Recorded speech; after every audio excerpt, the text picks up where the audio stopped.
Chapter 1. Where am I? Very well, Mr. Bai. We have comprehended your situation. Thank you immensely for attending the interview here. The interview has now concluded. Please return and await the results patiently. We wish you the best of luck. The office buildings in the city center thrust skyward like sharp, menacing stakes, their deep blue glass windows mirroring the brooding sky.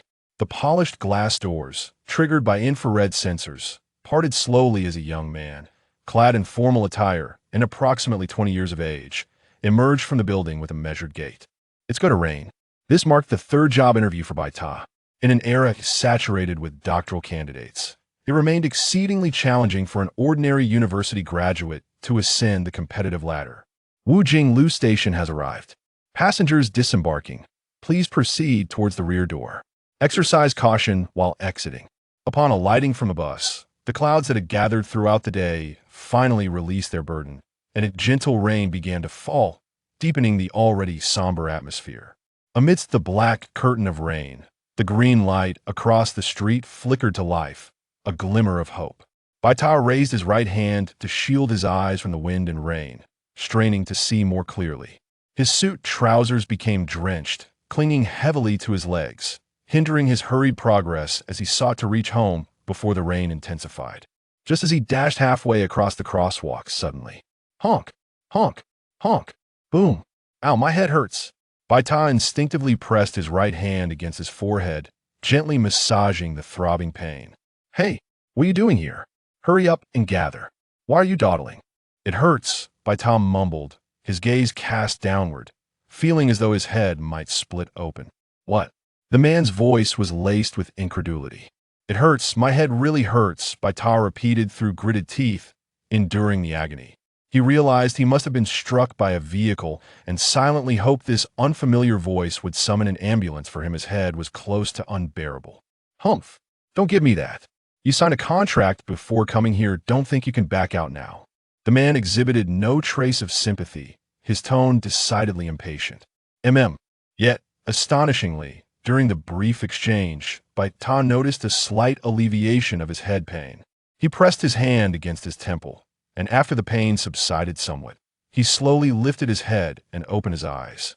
He found himself seated on the ground, his back leaning against a wall, his left hand braced against the surface to maintain balance. Initially, he had perceived the chill on his back and bottom as a consequence of his rain-soaked clothes, but he now realized it was due to the coldness of the wall and floor. Wait a minute, why are my clothes dry?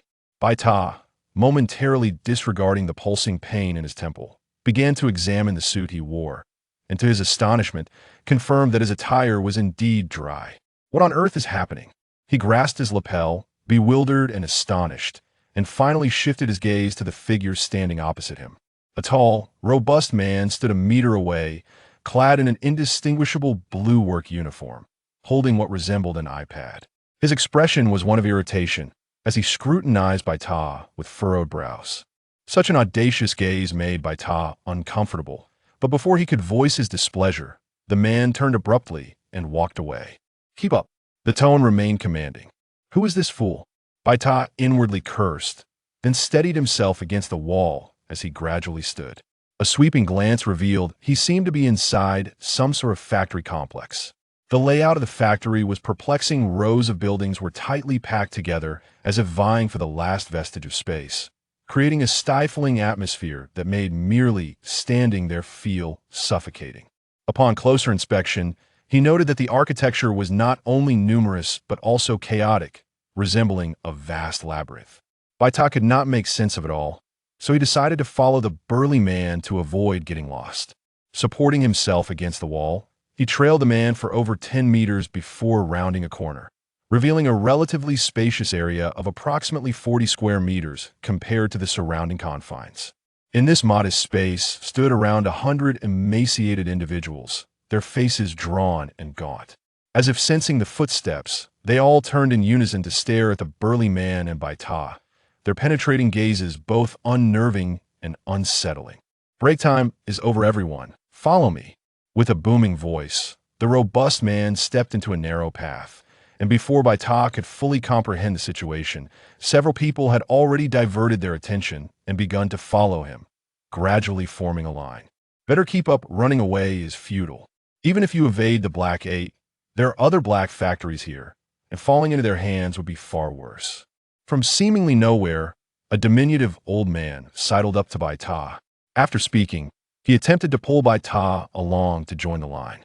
Compared to the ragged, filthy garments of the others, Baita, dressed in a suit that was merely dusted with gray, appeared remarkably resplendent.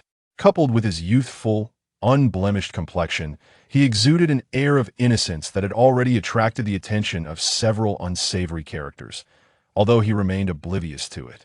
Seeing Baita, who was still quite young, standing rigidly at the entrance of the narrow path and blocking others' way, the old man kindly attempted to guide him along. Baita, sensing the discontent of those around him, complied and followed the old man into the procession. Black Factory? Black Eight? Sir, I don't understand why I am here. What is this place? Baita could only recall a large truck barreling toward him as he crossed the street after his interview, followed by a deafening crash after which everything went black. Such a serious car accident should have left him grievously injured, yet here he was, merely feeling dizzy. Could it be that he had somehow traversed through time? After conversing with the old man, he was reluctantly forced to accept the disconcerting truth. He had indeed crossed over. This was no longer Earth in the 21st century, but a place known as Fairy Star, a world he had never heard of. The date was Stardate 139, January 20th, and it had been 120 years since the 5th Industrial Revolution on Fairy Star.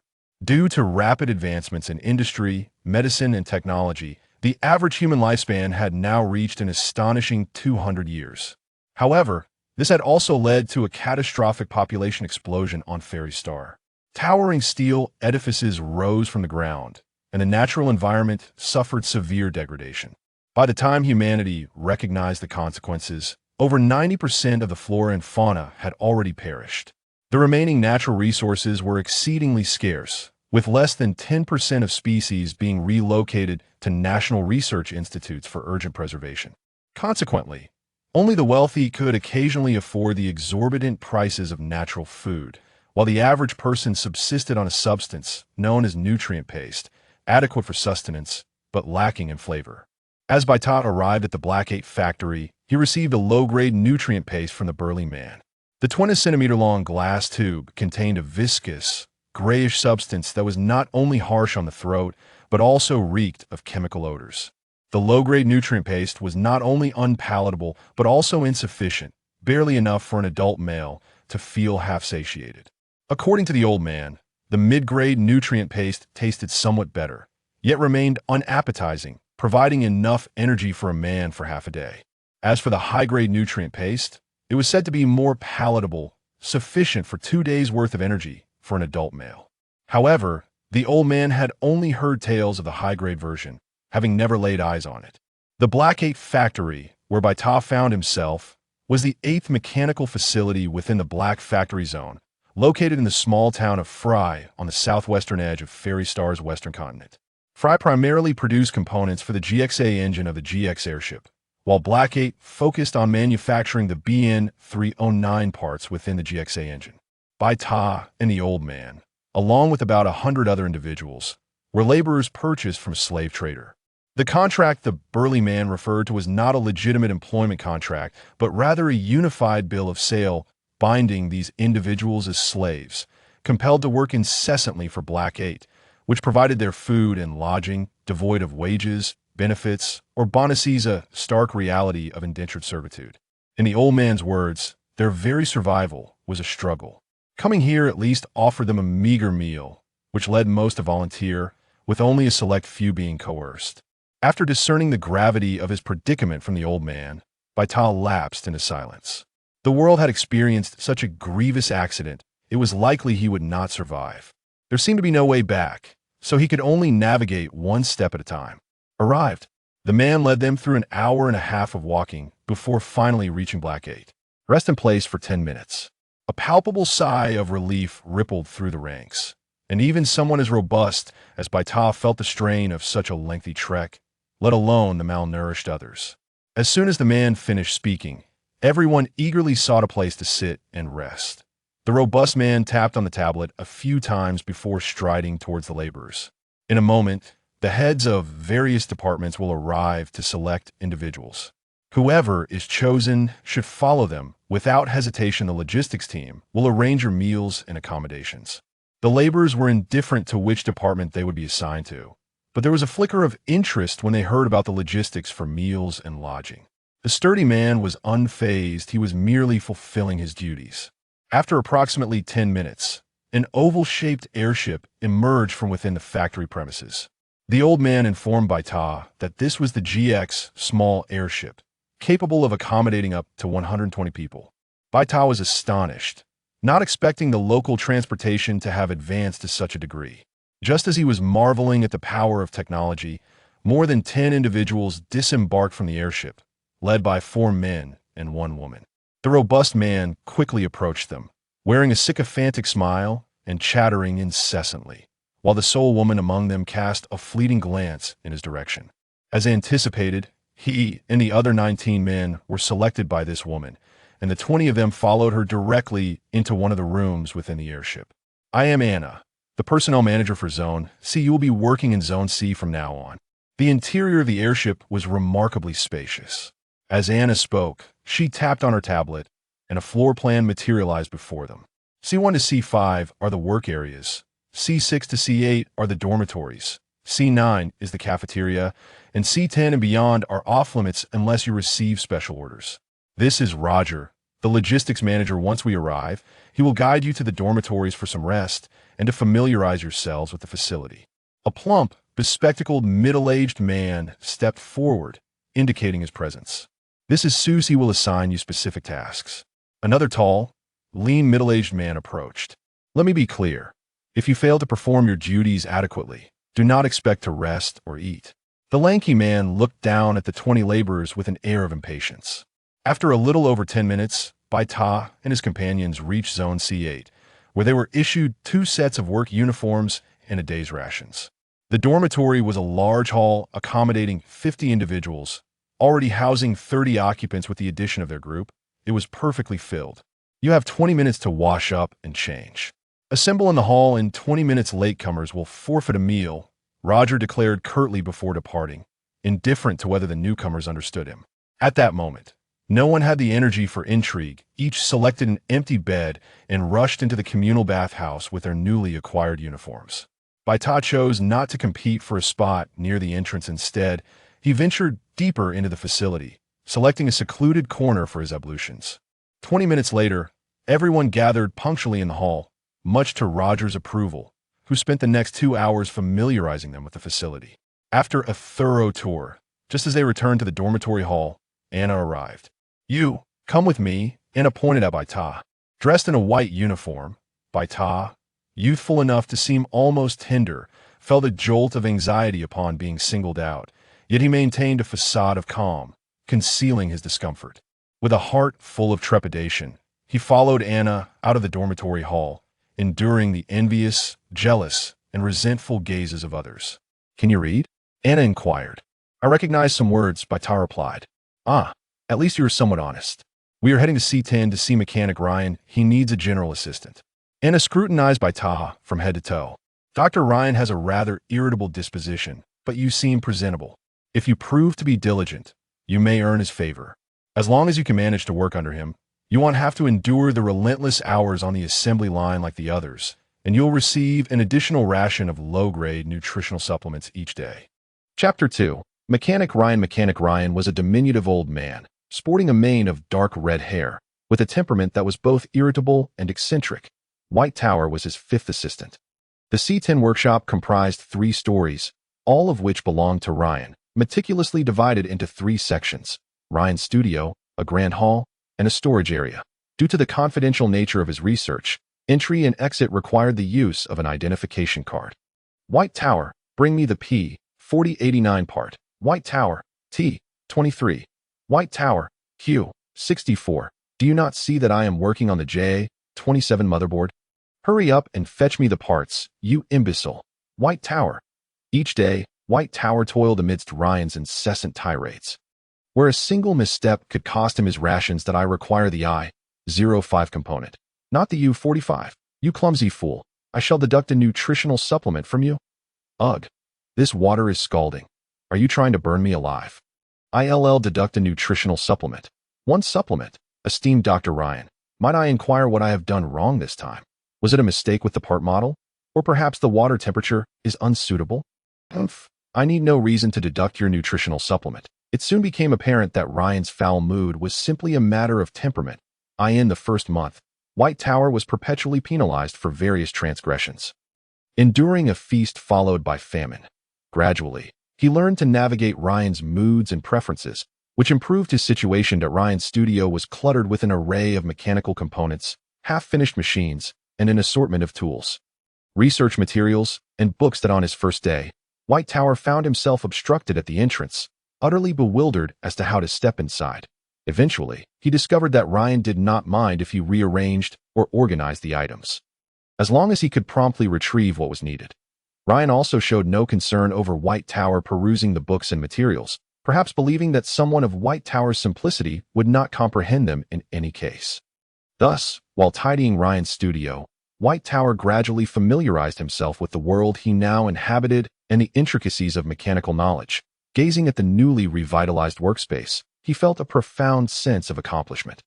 Ryan, appreciating the utility of this little fool, even granted White Tower a raise, allowing him to claim an additional nutritional supplement each day. The cafeteria in the Black 8 factory permitted the collection of 3 nutritional supplements daily, while Ryan's domain allowed for 2. Consequently, White Tower was now able to receive 5 supplements each day, ensuring he was well fed and had a surplus. The dormitory in Black 8 provided each bed with a nightstand, barely sufficient for storing daily necessities, change of clothes, and a few small items. After all, the slave laborers received no wages.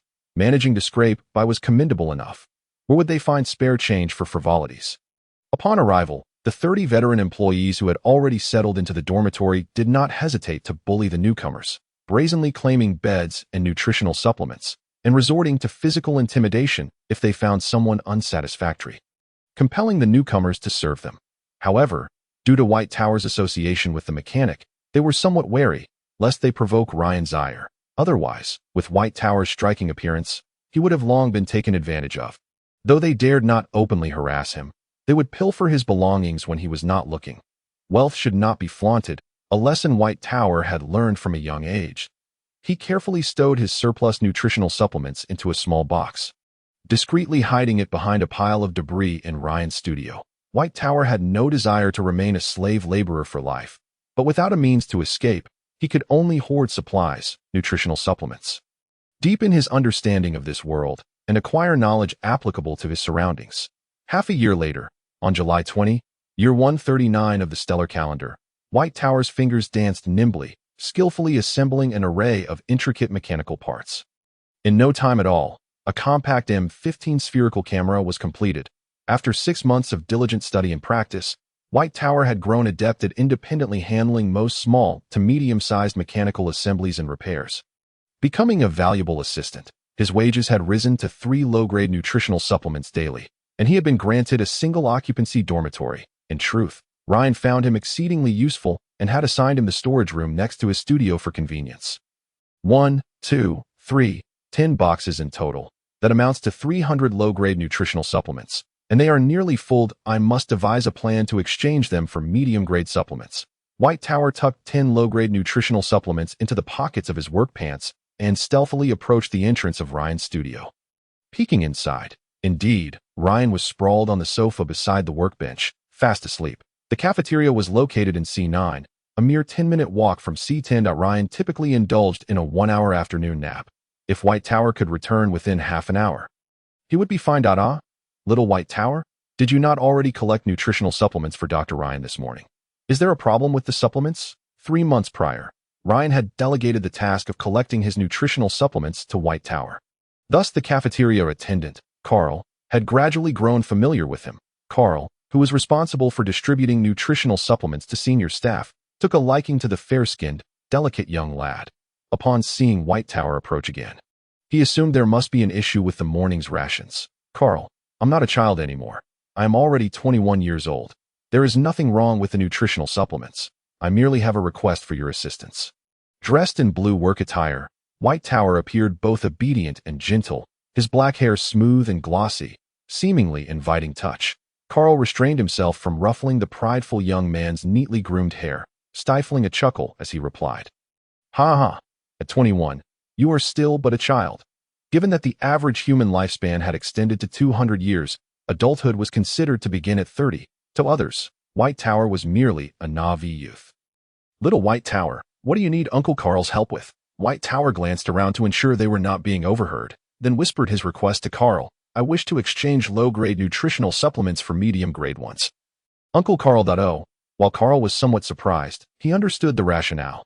After all, low-grade nutritional supplements were indeed quite unpalatable, albeit at a loss. It is possible, but the exchange rate is steep, 5 low-grade supplements for 1 medium-grade supplement. Ultimately, Carl could not suppress his desire and reached out to pat White Tower's head. The soft strands felt delightful beneath his fingers. "Really? That is fantastic. Thank you, Uncle Carl." With a gleeful expression, White Tower produced the 10 low-grade nutritional supplements from his pocket. "Here are 10. I appreciate your assistance." Although this exchange would incur a substantial loss, he had his own plans. Thus, he readily handed over the supplements for the exchange. The medium-grade nutritional supplements were a dark brown paste. After tucking 2 of the newly acquired supplements into his pocket, White Tower hastened back, calculating that his employer, Mechanic Ryan, would soon awaken as expected. Upon arriving at the storage room door, he spotted Ryan emerging from the studio. "Why are you drenched in sweat? Where have you been?"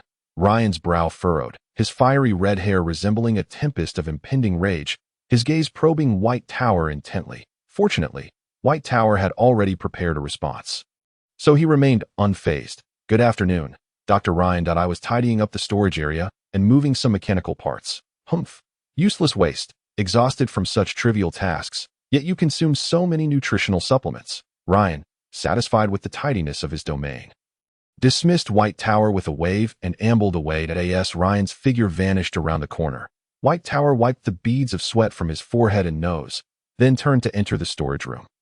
Inside, he retrieved a pre-prepared empty box, opened it, and placed the 2 medium-grade nutritional supplements inside, hiding the box within the storage area. With this success, over the following month, he continued to exchange his low-grade nutritional supplements for medium-grade ones, gradually filling the hidden box with them. Upon careful counting, he now possessed a total of 72 medium-grade nutritional supplements.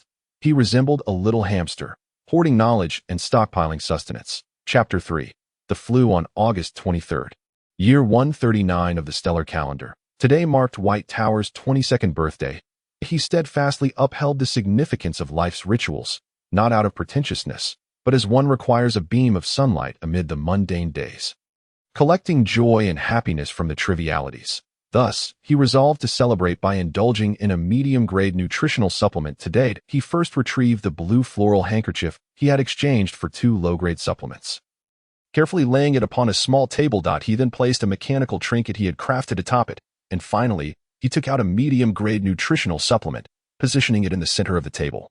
Clasping his hands together and gently closing his eyes, "May I successfully escape the Black Factory." White Tower. A thunderous shout from Ryan abruptly interrupted the birthday celebration of the White Tower. "It's here. It's here." Without the luxury of completing his wish, he swiftly seized a vial of nutrient solution and gulped it down in 2 swigs, hastily making his way to Ryan's studio, taking 2 steps for every one. The taste, indeed, was slightly superior to that of the inferior grade. "Little White Tower, do take care of your health. I've noticed many have caught colds," he cautioned. "TSK, with the change of seasons, it's easy to fall prey to the flu." Today, as usual, White Tower came to Carl to collect his ration in exchange for nutrient solutions. While Carl handed the nutrient solution to White Tower, he fussed like a mother hen, advising him, "The flu?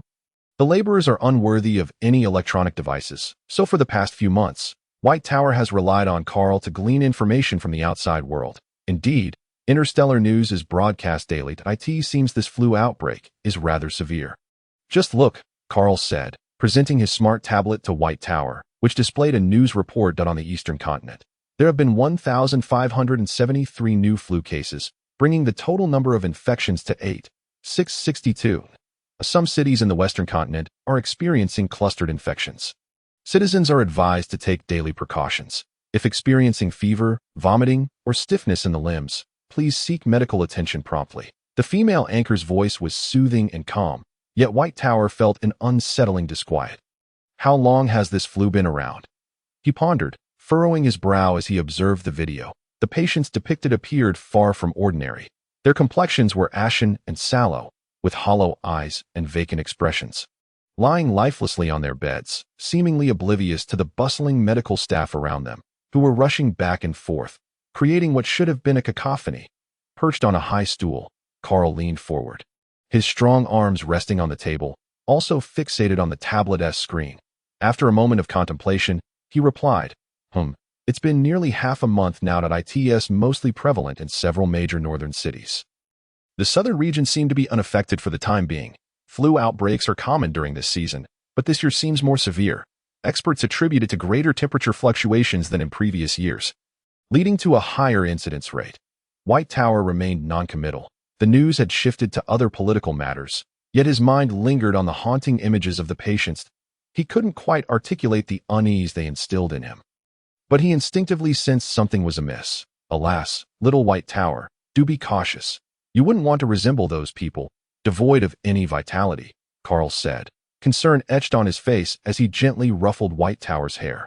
Having mastered the appropriate pressure to avoid knocking the young boy's head askew as he once did, startled for a moment, White Tower realized that indeed, those patients appeared lifeless, had it not been for the medical personnel attending to them.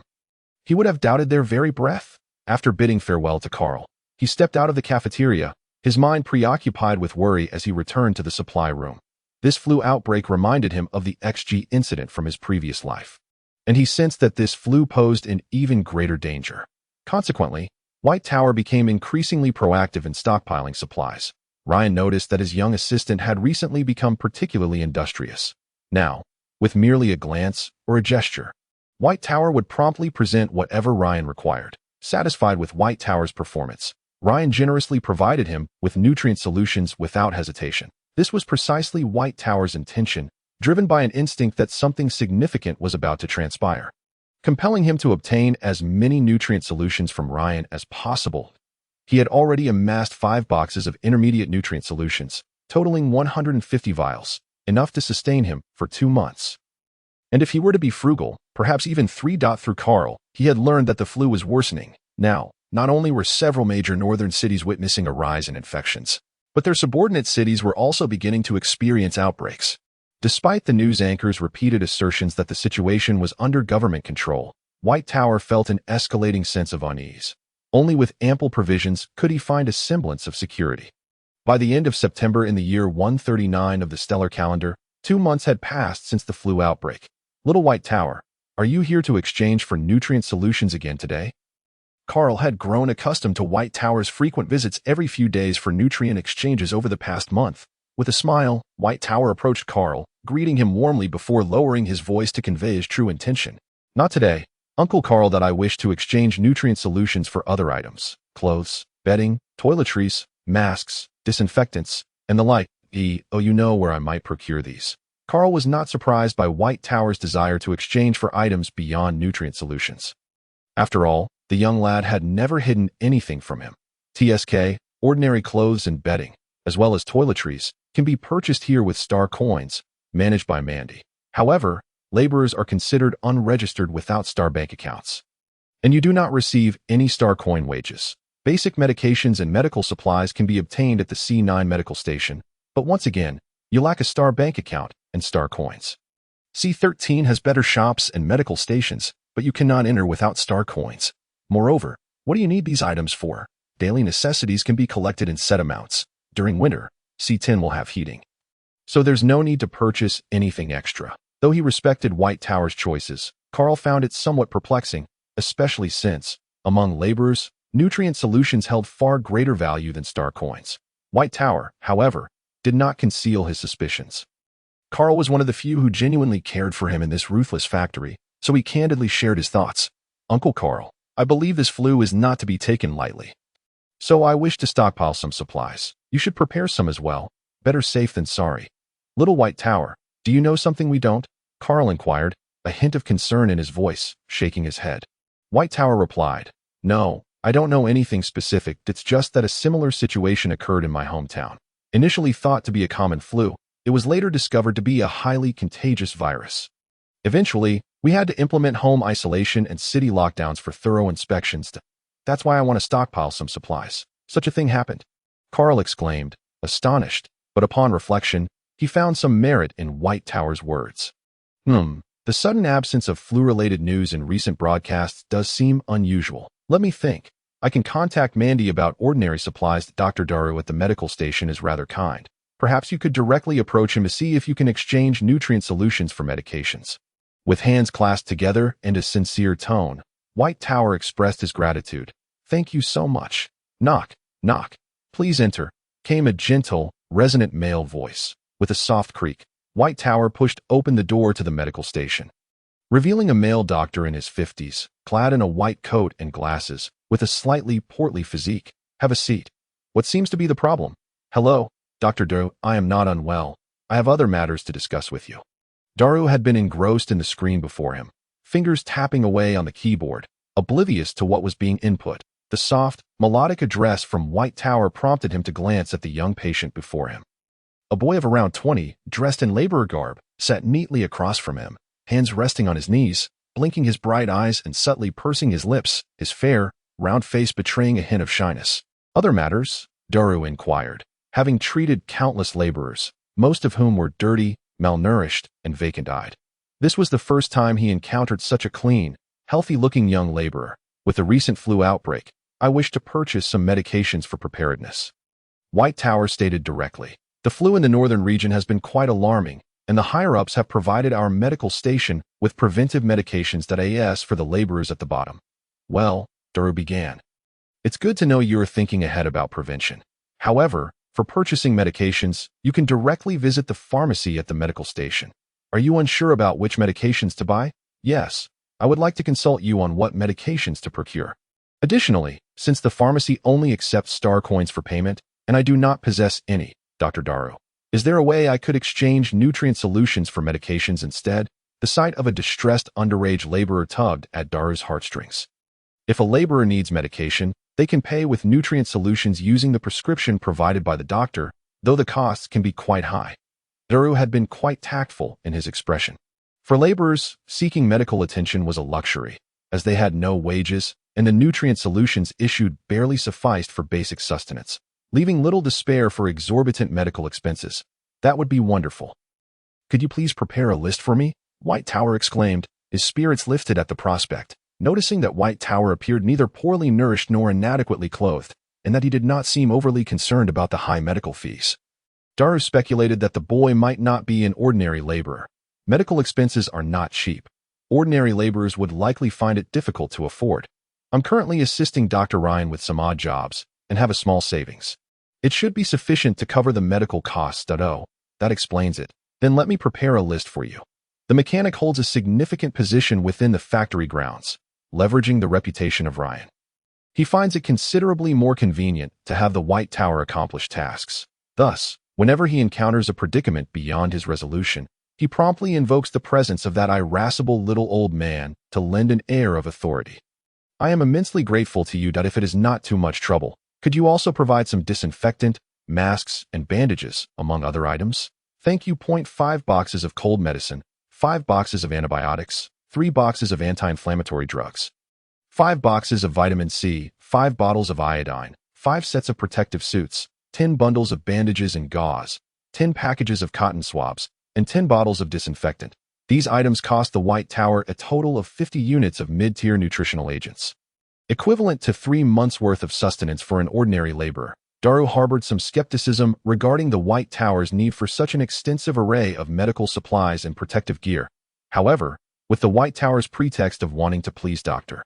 Ryan, Daru chose not to delve further. The pharmacy staff echoed similar doubts, yet the White Tower skillfully invoked Ryan's name to navigate through the scrutiny, as Ryan was perpetually occupied in his workshop and unlikely to visit C9. Little White Tower, I have already contacted Mandy on my end. Humph, that miser is willing to purchase your nutritional agents with star coins. You can directly buy daily necessities from him using star coins.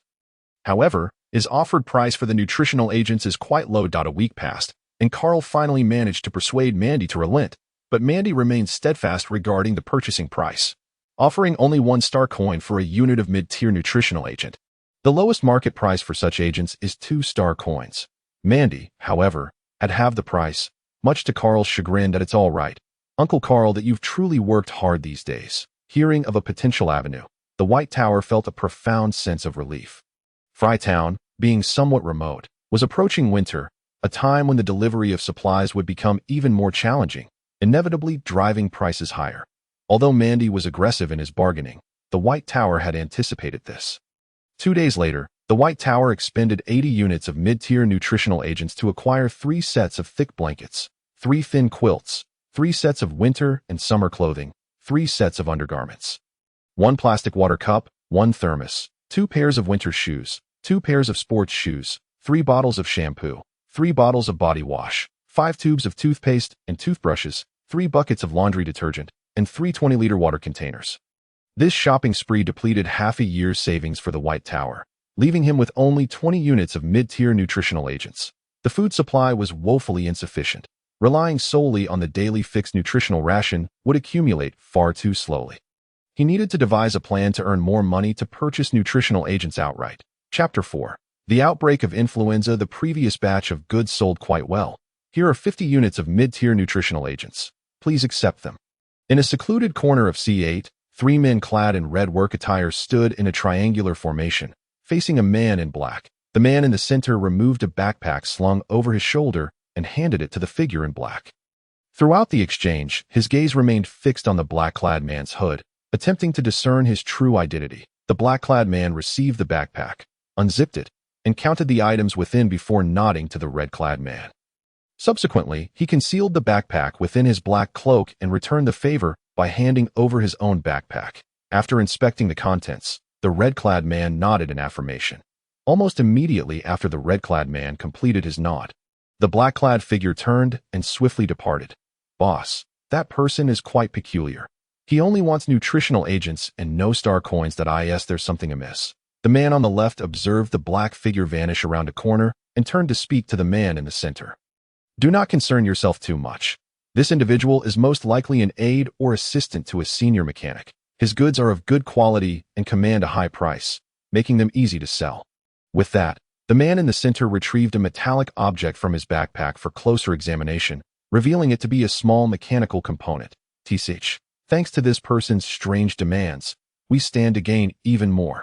The man on the right scoffed. The black-clad figure meandered through the factory's alleyways for half an hour, ensuring he was not being followed before changing into different clothes and hastening towards C10.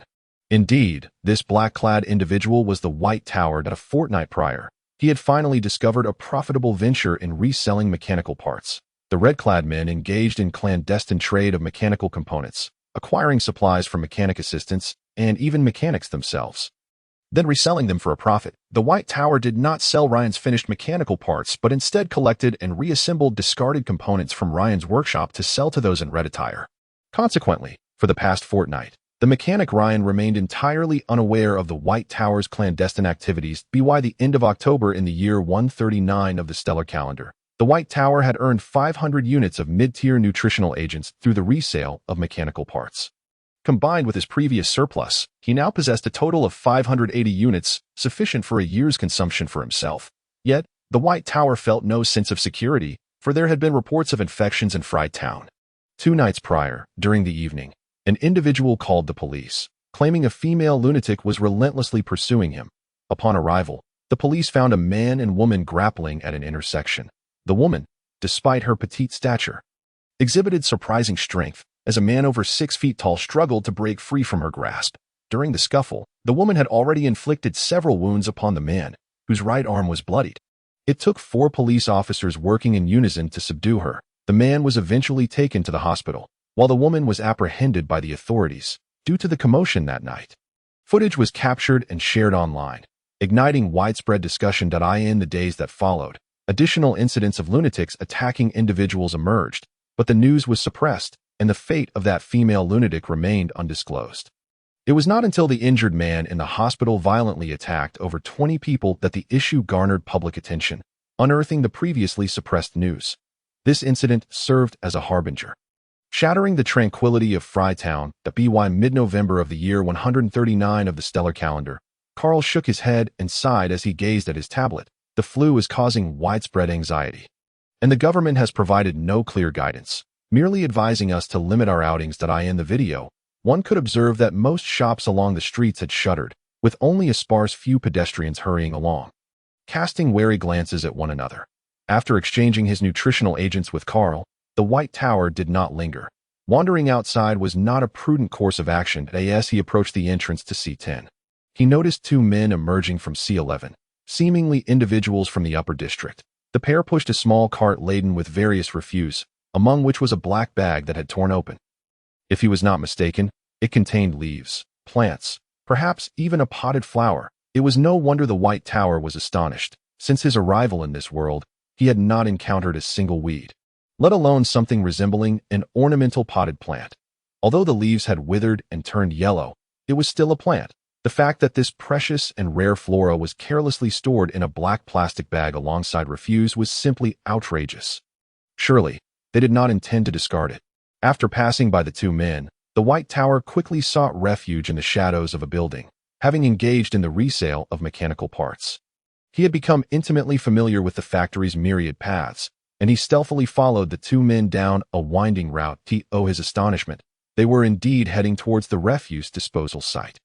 Ming, are we really just going to throw this plant away? It's a rare species and could fetch a pretty penny, remarked the shorter man as he leaned closer to inspect the black plastic bag. Let me make this clear. If you want to die, do so without dragging me into it. Do you have any idea what this is or where it came from? No matter how valuable it is. Is it worth your life? The taller man smacked the shorter man's head. Huh, what is so dangerous about it? Is it toxic? How could it possibly endanger lives? The shorter man rubbed his head, recoiling slightly. It is not toxic, but this is no ordinary plant. It's called Yunjin Hua. Do you know what that is? It's said to be a precious variety even in ancient times, the king of flowers. So valuable. Then why is the factory owner throwing it away? Tisish, do you think a factory owner in a remote town could possibly acquire something so precious? The taller man shot a disdainful glance at his companion. You've heard of Qingyuan Group, right? They say this flower was purchased at a hefty price by the group's head honcho. The shorter man gasped in disbelief. Qingyuan Group. How did this flower end up in the hands of the factory owner? Who would dare take something from the head of Qingyuan Group? Yet, someone did, defying the odds. After all, selling this flower would allow one to live in comfort for generations. Thus, the airship transporting the flower was ambushed. And somehow it ended up in the factory owner's possession. Such a valuable item, how could it have been so poorly guarded during transport? The shorter man questioned, bewildered. Under normal circumstances, who would dare hijack an airship? Its worth is immense, so the security company dispatched additional personnel from the northern branch for escort. But therein lies the problem with this batch from the north. The north? You mean? The shorter man lowered his voice, following the taller man's lead. Yes, it's that FLUD. Oh, you really think it's just a common cold? One day, I overheard a conversation between the factory owner and another person, mentioning something about a virus and living dead. At that moment, an infection had erupted inside the airship, leading to chaos as people began to fight amongst themselves, while others took advantage of the turmoil. Living dead? Zombies. The short man could not help but scream. Baita, hidden in the shadows, felt a chill run down his spine, pressed against the wall as memories of the Resident Evil series flooded his mind. Suddenly, his lips felt parched, his tongue tight, and his fingers curled and trembled involuntarily. Shoo, keep it down. The tall man quickly covered the short man's mouth, glancing around to ensure no one was nearby before releasing his grip. The flower eventually fell into the hands of the factory owner, who had nurtured it for several months. Yet, despite his care, the flower was not blooming, and its leaves were withering. It seemed on the brink of dying, and the owner dared not seek assistance from the research institute, unwilling to discard it outright, thus prolonging its fate for over half a year. Recently, similar oddities had begun to appear in our vicinity, the owner thought, recalling that this flower had also been in contact with those things. No matter how valuable it might be, one's life is paramount. It would be prudent to dispose of it at a safe distance. Brother Mingming, we just touched that thing, so what if? The short man stammered, his face pale as he looked at the tall man. Puffed, if it were truly infectious, the owner would have been infected long ago. After all this time. The tall man scoffed, disdain evident on his face. But we should still dispose of this flower quickly. Don't entertain thoughts of salvaging it at the expense of our lives. The two fell silent. hastening their steps to discard everything on the little cart at the garbage station before hurriedly departing.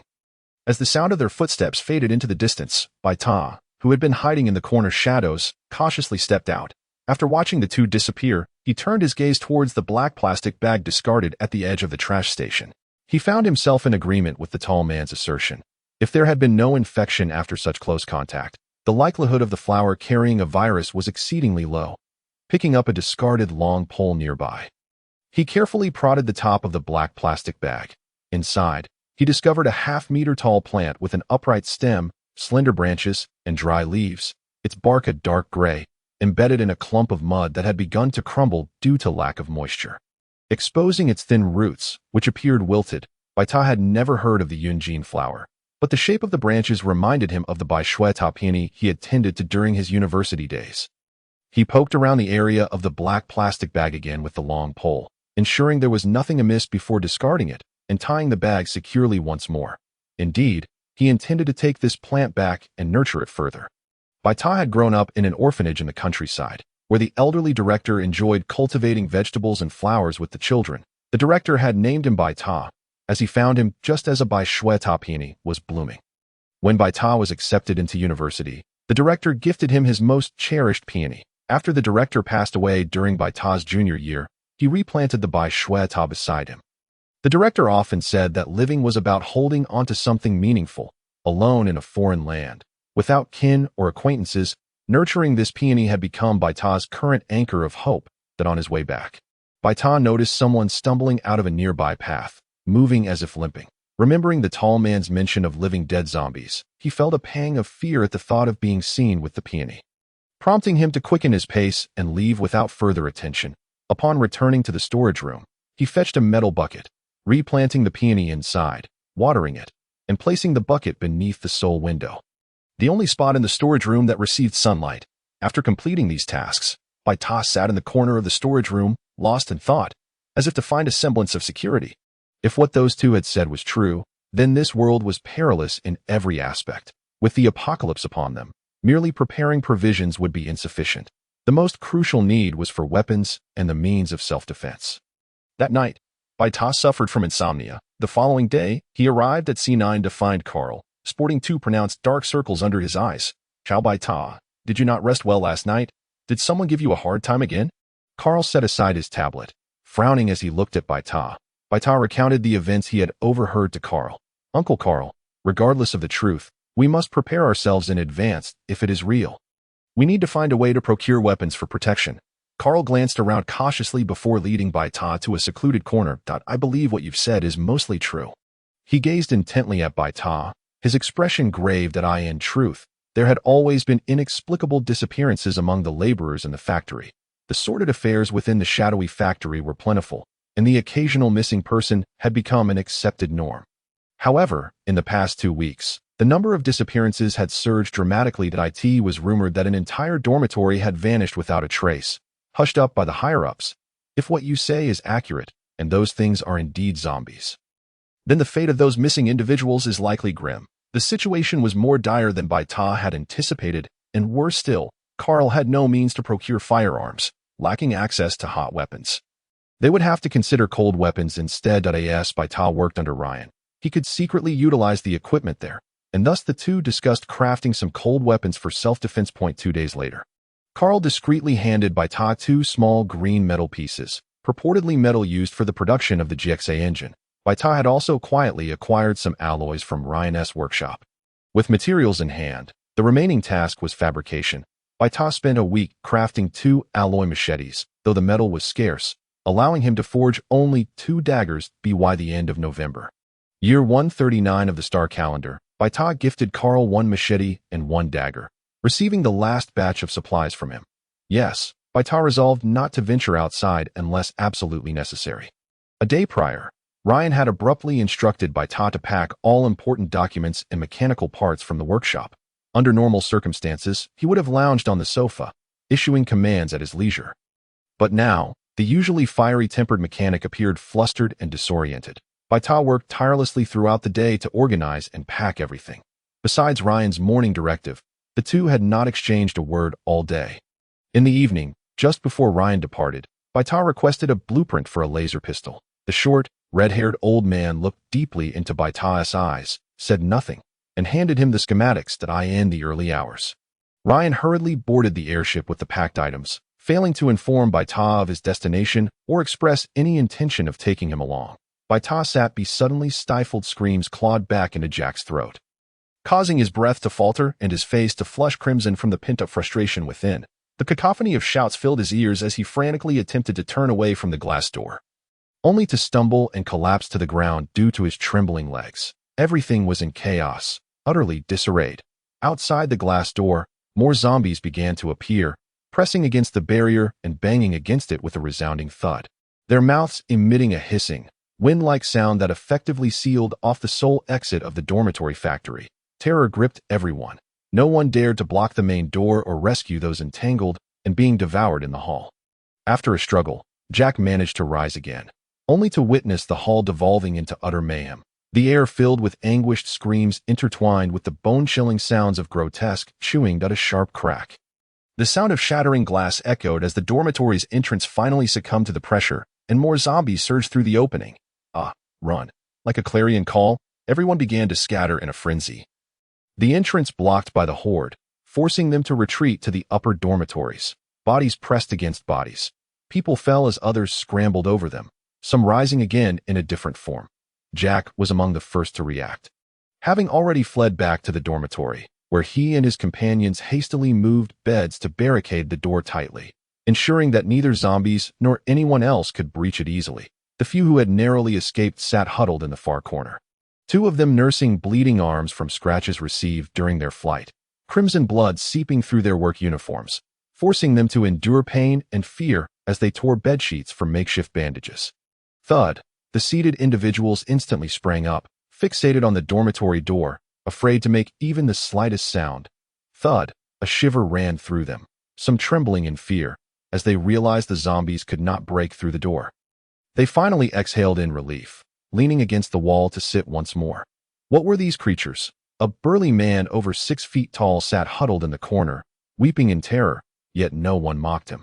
For they too were desperate to understand the calamity that had befallen their world that an hour later. The screams outside had ceased, and after a morning of fear, their nerves began to relax, leading them to seek out places to lie down and rest. Jack remained vigilant, secretly observing the two injured individuals. Aside from a few exchanged words when they first entered the dormitory, they had been silent, occasionally emitting sounds resembling coughs. Others interpreted these as groans of pain from their injuries. But Jack thought the noises bore an unsettling resemblance to those made by the creatures outside. 2 hours later, seeing no further unusual behavior from the two aside from their occasional moans, Jack began to waver in his earlier suspicions. Perhaps he had overthought the situation, and his taut nerves finally began to loosen. Just then, the transformation occurred suddenly. One of the injured men lunged at the nearby burly figure, biting down and tearing away a chunk of flesh. What the hell? The man's screams mingled with the panicked cries of the others. Jack attempted to flee, but found their only escape blocked by the makeshift barricade of beds and other items they had created. Surrounded by those creatures inside and out, there was nowhere to run. 5 minutes later, silence enveloped the space once more. The entire dormitory had fallen. Such horrors were unfolding throughout the entire Black 8 factory area. In just a single morning, barely 1 in 10 of the living remained. Baita had not slept a wink the previous night. After Ryan's departure, he fortified and sealed all entrances to C10 leading to Ryan's studio, leaving only an inconspicuous small door for convenience. He then filled all available containers with water. C10 was part of the Advanced Research Center, and for confidentiality purposes, its walls were reinforced, given his current status. This was the safest place he could access. Finally, he reinforced the doors and windows one last time before dawn, having worked tirelessly until then. Yet, he did not rest. Instead, after consuming a mid-level nutrient supplement, he rummaged through the studio to find a safety helmet, slung on a backpack, and armed himself with a machete and dagger before stepping outside. The chaos in Black 8 was at its peak, and the zombies were likely drawn to the crowded dormitory area. He intended to exploit this window of opportunity to transport additional supplies from C9. As expected, he encountered neither zombies nor other people along the way. Arriving at C9 without incident, he did not approach through the main entrance, but rather circled around to the back door designated for loading and unloading supplies, with only a backpack at his disposal. The amount of supplies he could carry was limited, so he hoped to chance upon a transport vehicle for the area. Chapter 6. Intense battle at C9 on a winter morning at 7 o'clock. The sky was still dark, a gradient from deep black to light gray. Baita, clad in a thick down jacket, crouched in the shadows at the back corner of C9, just 3 meters from the rear door, where the supply transport vehicle he needed was parked. However, Baita refrained from making any sudden moves. Carl had previously taken Baita through the back door of C9 and had warned him that supply transport vehicles would not stop outside the factory. Loading and unloading were conducted indoors. Yet, this vehicle was parked outside, with the driver's door wide open. Hissed out a heavy, dragging sound of footsteps approached from the front of the vehicle as a one-armed zombie stumbled out of the shadows. Its left leg was unnaturally bent, the flesh torn away from its right shoulder, exposing bare bone, while its left arm swayed awkwardly with its body. Baita held his breath, his grip on the machete tightening, his heart pounding like a drum. In that moment, Baita realized how naive he had been, thinking that having watched a few apocalyptic films in his past life would prepare him for facing zombies. Charging out without any practical experience was utterly foolish. Even though the zombie before him appeared weak, his body trembled uncontrollably, cold sweat beading on his back and forehead, his fingers stiffly gripping the machete. Hiss! Time could not be wasted. Dawn was approaching, and more zombies would soon be wandering over it. As the zombie circled the vehicle for the third time, Baita took 2 swift steps forward, grasping the machete with both hands and delivering a diagonal slash that cleanly severed the zombie's head. With a swift follow-up, he hacked off its limbs entirely, and upon confirming that this zombie was indeed lifeless, he leaned on the machete for support, gasping for breath and retching. After catching his breath, he felt his stiff limbs gradually relax. The transport vehicle's doors stood wide open, and Baita suspected the zombie he had just dispatched was the driver. He bent down, intending to search for the keys or access card for C9. When he suddenly felt a chill run down his back, instinctively he ducked to the right, swinging his machete. Slosh, thud, the blade clashed against flesh with a muted thump, accompanied by the sound of the down jacket tearing. A legless zombie was struck in the head by the machete, its body unable to maintain balance as it toppled to the left. Baita was drenched in cold sweat. Had it not been for his reflexive move to dodge and the thick insulation of his jacket, his left arm would likely have been rendered useless. The zombie, missing both legs below the knee, bore a blue and white work uniform stained with dried blood, a name tag and access card hanging from its neck. This was indeed the driver of the transport vehicle. It dawned on him that he had assumed only the driver could become a zombie without considering how the infection had occurred. Most likely, the driver had been ambushed by the previous zombie while attempting to swipe his card to open the rear door. Now, the driver zombie was propped up on all fours, its back arched as it faced Baita, having likely been hiding beneath the vehicle all along. Hiss! With a surge of strength, the zombie leaped up. Lunging forward, Baita swung his machete horizontally. Crack! The blade struck the zombie's left forearm, shattering the bone. Thud! The zombie, impervious to pain, landed and sprang forward once more. Baita recalled that the previous zombie had died from a severed neck. Surely, the neck and head were its vital weaknesses. After sidestepping the zombie's attack, he raised the machete above his head and delivered a downward diagonal strike. Crack! Decapitation. The zombie collapsed, motionless. Learning from his experience, Baita remained cautious, using the machete to crush the heads of the 2 zombies before confirming that no third zombie was in sight and allowing himself to lean against the transport vehicle, regaining his breath.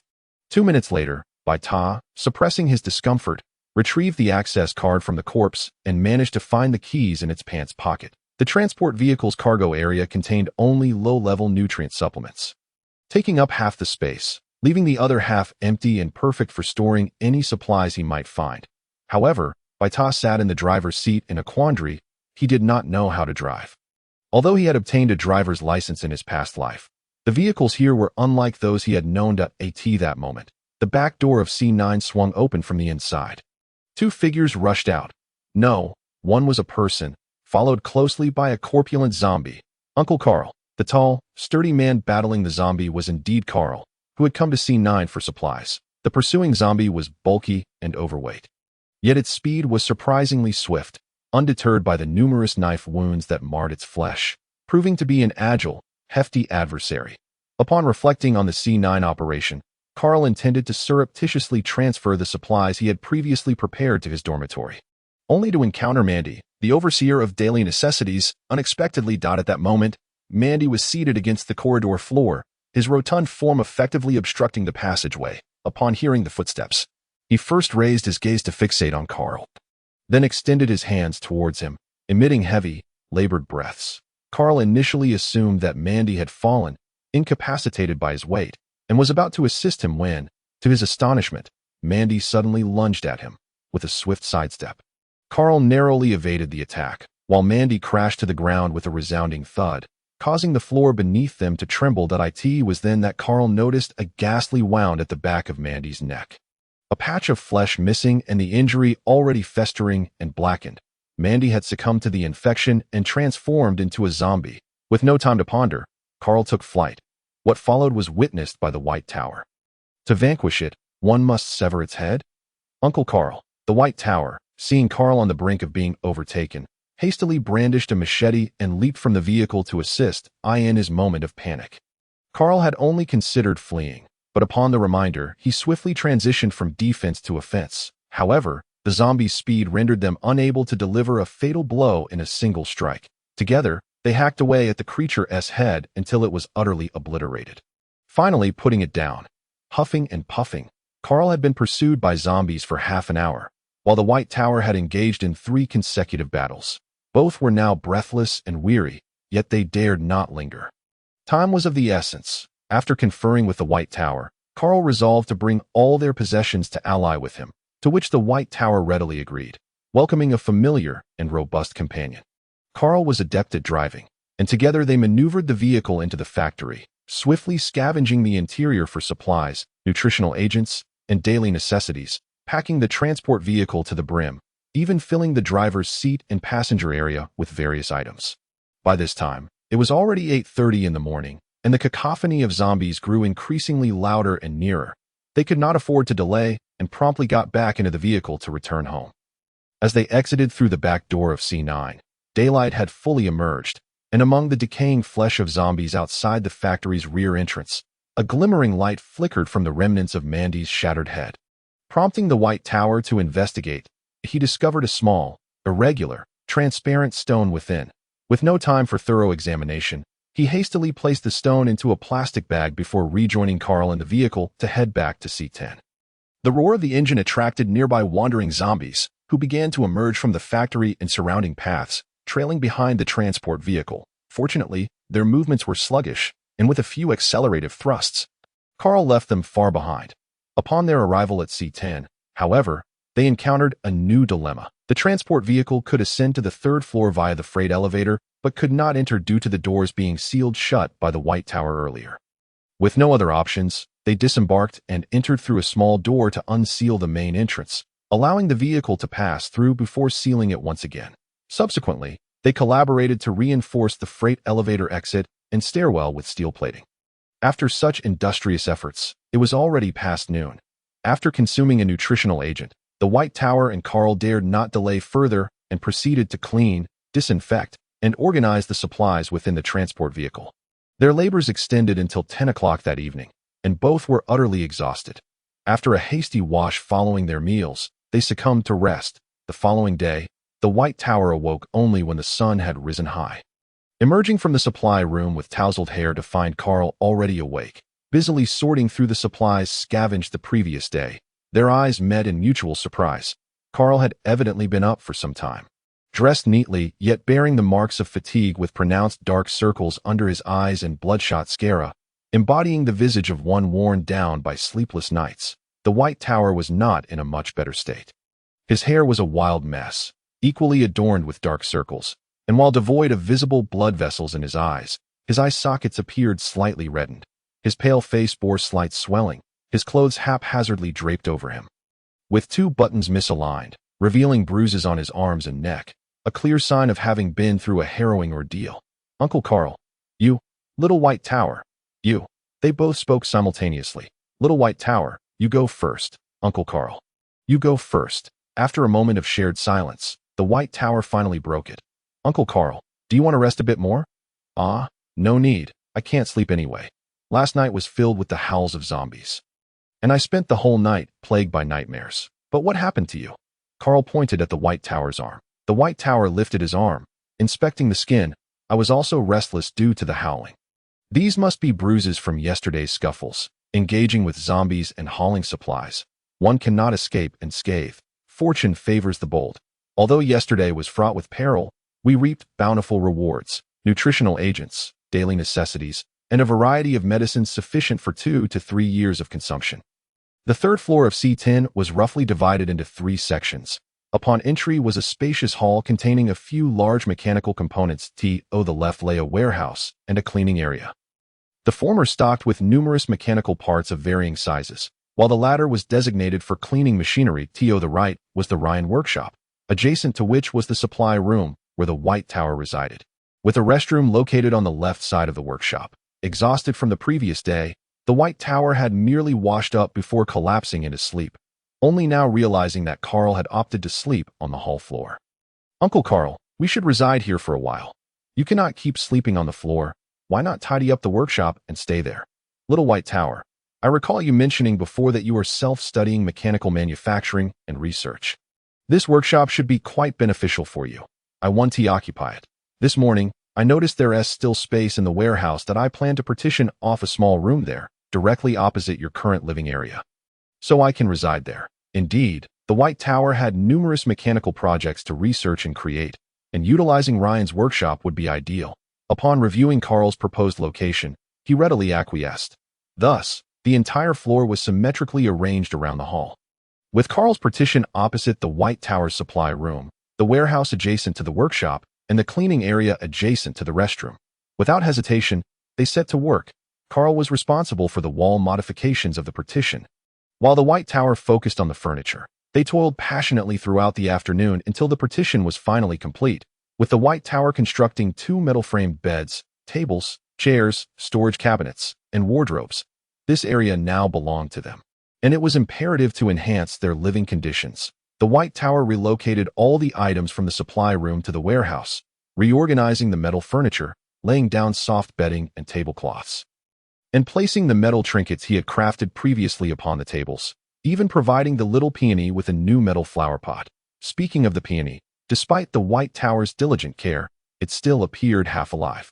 He then took out the transparent stone he had unearthed from the zombie's head for further examination. The stone was impervious to fire, frost, and corrosion.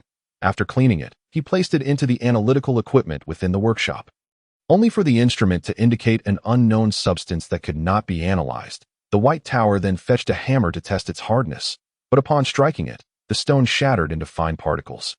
It withstands fire and corrosion without issue, yet a single blow reduced it to dust. Gone. Gone. The White Tower was left speechless, yet speculated that it might be some form of energy entity, adhering to the principle of attempting any remedy in dire straits. He sprinkled the crushed remnants into the peony's pot. Surprisingly, it sparkled beautifully, adding a pleasing aesthetic. Chapter 7. The hunt for corpses won the following day. Upon waking, the White Tower discovered that the sparkling fragments he had scattered had transformed into dull gray soil, while the peony appeared somewhat revitalized. A surge of excitement coursed through him. Indeed, this small stone contained some form of energy. The peony had absorbed the energy, which explained the change from translucent brilliance to grayish earth. He temporarily named this peculiar stone corpse crystal. In the past few days, the White Tower and Carl occasionally peered through the ventilation window to observe the situation outside. The number of zombies wandering below had increased significantly, while the human screams and cries for help had dwindled. They occasionally heard banging sounds at the third-floor stairwell and elevator, prompting the White Tower and Carl to reinforce the steel plates once more. The rate of infection among the zombies was alarmingly rapid. Despite their preparations, it was evident that they could not remain sequestered in this third floor indefinitely, leaving aside the risk of madness from prolonged confinement. Their current supplies could only sustain them for a maximum of 3 years. Confrontation with the zombies was merely a matter of time. Silently, they both prepared for battle, with Carl filling the stainless steel containers with water daily and beginning physical training, while the White Tower immersed himself in the workshop to devise various weapons, allowing only an hour at noon and night for meals and exercise. Thus, a week passed. Uncle Carl, come try this. The White Tower presented a modified silver-gray machete to Carl. Not bad, not bad. This feels much more comfortable than before. Carl brandished the machete a few times and struck down on a discarded mechanical gear with force, creating two approximately 2 centimeter gashes on the part. This machete was forged by merging two previous ones and incorporating other metals, weighing significantly, with a deliberately dull blade designed to harness Carl's immense strength, allowing one robust strike to sever a zombie's neck. Carl was enamored. Little White Tower, this is truly fantastic. What is so fantastic? Huh? The White Tower was left bewildered. Not huh. It's KO. That's its name. Carl exclaimed excitedly, swinging the machete a couple more times to KO, observing Carl's demeanor. It is evident that he has developed a profound fondness for this weapon, having already bestowed upon it a name, though uttering it quickly renders it somewhat peculiar. The scythe from the White Tower has been melted down for Carl, prompting him to craft a new spear for himself. The shaft is pitch black, slender, and smooth, while the spearhead gleams silver, exuding hardness and sharpness. The junction between the shaft and the spearhead transitions from black to silver, creating a gradient effect, rendering the entire spear a harmonious entity. Aware of his limited strength, he eschews the cumbersome scythe for the more manageable spear. Carl, reluctant to part with his new weapon, gazes at the spear in White Tower's hand and exclaims, "It is truly beautiful. What do you call it?" Ran. White Tower had not previously contemplated naming the weapon, but upon gazing at the spear, the name spontaneously emerged. Ran, while not as formidable as my cow, is nonetheless melodious, a fitting name indeed. White Tower remarked that in the week that followed, the two engaged in an additional training regimen, familiarizing themselves with their weapons, honing their slashing techniques, and observing the movements of the zombies. By mid-December of the year 139, half a month had elapsed since the full-scale zombie outbreak. The cacophony of cries for help, screams, wails, gunfire, and howls had been replaced by the haunting rasp of the zombies' hollow throats. Since the onset of the infection, Carl's tablet had failed to acquire any signals. Yet he persisted in charging it daily and attempting to reconnect whenever possible. White Tower was convinced that other survivors, like himself, were seeking refuge in this apocalyptic world, believing that even if Black 8 had perished, other factories, towns, cities, and provinces must still harbor life. After a fortnight of seclusion, White Tower and Carl resolved to venture forth. Frytown is situated in the southwest, where winter does not bring snow, yet the damp, chilly winds still pierce to the bone. Clad in thick down jackets, their feet encased in marten boots, pants tucked into their footwear, masks and helmets donned, and hands gloved, they were fully armored, revealing no skin whatsoever. Additionally, they carried a small backpack containing enough nutritional supplements and water for 2 days, prepared for the possibility of an overnight stay outside. At 10 in the morning, with the weather clear and preparations complete, they set forth. Given the risk of being trapped in the elevator, they opted to use the stairs from now on. It remained uncertain whether the thick steel plates had effectively concealed their scent. But aside from the initial days of the outbreak, when zombies had collided with the walls, none had approached since. Having confirmed that the stairwell was devoid of zombies, they had previously fashioned a small door in the steel plates for easier access. The noise from creating the door had been somewhat loud, leaving them uncertain whether it had attracted any zombies. Therefore, after securing the door, they cautiously ascended to the second floor. The stairwell walls and floors bore scratch marks and dried, darkened bloodstains. Fortunately, no zombies roamed the area, and they successfully reached the second floor. Upon arrival, White Tower refrained from advancing recklessly, instead pausing to listen intently. "Uncle Carl, do you hear any sounds?" Hearing White Tower's inquiry, Carl also halted, straining to discern the sounds in the air. "Yes, it seems there is something that it's hard to hear with the helmet on, but it sounds like a beeping noise that we should proceed with caution." After this brief exchange, they continued onward, with Carl wielding the scythe in the lead, while White Tower, spear in hand, positioned himself behind Carl to guard against any potential ambush from behind. Both were on high alert. So when Carl suddenly halted, White Tower felt a jolt of anxiety. Turning back, he gasped, for the second-floor door remained ajar, with 2 corpses lying on either side, effectively blocking the entrance. The beeping sound they had earlier heard was the alarm triggered by the door's inability to close. Though the corpses had begun to decay, the winter's low temperatures mitigated the stench of death. Nevertheless, both felt their stomachs churn. Judging by the work uniforms on the corpses, It was evident that these two had also been assistants to the mechanics. Much like White Tower, their clothing was tattered and torn, and their backs bore extensive lacerations, likely inflicted by the zombies' ravenous bites. Exchanging glances, White Tower and Carl remained cautious. Despite facing two long-dead bodies, they observed the scene for 2 minutes. Noting that the corpses remained motionless, and with no other disturbances from within, they slowly edged closer. When they were a meter away from the bodies, White Tower signaled Carl to stop, switching positions so that White Tower was in front and Carl took up the rear. Vigilant for any threats, White Tower thrust his spear sharply into the neck of the left corpse, severing it cleanly. It must be completely dead. He then aimed the spear at the right corpse, intending to do the same. Just then, an unexpected turn of events occurred. The corpse that had been lying on the ground suddenly lunged at White Tower. Fortunately, White Tower had remained vigilant and reacted swiftly, immediately sweeping his spear to knock the zombie down. Carl, in perfect synchrony, rushed forward to deliver a finishing blow. This encounter, though fraught with tension, concluded without dire consequences. Following the incident at the door, their nerves were further heightened, and they proceeded with Carl leading the way while White Tower guarded the rear, slowly entering the interior of the second floor. The C10 area was divided into 2 additional levels, each belonging to another mechanic. Ranked from lowest to highest, Ryan held the highest rank among the 3, but his assistants were the fewest, with only White Tower. The second floor had 5 assistants, while the first floor boasted 10. Access to C10 required a keycard.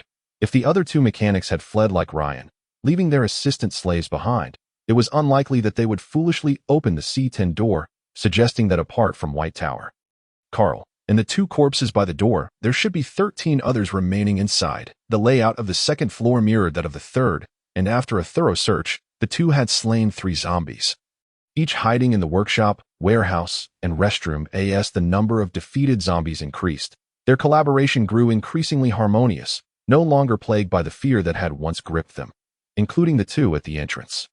5 zombies had been dealt with on the second floor, aligning with their earlier assumptions, indicating that the first floor likely harbored TN. White Tower spoke. He suppressed his discomfort while searching the heads of the zombies for corpse crystals. He had previously informed Carl of their existence, prompting Carl to execute clean decapitations to preserve the integrity of the heads. If we encounter 10 zombies separately, we could take them down one by one. Though it is difficult to ensure they won't gathered, if we were to be surrounded, that would pose a significant threat. That is indeed a concern, Carl remarked, while smashing open another zombie's head. Carl shouted several times but received no response from the White Tower, causing his heart to sink. In a moment of inattention, he was caught off guard as a zombie lunged straight for his chest. Just as the situation seemed dire, a silver-black spear darted in from behind the zombie. As the spear struck the zombie's throat, it managed to tear Carl's down jacket. Feathers flew in all directions. And seizing the opportunity, Carl withdrew a step, raised his leg, and delivered a side kick, causing the zombie to lose its balance and tumble down the staircase. Howls filled the air. Alas, the commotion attracted a horde of zombies from the first floor, all rushing towards them. The recently fallen zombie was also struggling at the bottom. With little time to catch their breath, White Tower and Carl hurried up the stairs to the third floor. Bang! The sound of the door slamming shut. Bang, bang, bang. The sound of bodies colliding with the steel door. Gasping for breath, the 2 confirmed the door was securely locked, ensuring the zombies could not break through, before opening a second smaller door to enter and lock it behind them. After completing this series of actions, White Tower and Carl finally exhaled in relief, neither willing to speak as they collapsed onto the ground. After a while, Carl was the first to sit up, trembling as he reached for White Tower. Recalling how White Tower had fainted after crashing into the wall, he needed to check on him. White Tower rose in response, sitting across from Carl. They both looked utterly disheveled. Carl's down jacket was riddled with holes, feathers spilling out, rendering it utterly useless. Fortunately, the thick material had spared him from any injury. White Tower fared worse. Although his clothing was intact, his back was bruised and swollen, and despite attempting to shield his head, he had suffered a large bump, with his fingers scraped and bleeding.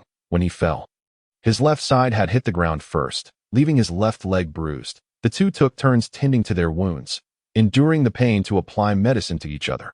After consuming a nutrient supplement, they collapsed onto their beds, falling into a deep sleep. When they opened their eyes again, it was already the following evening. White Tower got up and consumed a nutrient supplement, hearing some commotion outside. He opened the door to find Carl awake, busy sorting through the dirty clothes he had removed the previous day. Awake? Do you feel dizzy or nauseous? White Tower asked quietly. No, not at all, Carl replied. Relieved to confirm there was no concussion, that he resumed his work. Uncle Carl, what are you doing? White Tower inquired. Leaning against the door, he had just noticed his left leg was swollen again, making it difficult to move. I was just cleaning and maintaining KO and MO ran. Now I'm figuring out what to do with this pile of dirty clothes. Carl indicated towards KO, who had regained his silver gray color, and kicked the clothes at his feet. While we have stocked up on some supplies, we will undoubtedly need to venture out again. These thick clothes are akin to our protective gear. We cannot simply discard them, or we will find ourselves without clothing later. White Tower adjusted his stance against the doorframe, wincing from the pain. Please check through these. Aside from those that are utterly unusable, let's see if we can patch up the others with scraps. Carl nodded in agreement. Yes, that's what I was thinking. Do you know how to sew? The two men exchanged a glance, both sighing in unison. White Tower inhaled sharply. Let's just hold on to those for now. Perhaps we can figure it out slowly. All right, I'll handle this. You should rest for now, given your injuries, Carl said, gesturing for White Tower to return to his room, acknowledging he could be of little help. White Tower allowed Carl to assist him to the study. He looked at his swollen fingers, feeling helpless and resigned, realizing he could only theorize without being able to act. For a month, White Tower and Carl recuperated at home, occasionally disturbed by zombies crashing against the steel door at the staircase. Carl had observed through the peephole that the tall zombie they had encountered had not perished. It had merely sustained a gaping wound in its throat and a large gash on its shoulder.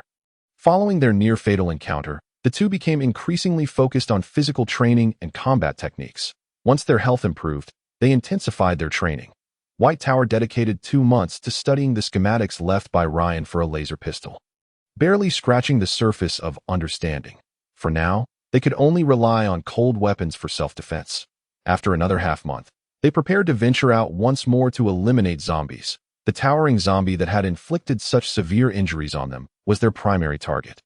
White Tower suspected it might possess a corpse crystal in its head. The corpse crystal they had previously fed to Mu Dan had revitalized her, yet after 2 months, she remained unchanged. White Tower speculated that her energy supply was insufficient.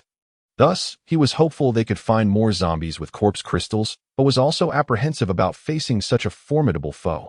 Sighing, Carl peered through the peephole, confirming the area was temporarily clear of zombies before signaling White Tower to prepare to leave.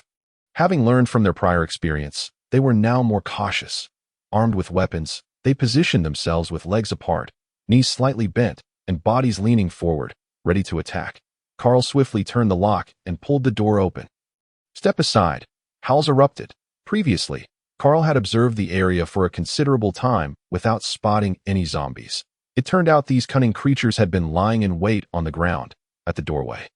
3 zombies lunged forward the moment Carl opened the door, but due to the narrow entrance, they became stuck in the doorframe. Maintaining his focus, Carl retreated at White Tower's warning, and now seeing the zombies trapped, he advanced and struck 3 swift blows. Thud, thud, thud. 3 zombie heads fell to the ground. The 3 decapitated corpses remained motionless at the door. Chapter 9. The hunt for zombies again, as other zombies heard the commotion. They began to appear, but they were blocked by the corpses at the entrance, mindlessly colliding with them and reaching forward. Carl and White Tower felt no fear. In fact, they found the scene somewhat comical. White Tower thrust his spear through the gap, dispatching 1 small zombie after another. In total, he eliminated 6 zombies, plus the 3 blocking the door, leaving only 1 remaining. The tall zombie. How? Carl and White Tower exchanged a glance. Quickly assuming their battle stances, the corpses piled at the door were torn apart and trampled until all the zombies were cleared, revealing Carl and White Tower, who were poised for battle. Howl, charge. Both sides surged forward. And as White Tower's MO ran was about to strike the zombie's vital point, the creature unexpectedly grabbed a nearby corpse to block the attack. The spear merely pierced the deceased's abdomen, leaving the towering zombie unscathed. On the left, Carl raised his blade overhead, intending to deliver a decisive blow to the previously wounded right shoulder of the tall zombie, rendering its arm useless. To his astonishment, the zombie hurled the decaying corpse directly at Carl. He had no time to evade, and instead cleaved the corpse in 2, splattering its putrid innards all over himself. Ugh! The stench of decay nearly overwhelmed him. Seeing this, White Tower quickly repositioned, aiming his spear at the tall zombie's knee. Thud! Crack! Howl! With a cry, the towering zombie's left knee was pierced through by the spear. Carl seized the opportunity, swinging his blade toward the zombie's right shoulder. This time without any corpses to shield it. With a howl, the zombie's right arm fell away. In just 2 minutes, the zombie had suffered significant damage and attempted to flee. Carl and White Tower would not allow it to escape. Positioning the spear to block the exit, followed closely by Carl's blade, the zombie, clearly intelligent, grasped the spear's shaft and yanked forcefully. White Tower, who had a firm grip on the spear, was yanked forward along with it. White Tower, Carl shouted as the zombie focused solely on escaping. Its back became fully exposed to Carl's blade. Without hesitation, he aimed for the zombie's neck. However, he slipped on the blood-soaked floor, causing his blade to veer towards the remaining left shoulder of the zombie, an opportunity nearly missed. Just then, the zombie's body lurched, inadvertently presenting its neck to Carl's blade. With a decisive crack, the zombie collapsed to the ground. In the brief moment that both Carl and White Tower processed what had just occurred, the zombie lay lifeless, unable to rise again. Ultimately, it was White Tower who first regained his composure, realizing the creature's limpness had rendered it unable to maintain balance, allowing Carl to strike true.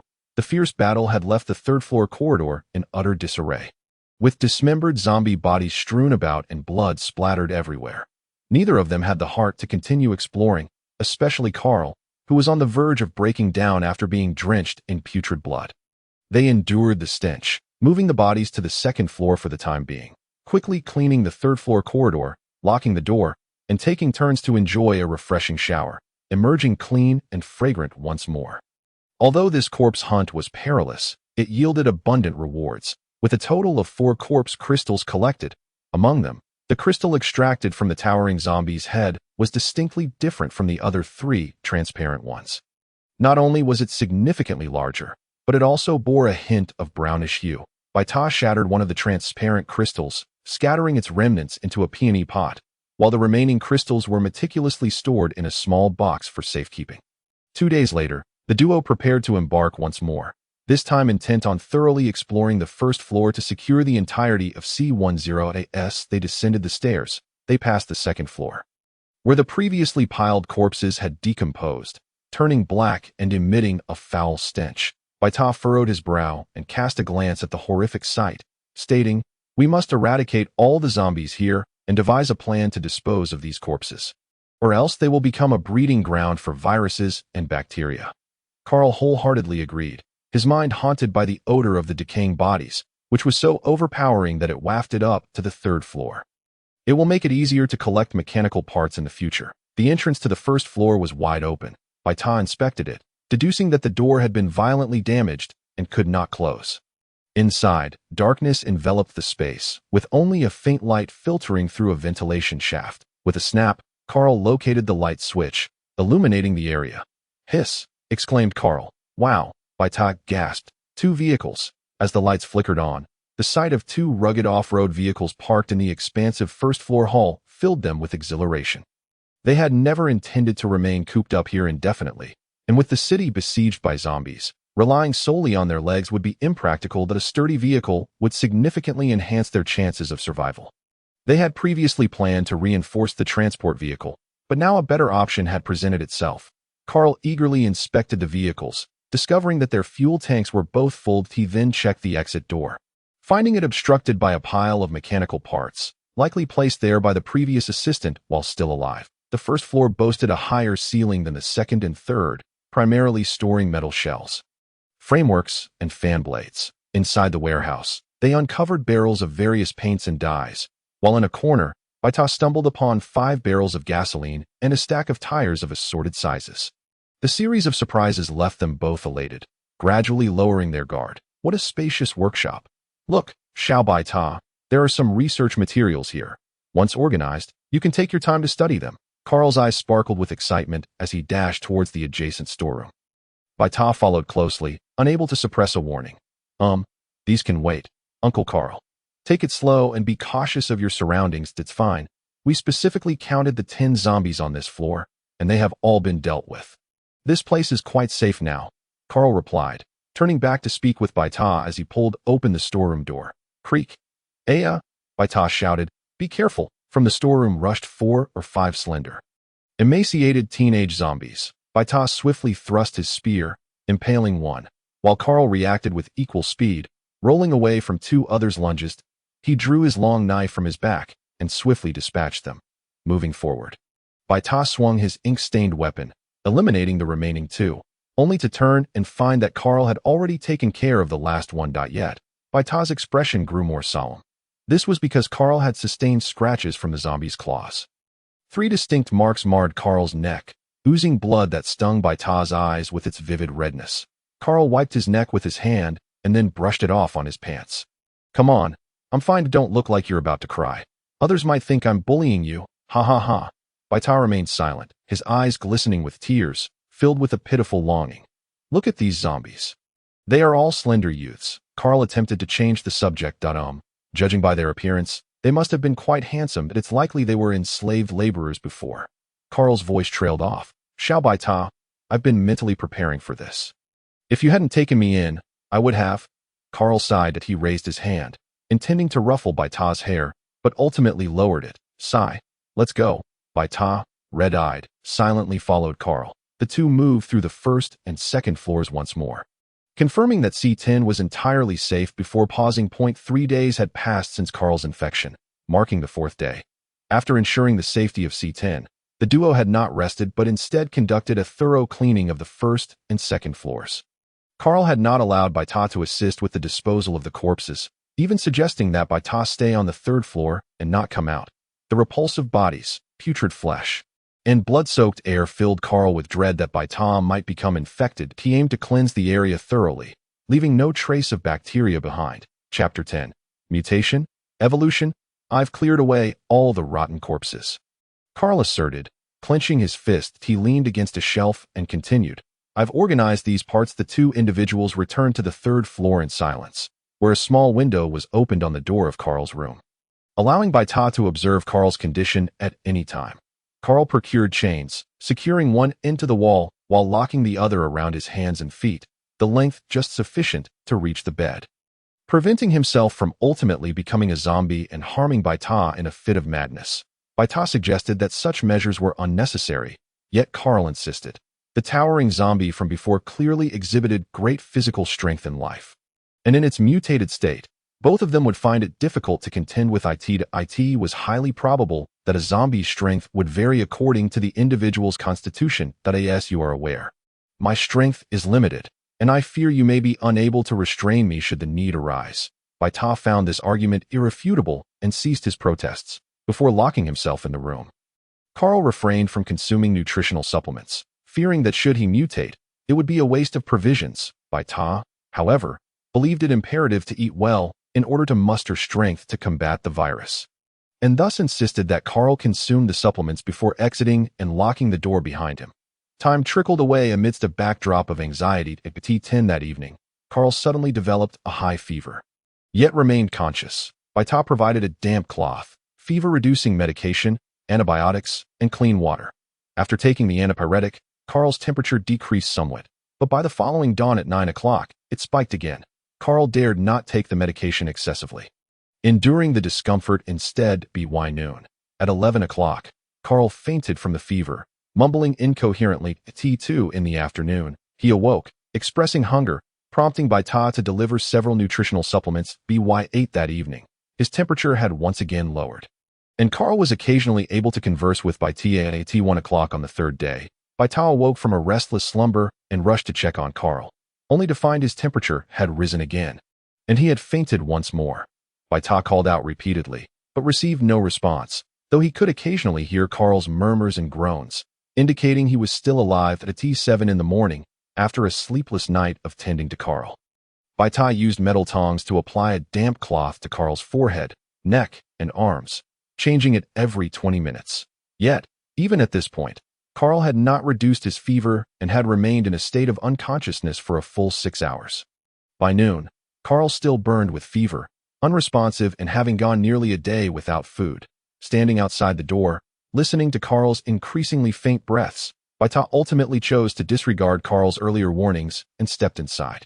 To his dismay, the figure lying on the iron bed showed no reaction to his intrusion. Carl had completely succumbed to his fever.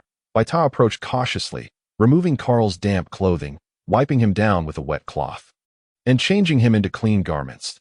He then moistened Carl's lips with a cotton swab dipped in water and painstakingly fed him the nutritional supplement bit by bit, initially concerned that Carl might be unable to swallow due to his unconscious state. Baita was astonished when Carl, driven by some primal instinct for survival, managed to swallow the supplement on his own. This revelation filled Baita with both surprise and relief, and he continued this process for nearly 2 hours until he had successfully administered an entire supplement. Next, he fetched alcohol to wipe down Carl's undershirt, palms, and soles. Every half hour, he moistened Carl's lips with a cotton swab. Finally, on the 4th day at dawn, Carl's temperature returned to normal, yet he remained unresponsive. By this point, Baita had endured a full day and night without sleep, utterly exhausted. After hastily consuming a nutritional supplement, he collapsed onto his bed, but sleep eluded him, as he found himself waking every half hour to check on Carl's condition. At 4 in the afternoon, upon returning to Carl's room, Baita discovered that Carl's breathing had become alarmingly faint. Were it not for the slight rise and fall of Carl's chest, Baita might have believed that Carl had succumbed. He called out Carl's name from the doorway, but received no response. Chapter 11. Abilities panic gripped Baita as he flung the door open and rushed to Carl's side. He found no recurrence of the high fever. Carl's temperature was normal, and the wounds on his neck showed no signs of deterioration or decay, some even beginning to scab. Yet, Carl remained unresponsive, and his breathing grew increasingly faint. Baita retrieved cotton swabs, clean water, and nutritional supplements, attempting to moisten Carl's lips and feed him, but Carl no longer swallowed. Watching Carl's breaths grow increasingly shallow, Baita felt a surge of panic, his eyes reddening as he called out Carl's name. Desperate to administer medication or supplements, but everything was rejected and expelled, he resorted to wiping Carl's body with alcohol, having tried countless remedies, yet none proved effective. Carl's breathing continued to weaken, as if it could cease at any moment. What to do? What to do? High fever followed by unconsciousness, medication leading to improvement, nourishment restoring vitality. At that moment, a spark of inspiration struck him. He recalled the peony in the room. Energy. Energy. Yes, the corpse crystal. In a frenzy, Baita dashed into the laboratory to retrieve the box containing the corpse crystals, rushing back to Carl's bedside. He placed the largest brown corpse crystal into Carl's right palm and several smaller transparent crystals into his left. To his astonishment, he witnessed one of the transparent crystals being drained of energy, turning to gray powder. It worked. Baita felt a surge of hope. Observing Carl's breathing and pulse, it was indeed effective. Carl's breathing and pulse gradually stabilized. He continued to monitor the other crystals, noting that another transparent crystal transformed into gray powder.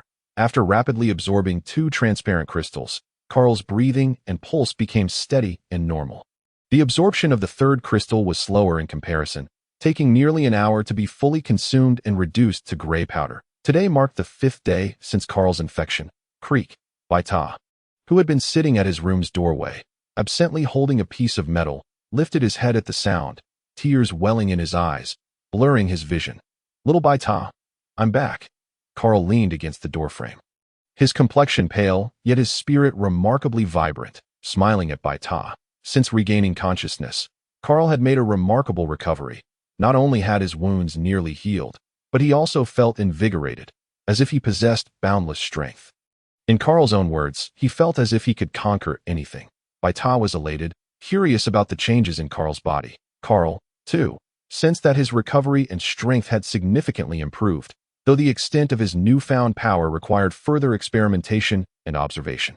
Once Baita confirmed that Carl was well, he collapsed onto his bed, utterly exhausted. The dual burden of mental and emotional strain had taken its toll, and he slept soundly for 2 full days. Upon awakening and stepping outside his room, he found Carl effortlessly lifting a metal gear that was 4 to 5 times his size. Ah, little Baita, you've finally woken up. Carl, with the massive gear held aloft, looked at Baita with an expression of ease. Carl uncle, Baita stammered, astonished, pointing at the gear above Carl's head. Oh, this? Don't worry, Ever since I woke up that day, my strength has increased tremendously, just see. Carl replied, lowering his left hand and effortlessly lifting the large gear with one hand. I believe your earlier speculation was correct. I think I've evolved. This is utterly outrageous, Baita gasped in disbelief. Ha, it's not an exaggeration.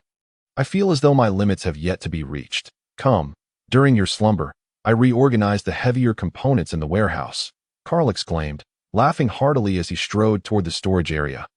He felt immense gratitude for having heeded Baita's advice, not only preserving his life, but also emerging with enhanced strength. Feeling rejuvenated by a decade, Baita hurried to take a nutritional supplement and followed Carl. The previously disorganized parts in the warehouse had been meticulously arranged by Carl, who pointed to some additional components. These are items I brought up from the first and second floors. See if any of them are useful. I can also fetch more from the lower levels if needed. No need, Uncle Carl. This is sufficient for now. Baita quickly shook his head, his expression turning serious. Uncle Carl. Carl paused. What is it, little Baita? This time, we turn misfortune into fortune, but next time we may not be so fortunate. A lesson learned from adversity, Baita stated, his usually soft demeanor replaced with a stern expression.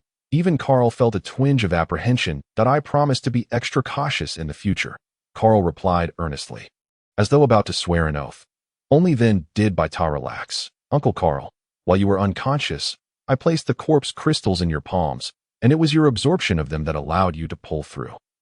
The corpse crystals are a form of special energy, and I suspect you may need them to enhance your abilities in the future. Corpse crystals? Enhance? Are you saying I could become even stronger if I absorb more?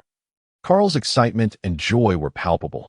No man could resist the allure of greater strength. Indeed, but this is merely my conjecture.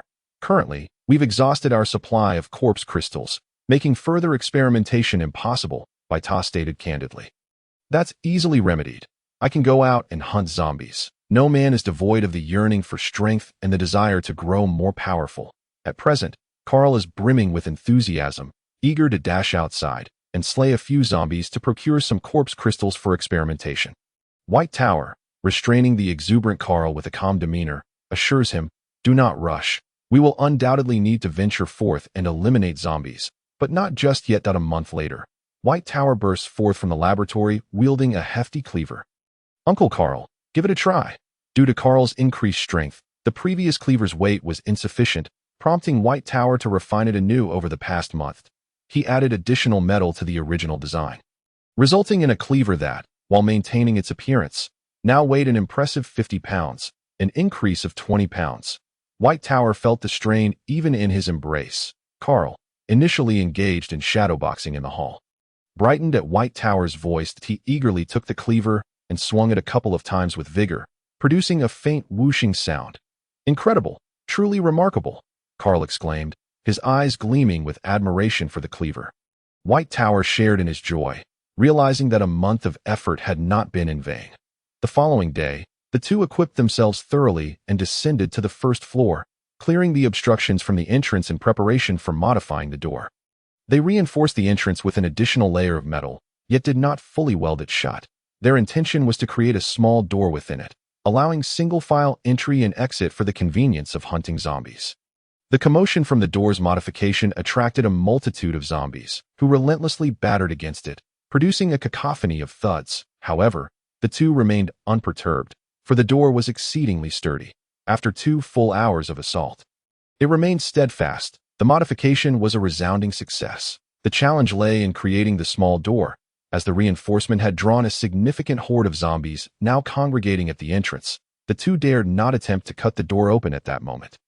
Consequently, they had no choice but to pause their work and await the dispersal of the zombies. 2 days passed, and while many zombies had wandered off, a stubborn few still lingered at the door. Observing from the third-floor window, White Tower concluded, "This won't do. We cannot wait indefinitely for them to leave. Perhaps one of us could create a distraction on one side, while the other works on the door." Carl proposed this strategy, which White Tower readily approved, nodding in agreement that a feasible plan. "Let me consider the execution." The following day, Carl, holding a door, 3 metal plates, and accompanied by White Tower, approached the entrance. White Tower marked the outline for the small door, then proceeded to weld the metal plates to the sides and top, forming a short corridor. Finally, he attached the door, allowing them only to cut through the marked outline of the small door. Carl would handle this last step while White Tower would attract the zombies. Chapter 12. Unusual weather. White Tower stood at the vent, producing a copper gong, reminiscent of a formidable instrument from his past life, which he crafted manually. Carl, positioned at the door with a cutting machine, heard the clanging sounds from the other side and witnessed the zombies gradually being drawn away, prompting him to activate the machine and commence work.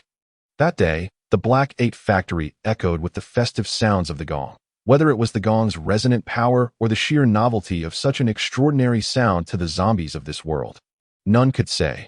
When the cutting noises began, not a single zombie moved away. They all gathered beneath the gong, raising their arms and bouncing about, as though it were a large dance party. White Tower struck the gong for half an hour, while the zombies below partook in their own half-hour dance. Boom! Done! Little White Tower, Carl's voice called from behind. White Tower immediately ceased his rhythmic striking, his hands sore from the exertion. That's enough. It's time to disperse. He shouted down to the zombies, clutching the gong as he retreated. After inspecting Carl's work, he rounded off the sharp edges, completing the task with success. 3 days later, on a clear morning, 3 months had elapsed since the zombie outbreak, and Carl and White Tower resolved to venture out for a hunt. Carl's powers were likely to require the energy from corpse crystals, and the growth of the peony flowers depended on this energy as well. They needed to acclimate to this new world swiftly if they were to survive in this chaotic environment. The duo had gained some experience in dealing with zombies, and they noted that the ones roaming outside seemed relatively weak. They had not encountered any formidable zombies like the towering one from before. This revelation brought them some relief, suggesting that such powerful zombies were exceptional cases. Thus, they established a routine of awakening each morning to hunt zombies, returning at night to recuperate, and resuming this lifestyle day after day. A week passed, and their combat skills sharpened considerably, leading them to decide on a brief respite. They had amassed a total of 52 corpse crystals, 2 of which were colored, 1 brown and 1 blue. White Tower took stock of their weakest bounty. Carl, polishing the cleaver, remarked, "We need to slay around 30 zombies daily. That's over 200 in a week. Yet this only accounts for a quarter of our probability." The 2 colored crystals indicated mutations in strength and speed, suggesting that the brown crystal contained energy related to strength, while the blue crystal contained energy linked to speed. Humans can evolve, so surely zombies can as well, White Tower mused, observing the 2 crystals. Carl added, "Indeed, but we still do not know if humans must be infected by zombies to mutate and evolve, or if natural evolution is also possible. So far, we have encountered no other survivors, making it difficult to ascertain. As they placed the 2 colored crystals into a tin box, White Tower spoke lightly. "Let us focus on enhancing our own abilities for now. We must eventually venture beyond this factory to see what the outside world holds. Perhaps there are safe zones established by the government." "That's a valid point. I'll see if I can absorb these corpse crystals," Carl replied, picking up a transparent crystal and holding it in his palm. Before long, the crystal crumbled into powder. "It works," White Tower exclaimed, his eyes gleaming with excitement as he inquired, "What does it feel like?" Carl responded, "I'm not sure why, but I suddenly felt a chill down my spine. It's quite pleasant. Warm, and I feel all my fatigue has vanished." White Tower scribbled rapidly in his notebook, asking, "Anything else?" Carl replied, "No, that's all." White Tower, slightly disappointed, suggested, "Then let us try this." He handed Carl the brown crystal. Carl grasped the brown crystal, silently absorbing it, and found the experience faster and more pleasurable, with purer energy. "What about this one?" White Tower asked, passing him the blue crystal. The energy is purer than the transparent one, similar to the brown crystal. But absorption seems slower. It feels as if the energy needs to be transformed before I can absorb it," Carl candidly explained. White Tower diligently noted this, exclaiming, "Ah, I understand. The transparent one has no attributes. While the same attribute absorption is optimal, differing attributes require transformation for absorption. Let us try absorbing another transparent one to see if the absorption time remains consistent for crystals of the same attribute level." Carl replied, "I can't absorb anymore." I'm full." White Tower was taken aback. "I can sense that my ability to absorb energy has reached a limit. I'm saturated, and further absorption is futile." Carl elaborated. After a moment of reflection, White Tower concluded, "It sounds as though digestion is necessary. After absorbing energy, there's a process of digesting it. Exactly. Carl affirmed that we will check again tomorrow to assess your absorption limit. After a week of experimentation, Carl discovered he could absorb and digest 5 transparent quartz crystals or 1 attribute crystal daily. Despite a week of absorbing crystals, he reported no significant changes in his powers. Nevertheless, both remained confident that quantitative changes would eventually lead to qualitative transformations. Thus, they resumed their zombie hunting at the entrance, rising at 9 in the morning to hunt zombies, resting for 2 hours at noon. Continuing their hunt in the afternoon and wrapping up by 5 in the evening, they established a routine of working from 9 to 5, repeating the cycle. Another month passed, and as mid-April arrived, the weather began to warm. After over a month of fervent cleaning, there were no zombies roaming around C10, yet the two refrained from rushing out to explore. Instead, they returned to the 3rd floor for seclusion and training. In truth, they were simply weary from the relentless hunting and needed rest. White Tower now spent his days watering plants and reviewing research materials, living quite comfortably. Carl practiced his punches and the 5 animal play techniques that White Tower had taught him. While meticulously organizing the parts and materials within C10, thus, they rested for half a month before diving back into their zombie-slaying endeavors. Their days became increasingly structured and monotonous, in the year 140 of the star calendar.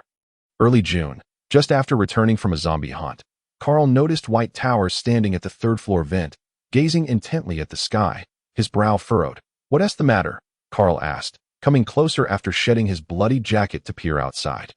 White Tower's expression was grave, betraying his concern. "It has been 2 months without rain. 2 months. That's rather unusual," Carl replied. "Typically, this time of year sees abundant rainfall. Even in drought seasons, it shouldn't go 2 months without a drop." In recent days, Carl had been preoccupied with the monotonous routine of slaying zombies and absorbing their corpses' crystals, scarcely paying heed to the peculiarities of the weather. It was only when By Tower pointed it out that he became acutely aware of the abnormal climatic conditions. His expression turning grave. "I am not only concerned about the drought." By Tower massaged his temples. The zombie outbreak had persisted for nearly a year now, and the municipal water supply had become intermittent. "I fear that the municipal services may not endure much longer. What began as a regular water supply has now dwindled to 2 scheduled distributions a day. A complete cessation of water is merely a matter of time." Carl's mood darkened. The water quality had also deteriorated. "Today, when I checked the water quality tester, the readings had once again declined. I am still researching the water purification device." The water quality tester was a contraption By Tower devised after discovering the irregularities in the water supply. Currently, they were drinking water that had been thoroughly tested. The irregularities in the water supply cast a shadow over both their hearts. If the municipal services truly succumbed, subsequent power outages would inevitably follow. Not to mention the prospects of rescue. Both were keenly aware that the hopes for rescue were faint, yet neither dared to articulate this bleak reality, clinging to the notion that silence might stave off despair. Carl began to tirelessly exterminate zombies. There were no fewer than tens of thousands of enslaved workers in the Black 8 factory complex, not to mention those wandering in from other districts. After clearing the nearby zombies today, new ones would inevitably drift in tomorrow. He had no shortage of targets. By Tower, on the other hand, devoted himself wholeheartedly to the research of the water purification device and generator. Thus, another month passed. To their astonishment, instead of the anticipated drought, they were met with a torrential downpour. Thunder rumbled. A flash of lightning split the sky. The lights on the 3rd floor of C10 flickered erratically, and after several flickers, plunged into complete darkness. The power had gone out, and this outage was never restored. The municipal services had collapsed. Chapter 13. Carl's evolution. Knock, knock, knock. Little By Tower. Little By Tower. Carl, who had been dispatching zombies near the entrance of C10, was suddenly drenched by the torrential rain and lightning that he hastily dispatched the zombie before him and sprinted back, locking the door behind him in one fluid motion. Upon entering, he realized the power was out on the 3rd floor. "Little By Tower, the power is out," Carl exclaimed, wiping the rain from his face. After the blackout, only a faint light filtered through the ventilation shaft, and he groped his way towards the laboratory. Meanwhile, the sudden blackout rendered By Tower's eyes unaccustomed to the darkness, forcing him to close them as he cautiously navigated the laboratory, carefully avoiding the scattered components, gradually inching towards the door. "Uncle Carl, I'm here," but I can't see anything right now. Don't rush. Hearing Baita's response, Carl felt a wave of relief and began to search for the flashlight Baita had previously made. All right, take your time coming out. I'll look for the flashlight. Yes, I remember it was on the box against the wall to the right when you enter the warehouse. Baita managed to reach the hall, his eyes slowly adjusting to the dark, allowing him to discern shapes in the faint light from the ventilation shaft. Simultaneously, Carl entered the warehouse, feeling his way along the right wall. Taking 2 or 3 steps before colliding with a box that he felt around and found 2 cylindrical objects. Got it. He held the flashlight, searching for the switch as he walked back. With a click, light illuminated his face from below, startling Baita, who turned to see the commotion. Carl quickly adjusted the angle, directing the beam towards the ceiling, instantly brightening the room. It was at this moment that Baita noticed Carl's clothes were utterly soaked. A small puddle had formed beneath him from standing there for a while. Uncle Carl, you should go change your clothes to avoid catching a chill. The damp fabric clung uncomfortably to his skin.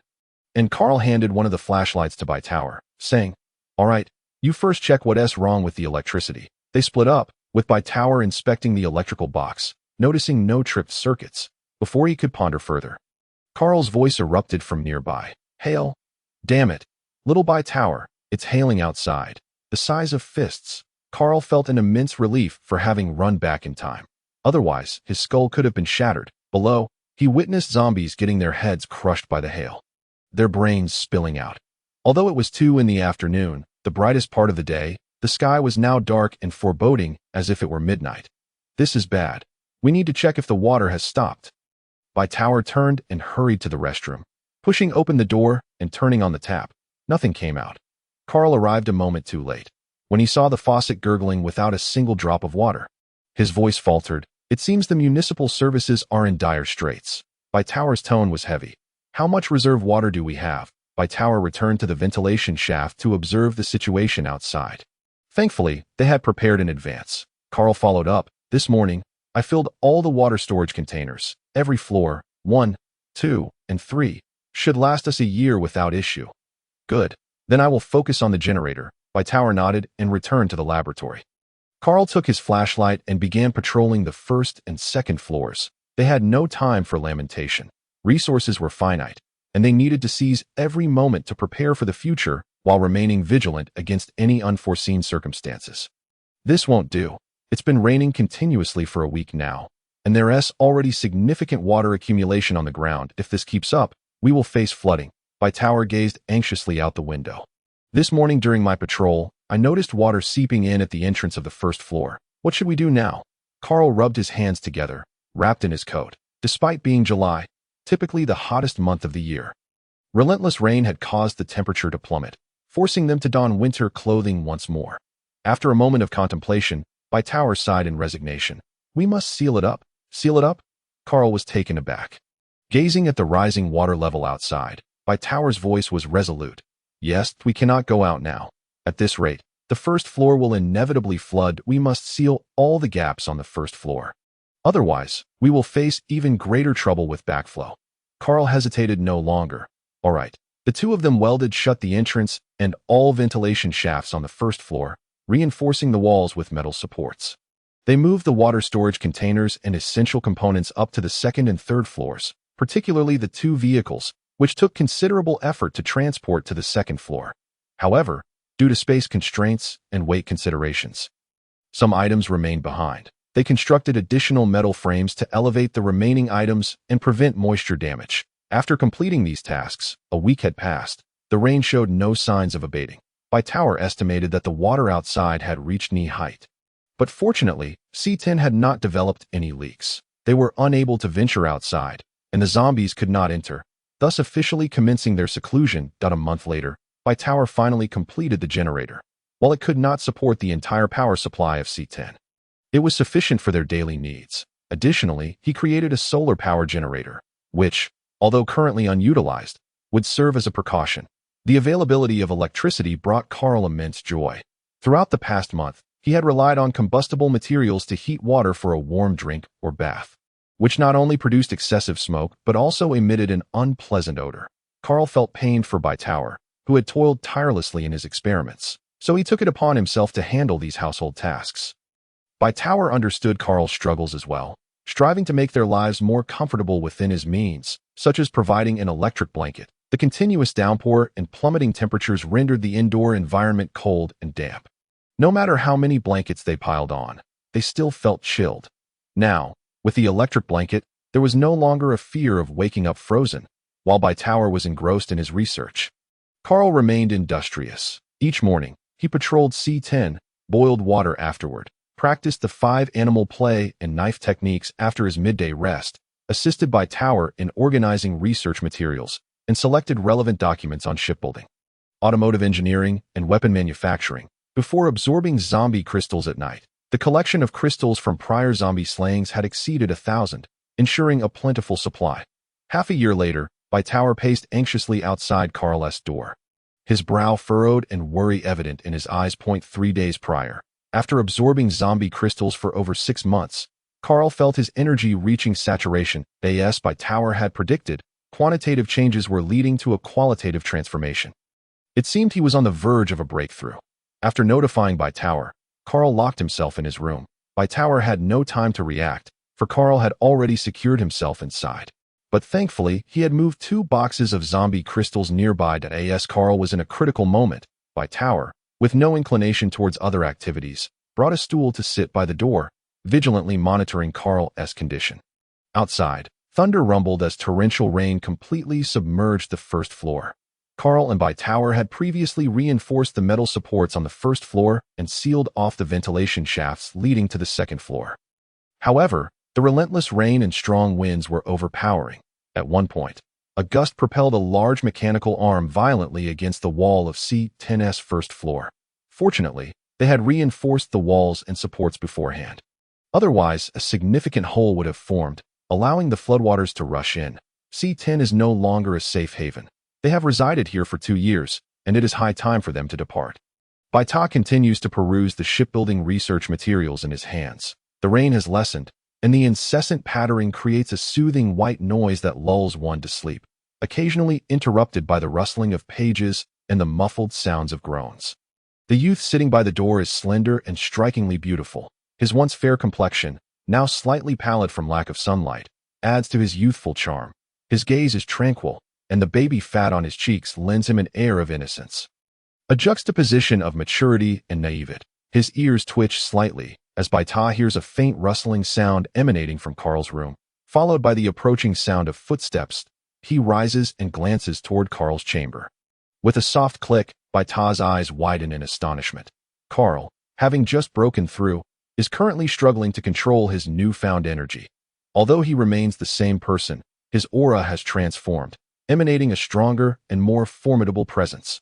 Upon seeing Baita obediently standing at the doorway, Carl can't help but smile broadly, his expression a blend of endearing awkwardness that swiftly morphs back into the familiar visage of Uncle Carl. "Little Baita, I have succeeded," Carl exclaims, his right fist clenched, muscles bulging as he throws a punch, producing a faint whooshing sound. His excitement paints his cheeks crimson as he unleashes a series of powerful punches, each strike resonating with vigor, as if a tiger's roar fills the air. It turns out that the rustling sound Baita heard earlier was the residue of crystal powder falling from Carl's body. Now, in his exhilaration, the air is thick with dust. "Oh dear, I almost forgot about that," Carl exclaims, hastily opening a ventilation duct. Chapter 14. The evolution of Baita after Carl's breakthrough. Baita advises him to reduce his daily intake of crystal residues and focus on physical training. "Your extraordinary ability lies in strength. It must be expressed through your body. What if your physique cannot withstand such immense energy?" Baita's words resonate with Carl, who acknowledges the validity of his advice. Ever since his ascension to level 2, he has felt a marked increase in power, yet each use leaves him with aching limbs, particularly his arms, which tremble and swell after extended exertion. "All right, I shall follow your counsel," Carl replies, placing complete trust in Baita. "I have noticed a significant increase in my appetite recently. The nutritional supplies I have stored may not last much longer," he expresses with a hint of concern. "It is only natural to require more sustenance when expending considerable energy. Do not fret. My efforts have not been in vain. The modifications for the 3 vehicles are complete. We are merely left with the construction," Baita declares proudly, waving the renovation blueprints in his hand. Time swiftly passes, and a month has gone by. Standing at the third-floor vent, observing the outside conditions, Carl frowns as he glances back at Baita, who is still busy painting the modified vehicles. Little Baita, the water has risen to the middle of the second floor. It won't be long before C10 is submerged, he remarks. Understood, Baita replies. Donning a gas mask, he sets aside the black paint and picks up a bottle of green paint, shaking it before continuing his work. This vehicle will be finished today. We shall depart from here tomorrow. In the center of the third-floor hall rests a modified vehicle adorned with green camouflage paint. The vehicle comprises 3 sections. Baita has disassembled the transport vehicle, reinforcing and transforming the cargo area, while 2 off-road vehicles are connected to either end of the cargo section, resembling a shortened high-speed train from a previous life. The dual-front design allows for easier maneuverability in challenging terrains. The vehicle's lower half is crafted in a boat-like arc, with wheels that can retract and be replaced by propellers, making it amphibious. Small doors are placed on either side and atop the cargo area for convenient entry and exit, with windows that allow for ventilation and outside observation, which can be locked when not in use. The cargo area is divided into 2 sections with a central aisle for movement. One side features a lofted bed and storage design, separated by a curtain for privacy while maximizing space. The opposite side is divided into 2 halves. One serves as Baita's research lab, while the other accommodates a restroom and equipment such as a water purification system and generator. The modified vehicle can operate on both gasoline and electricity, equipped with a solar power generator that stores energy when not in use. Additionally, serrated blades have been affixed to the front for enhanced impact. Regrettably, Baita has yet to develop a laser pistol, but has succeeded in crafting a standard rifle, providing them with a means of ranged weaponry. That afternoon, the 2 fill the modified vehicle to the brim, ensuring they possess enough supplies to sustain them for over 6 months. In this time frame, they must locate new resources or find a safe zone to settle. They toil diligently throughout the day, retiring early to rest and prepare for the challenges awaiting them the following day. By the end of February in the year 141 of the star calendar, Carl rises early, stepping outside to find Baita still asleep. He refrains from urging him to awaken, as today marks their departure from a place they have called home for over a year, stirring feelings of reluctance within him. After hastily washing up and completing final preparations, he heads to the vent to check the water level and weather conditions. The water has risen slightly, threatening to reach the 3rd floor within the month.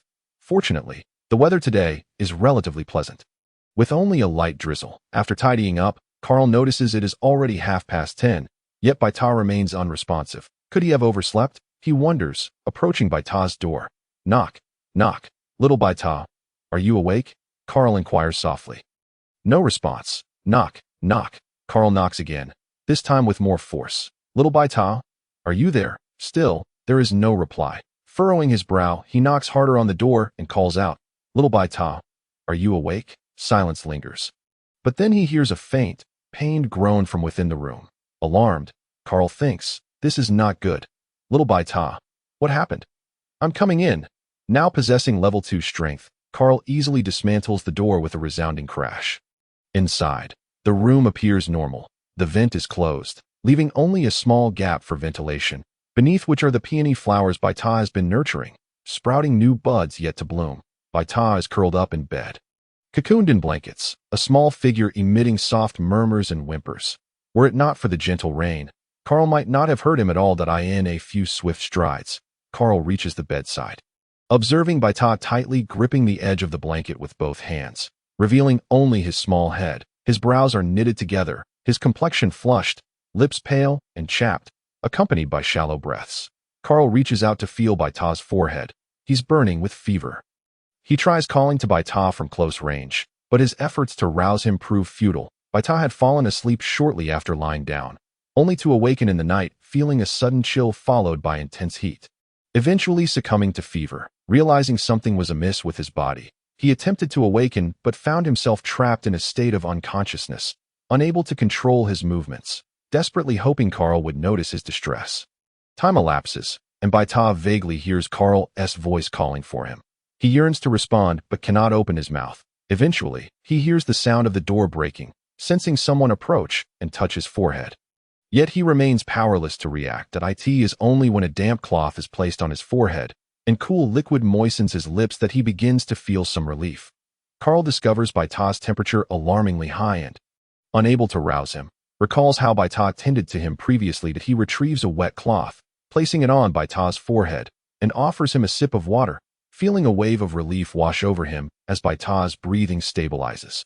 Unsure whether Baita is merely suffering from a common fever or experiencing the evolutionary phenomenon he had speculated, Carl prepares for both scenarios, moving medicines and crystal residues into Baita's room.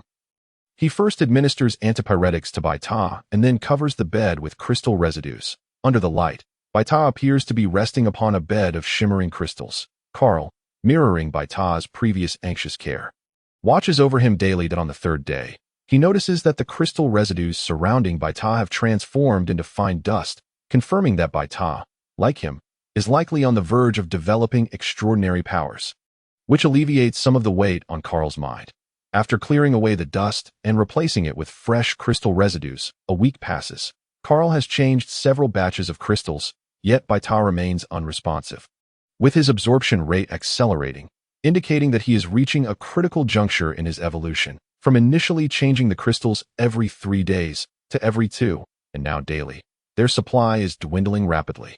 With no signs of Baita awakening, Carl gazes at the increasingly empty boxes, contemplating the possibility of venturing outside to hunt for more crystals. Currently, C10 is virtually airtight except for the vent, and exiting would require forced entry, a risk he cannot afford at this moment. Instead, he positions himself by the hall's vent daily, drawing zombies toward him, using Baita's long spear to dispatch them, cutting off their heads and retrieving them with a net. This method, though labor-intensive, proves effective. However, after successfully dispatching 2 zombies and lowering the net to collect them, he is startled to find other zombies attempting to climb up using the net as leverage. Carl had no choice but to discard the net bag along with its contents. Subsequently, he could only use ink to stitch the dismembered corpse together at 80 times. The head would fall off midway, swept away by the water. On more unfortunate occasions, after painstakingly binding the pieces, a wave would come crashing and wash everything away. By the end of the day, he had barely managed to procure a mere 10 ordinary transparent corpse crystals, let alone those of more vibrant hues. As the days passed, the supply of corpse crystals in the box dwindled, while Carl found himself utterly helpless, his anxiety causing blisters to form on his lips. Chapter 15. The Evolution of the White Tower. Today marked the 10th day, and the corpse crystals had finally run out. Although the White Tower had ceased its feverish state, there were no signs of awakening. The flood was on the verge of engulfing the second floor. Within half a month, the third floor would surely succumb. If the White Tower remained unresponsive for another week, Carl would have no choice but to carry the unconscious White Tower away and devise a plan to revive it later.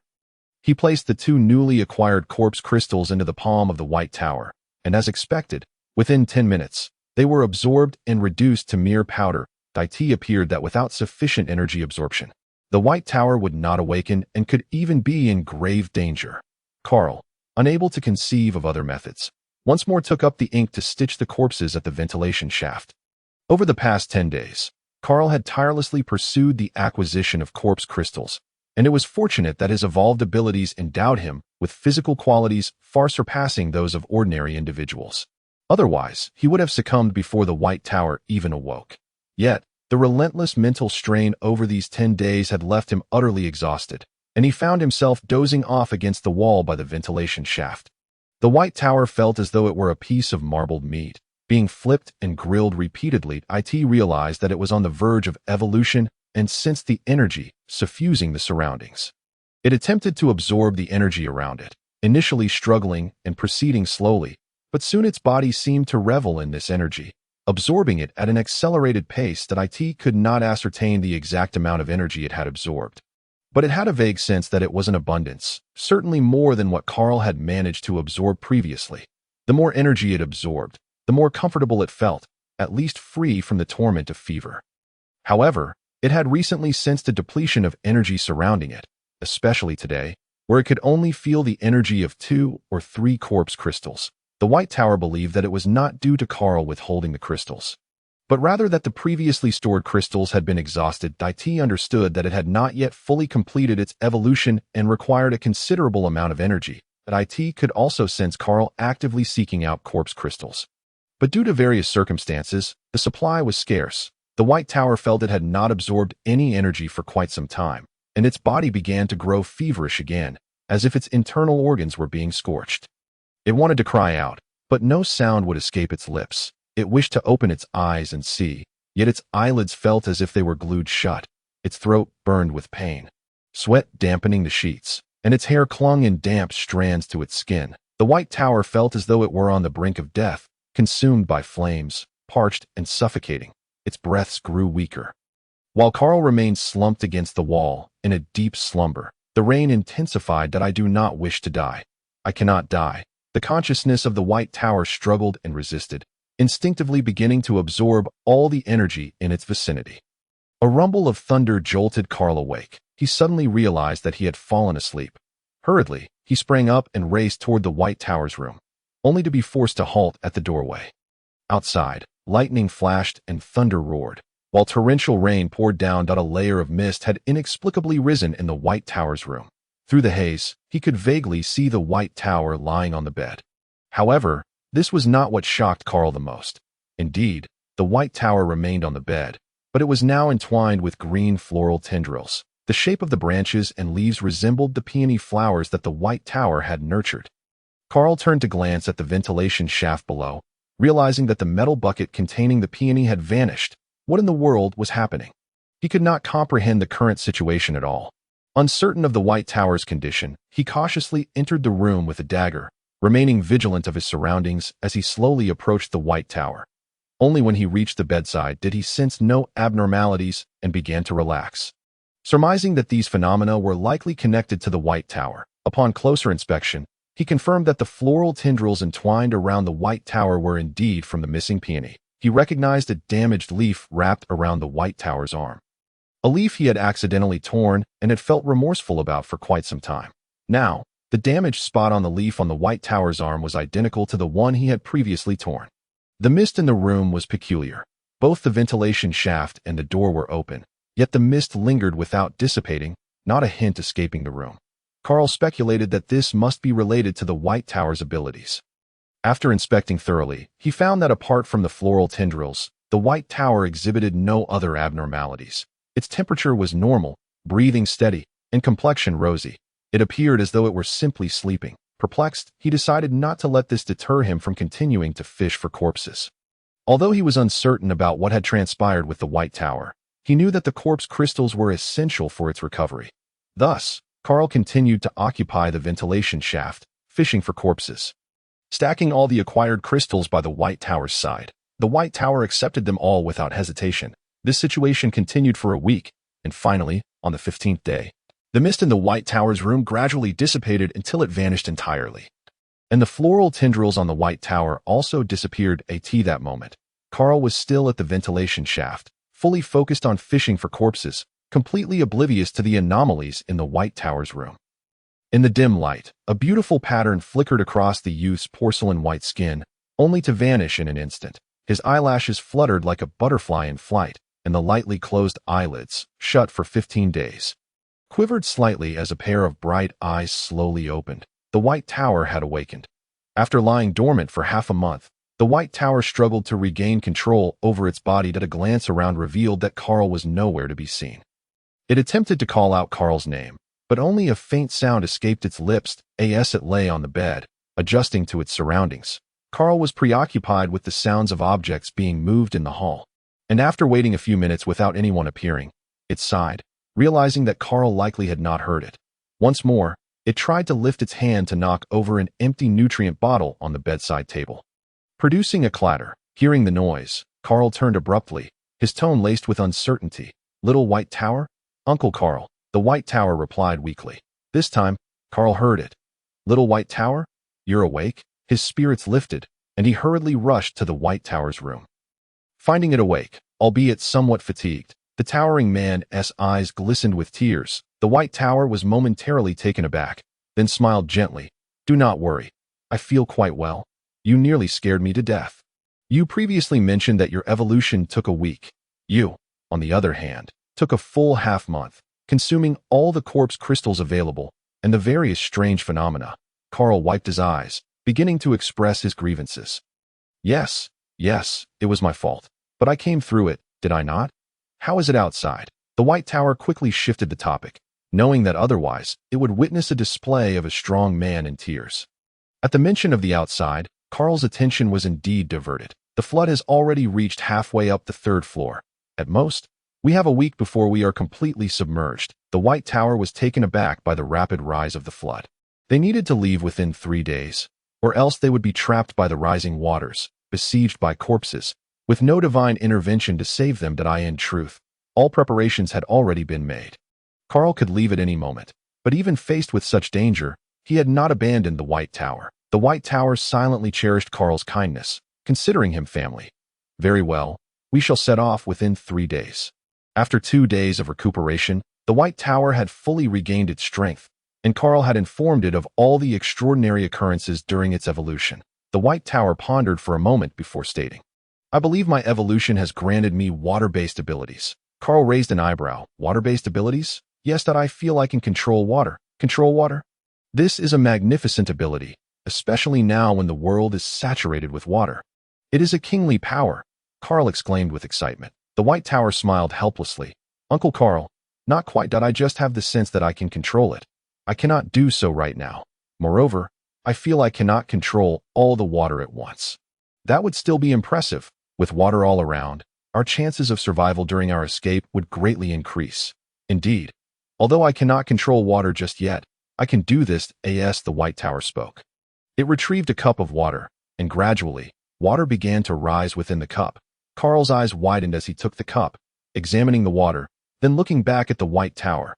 This water, the White Tower nodded. Yes, it is safe to drink. This is pure water, free from contamination by corpses. Chapter 16. The White Tower's abilities and departure. Carl's eyes lit up, and he gulped down the water in the cup in 2 swift swallows. Leaving the White Tower no time to stop him. I said it was safe to drink, and you just drank it without hesitation. The White Tower lamented. Carl chuckled warmly. I trust you. The White Tower felt a warmth in its heart. The amount of water I can produce daily is limited, but it suffices for drinking. Perhaps after my powers evolve further, I will be able to create more. No worries in this day and age. Being able to drink clean water is already a monumental blessing. Now, all water is, to varying degrees, tainted by the presence of zombies. Even purified water may not necessarily be safe. At least we have resolved the issue of the source of life for the time being. Ha ha ha. Baita has also come to realize that he had previously been overly obstinate, thinking that the ability to produce a bit of water was of little use, unlike Carl's power that could be directly employed against zombies. Now that he has come to terms with this, he feels a sense of clarity and lightness throughout his being. Ahem. As for the other manifestation of the peony, cough cough, I have yet to discern anything particularly special about myself. Perhaps it requires a specific moment or setting for me to truly realize it. Baita blinked, glanced away, and told a little fib, but Carl remained oblivious. In truth, Baita did not intend to conceal or deceive Carl. It was simply difficult to articulate this change. The first alteration he noticed upon awakening was concerning this very peony. His bodily functions gradually returned to normal after regaining consciousness. He felt an urgent need for a bath. After lying in bed for half a month, Baita felt utterly unpresentable, even though he was not dirty at all. He boiled some hot water, entered the bathroom, and as he lowered his gaze after removing his pants, he was struck by a shocking realization, turning to stone on the spot. What is this? Baita stood frozen like a statue, his wide eyes filled with astonishment and confusion. After a moment, he regained his composure. The evolution had taken so long that he had begun to sprout flowers and grasses. His fingers twitched, and he let out an involuntary, shameful sound. Baita was utterly flustered during the subsequent wash-up. It became an undeniable presence. It relished water, whether hot or cold, albeit not too extreme in temperature, and it disdained shampoo and body washed. Don't ask how Baita knew this. It seemed to perk up when it encountered water it liked. Baita was once again thrown into disarray that he even attempted to yank it off, resulting in such pain that his face contorted and tears streamed down his cheeks. After several attempts, Baita had no choice but to accept that. Due to certain peculiar reasons, his body had undergone some extraordinary transformations, such as the addition of a small pink flower bud. Forgive him. He was too shocked to think straight. This was utterly humiliating. Baita could not bring himself to tell Carl the truth. Little Baita, we must leave this place tonight. The rain outside is too heavy, and if we wait until tomorrow, it will surely flood us out.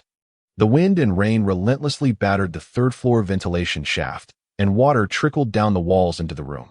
Carl forcefully shut the vent, but the sounds of thunder and lightning outside were still audible. All right, let us check again and observe the weather for another hour to see if we can wait until the rain lessens before we set out. Baita re-entered the research room to ensure nothing was overlooked. And indeed, he discovered that he had missed moving a box of documents. Excellent. Just as Carl turned to head toward the storage room, a resounding roar echoed, followed by a tremor beneath their feet. Oh no, it must be the walls on the first and second floors collapsing. Little Baita, we need to leave now.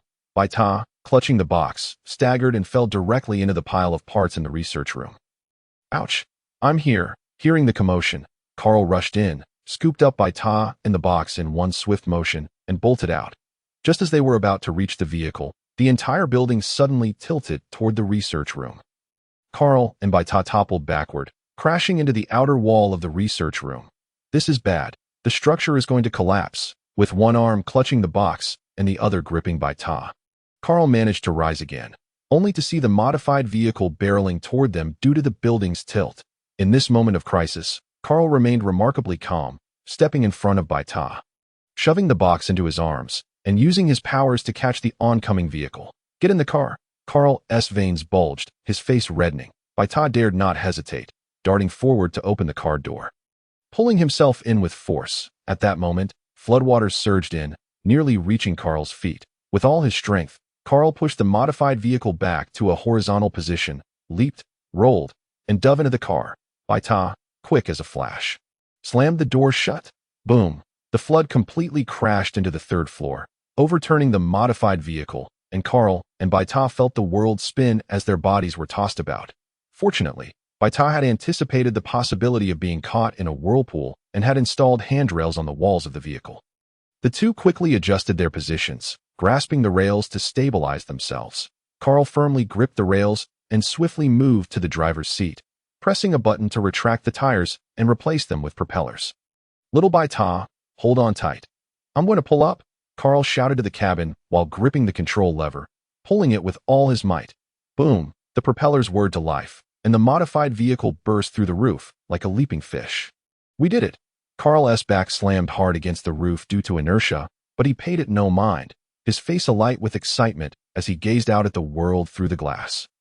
They had finally made it out, although lightning flashed and thunder roared outside, and the vehicle was tossed about by the wind and waves. At least they were no longer flipping over in every direction. Baita slowly made his way to the driver's seat, swaying precariously until he finally settled into the passenger seat and buckled up.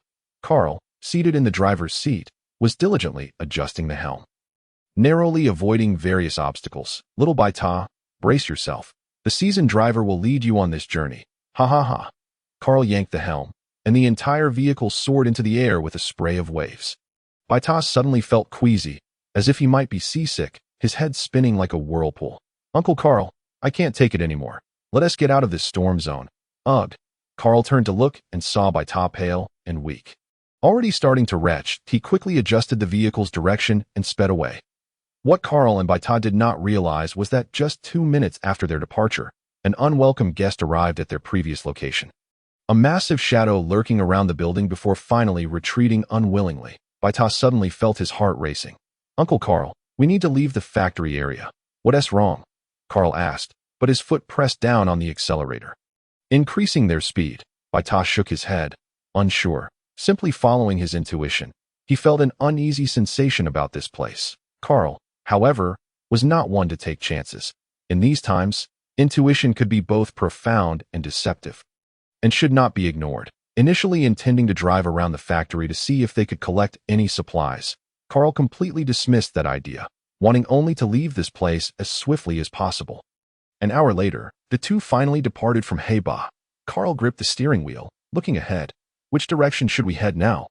Let us avoid the city. We should head northwest, where the terrain is higher and presumably not completely submerged. Baita examined the map on Carl's tablet, which was one of the maps Carl had saved prior. Otherwise, they would have had to venture into the city to find one. Carl replied. Good. TSK, the magnetic field is chaotic, and the compass is malfunctioning. What should we do? Baita felt for a moment, pointed, and said, that direction. Carl did not question how he knew that was northwest, but adjusted the steering wheel accordingly. In truth, Baita was unsure how he knew the direction, but he simply had a feeling he could discern it. How strange that was, yet he had no time to ponder it now. Day turned to night, and the two successfully left Frytown. Outside the town, the rain gradually lessened, eventually turning into a gentle drizzle. Both felt a sigh of relief, finally able to rest a bit. Carl retrieved a nutrient supplement from the storage compartment beside the driver's seat, holding it in his mouth while steering, glancing over at Baita seated next to him. Little Baita, you should rest. Your body hasn't fully recovered, and your ankle is sprained, right? Chapter 17. Town. Baita paused at this. Indeed, he had twisted his right ankle while climbing into the car, and it was swollen quite high. He had deliberately concealed this issue, not expecting Carl to notice. We're in this together. If you're injured, there's no need to hide it from me. I consider you family, little Baita. Carl kept his gaze forward, yet Baita felt warmth in his heart. All right, I'll tend to it first and switch with you later for some rest. Baita hopped back into the cabin, pulled out the first aid kit, set down a folding chair, and sat carefully applying medication to his swollen ankle. He boiled water, quickly wiped down his body, and then lay back on the bed, administering medicine to his back, shoulders, and arms before falling asleep. He slept soundly until night fell, awakening to find it was pitch black outside. Uncle Carl, is there anything happening? Baita approached the driver's seat, offering Carl a cup of hot water. Gulp, gulp, no major issues, but there's something in the water. It's not zombies, but something else. I've encountered it twice and kept my distance. Carl finished the hot water in 2 gulps, furrowing his brow as he looked out at the dark water's surface. It's too dark to see anything. Below the surface, did you see what it was? Baita also peered outside, seeing nothing clear. I didn't get close, so I'm not sure. All I could see was a massive shadow. Carl shook his head. All right, let us be cautious of whatever is in the water. Where are we now? The White Tower. And Carl switched positions, taking the driver's seat. In the tempestuous weather, our pace was already sluggish, and we had to navigate around various obstacles, which meant we were traveling at a mere 40 to 50 miles per hour. That we should now be approaching this vicinity. Carl pointed to the map, indicating Town. Town bears a resemblance to Frytown, as it also specializes in the production of airship components. However, it is somewhat larger than Frytown. Are we heading there? The White Tower glanced at the map on the tablet, fixating momentarily on the 3 characters that spell Town, and replied, yes, we can first observe the outskirts before making any plans. You should rest for now. All right, call me if anything seems amiss, Carl said, not insisting further, as he yawned and made his way to the cabin. The night was as dark as ink, with raindrops pattering against the windshield, cascading down and merging with others to form streams that flowed into the ocean of land below, obscuring vision and the passage of time. The long night stretched on, punctuated by the rhythmic drumming of rain, with only the faint glow from the cabin and the front of the vehicle providing any illumination. As if the world had forsaken the White Tower, enveloping him in solitude and luring him into the depths of this boundless darkness. The White Tower seemed to glimpse a pair of red eyes reflected on the water's surface before they vanished when he attempted to focus on them again. Time felt as though it dragged on interminably, surrounded by nothing but water, his vision fatigued, and his eyelids grew heavy. Just as he was about to succumb to slumber, he heard Carl's voice call out, Little White Tower, Little White Tower. The White Tower jolted awake, scanning his surroundings, but finding nothing unusual, nor could he see Carl. Uncle Carl, did you just call me? He shouted towards the cabin. Silence answered him.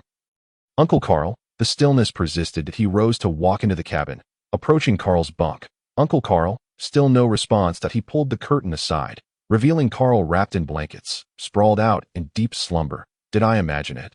The White Tower furrowed his brow and redrew the curtain. Just then, he heard Carl's voice again.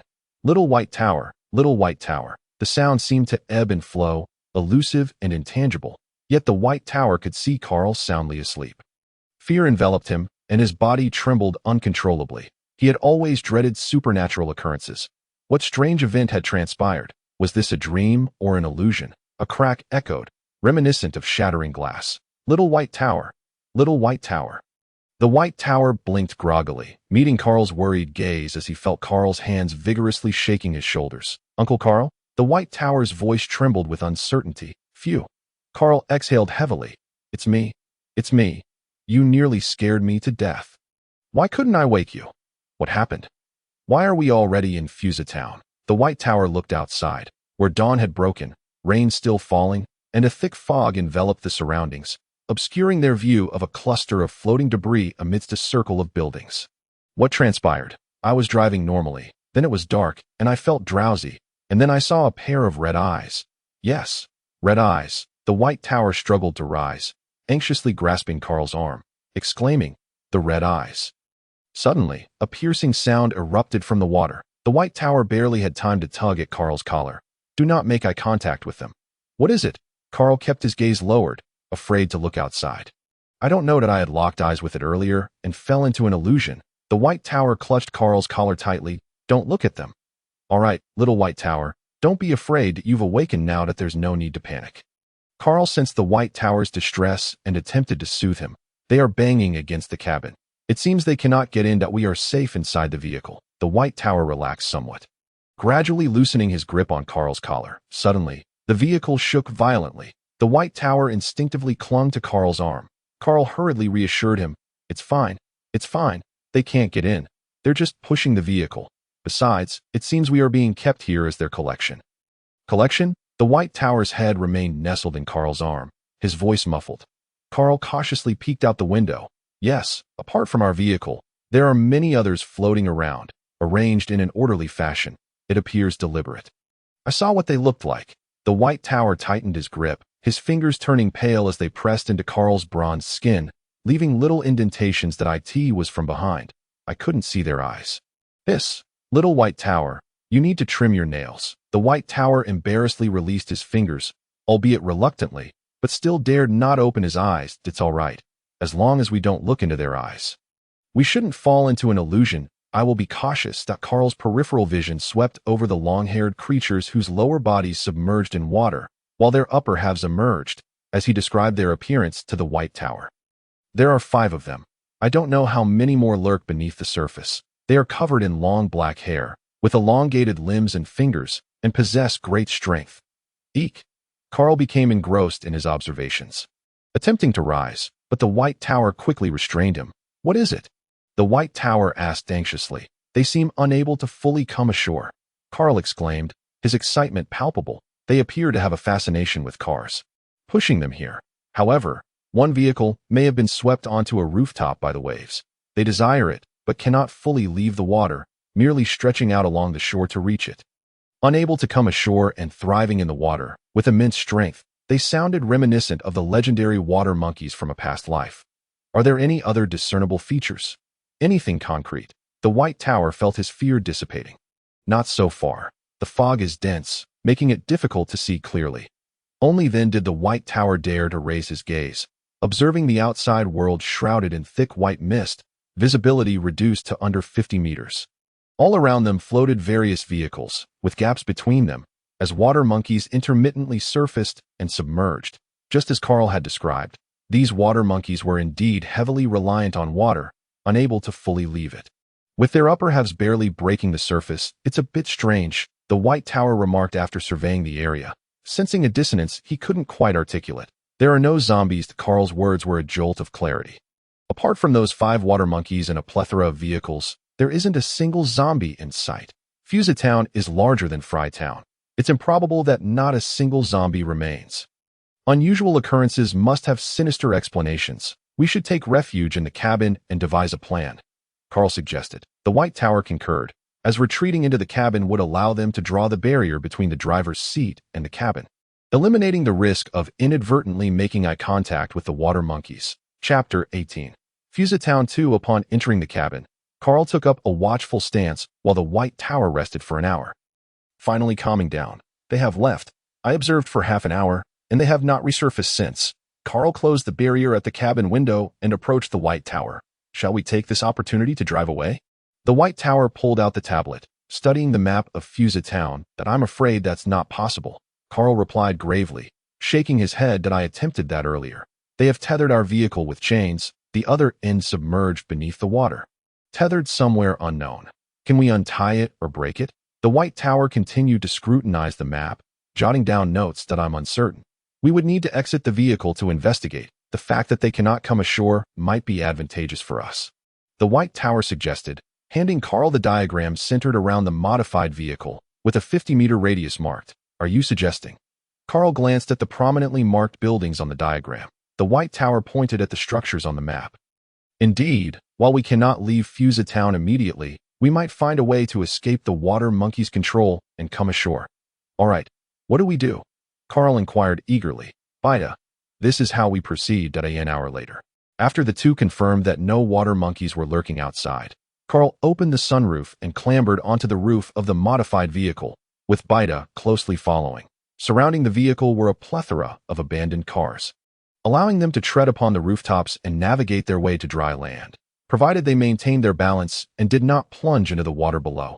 Initially, they surveyed the vicinity of the modified vehicle, and Carl was the first to spot an iron chain he called Baita over, and together they used an iron hook to retrieve the chain from beneath the water's surface. The chain was not particularly thick. In fact, it was rather slender. Exchanging a glance, they decided to return the chain to the water, refraining from any rash actions. Baita gestured, and they split up, moving in opposite directions. He had marked two potential spots for parking the modified vehicle on his map. Their task now was to verify the transfer route and the actual conditions at the marked locations. Baita needed to confirm a transfer point to the east, as he navigated between the car rooftops. He quickly ascertained the transfer route, but upon arriving at the marked point, he was taken aback.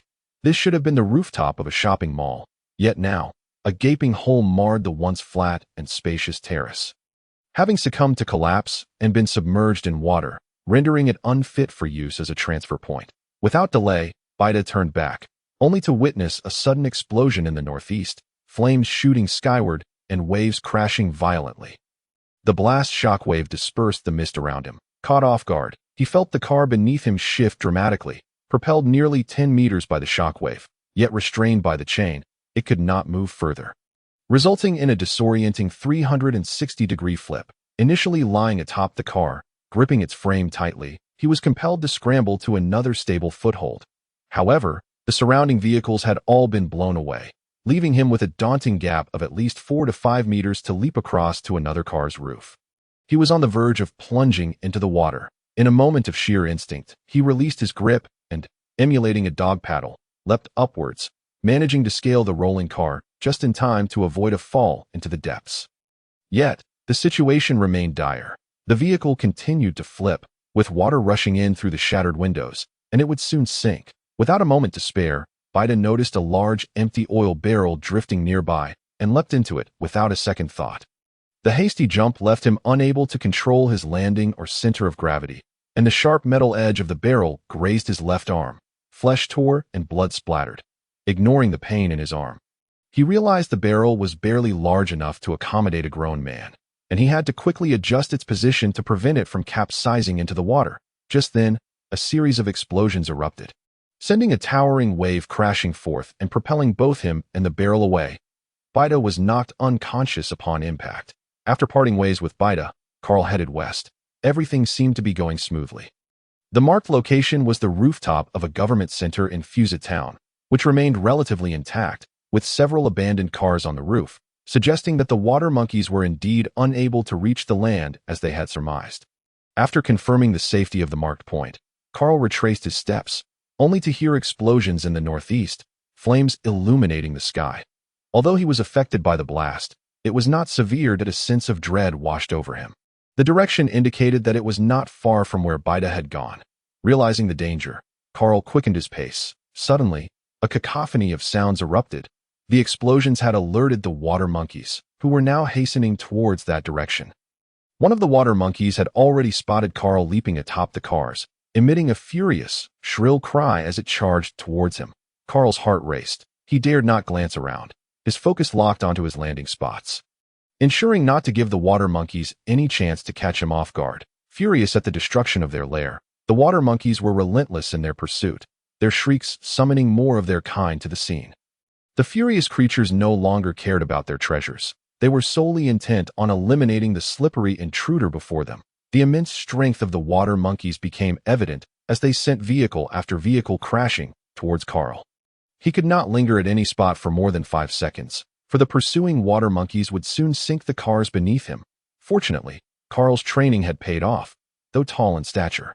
His movements were fluid and precise, complemented by his enhanced strength, keeping the water monkeys at bay for the time being. Before long, the modified vehicle was in sight, yet Carl found himself surrounded by over 20 water monkeys. They swarmed around him, dangerously close. A moment's distraction could spell disaster. Carl accelerated, leaping forward.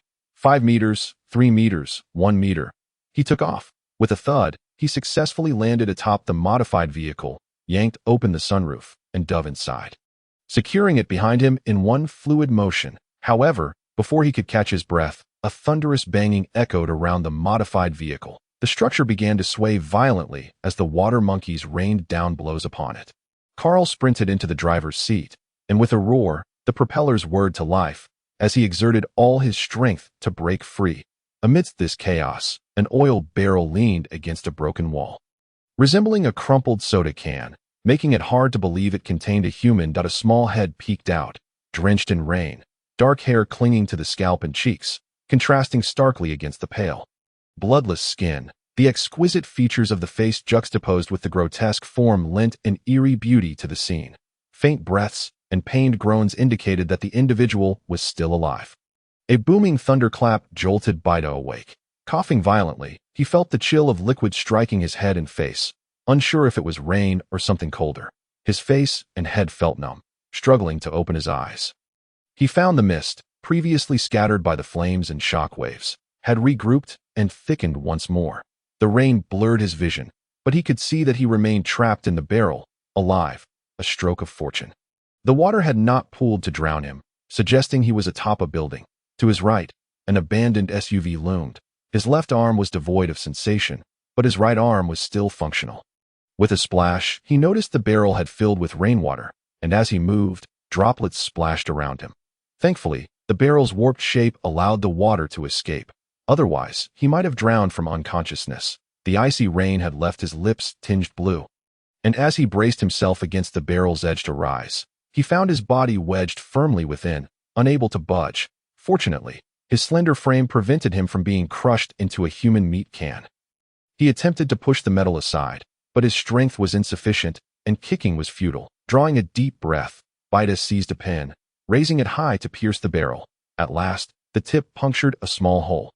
Water began to drain out, alleviating the pressure on his chest and allowing him to breathe much easier. Continuing with determination, he worked the pen to create a larger opening, and soon, with a solid push of his legs, he heard the satisfying sound of metal scraping. The barrier that had confined him gave way, and he was free.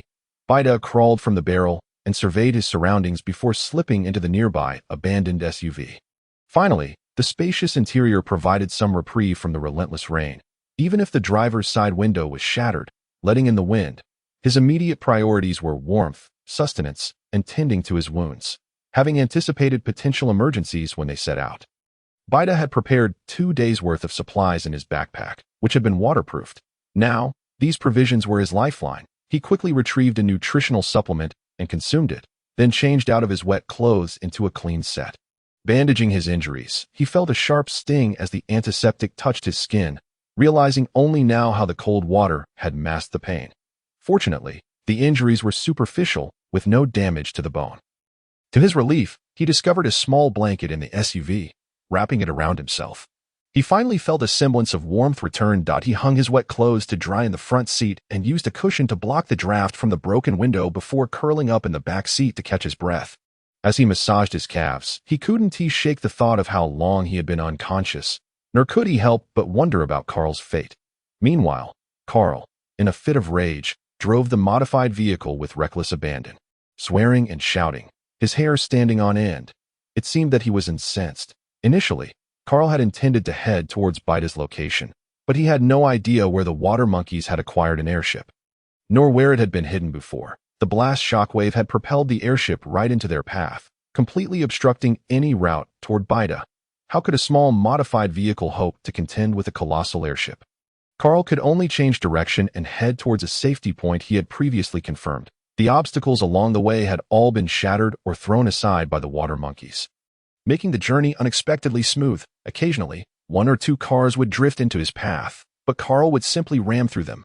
Remarkably, he reached the safety point in even less time than it took to travel half the distance towards the White Tower. However, the water monkeys were no pushovers. The modified vehicle bore numerous dents. The windshield of the other cabin was shattered, yet mercifully not completely broken, with two propellers forcibly ripped off and another one violently destroyed. After Carl drove the vehicle ashore, filled with rage, he stood at a distance safe from the water monkeys, cursing as he closed his eyes and hurled the scattered stones at the ground, astonishingly managing to crush a few water monkeys' heads. Realizing that they could not gain the upper hand, the water monkeys gradually retreated into the depths of the water. Only then did Carl calm his emotions. Gazing northeast with concern, little White Tower.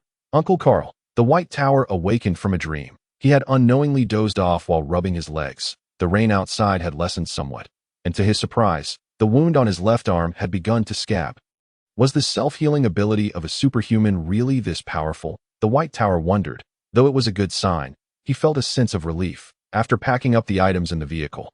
The White Tower donned his backpack and stepped into the rain. The world was shrouded in a blanket of white, rendering it impossible to discern time or place. He thought he would need to study a mechanical watch when he returned.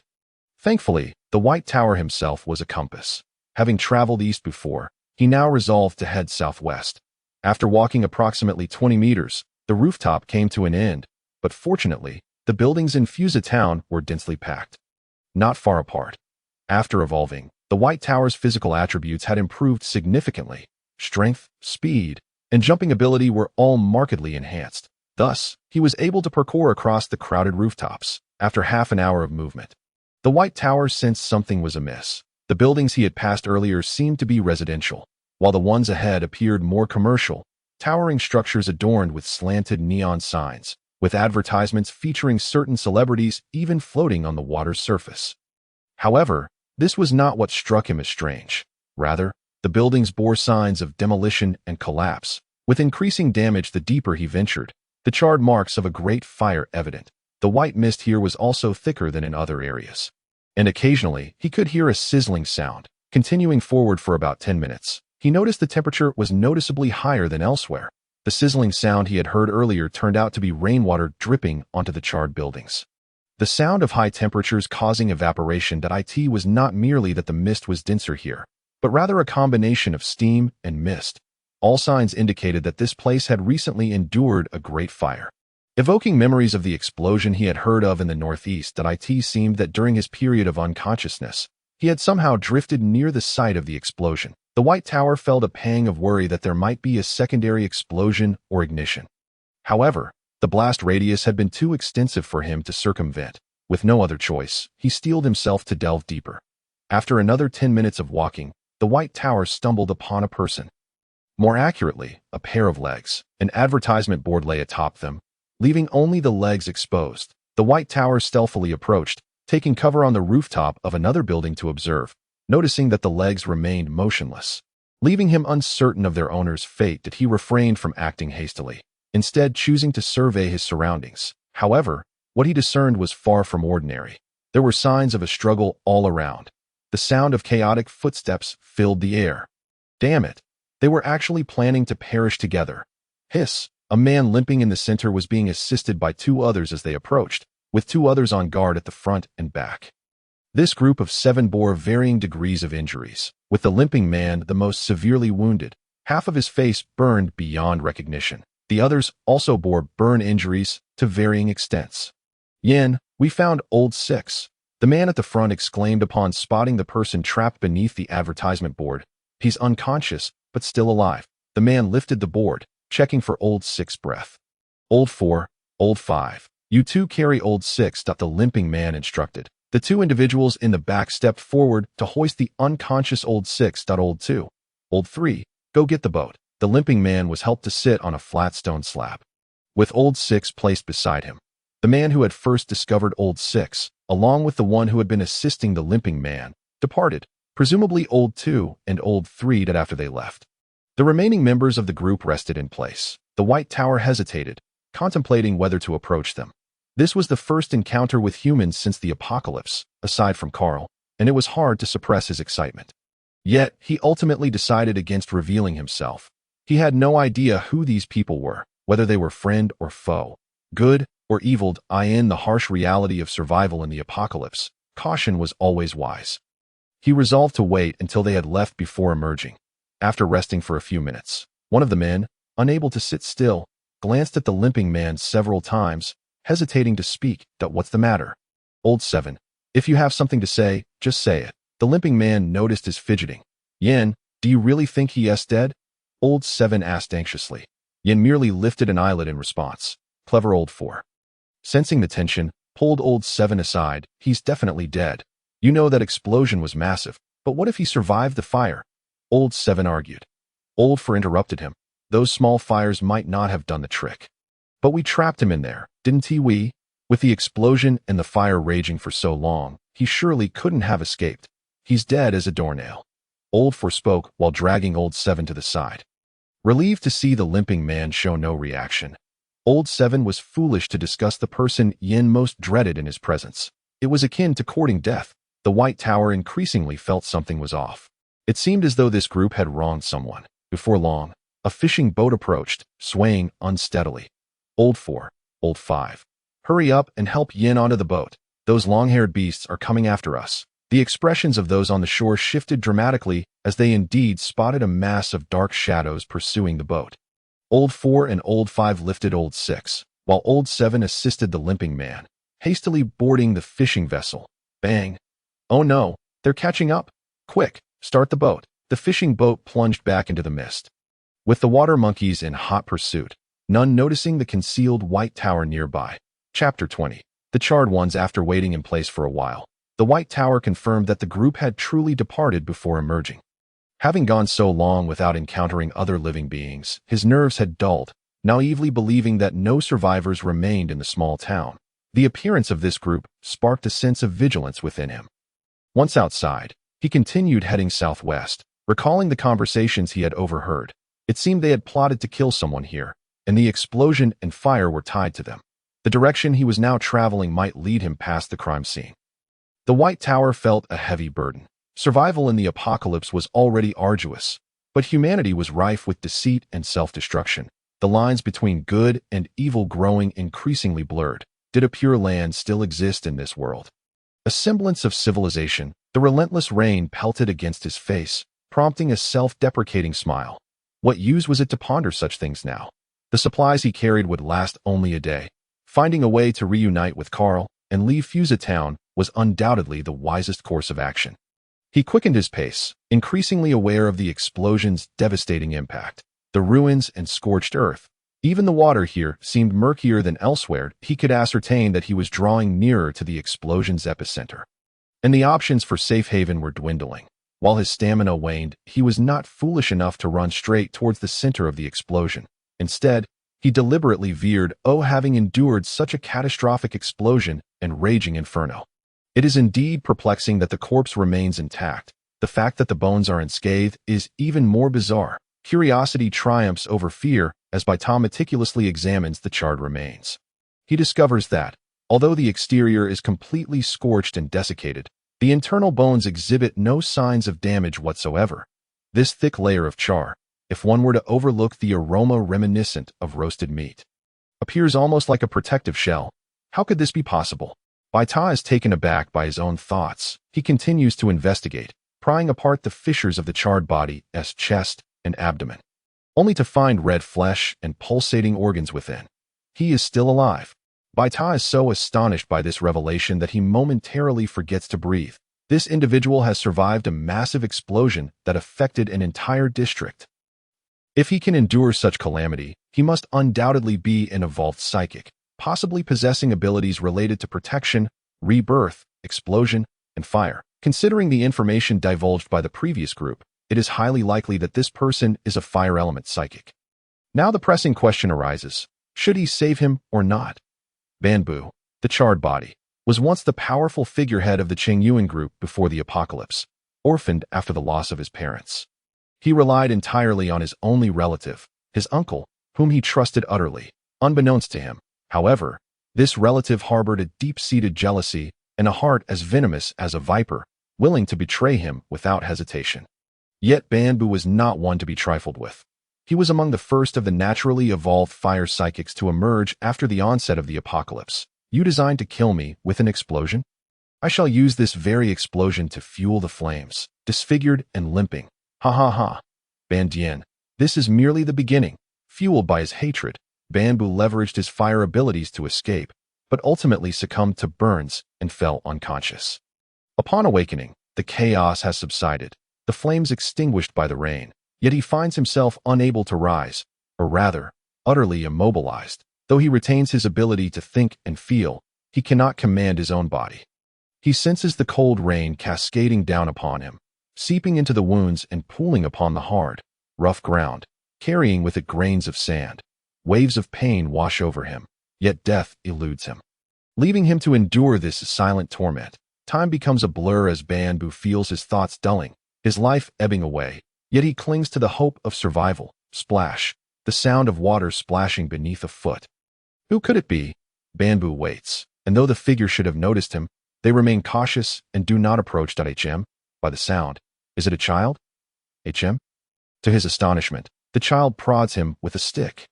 Banbu hears the patter of water droplets and maliciously speculates that the child is likely frightened, betrayed, and harmed by those closest to him. Banbu's psyche has become twisted, filled with resentment and malice toward the world. Surely, the child would not pay heed to a corpse. They might even find it repulsive and intentionally inflict further harm. Wasn't he the child just poking him with a stick? Yet, to his surprise, the child dares to approach and touches him all over. What could this child possibly be doing? Searching for candy on a corpse, perhaps? Baita is not deliberate for long and resolves to save him. Regardless of the past grievances tied to this individual, in this apocalypse, who isn't struggling to survive. After all this time, even in such a decrepit state, this person still clings to life, exhibiting an unwavering will to survive. Baita cannot bear to stand idly by while another perishes. Banbu senses the child rising to leave, unsure whether to feel relief or disappointment.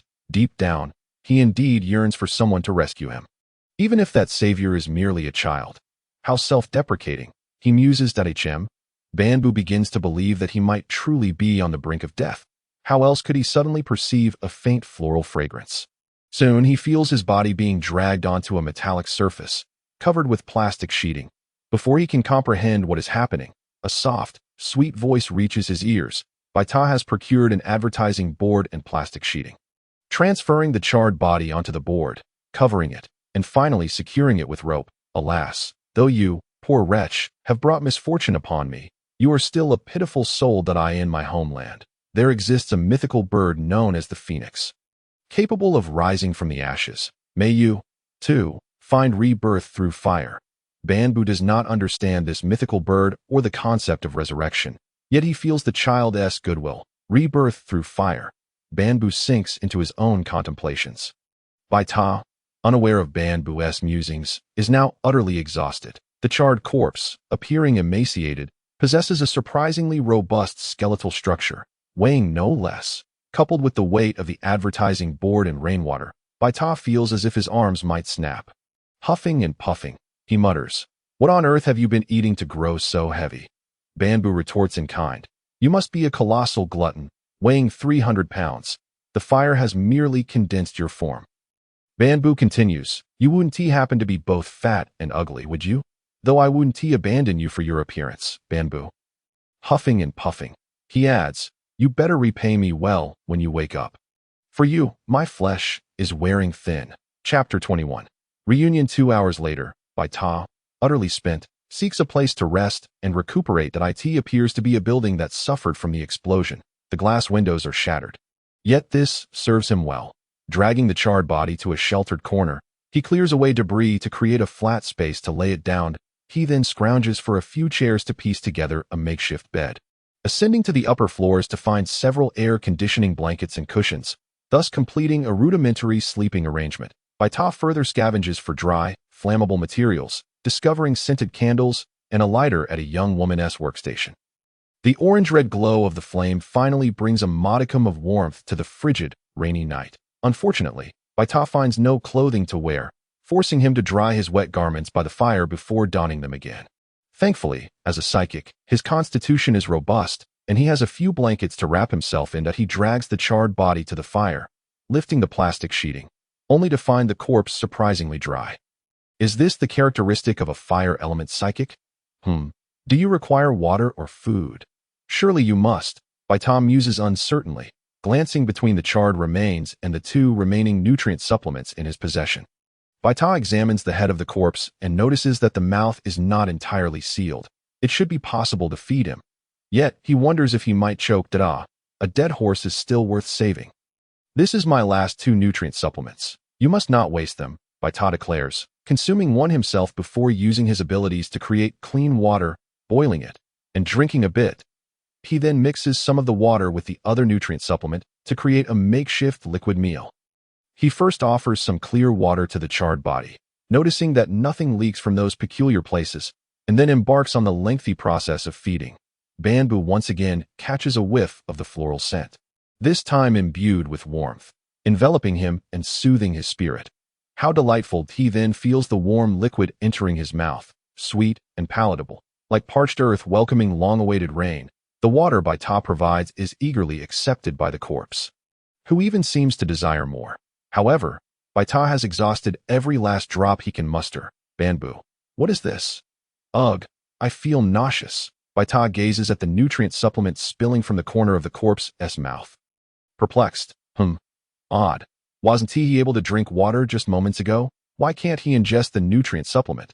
This is not Banbu's fault. After all, he was accustomed to a life of luxury. Before the apocalypse, he was among the few who could consume natural food, and though he has not had access to it since, he has only ever eaten the finest nutrient supplements that in contrast. The moderately diluted nutrient supplement Baita holds is certainly not to Banbu's liking. Yet, despite his distaste, he has no choice but to endure Baita's relentless feeding. After a protracted session of feeding, Baita uses a warm towel to clean the sand and dirt from the corpse. You are filthy, he remarks. Banbu retorts, you are filthy, filthy, filthy. You must recover swiftly, lest you transform into a turkey instead of a phoenix. Banbu, you are a turkey. Turkey, turkey. What can be done? Naturally, forgiveness is the only option. After all, he is merely lamenting a charred corpse, which has nothing to do with me. Banbu, once he finishes tidying the corpse, his recently replenished energy wanes once more. The clothes have dried, and Baita dons them before lying down on the makeshift bed, gradually drifting into slumber. Uncle Carl, where are you? What is Carl doing? Is he still throwing stones with the water monkeys at the safe point? One on the shore, the other in the water, both with immense strength. Carl picks up stones to throw, while the water monkeys retrieve debris from the water to toss. In these 3 days, Carl has scored 3 boxes of nutrient supplements, 2 boxes of fireworks, over 10 barrels of gasoline, 5 pieces of rare metal, and even a multi-functional healing device and functional bed. During this time, Carl has successfully defeated numerous water monkeys, collected many of their corpses, and has drawn their ire firmly, with all of them surrounding him, aiding Baita indirectly by hurling items at him. Moreover, Carl has discovered that his evasion skills have become increasingly refined. His control and utilization of strength abilities have become ever more precise. He extracted a misty white corpse crystal from the head of the water monkey. Its hue reminiscent of the pervasive white fog enveloping Fusa town, he meticulously packed it into boxes, reserving them for the research of the White Tower Point. 3 days swiftly passed, and as Carl grew increasingly anxious without any word from the White Tower, he resolved to seek it out himself. Anticipating potential damage to the modified vehicle's components, the White Tower had ensured that spare propellers and tires were available in the car. Carl replaced the damaged propeller, filled the tank with gasoline, and patched the shattered windshield with tape, readying everything for departure. Was that a red light? A faint crimson glow in the fog-laden sky, distinctly visible in the northeast direction. Could it be a signal from the White Tower? After flashing for a minute, the red light extinguished. Carl hesitated to leave immediately, waiting for an hour until he spotted the glow again, confirming it must indeed be a signal from the White Tower. With no further delay, he set off towards the northeast. The White Tower discarded the used signal flares, having already utilized 5, pondering whether Uncle Carl had seen them. Returning to this morning, the White Tower inspected the condition of the charred corpse, noting no changes before hastily packing up to continue on his journey. Passing by a gymnasium, he stumbled upon a signal gun, loaded it, and fired a shot skyward. Bang! A red flare shot into the clouds. It was operational. He scavenged a total of 15 signal flares, having already expended 5 not long after Carl departed.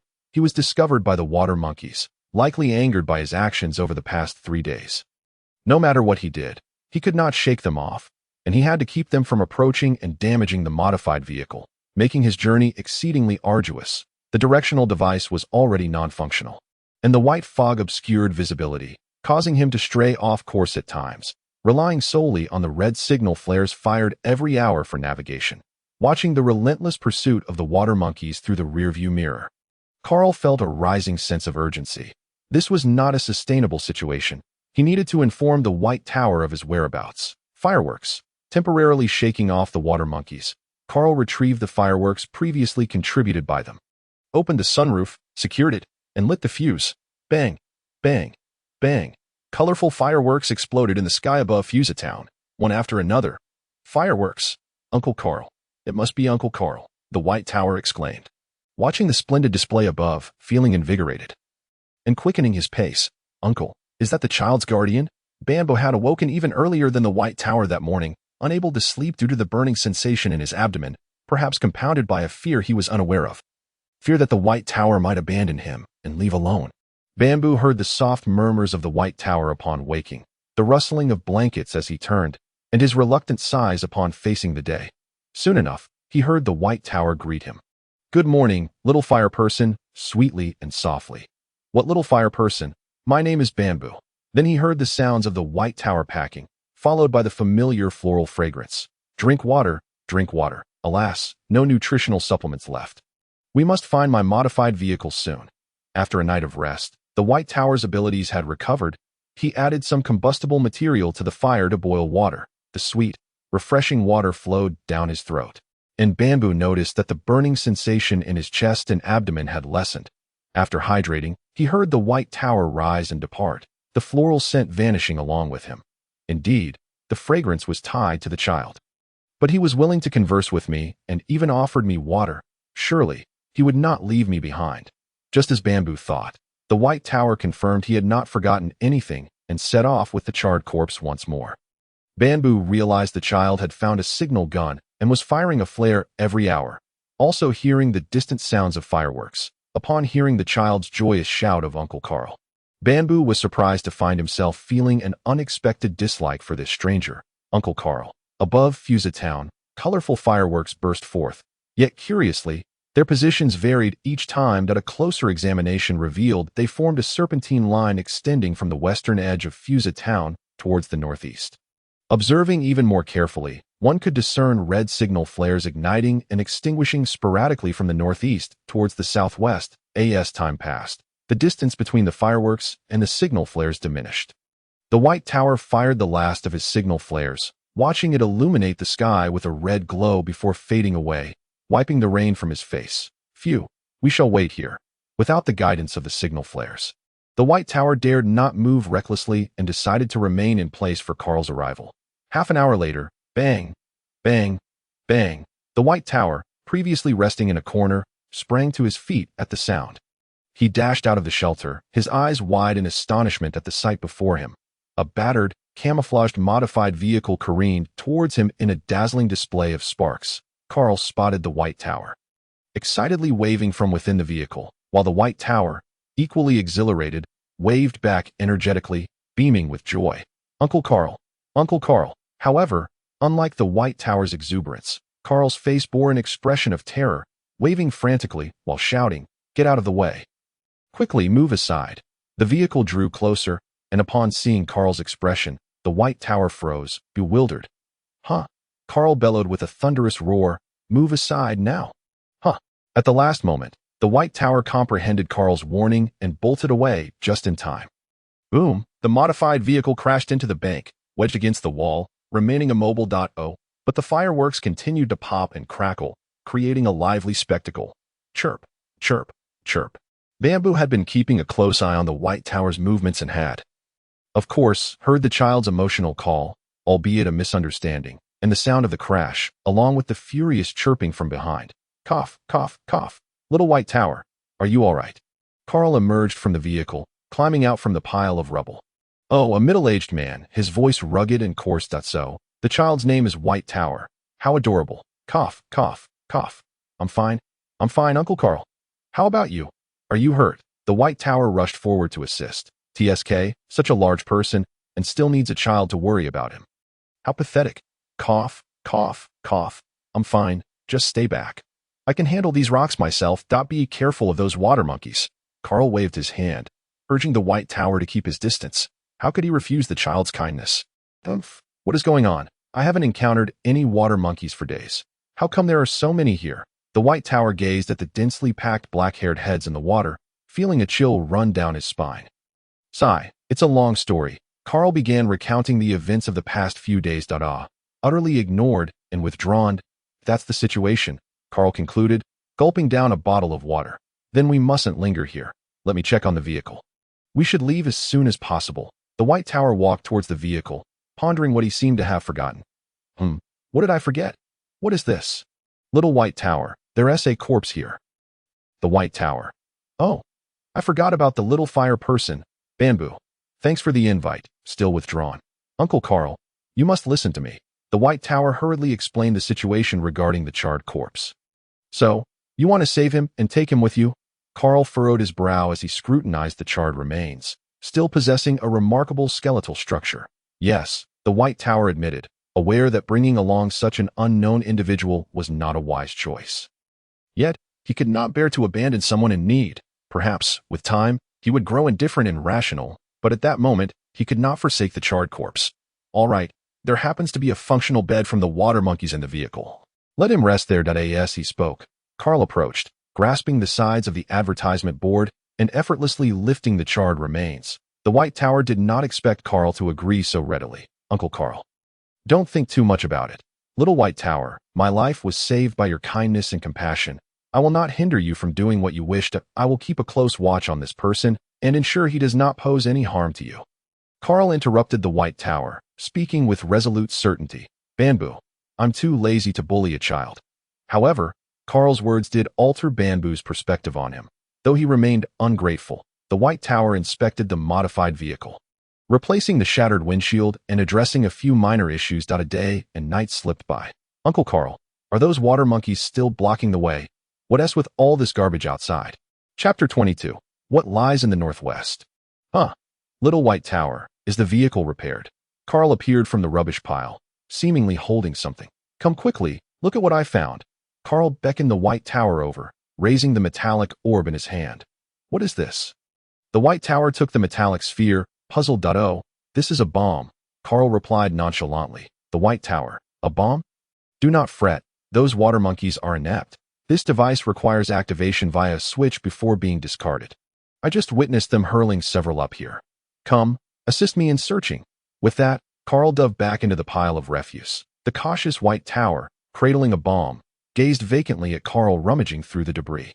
So, what you mentioned earlier about offerings? Indeed, it was that very group of water monkeys that threw them at me. As they spoke, Carl unearthed yet another spherical bomb from the refuse. White Tower remarked, although he found this somewhat absurd.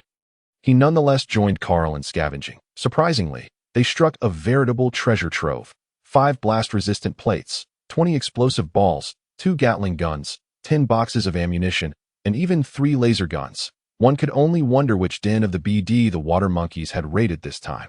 Upon returning to their makeshift camp with their newfound haul, Carl fixated on his modified vehicle. What about the outer shell? Does it not require attention?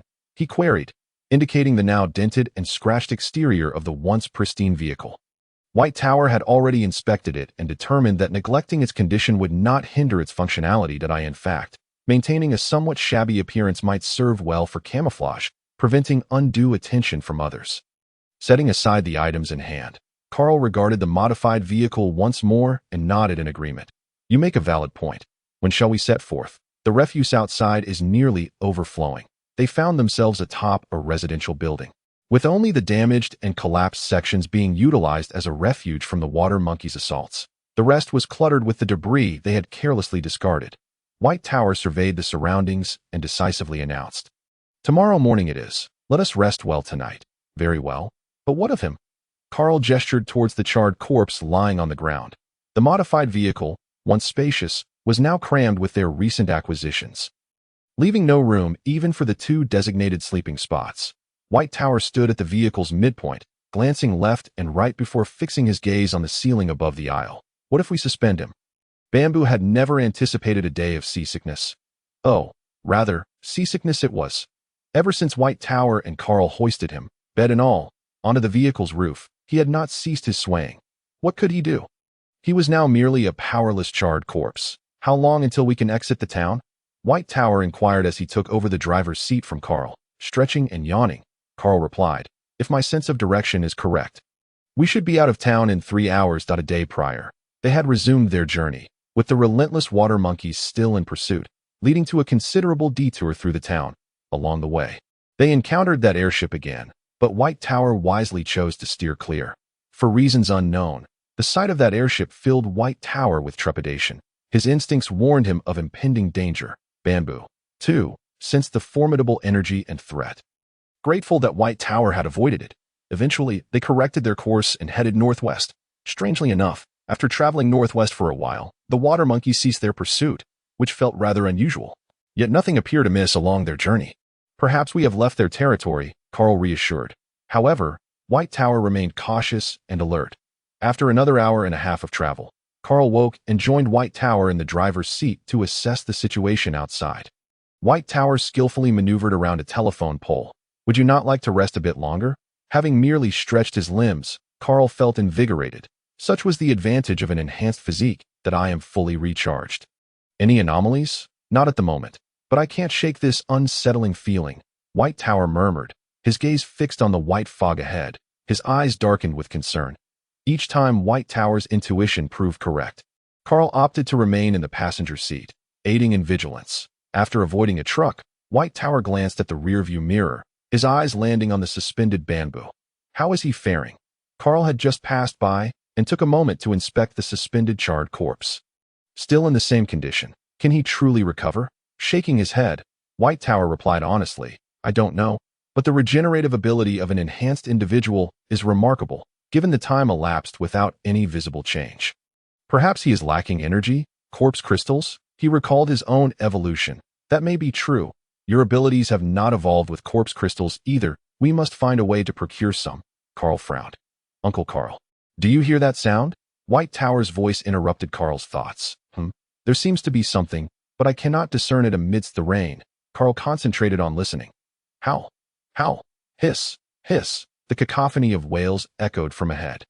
The sound was all too familiar. It was zombies. From the volume, there were a considerable number. White Tower swiftly gripped the wheel, altering their course. Zombies. Carl instinctively grabbed his weapon. Instead of retreating, White Tower directed them northward. Yet the wails of the undead continued to resonate clearly. Click. Carl rolled down the window, poking his head outside, allowing the rain to drench his face as he concentrated solely on his hearing. Then confidently informed White Tower, it's definitely coming from the northwest. By this time, they had distanced themselves from the area of the zombie wails and spotted a tall building ahead. White Tower crashed through a window. Maneuvering the vehicle inside and parking it securely, they disembarked and discovered they had entered a 3-bedroom, 2-living-room residence. White Tower had shattered the window of the living room balcony. They searched the interior thoroughly, but found no food or water. Though they did uncover some clothing and bedding in the wardrobe, after loading their findings into the vehicle, they prepared to secure the building for safety. However, upon reaching the rooftop, they found the door locked from the outside. Carl forcefully broke the door down, and they quickly patrolled the floors, completing their search in less than half an hour, finding neither zombies nor any other inhabitants. It was safe that on the rooftop, Carl retrieved a pair of binoculars. All he could see was a blanket of white fog, obscuring visibility. This will not do. The fog and rain are too dense to discern anything in the distance. The wails of zombies penetrated the rain and fog. I have a theory, White Tower mused, his mood somber as he gazed into the curtain of rain. What is it? Carl turned to see White Tower's expression, momentarily rendered speechless. White Tower's demeanor was calm, almost detached, like an observer. Yet his eyes were filled with sorrow, as if grief were about to spill forth. His voice was as cold and unyielding as a machine. Fusa town has a population of at least 100,000. Why? After all this time, have we yet to encounter a single zombie? Why are there no corpses or skeletons in the office buildings, apartment complexes, or residential towers? It is as if the entire population of Fusa Town has vanished into thin air.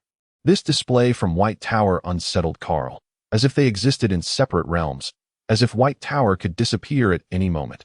Carl had pondered these anomalies as well, but dared not dwell on them. Now, articulated so emotionlessly by White Tower, Carl felt the hairs on the back of his neck stand on end. His voice hoarse, Carl queried, "Why? This building has at least 20 stories as we ascended, I counted. Do you know how many floors there are?" White Tower did not wait for Carl's response. Point 10. There are 10 floors. Taking a deep breath, White Tower continued, "The elevator is non-functional. We climbed the stairs. Point 10 floors. Without any signs of struggle or suspected human interference. Every door was securely locked, as if this place had not endured an apocalypse. Everything remains as it was in normal life, that I suspect the submerged floors are in similar condition." Carl felt his lips dry. "During the time we were separated, I took refuge in a certain office building there.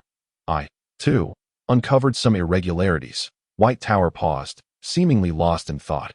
"Anomalies?" Carl, unable to contain his curiosity, interjected. White Tower blinked slowly. "Yes, anomalies. The building was not tall, merely 2 floors above water. Those 2 floors could accommodate hundreds of workers. Inside, there was not a single soul, not even a zombie or a corpse. All the chairs were neatly tucked beneath their respective desks." "Perhaps they hadn't arrived at work yet," Carl suggested. White Tower shook his head. "No, they were at work. While the chairs were properly arranged beneath the desks, the surfaces were cluttered with various items. Some individuals tend to adorn their desks with personal belongings or decorations." Carl countered, seeking to validate the normalcy of the situation. White Tower shook his head again. "No, it was different. Many men's desks were adorned with cigarettes and lighters, while women's desks boasted an array of cosmetics, perfumes, and miscellaneous items like tissues, notebooks, and pens. These are all quite ordinary items," Carl reasoned. "The cigarettes were opened but not fully smoked, and the cosmetics and perfumes were in portable containers. All of these items lay jumbled atop the desks, as if their owners had hastily emptied their bags or briefcases." Carl was at a loss for words. These items were generally carried by people, so what could their owner possibly be doing with an empty backpack? "While rummaging through, I noticed a small box beneath a workstation, adorned with charming stickers that proclaimed it to be an energy supply station, yet it was entirely empty. Across 2 whole floors, there was not a single nutrient supplement or morsel of food, nor a solitary sealed water container. Where could they have gone?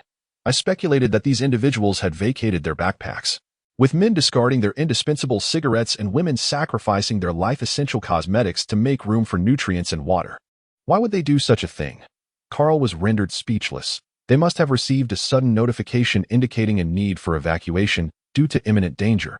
But why did everyone comply so obediently without a hint of skepticism? All signs at the scene suggested that their retreat was frantic yet orderly. Carl inhaled sharply. Without granting Carl a moment to collect his thoughts, Baita directly articulated his own hypothesis. "Yes. It can only be the government, the military." Carl felt his lips dry. "Are you suggesting that this building, or perhaps the entire town of Fusa, received an evacuation order from the government or military, leading to an orderly retreat? But where could those 100,000 people possibly escape to?" Carl murmured. The map indicated that Fusa Town was surrounded by mountains on 3 sides in the northwest, making it easily defensible. "Do you remember the military weapons tossed by the water monkeys? I suspect there is a military factory nearby, with troops stationed." Carl was left speechless in shock. After a long pause, the chilling cries of zombies echoed from the northwest. Baita took a deep breath. "What on earth happened over there? I have a hypothesis, but it weighs heavily on my mind." "Then let us go see," Carl declared resolutely. Baita looked at Carl in astonishment, as if jolted back to reality. "Regardless, we must head in that direction. Instead of speculating here, it would be far better to see it with our own eyes. Perhaps there are troops stationed nearby, which is why those water monkeys dare not approach. Maybe the situation is not as dire as we fear." Carl locked eyes with Baita. They held their gaze for a long moment before Baita turned away to look toward the northwest. "Very well, let us proceed." The two fell into a silent agreement as they returned to the vehicle, starting it up and driving in silence. The sounds of the wind, rain, and intermittent zombie howls outside created a symphony that only heightened the eerie silence within the car. After driving for another half hour, the The screams of the undead grew increasingly clear, and the surrounding buildings dwindled until none remained. Another half-hour passed, and a colossal metallic wall loomed amidst the mist. Though submerged by over 10 meters, nearly 10 meters still jutted above the water's surface, the cold metal radiating an intimidating aura. The howls were emanating from behind this metal barrier. Carl and Baita exchanged glances before standing up. "Let us get closer. I'll climb onto the roof of the car for a better view." Baita, too, acted decisively, halting the modified vehicle 20 meters from the wall. Carl retrieved a ladder and ascended to the roof. Securing the bottom of the ladder against the car's top, using both hands and feet, he swiftly climbed to the top, reaching a height just sufficient to peer over the wall, with the mist dissipating. The scene within was laid bare before him. A gasp escaped Carl as he felt his limbs stiffen, a cold chill creeping over him, and goosebumps prickled his skin. Zombies. The enclosure was teeming with them. Chapter 23. The Pit of Thousands. Thunder rumbled ominously. Without any warning, torrents of rain cascaded down upon them. Carl gripped the sides of the ladder, his feet pressed firmly against it, and he slid down from the top in an instant. There was no time to retract the ladder. He leaped directly into the vehicle. "Hurry, let us get out of here." Baita remained at the helm, fully concentrated, and upon hearing Carl's voice, swiftly turned the wheel and accelerated away. Only after distancing themselves from that place did Carl climb back onto the roof to retrieve the ladder and secure the sunroof. Baita was about to inquire when Carl approached.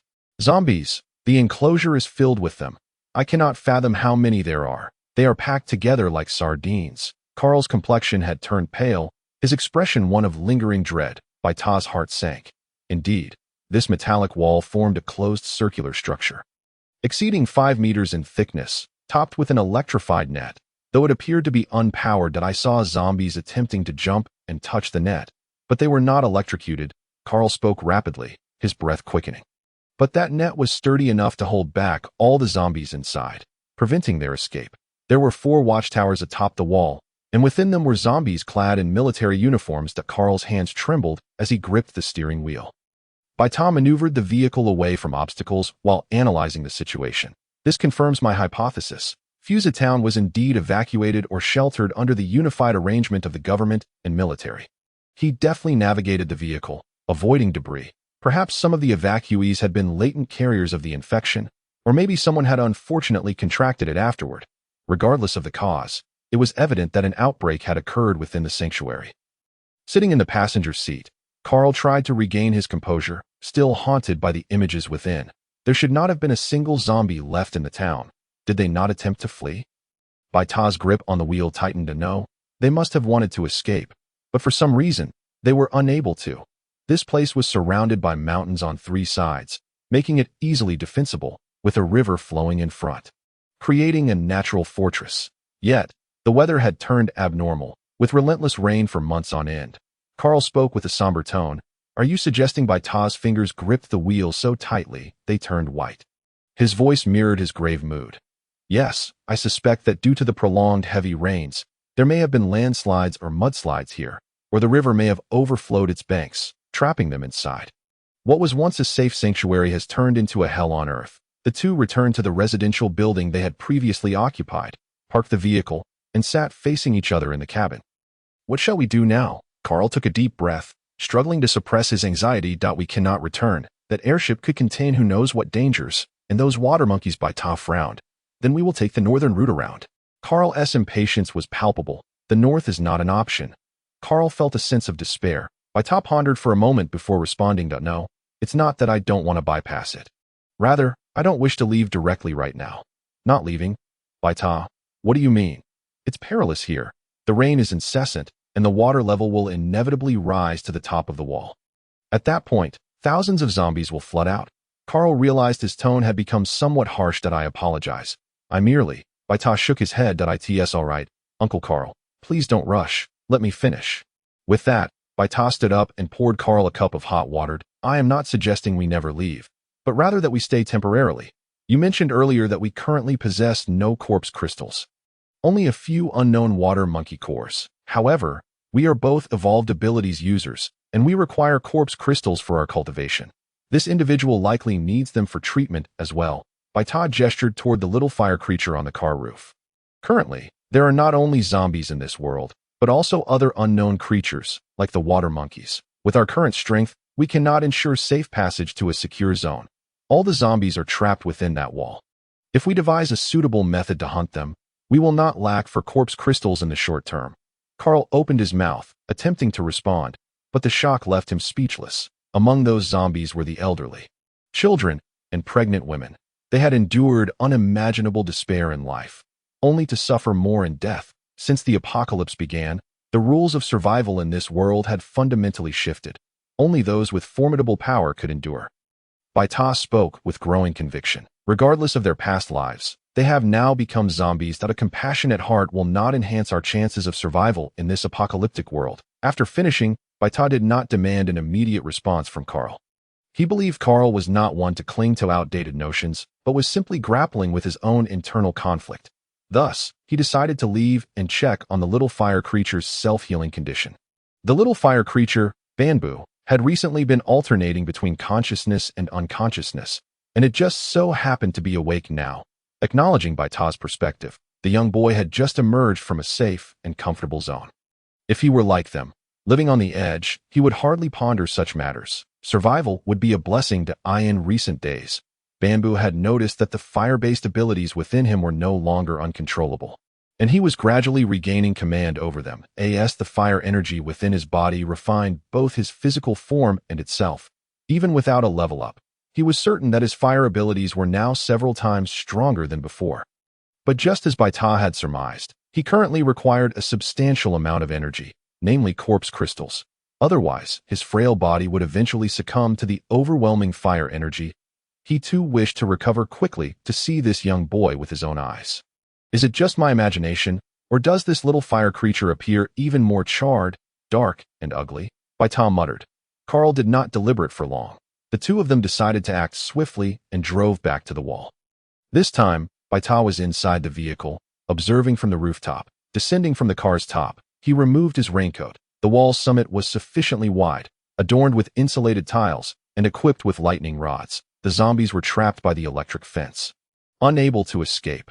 With a bit of caution, there should be no issues, Carl remarked. But this electric fence also restricts us. We cannot eliminate the zombies, and even if we do, we cannot collect the corpse crystals. Hanging his raincoat on the side of the vehicle, Baita made his way to the driver's seat. The grid of the electric fence is barely large enough for a human head. Let's return and devise a plan. Before long, they found themselves back in the 3-bedroom apartment of the high-rise. What if we create an opening in the electric fence and block it while we eliminate the zombies? Carl scratched his head. That might not work. The electric fence is a cohesive structure. If we recklessly create an opening, we risk compromising its integrity, which would allow the zombies to break through, Baita said. Examining the blueprint before him, Carl suggested, then shall we find a way to power the electric fence? Baita shook his head. No, we are still up here, and the rain conducts electricity. How about setting it on fire? Carl proposed. Baita shrugged. We lack sufficient gasoline. Then what do we do? Baita sighed, rubbing his furrowed brow. Let's ascend to the wall's peak and examine the situation more closely tomorrow. All right, I'll follow your lead. The following morning, Carl descended from the upper floors, shaking off droplets of water from his hair. The weather was decent, with only a light drizzle and minimal fog. Baita was busy watering the little fire creature, a daily task he repeated several times. All right, we'll set out shortly, Baita replied after looking up, continuing to water while muttering, You're quite the picky eater. You refuse the nutrient solution but relish the water. Banbu interjected. That nutrient solution tastes similar to chemical reagents. Who would enjoy that? Yet, the water the little one provides is sweet and refreshing. Little Baita, you are once again feeding him water, Carl remarked as he approached to observe the charred corpse. Without the corpse crystals to replenish energy, could they still sustain themselves by utilizing water-based abilities daily? It turned out the little one possessed water-based powers, which explained why this water felt different. It contained trace amounts of energy, seemingly with some healing properties. Fortunately, after a night's rest, he seems to be improving. Uncle Carl, could you check if he is feeling better? The still charred figure elicited uncertainty in Carl's response. Look, he is no longer shedding. Carl replied. That doesn't necessarily indicate improvement, yet he hesitated to dampen little Baita's spirits. What to do? The urgency was palpable, Banbu added. although I am indeed improving and my body is gradually recovering. Please do not make it sound as though I am filthy, already shedding. Shall we ascend together? Carl gazed at the towering wall. It would be best to go together. But what about the vehicle? If no one controls it, it will float away with the water. Baita expressed his concern. That don't you have an anchor? Carl inquired. Puzzled, I forgot to prepare one beforehand, Baita admitted, realizing his oversight. Carl remained silent, devising an alternative plan. Let us tie a chain to the vehicle. I'll ascend first with the chain and secure it. Then you can follow. Baita nodded in agreement. The vehicle stopped about a meter away from the towering wall. Carl set up a ladder and swiftly climbed to the top, surveying the area. Only the nearby watchtower seemed suitable for securing the chain. That he signaled Baita to head toward the watchtower. And upon receiving the signal, he approached with the chain. The watchtower had windows on 3 sides, with a door facing the wall. Through the window, he spotted a zombie clad in camouflage. As Carl drew nearer, the zombie noticed him, clawing at the window and howling. However, the window was too small for the creature to escape. With a swift motion, Carl brandished his weapon, and the zombie was dispatched. He then circled to the other side, forcefully breaking the door and tossing the zombie's remains into the water before securing the chain to the watchtower. Once everything was in place, he returned to the wall's peak to assist Baita. After Baita joined him, they cautiously approached the electric fence. Occasional zombie howls echoed, but overall, the atmosphere remained eerily quiet. It was uncertain whether the zombies had simply tired themselves out. The pair stayed vigilant, their focus unwavering, until they stood before the electric fence, undetected by the zombies. Despite having previously observed the scene within the wall, the close-up visual impact was overwhelming. Zombies pressed against one another, a mass of bodies densely packed. Those with a fear of tight spaces might very well faint on the spot.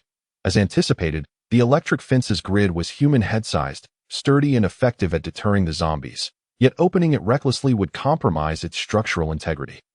Baita tested the electric fence and found it unpowered. Perhaps attracted by the sounds of their tinkering, nearby zombies spotted them. Woo, woo, woo. The alarms spread rapidly, and soon, the entire area of zombies became aware of the 2 delectable morsels nearby. This was no trivial matter. All the zombies surged in their direction. The first wave of agile zombies leapt directly onto the electric fence, clawing and howling at the 2. However, they were immediately caught by the zombies following behind. Thus, the upper layers formed a cascading line, while those below, lacking agility, scrambled up, pressing against one another. The convergence of these 2 forces trapped the first batch of zombies against the electric fence, rendering them immobile. Fortunately, the zombies lacked intelligence. Had they coordinated their efforts, the electric fence might not have withstood the force. Yet, these creatures only knew to push forward, and with limited space, zombies continued to climb while others fell back, creating a cacophony of howls and the sounds of bodies colliding, an overwhelming scene beyond mere words. In the chaos, some zombies had slipped through the electric fence. Baita had a flash of inspiration. Drawing his weapon, he swiftly dispatched a zombie's head. There was no need for intricate plans to eliminate the zombies. They delivered themselves directly. All they needed to do was stand outside the electric fence and strike at the heads. Carl's eyes lit up as he exchanged a glance with Baita and joined in the beheading frenzy. Thud, thud, thud. As they passed, zombie heads fell one after another onto the wall's peak. In just 10 minutes, they had already collected over 100 heads. These zombies were akin to chives. Once cut, they would regrow. Carl, flushed with excitement, increased his speed in decapitating. Baita shared his enthusiasm, astonished at how easily the dilemma had been resolved. Suddenly, a creaking sound interrupted their revelry. Oh no, there are too many zombies. The electric fence may not hold. Uncle Carl, quick, we must not remain in one spot. Circle around to disperse the zombies. Baita shouted doubly at the little white tower. You should take a moment to rest. I will keep watch. Carl approached, towel in hand, drying his hair. The white tower did not feign strength, acknowledging that Carl indeed possessed superior physical abilities, and thus he climbed into bed. Pulling the covers over his head to sleep. An hour later, a delightful sound of snoring filled the air. Uncle Carl, is there anything unusual? No. I've already cleaned the corpse crystals, and there are over 5,000 of them. Carl rubbed his neck, rising to open a box, and a dazzling array of crystals immediately captivated the white tower's gaze. So many. The previously drowsy white tower instantly became alert, rushing over to inspect the box filled with corpse crystals. The box was brimming, each crystal about the size of a knuckle, with a predominance of transparent crystals alongside a multitude of colored ones. Vibrant and dazzling, a feast for the eyes, Weave struck gold. The White Tower's face flushed with excitement. Observing the White Tower-esque greedy expression, Carl chuckled, yawning as he said, "I'll take a quick nap." The White Tower nodded eagerly.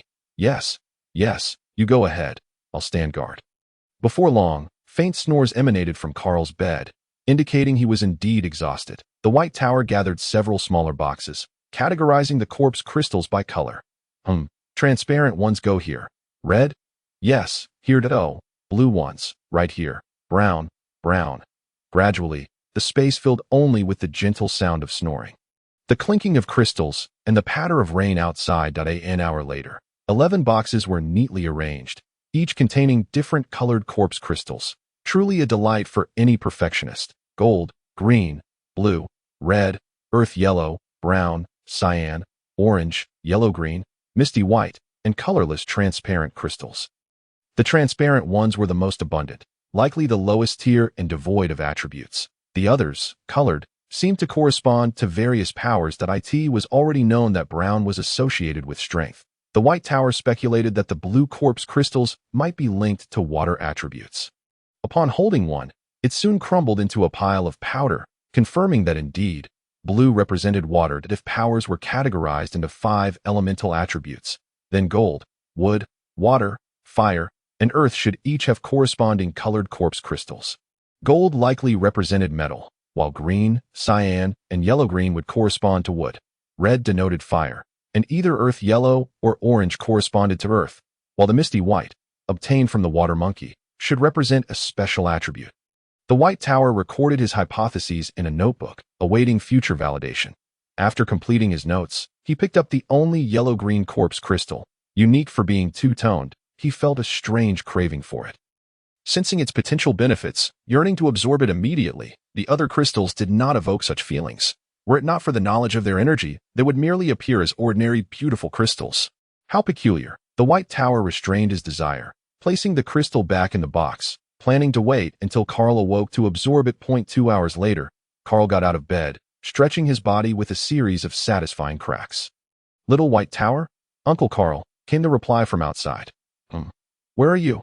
Carl stepped out, but did not see the White Tower at that moment. The White Tower popped his head up from the top of the vehicle. Here, Uncle Carl." Carl looked up. "What are you doing on the roof? It's quite inconvenient to fix the ladder on the roof each time, so I thought of adding a foldable climbing ladder. I'm still working on it." The White Tower descended from the roof, brushing off the water on his hands. That sounds great. Convenient and safe. Is there anything I can assist you with?" "Yes, indeed. Could you help me apply another 2 coats of paint on the vehicle?" "Sure. Is this the paint?" Carl lifted a black iron bucket, the transparent liquid inside sloshing around. "Let me see. Yes, that's the one. You start by applying it like this, and then... Oh, okay, I'll keep doing this." The fragmented dialogue drifted from outside the vehicle, but Banbu could not make out the words clearly. He felt quite uncomfortable. The fire-type powers within him were clamoring, and the row of boxes filled with corpse crystals beside him contained the fire energy he craved, tempting him. Yet he found himself unable to move or even speak, silently striving to quell the unrest within. After an hour of clanging and clattering, the 20-meter climbing ladder was finally assembled, 3 segments. Foldable, both were drenched in sweat as they trotted back into the vehicle. "You first?" "All right."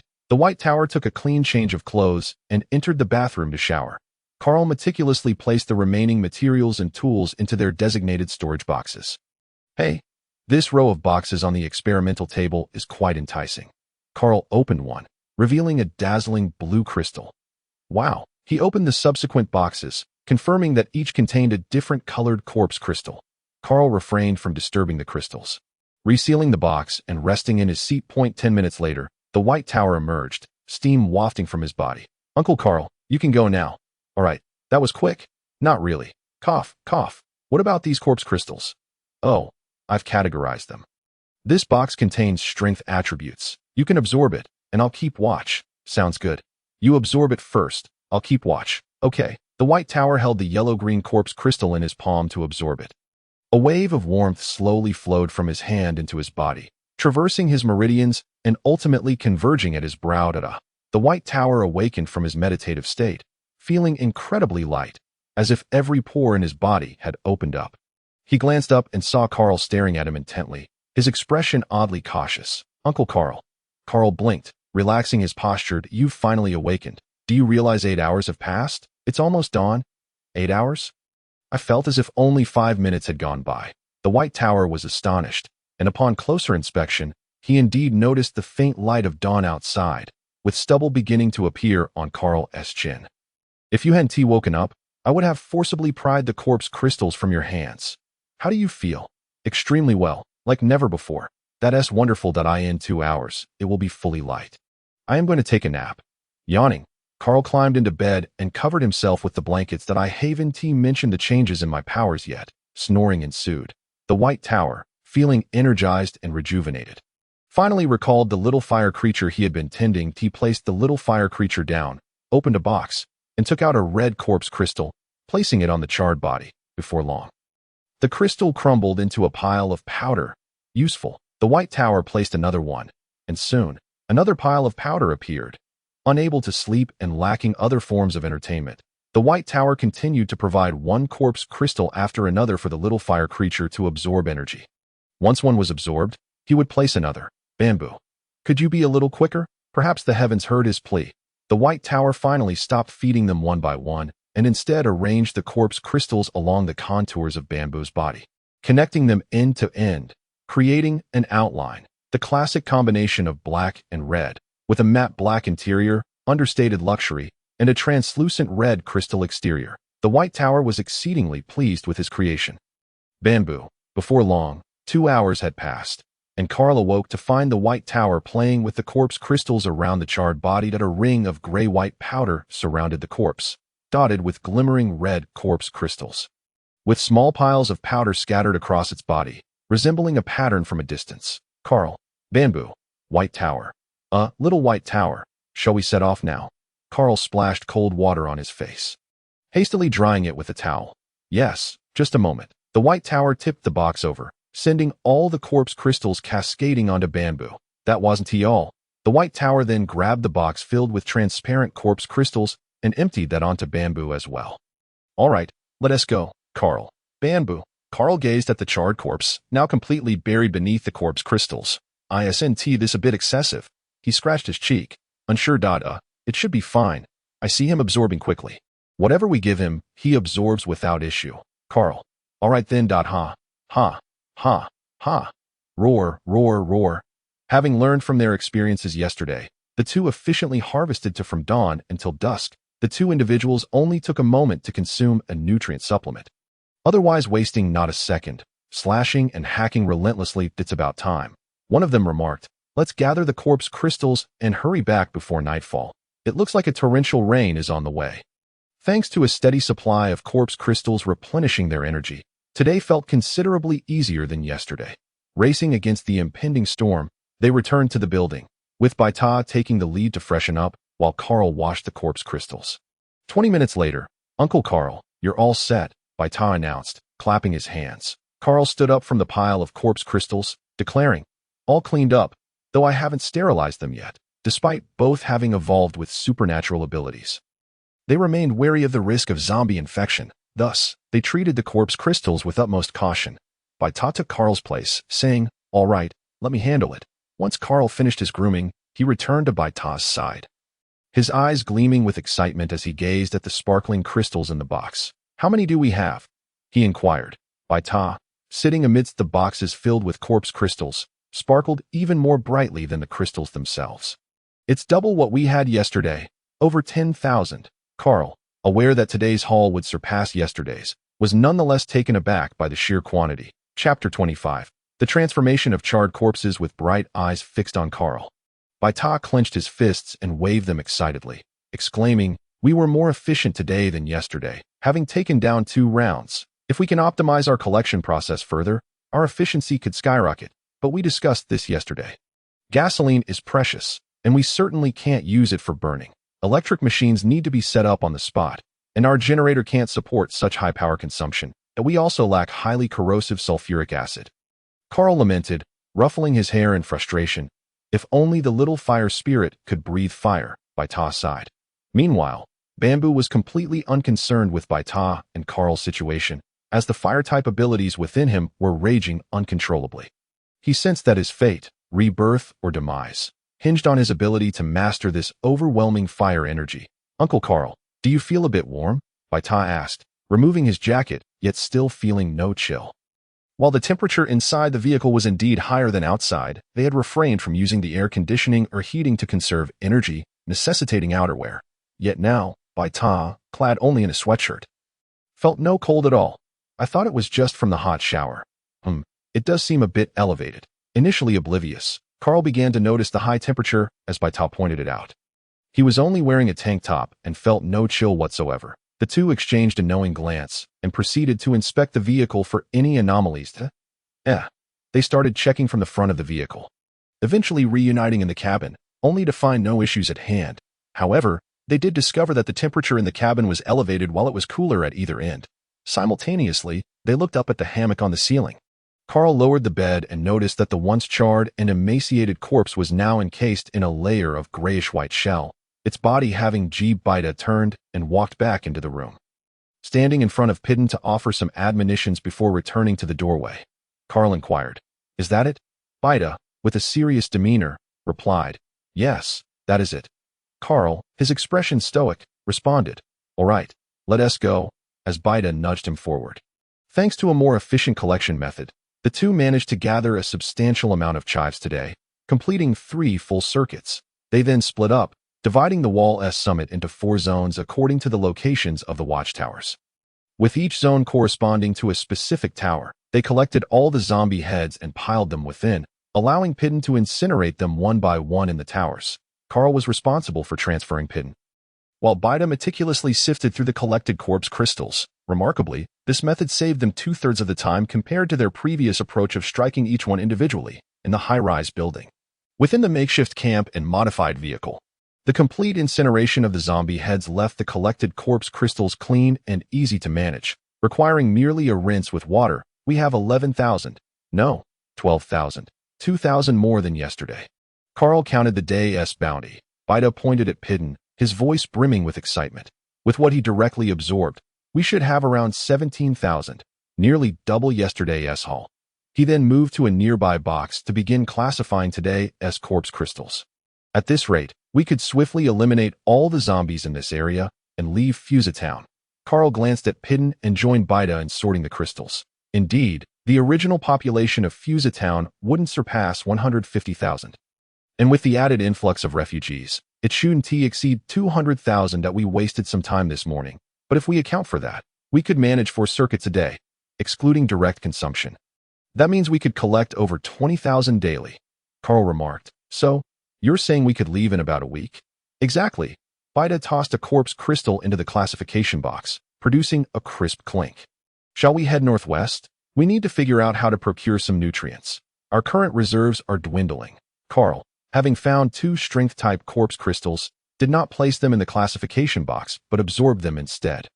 Baita, not in a hurry, skillfully sent beautiful corpse crystals flying from his hands, each tracing a graceful arc before landing accurately in their designated boxes that we can explore any towns we encounter along the way. It might be challenging to search Fusatown. They likely took all the food when they evacuated. Could we wait until all the zombies are gone and dismantle the electric fence to explore the military factory? There must be a wealth of supplies there. Carl felt a surge of excitement, envisioning more powerful firearms at their disposal. However, Baita extinguished his enthusiasm. I fear that may not be feasible. Not only is the military factory currently submerged, but we also lack diving equipment. Even if we could enter the water, the risks associated with underwater activities are far too great. Moreover, I constantly feel a sense of dread. The unknown dangers within that airship weigh heavily on my mind. It would be prudent for us to collect the corpse crystals and depart this place as soon as possible. Baita frowned, recalling the shivers he felt upon encountering the airship, which left him restless. Very well, we shall proceed as you suggest, Carl conceded, trusting Baita's judgment. After sorting the corpse crystals, the two washed up and prepared to rest. What should we do about this egg? Should we make it a nest? Carl's attitude towards Pidden had taken a complete turn after today. That seems somewhat reasonable, Baita mused, although he felt Pidden likely did not require a nest. Nevertheless, he did not wish to dampen Carl's spirits and decided to oblige the little fellow. The two rummaged through their belongings, retrieving a down jacket and a blanket to fashion a snug nest in the corner between the vehicle's door and Baita's sleeping area. That it was just the right size, not obstructing the path or blocking the door. How about that? My nest-building skills are rather impressive, aren't they? Carl beamed with pride at his handiwork, to which Baita concurred. Satisfied, Carl climbed into bed, while Baita turned to gently pat Pidden's rough exterior as if to soothe him. The following day, the trio resumed their hunt for zombies, and as Baita had predicted, they amassed over 20,000 corpse crystals. Over the course of 3 successive days, they followed their routine diligently, and by the end of this period, they had accumulated over 90,000 corpse crystals. Even the most elite zombie hunting teams only gathered a mere 100 crystals on a lucky day, oblivious to the immense fortune they had acquired compared to others. Carl and Baita reveled in the joy of collecting corpse crystals. However, a sudden mutation disrupted their routine. "Uncle Carl," Baita exclaimed, a mix of anger and fear propelling him to sprint toward Carl, grabbing him just as he was about to tumble off the wall and plunge into the water below. "Hold on tight. I'm pulling you up." Boom. Thunder rumbled ominously as a torrential downpour began. Chapter 26. Injured, the relentless rain pelted Baita, cascading down his arms and cheeks onto Carl. The downpour reduced friction, making it increasingly difficult for the two to maintain their grip. Heavy breaths escaped them, veins bulging as Baita desperately pulled Carl, striving to bring him back to safety atop the wall. Rewind 2 minutes. It was the 5th day, and the duo had arrived at the military factory to commence another day of harvesting. Initially, everything proceeded as usual, but just as they were about to embark on their 3rd round of collection, a sudden anomaly occurred. A zombie within the electric fence unleashed a fireball. Carl, caught off guard by the zombie's abilities, was struck directly by the projectile. Fortunately, the rain extinguished the flames on Carl's body, but the force of the impact sent him flying off the wall. Baita, witnessing this unfold, sprinted to the edge of the wall and grasped Carl's hand just in time to prevent him from plummeting into the raging waters below. "Uncle Carl, hold tight." Baita's body dangled perilously over the edge, his right hand gripping Carl's left hand while his left fingers dug into the wall to prevent his own fall. Baita had intended to muster the strength to pull Carl up in one great effort, but the wet surface caused him to slip, leaving him half-hanging over the wall. Recognizing the danger, Carl concentrated his powers, took a deep breath, and delivered a powerful punch. The impact resonated loudly as a fist-sized hole was created in the metal wall. With his right hand wedged inside, he managed to stabilize himself, but the force of the punch sent Baita tumbling down. Their positions had now reversed, with Carl securing himself against the wall while gripping Baita. "Hold on, little Baita. On the count of 3, you must let go, and I will throw you up." Carl prepared to channel his powers into his left hand, readying himself to lift Baita with a heave. He launched Baita onto the top of the wall. Although Carl's punch had allowed him to regain his balance, it had also shattered 5 fingers and fractured his wrist. Now, he found himself precariously wedged in the wall, with his entire right arm lacerated by sharp metal, blood flowing freely and washing away in the rain. Meanwhile, Baita, who had been thrown onto the wall's summit, quickly got to his feet and dashed toward the parking area. "Uncle Carl, just hang in there. I'll go get the car." The wind and rain battered him, causing him to cough and sputter as he struggled to shout. Fortunately, they were not far from the vehicle.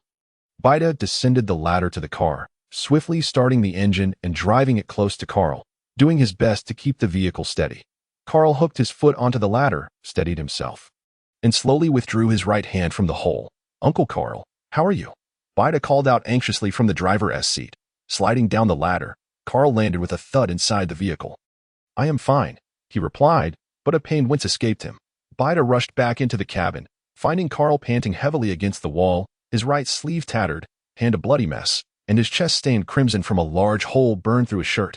He quickly retrieved a first aid kit and a multifunctional medical device, rushing to Carl's side with a quivering voice. "Uncle Carl, don't move. I'm going to bandage you. I'm all right. Just a bit lightheaded from blood loss." Carl reassured Baita, his face pale. "All right. Look at this. Your bones are shattered," Baita exclaimed, tears streaming down his cheeks. This sight alarmed Carl, prompting him to awkwardly use his uninjured left hand to wipe away Baita's tears. "Hey, don't cry. I really am fine. I just need some time to recover. But what happened to your right arm? Noticing Baita's discomfort, he realized his right arm was swollen and not functioning properly. Baita, momentarily distracted by the concern for his own injury, looked at his arm and suddenly felt the pain. It seems I might have dislocated it. Carl's expression turned serious. You need to take care of that first. But, no buts. My injury isn't fatal, but it won't heal immediately. You must treat yourself first, and then help me that I'll stop the bleeding first, and then I'll attend to you. Baita insisted. Fine. Baita administered a hemostatic agent to Carl and performed a simple bandage before attending to the dislocation. He unearthed a 10-kilogram metal piece, stowed it in his backpack, and secured one end of a rope to the backpack while fastening the other end to his right arm. He then climbed onto the bed, lying prone at its edge, allowing his right arm to hang naturally, relaxing the muscles. After 10 minutes, he sensed a newfound elasticity in the joint, and the localized pain had diminished, indicating that the reduction had likely been successful. Baita moved his arm gently. The pain was merely slight. Uncle Carl, I'm feeling better. After staunching the bleeding, Carl's complexion improved significantly, no longer appearing so pallid. As he now held the treatment device to administer care himself, Baita conjured some clean water, devoid of bacteria and imbued with a modicum of energy, possessing certain healing properties. He unwrapped the bandage and thoroughly cleaned the wound before reapplying medication and bandaging it once more. Half an hour later, the treatment device had addressed Carl's external injuries sufficiently, though the bone remained a challenge. Healing muscle and bone required 100 days, and with shattered phalanges and fractured wrist bones. Even those with remarkable self-healing abilities would require some time for recovery. Both men shared a sense of camaraderie in their afflictions, each nursing an injured right arm, suspended in slings, leaving only their left arms free for movement. Let us return for today. We shall assess the healing progress tomorrow. Carl remarked as he cleaned the bloodstains from the floor that I had the same thought. I'll drive, Baita replied, taking a couple of steps before turning back. What's the matter? Carl queried, puzzled that we forgot the preserved eggs. 2 minutes later, both climbed onto the rooftop, where Baita secured the preserved eggs to Carl with a rope and blanket. Carl carried the preserved eggs back to the vehicle. Let us hit the road. Upon returning to the building, Baita extracted corpse crystals for absorption, producing water, and continued to absorb corpse crystals, filling 2 large barrels with purified water. Carl moved the iron barrels next to the preserved eggs and patted them, saying, Brother, could you please help boil some water? Shortly after, the water in the barrel began to boil, producing steam. Thank you, brother. Little Baita, the water is ready. You should take a bath first, Carl said, lifting the water barrel with one hand into the bathroom. So soon? Baita asked, searching for some clothing materials in the adjacent room. Just as he got into the vehicle, he heard Carl's voice that I asked Brother Dan for a favor. Baita placed the gathered supplies on the table. You go ahead. Do you need my assistance? No need. This water is clean, and I'm not concerned about infection. My injuries are nearly healed, Carl replied. Baita did not insist, turning to retrieve a metal basin and laundry detergent. As he had a mild obsession with cleanliness, everything had to be washed thoroughly before wearing, even if it appeared clean. After a day filled with heart-stopping events, the two washed up and retired to bed early. Of course, Baita did not forget to place a circle of corpse crystals in the egg nest, as they were still in the process of incubating the eggs. The following morning, Baita awoke early. Flexing his arm, the injury had completely healed, and he no longer needed to keep his arm suspended. He marveled at the self-healing abilities of those with special powers. Carl was still asleep, and after washing up, Baita collected the clothing that had been drying outside the vehicle and hung them next to the preserved eggs. Since the charred corpse became the preserved egg, the temperature inside the vehicle has remained around 26 C. Neither cold nor hot. Quite comfortable, he murmured to the eggs. Oh! Baita exclaimed as his hand brushed against the eggshell, noticing a dark red pattern that had mysteriously appeared on the previously grayish, rough surface.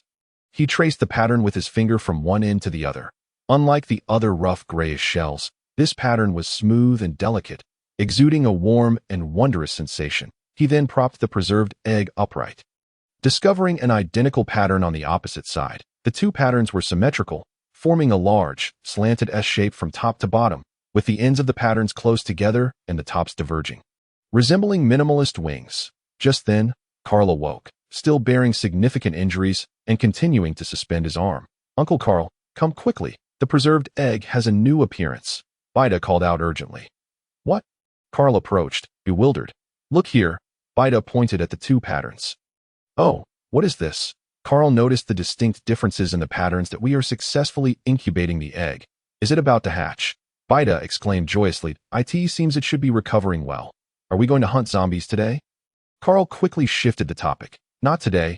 Your injury isn't fully healed, yet it will wait until you're better, Baita replied, glancing at Carl's arm.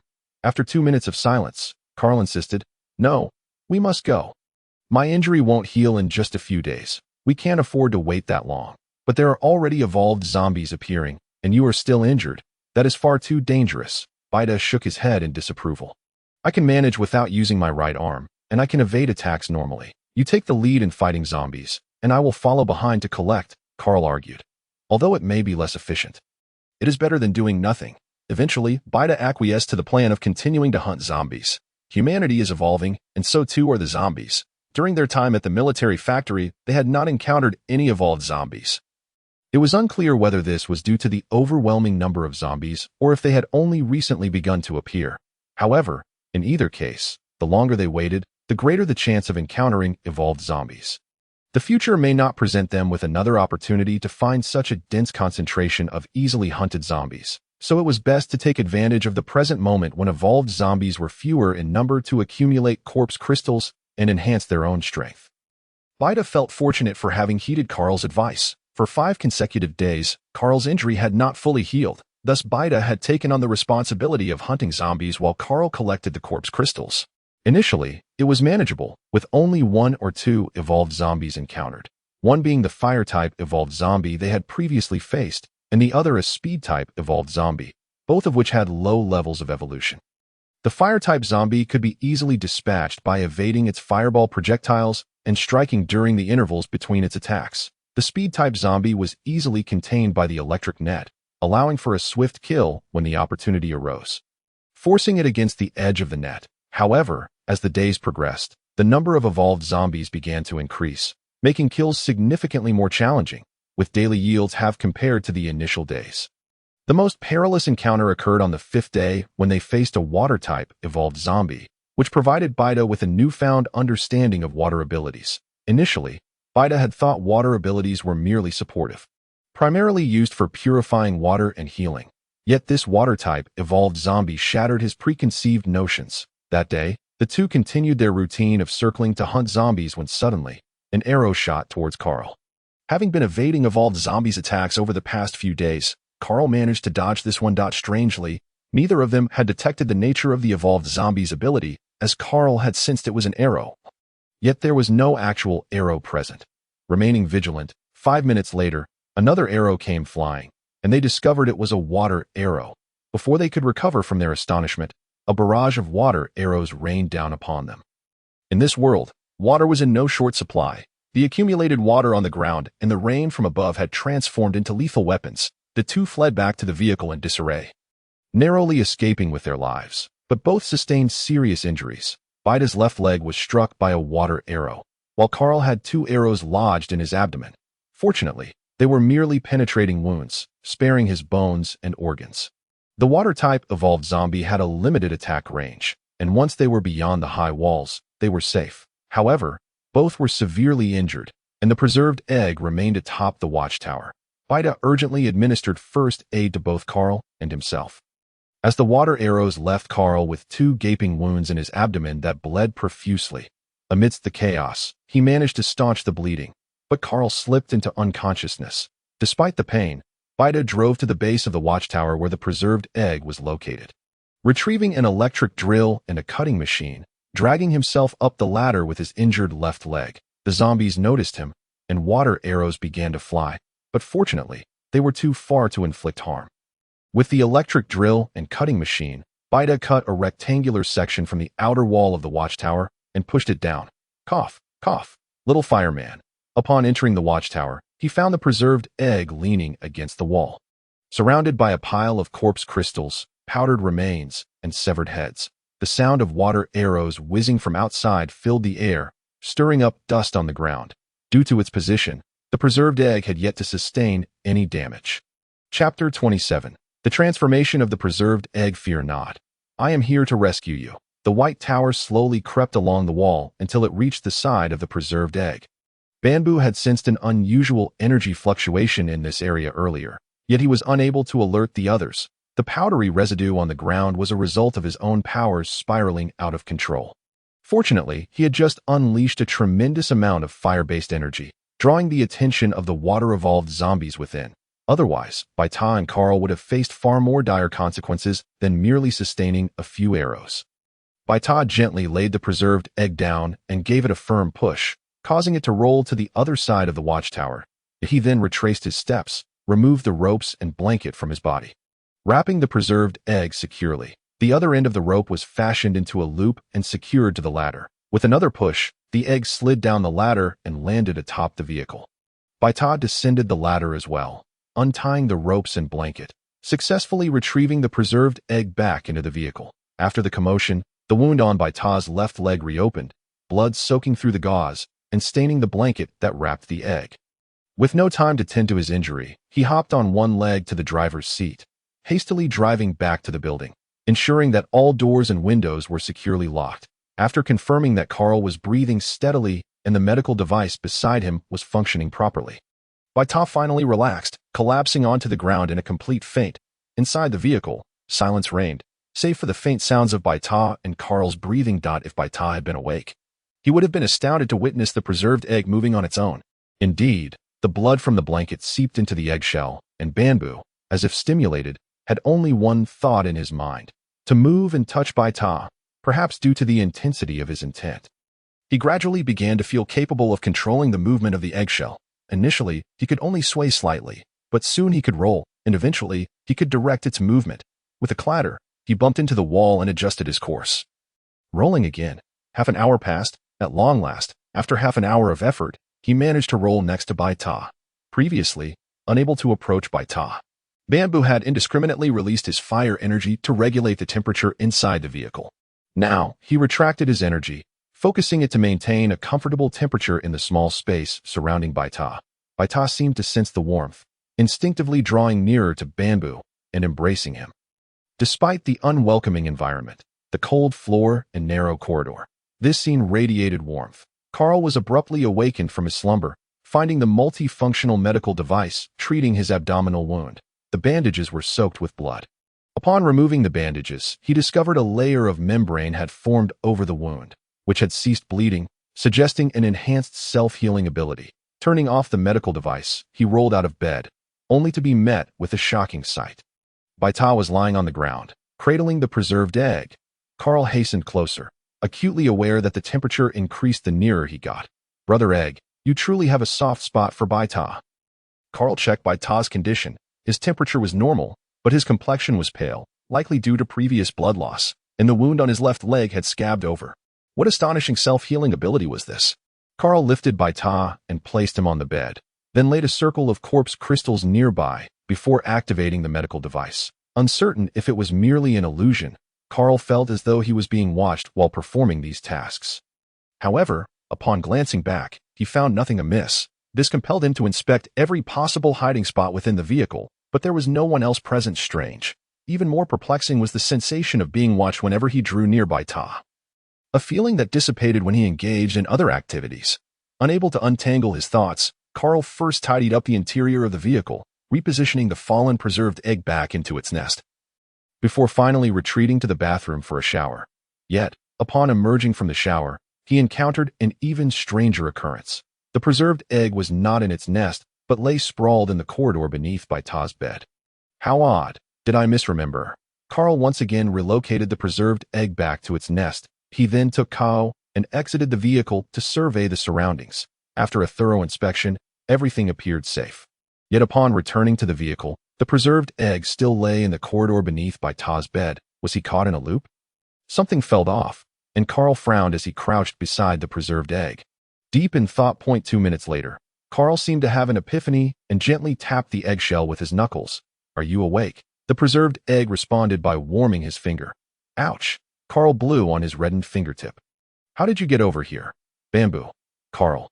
"Banbu." After a prolonged silence, Carl finally grasped the situation. "Oh, so if you come over on your own, It's just a warm touch, but if someone else moves you. It's 2 warm touches. He felt the warmth again. Ouch.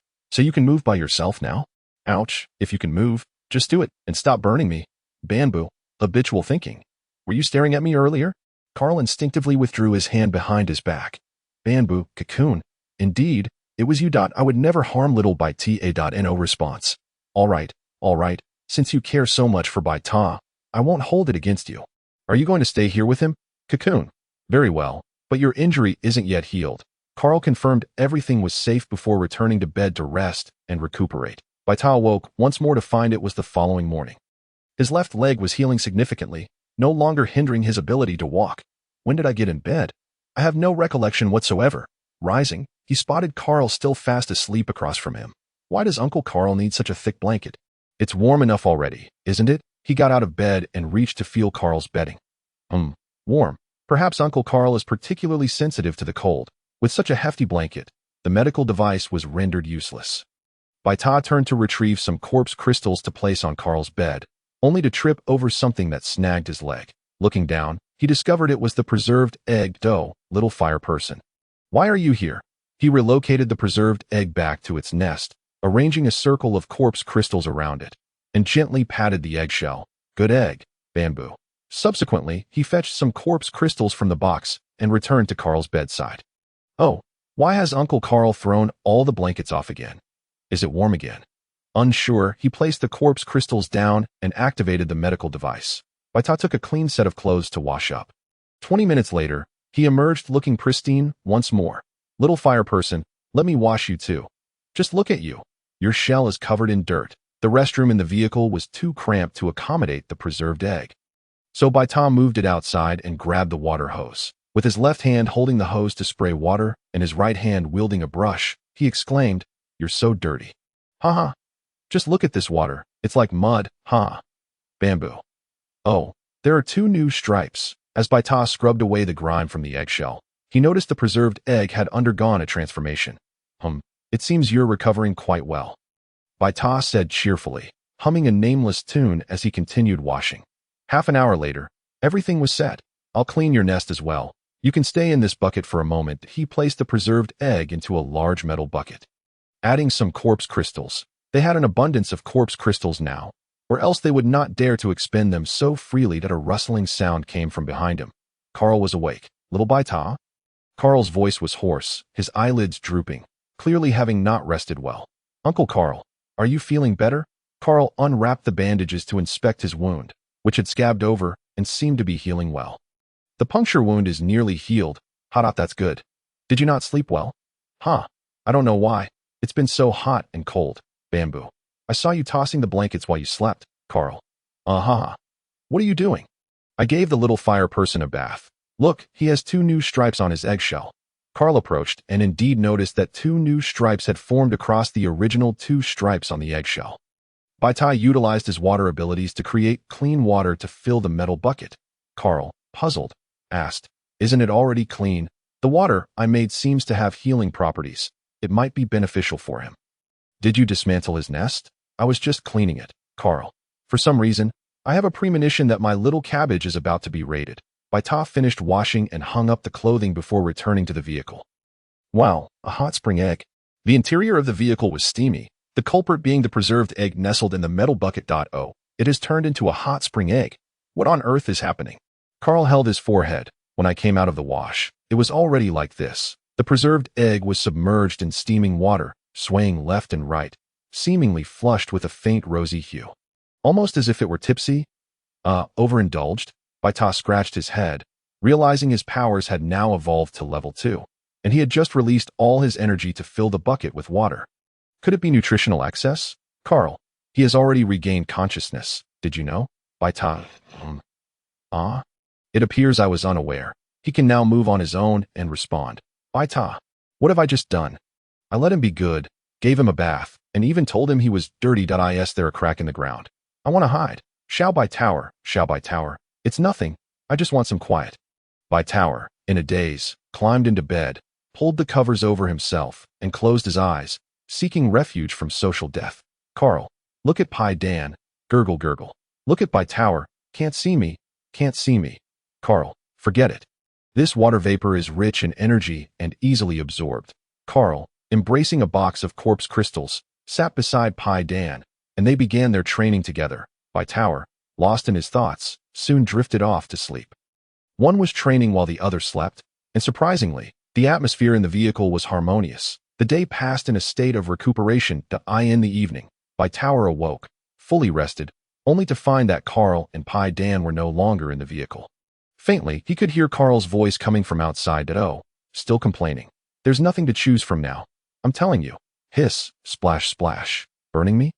Then you stay dirty. Just look at whether Xiao Baita finds you distasteful. Splash, splash. Oh, behaving yourself now. If only you had done so earlier. You. Uncle Carl? Baita opened the door and got out of the car. Cough, cough. The lady is too dirty. Hey, I'm here. I'm giving Brother Dan a bath. Baita. Didn't we already wash him before?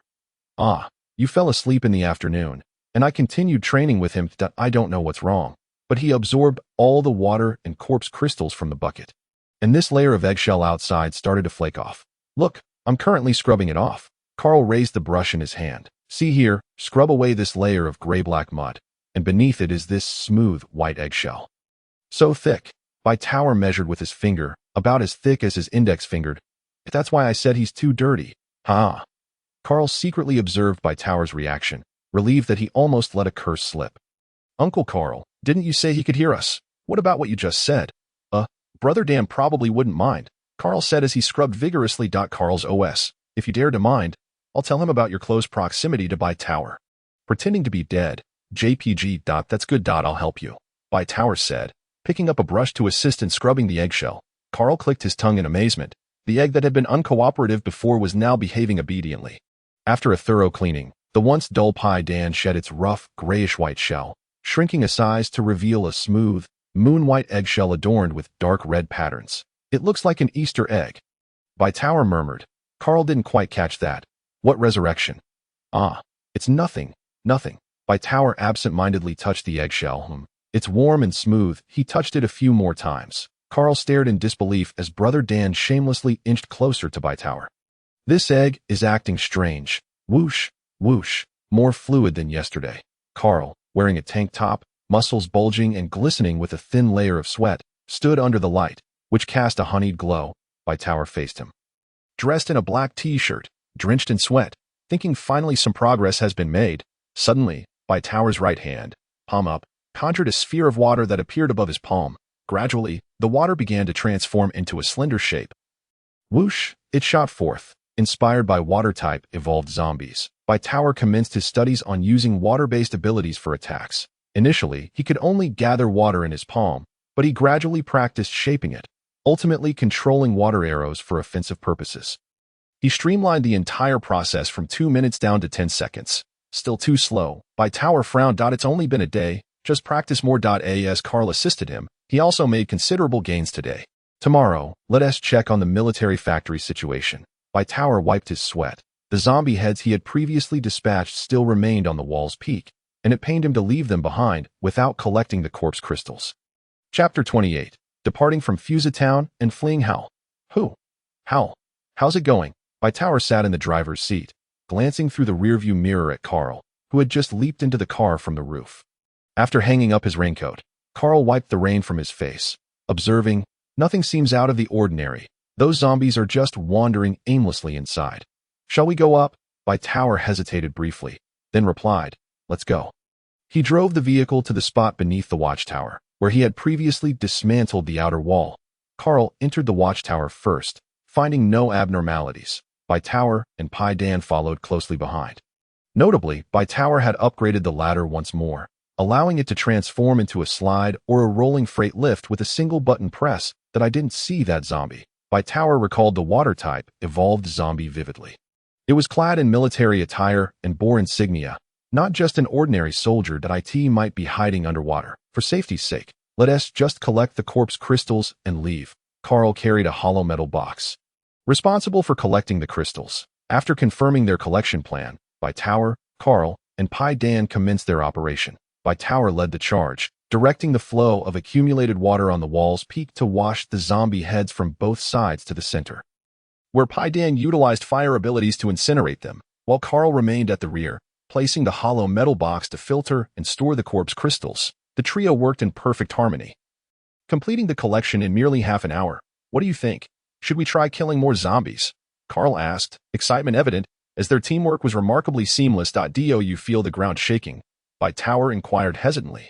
Carl sensed it too. Indeed, it seems to be the impact of waves, he replied uncertainly. Baita shook his head. Something's off. This tremor. Boom, crash, run. Carl shouted loudly, without needing further prompting. Baita and Paidan sprinted frantically towards the modified vehicle's watchtower. Baita turned to glance back, his pupils constricting. It was the water-type evolved zombie. There was another zombie facing it, but Baita had no time to examine further. Survival was paramount. They raced back to the watchtower, slid down the ladder into the vehicle, with Baita at the wheel and Carl securing the rear. The modified vehicle plowed through the raging waves, leaving behind a long, white trail. It wasn't until they had distanced themselves that they realized the recent commotion was not aimed at them. What is that? Carl exclaimed in shock. Baita stared wide-eyed, witnessing the entire power grid, previously inverted above the military factory, being uprooted, its shape twisted and contorted. All of this was instigated by the zombie opposite the water-type, evolved one. A metal-type, evolved zombie. As the power grid was manipulated and deformed, Carl's heart raced. This is bad. We need to leave. Get out of Town. Without the power grid barrier, thousands of zombies inside were unleashed. Baita's body trembled, and he immediately accelerated northward. Zombies weren't the true terror. The dread lay in not knowing how many evolved zombies lurked within. The scene above the military factory resembled a fantastical film, with towering waves, flashes of lightning, and two zombies locked in a fierce battle. The unusual tremors they had previously felt must have originated from them. Were they fighting underwater before surfacing? Carl, seated in the passenger seat, assisted by Tower. Boom! The power grid was finally crumpled into a ball, hurled by the metal-type, evolved zombie toward the water-type, evolved one. The latter was directly smashed into the water. This blow created a deep pit on the already turbulent surface, sending waves crashing everywhere and thoroughly churning the water. The modified vehicle was caught in the chaos, lifted by a massive wave. This caught the attention of both evolved zombies. Howl, howl, howl. The two zombies emitted ear-splitting howls, seemingly reaching a consensus to cease fighting and pursue the modified vehicle together. Holy crap! Carl exclaimed, unleashing a torrent of curses. Uncle Carl, you drive. Baita and Carl quickly swapped positions, with Carl striving to control the vehicle at full speed. Baita hastily exited the driver's seat, rummaging through the storage compartment for a submachine gun. Grateful for the water monkey's gift, though he had never used a firearm, there was no other option now. He opened the sunroof, aimed the gun, and fired. Rat-a-tat-tat. All the bullets flew into the air. Steady the car. Baita shouted. I'm already at my limit, Carl yelled, gripping the steering wheel tightly. Baita changed the magazine, re-aimed, and fired again. Rat-a-tat-tat. Not a single shot hit. I don't believe it. He loaded another magazine. Little Baita, why not try throwing a grenade? Boom. What happened? Are you okay? Little Baita. Boom. I'm fine. It was that metal one throwing things. Baita ducked in and out of the sunroof like a whack-a-mole, evading attacks. Clang. Damn it. Carl struggled to maneuver the vehicle to avoid incoming projectiles. Rat-a-tat-tat. Clang, clang, clang. This isn't working. We can't use guns. The metal one can control the bullets. Baita hurled the gun back into the vehicle, resolved not to squander any more bullets. Of course, the shots he had already fired were not in vain, for he discovered that the metallic evolved zombie could only manipulate metal upon direct contact. As long as he maintained a safe distance and evaded its pursuit, he need not worry about his modified vehicle being crushed into a lump of metal. In a flash of inspiration, he grasped the car's roof handle, swung his legs, and leaped back inside, rummaging through the weapons storage for two spherical bombs. Here are two treasures for you. Whoosh, whoosh. Baita threw the bombs forcefully toward the metallic evolved zombie, not as a form of attack, but rather as if he were intentionally offering them a treat. The zombie caught one in each hand with remarkable steadiness. The metallic ability activated, the bomb's stable structure compromised. And then, boom, flames erupted. The bombs exploded. The arms of the metallic evolved zombie were blasted away. The explosion also affected the nearby water-based evolved zombie, hindering its pursuit. The distance between them rapidly widened. Well done. Carl cheered loudly. Returning to the driver's seat, Baita inquired, how long until we exit Town? Carl, firmly gripping the steering wheel, replied, half an hour, having temporarily shaken off the two evolved zombies, and with the driving not requiring his assistance. Baita returned to the cabin to tidy up the disarray, securing fallen items or repacking them. The egg-shaped device rolled over, transforming into a drying machine, assisting Baita in drying his thoroughly soaked clothes. Freeing a hand, he gently stroked the smooth shell of the device, murmuring his gratitude. "Thank you, little Baita. We'll be out of the town in 2 kilometers." Carl's voice, accompanied by a pang of anxiety, reached him. Baita furrowed his brow, clutching his chest, feeling that familiar, chilling sensation of being preyed upon by a beast. "Uncle Carl, something feels off." They were supposed to be leaving Fusatown imminently, yet unease and trepidation gnawed at him, rendering him restless. The device had also begun to fidget, swaying and nudging against him. Baita thought it was trying to comfort him and reached out to gently caress the egg's shell, but it showed no signs of settling down. Instead, increasing its frantic movements, as if in a hurry. "Little Baita, we've left the town. Look, the white mist is gone." "Haha. Wait, an airship." Carl was driving at full speed, mindful of the 2 advanced evolved zombies trailing them. The vehicle sped across the misty water for half an hour, where visibility had been less than 50 meters, but now they broke through the fog, revealing clarity ahead. Likewise, the massive airship behind the mist came into view before Carl. "What, an airship?" Baita, already on high alert, bolted toward the driver's cabin. Through the glass, an old airship loomed mere 100 meters ahead of their modified vehicle. Baita felt a surge of dread, his heart racing, an unprecedented sense of crisis overwhelming him. "Hurry!" he shouted. Carl was no fool. Baita had previously informed him of the uncertain danger posed by the airship, so he swiftly altered their course, avoiding a direct collision. Carl was certain that this airship was the very one from Fusatown. Even with a hasty glance, he recognized the dark green camouflage paint that had been scraped when he had accidentally crashed into it in a rush to find Baita, once sleek and stylish. The airship now appeared battered and dilapidated, its original form barely discernible. From the peculiar dents and protrusions, it seemed to have endured violent impacts from within, as is widely known. Airships were the most popular and sought-after mode of transportation before the apocalypse, renowned for their performance and sturdiness. Yet now, this airship was utterly ruined. What dreadful entities might be contained within? Just then, calamity struck as the 2 zombies caught up to them. Surrounded, they were beset from all sides. With no time to consider their route, Carl turned the helm sharply, navigating wherever there was space, wherever a path existed. Yet the airship was too massive. The zombies were still close behind, failing to circumvent it completely. Thud! The ground shook violently. Something within the airship began colliding. The immense impact generated towering waves, tossing everything into disarray. The modified vehicle spun and rolled within the chaos, colliding with countless objects. The cacophony of clattering metal resounding. The 2 evolved zombies fared no better, struggling against the waves, their howls of rage echoing. Even without understanding their guttural language, one could sense the fury within, perhaps feeling provoked. The entities within the airship struck again with a resounding crash. The ensuing roar was a deep, ominous growl, reverberating as if from the abyss, making Baita and Carl's temples throb. The evolved zombies retaliated fiercely, unleashing their powers, the sounds of metal clashing ringing like blades scraping against eardrums, causing both men to grimace in pain. Moments later, a colossal figure, a metal giant assembled from various metallic debris, rose from the chaos. It was the metallic evolved zombie. The metal giant approached the airship, clearly intent on a confrontation. Seizing the brief moment of respite, Baita secured the egg in the passenger seat to prevent it from breaking. He then turned and grabbed a spare folding chair, pulling out the seatbelt. "Uncle Carl, now's our chance. Let's go." No sooner had he spoken than he was propelled upwards, crashing against the roof of the modified vehicle, before he could even comprehend what had happened. He fell back down. He lay on the ground, unconscious. "Little Baita." Carl's eyes widened in horror as he looked up, locking eyes with another water-based evolved zombie outside the window, having been momentarily distracted by the metallic evolved zombie and the entities within the airship. The zombie's hollow gaze fixed intently on the occupants of the vehicle, drool dripping from its mouth, revealing its ravenous desire.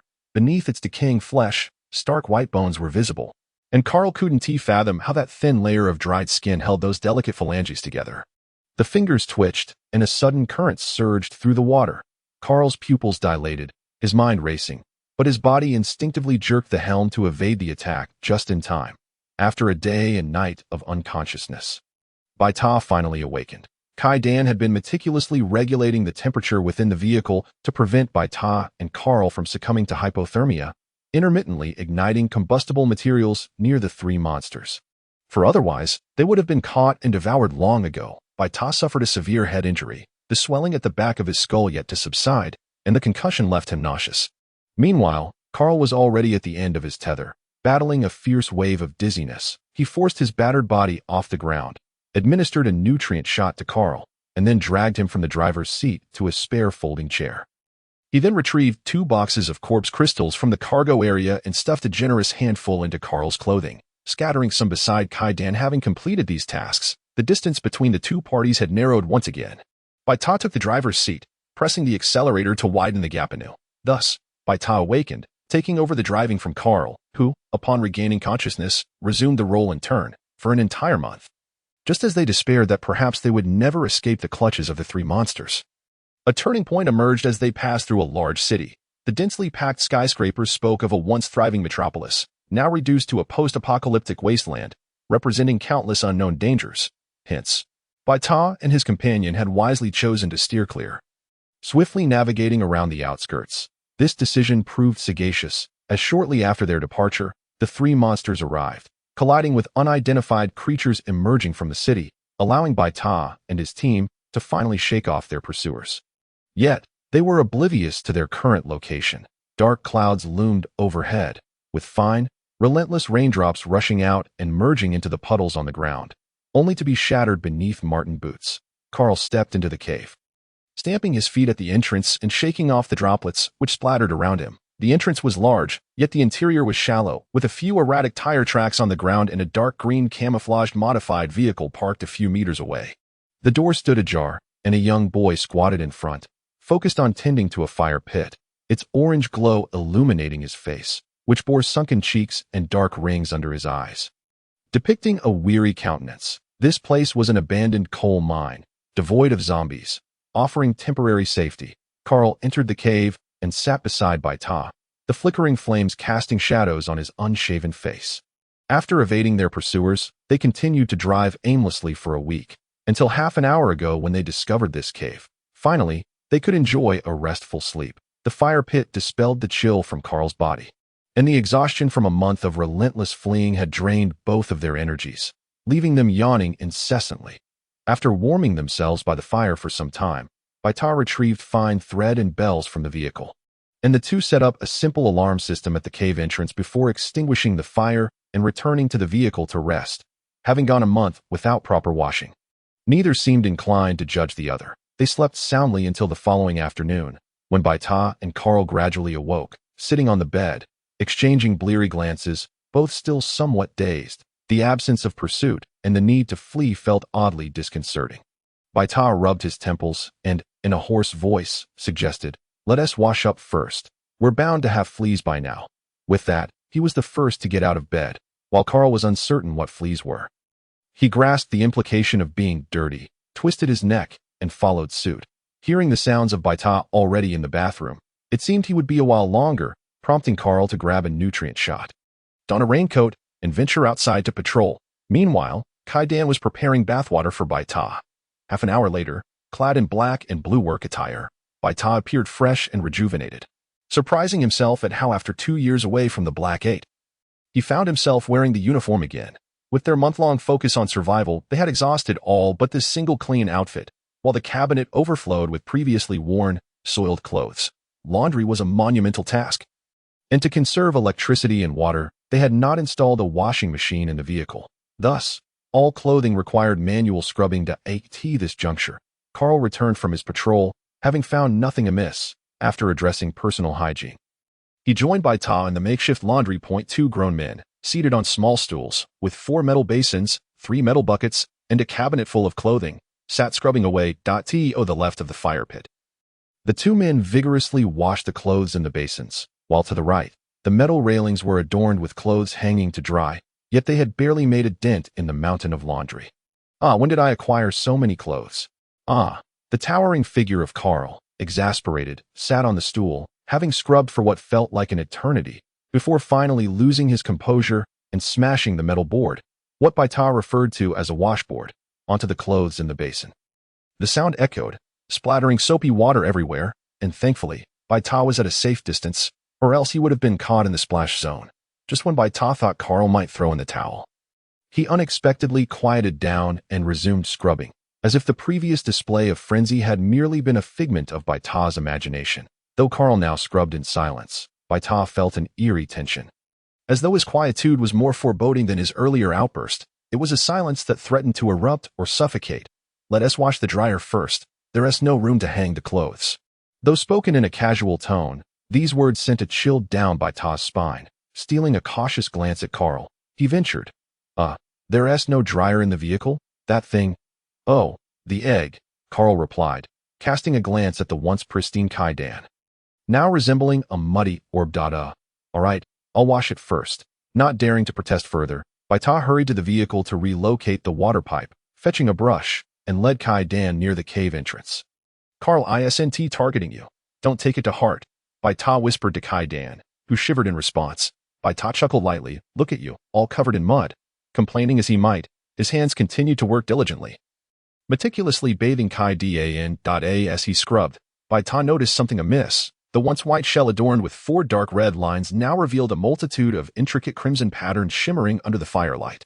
Baita's fingers traced the delicate designs, feeling their smoothness. Baita sensed a gentle quiver from kaidan, believing it enjoyed the attention, and continued to caress the patterns that it seems to be both painful and pleasurable. Baita mused, observing the transformed egg. Carl, a hint of hesitation in his voice, regarded the newly adorned kaidan. Baita set the egg down beside the drying rack and stroked its shell, mumbling, "Just lending a hand. Perhaps it has leveled up. It has absorbed quite a bit of corpse crystals along the way." Baita resignedly returned to his stool, scrubbing away. Carl glanced at the remaining dirty clothes, his curiosity waning, and joined Baita in the labor. The 2 men and 1 egg worked in unison, washing and drying clothes, their strange camaraderie deepening. They continued washing until evening, when exhaustion set in. "That's enough for now. Let us sleep and tackle the rest tomorrow," Carl declared, casting aside the laundry and rising, his bones cracking in relief. "That feels good. Let us sleep." Baita, his hands raw from scrubbing, agreed to Carl's suggestion. They gathered the clean clothes, patrolled the area once more, secured the alarm system, and settled in for the night. After a week of recuperation in the cave, they not only finished washing all their dirty clothes, but Baita also repaired the modified vehicle, while Carl gave it a fresh coat of paint. Together, they inventoried their supplies: 2 boxes of mid-grade nutrient shots, 5 submachine guns, 1 sniper rifle, 1 laser pistol, 3 boxes of ammunition, 1 box of explosives, a multifunctional medical device, 3 large barrels of gasoline, and over 90,000 corpse crystals, among other items. Baita remarked, "The vehicle feels a bit cramped. We need to consider ways to modify it for more space." Suddenly, the sound of ringing bells jolted Carl and Baita awake. Something had entered the cave. They exchanged a knowing glance, instinctively rolling out of bed, armed with their weapons, and peered through the vehicle's window to assess the situation. The fire pit had died down, casting the cave into darkness, where they could just make out 4 or 5 humanoid figures entering, uncertain whether they were human or zombies. "Boss, did you hear anything just now?" one voice queried. "What sound?" It appeared the leader was vigilant, as he grew serious upon detecting the unusual noise, signaling for the others to remain still. Ringing? I didn't hear it clearly. Did anyone else hear anything? The leader inquired of the others. No, I didn't hear anything. It's just Chong being overly dramatic. The last person spoke with a hint of sarcasm. "All right, let us be cautious. It never hurts to be careful." "Keep an eye on your surroundings," the leader, Guoming, interrupted. The modified vehicle, cloaked in dark green camouflage, blended into the cave shadows, and the intruders, not venturing far inside, settled near the entrance, oblivious to the vehicle's presence. If they were from Haiching's group, it could spell trouble. "Humph, them, they can only act arrogant for so long. It is that peculiar individual." Guoming and a few others exchanged furtive glances, intentionally encouraging this person to elaborate further. "Surely not. The Haiching gang is the largest gang in Haiching, boasting over 400 members, which is more than 100 more than the other 2 gangs with only 300 or so. This individual is no fool." He chuckled and said, "Who knows about the discord among those gangs?" He then made his way into the cave as the rain outside intensified. Baita and Carl stood ready, weapons in hand, although Baita sensed that the energy fluctuations emanating from those few individuals were exceedingly faint. not nearly as formidable as the pressure radiating from Carl and Kai Dan. Something is amiss. There are people here. As he ventured a few steps inward, he noticed footprints on the ground. The other four, upon hearing this, quickly rose, their expressions grave as they scanned the interior of the cave. Baita and Carl exchanged glances. Have we been discovered? Indeed. Shall we exit? Baita nodded. However, the dimly lit cave was cold and damp. Water droplets slid down the slick walls, plopping onto the already muddy ground, making it even more treacherous. Guoming and his companions fixed their eyes on the inky darkness within the cave, remaining utterly still, their bodies taut with tension. Human or zombie? Creek, one of the more timid among them, trembled, his fingers gripping his weapon so tightly that they turned white. Suddenly, a beam of bright light shot out from the cave. He could no longer contain himself and exclaimed, "Oh dear, my apologies, I lost control of the angle." "Are you all right?" A clear, mellifluous voice resonated from within, echoing in the cave and endowing it with an ethereal quality. Guoming and his companions instinctively felt that the voice's owner must be an exceptionally handsome and refined individual. As the brilliance dimmed, they gradually acclimated to the cave's brightness and eagerly opened their eyes. They had initially anticipated encountering a beautiful figure, only to be met with the specter of a ghostly figure. The intense light no longer shone directly upon them, but illuminated the face of the individual holding the source, and paired with the smile upon his visage, he appeared ghostly indeed. "Oh dear. I truly apologize," he continued, his tone devoid of genuine remorse, laced instead with evident schadenfreude. My young master can be quite mischievous. I hope you will be forgiving." Carl struggled to suppress a laugh, his lips twitching, while he had to play along. Guoming and his companions exchanged glances, their eyes twitching. "Is this what you call mischievous? You seem to have a misunderstanding of the term. Who are you, lurking here in the shadows, concealed and scheming?" Baita raised his gaze towards the speaker, revealing the peculiar individual with slanted eyes, no eyebrows, and a gaunt, monkey-like face. Baita curled his lip in disdain. "And who might you be?" His attitude was as haughty as it could be. "You." The slant-eyed man opened his mouth as if to retort, but was interrupted by a burly figure. Chapter 30. The Thespian. Upon estimating his height, around 180 centimeters, slightly shorter than Uncle Carl, he appeared quite decent-looking, albeit with a perpetually troubled expression, as if he were perpetually unfortunate. Baita discreetly observed these individuals, who were also scrutinizing them. Albeit poorly concealing their astonishment, Daiti was not merely surprised at the presence of others. It seemed more as if they possessed something extraordinary, which piqued Baita's curiosity. The robust man regained his composure first. "I am Guoming, captain of the Sun and Moon Corps hunting team. My companion has a rather impatient temperament. If we have offended you, I hope you will be accommodating. That I see you have already made yourselves comfortable here, and we shall take our leave, Captain." The others, now coming to their senses, were astonished that their leader had already conceded without any provocation from the two before them. However, Guoming paid no mind to their reactions and turned to depart, only to be halted by Baita. "Hold on, the Sun and Moon Corps hunting team. Have we crossed into Haiching territory?" The mellifluous voice seemed to carry an innocence untouched by the apocalypse. Yet Guoming dared not exhibit any complacency or disdain. He halted, turning back. "Indeed, this is the number 2 coal mine site on the outskirts of Haiching, so it is considered part of Haiching territory. Are you two from the north, seeking to go to Haiching?" Baita and Carl exchanged discreet glances, opting not to answer the first question. Carl spoke up. "We are heading south, due to some unforeseen circumstances. We found ourselves here and intend to locate a safe zone for resupply. Since we are near Haiching, would you be so kind as to guide us? Of course, we are willing to offer you some compensation." Upon hearing the mention of compensation, the slant-eyed man's eyes glimmered with avarice. The other individuals seemed equally intrigued, noting that they were outnumbered with 5 against 2. Guoming, being the most aware of the danger posed by the two before them, shot a discreet glare at the slant-eyed man. While other matters might be challenging, guiding the two was still feasible. "That sounds splendid. Please wait a moment while we gather our belongings," Guoming replied. "Oh, by the way, I assume you have transportation?" "Our Sun and Moon Corps hunting team possesses a speedboat," boasted a younger member, his demeanor brimming with pride. "You don't have one, do you? We only agreed to guide you. We didn't say we'd let you ride for free." Baita feigned impatience. "Who would want to ride on your rickety boat? We have our own vehicle. You may wait outside." He turned and strode back into the cave. Carl offered an apologetic smile. "My apologies. We asked that you wait at the cave entrance for a moment." He too turned and followed Baita inside, disregarding the reactions of the others, the slant-eyed man. Seeing both of them unguarded with their backs turned, exchanged furtive glances with his companions, a fleeting look of greed passing through his eyes. Guoming raised a hand to halt them, shaking his head to signal them to exit the cave. The others, having been with Guoming for a while, reluctantly followed him outside. The rain continued to fall, though not as heavily as before. The gentle patter upon them remained uncomfortable.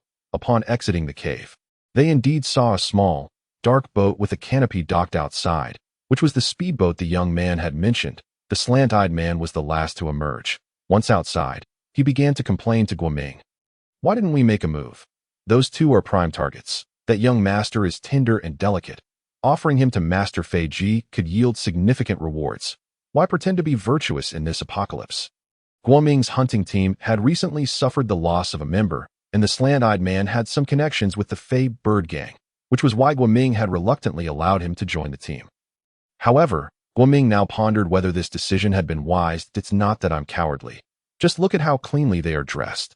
There are few who can match their cleanliness, even surpassing the upper echelons of those gangs. Their complexions are rosy, indicating they have not gone hungry, and so, doesn't that merely imply they are prime targets? We vastly outnumber them. Should we fear just two? The slant-eyed man was vexed by Guoming's restraint in seizing the fat sheep. Do you genuinely believe they are just ordinary individuals? Are they not? Are you truly that naive? They are both ability users. The revelation struck the slant-eyed man and his companions like a bolt from the blue, their faces displaying disbelief. Both of them? Are you certain? The slant-eyed man trusted that Guoming would not jest about such a matter, yet he still found it too fantastical that in all of Haicheng, with over 3,000 individuals, there were merely over 100 ability users. And that included those with peculiar abilities. How could they encounter two at once? Don't believe me? Why not test it yourself? Stay sharp. Do not dwell on irrelevant thoughts. A.S. Huang since said, it has been years since the apocalypse began. Ability users are now the elite. While we ordinary folk, Guoming chuckled self-deprecatingly. Compensation? You should focus on preserving your own lives. With this, the others ceased their unwarranted thoughts and patiently awaited the two dignitaries to emerge from the cave. Baita and Carl had previously conspired. He would play the role of an innocent young master, while Carl would be his bodyguard. They had no intention of concealing their identities as evolved beings, for they were uncertain how to do so. In this world, strength was the ultimate currency. Step 1, Baita announced with a light-hearted tone.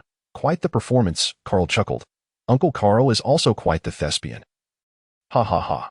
Let us proceed. It's more perilous within the city than outside. Considering the unpredictability of human nature, we possess many valuable items. Yes, once we enter the city, we should maintain a low profile, gather sufficient supplies, and depart. I sense that Haicheng is not a place for us to linger. You sense something? Baita frowned and shook his head, struggling to articulate his feelings, yet he felt compelled to journey inland. Whatever you say. Carl had always trusted Baita's instincts. Guoming and his group did not wait long at the cave entrance. Merely 2 or 3 minutes, before they heard the roar of an engine emanating from within the cave. They exchanged incredulous glances. Were they truly hearing a vehicle? But this was a waterway. Cars were of little use here. Guoming found himself perplexed, yet he knew he could not afford to offend the two individuals. If circumstances demanded, he would have no choice but to allow them to board his vessel, albeit the space might be insufficient, before he could contemplate whom to forsake due to the spatial constraints. Baita and Carl had already emerged from the cave, driving their vehicle with a thunderous roar. Guoming and his companions initially stood to the right of the cave's entrance, beside their newly acquired speedboat, which could accommodate 6 or 7 individuals. However, upon witnessing the imposing vehicles emerging from the cavern, Guoming felt as though their new boat was nothing but a dilapidated relic. Huang San's eyes glistened with envy. If only he could possess a vehicle of such caliber. Baita and Carl, however, paid little heed to the musings of Guoming and his companions. Carl rapped on the car window, signaling them to lead the way. Guoming and his group quickly regained their composure, boarding their vessel and setting off slowly to follow the lead. Haicheng, situated at the easternmost fringe of the western continent of the Fully Star, thrives by the sea, boasting a complex network of waterways that weave through the city. This has fostered a flourishing maritime trade and a rapidly advancing economy, establishing Haicheng as a renowned metropolis of commerce within Fully Star. As their boat navigated through the towering edifices, glimpses of extravagant investments worth billions could be discerned through the transparent glass facades, the rare building materials, unconventional architectural designs, and exquisite embellishments all whispered tales of the city's former opulence. In the pre-apocalyptic era, traversing Haicheng could take hours due to traffic. Now, however, the once bustling streets lay eerily quiet. After a half-hour's passage through Haicheng, Guoming led Baita and Carl to a building crowned with a white dome. Disembarking from the vessel, the sound of their shoes striking the smooth floor echoed in the spacious interior, amplifying the emptiness of the structure. Baita gazed around, noting that the building predominantly featured white marble. Adorned with intricate reliefs on the columns and dome, despite years without maintenance, its beauty remained evident, exuding a subtle charm of decay. Observing Baita's interest in the architecture, Guoming promptly explained. This was originally a hotel designated for receiving foreign dignitaries. Closed to the public, following the apocalypse, it has been jointly occupied by our Sun and Moon Corps hunting team and several other smaller squads. Baita nodded in understanding, having noticed several vessels docked inside. Presumably belonging to the aforementioned teams. As they disembarked, individuals began to emerge from various rooms within the building, all curiously scrutinizing Baita and Carl, speculating about how the Sun and Moon Corps hunting team had acquired such formidable allies. Their assumptions were not unfounded, for Baita and Carl indeed appeared to be of a different ilk, not just in attire, but also in demeanor and aura, distinctly contrasting with the weary survivors who struggled at the bottom rungs of society. A few astute individuals had already slipped away to relay the news. Unperturbed by the murmurs, Guoming's sole focus was on catering to the two esteemed guests. However, his indifference did not deter others from attempting to assert their presence. Ah, is that Nakwa team? Back so soon. And who might these two be? An elderly man, leaning on a cane, his hair white and face etched with lines, approached from within the building. Despite his apparent frailty, Guoming felt a surge of apprehension and respectfully addressed him. Old Master Feng. As the elder spoke, Baita perceived the energy emanating from him. This seemingly decrepit man was, in fact, an ability user. Yet his energy was not as potent as theirs, suggesting a lower level of power. Baita exchanged a cautious glance with Carl, signaling to tread carefully. These two are our employers from the Sun and Moon Corps hunting team. Young Master Bai and his bodyguard, Carl, Guoming introduced, then turned to Baita and Carl. This is Old Master Feng, the leader here, a speed ability user. Baita, surprised that the seemingly frail elder wielded such abilities, nodded subtly, acknowledging the information. The elder's demeanor, however, sparked discontent among those behind him, particularly a middle-aged man whose gaze bore hostility toward Baita and Carl. What sort of attitude is this? He retorted, stepping forward. Lu Chi, the elderly voice halted the man's advance. Oh, what business do you have? Might the esteemed ability users consider joining our Waterhorse Corps hunting team? A collective intake of breath echoed through the crowd. Two ability users. Several individuals discreetly departed to inform others within the building. Moments later, footsteps resonated in the corridor. I heard newcomers have arrived. Ha! Why was no one informed of our Grey Wolf Corps hunting team's presence? Goodness, why are there so many people in the hall? We must see what the commotion is about with our Lucen Corps hunting team. Gua, my brother, you're back. Any good finds? Oh, Old Master Feng and several brothers are here too. How could we miss the presence of our Toj Corps hunting team? Three groups began to emerge from the corridor, and soon the hall was brimming with people, each faction claiming their corner.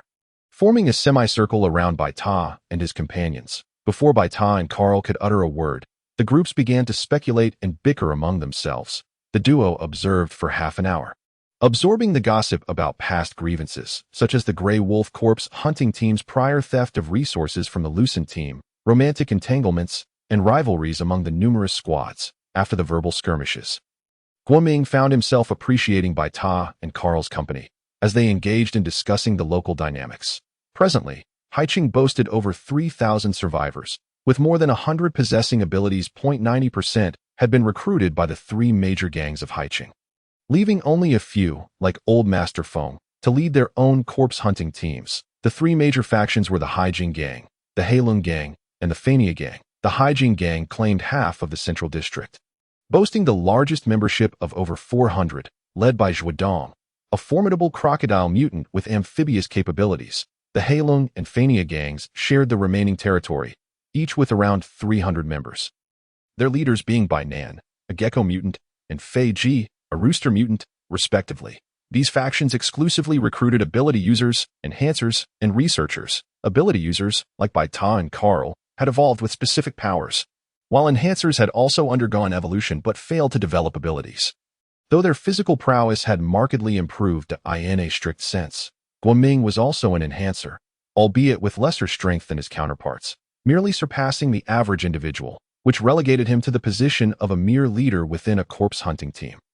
Upon entering a spacious, empty room, Guoming led the duo to a space devoid of furnishings except for a bed, yet ample enough to accommodate their modified vehicle.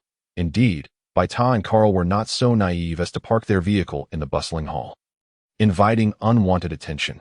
Instead, they drove directly into the room, following Guoming's lead. This maneuver astonished the other squads, who had assumed it was merely a larger, oddly shaped boat. In a post-apocalyptic world, bizarre contraptions were hardly surprising. Yet they had not anticipated it to be an amphibious vehicle. Aside from feelings of envy, they dared not interfere, recognizing that such a vehicle belonged to two ability users. And one could only wonder about the backing of those capable of producing such a marvel.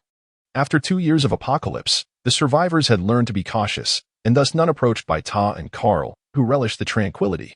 Once they had parked their vehicle, Guoming eagerly approached them. "We reside next door. If you require anything, please do not hesitate to summon us." Baita nodded, inquiring, "What do you desire?" Guoming, initially standing by, misinterpreted Baita's question, momentarily at a loss. Karl, unable to contain himself, interjected, "Compensation. What do you seek? We can prioritize your requests." The unexpected nature of the offer left Guoming flabbergasted. He had not anticipated any form of recompense. The whims of ability users were notoriously unpredictable, and it was common for initial promises of rewards to evaporate. Yet, seeing the intent behind Baita and Karl's words, Guoming's excitement grew, and he stammered, "Food, water, anything is acceptable." Instantly, he regretted his words. Food was the most scarce resource in the post-apocalyptic world, followed closely by clean water, and he wondered if he had been too audacious. Exchanging glances, Karl and Baita retrieved 2 low-grade nutritional supplements and 2 bottles of purified water from their vehicle. Presenting them to Guoming, his eyes widened in astonishment. "Thank you, esteemed sirs, thank you. We have not had such nutritional supplements or clean water in 2 years." As the conversation unfolded, a towering man, standing at nearly 6 feet tall, was on the verge of tears. Baita and Karl had not anticipated that what they considered the most mundane items would be regarded as coveted treasures by others. Noticing the confusion on their faces, Guoming explained, "Nutritional supplements, clean water, and other supplies are all under the control of the 3 major gangs. If we wish to procure food, we either venture out to gather it ourselves or trade our possessions with the gangs. They do not trade nutritional supplements or water of this purity. We can only exchange for a fish paste developed by their researchers, and the water is merely that which has been crudely filtered. That fish paste is both pungent and foul-smelling, and the water is murky and carries an unpleasant taste. These items, which were once deemed unworthy even for dogs, now demand that we risk our lives to gather corpse crystals and other materials in exchange." Baita and Karl were equally taken aback by the transformation of the outside world. They had been disconnected from society for 2 years, and their information was out of sync with the current reality. They were fortunate to have encountered someone like Guoming, rather straightforward.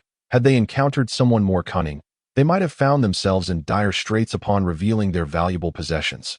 "Rest assured, I shall not divulge anything and will wholeheartedly assist you in procuring supplies for your departure.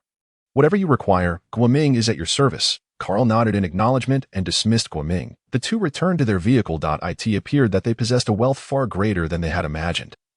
This place was ill-suited for prolonged stays, and they needed to swiftly gather supplies and leave. Karl secured the car door and turned to Baita. Baita set down the folding chair from the truck bed and, agreeing with Karl, nodded in affirmation. Indeed, based on their previous discussions, Haiching is on the brink of turmoil.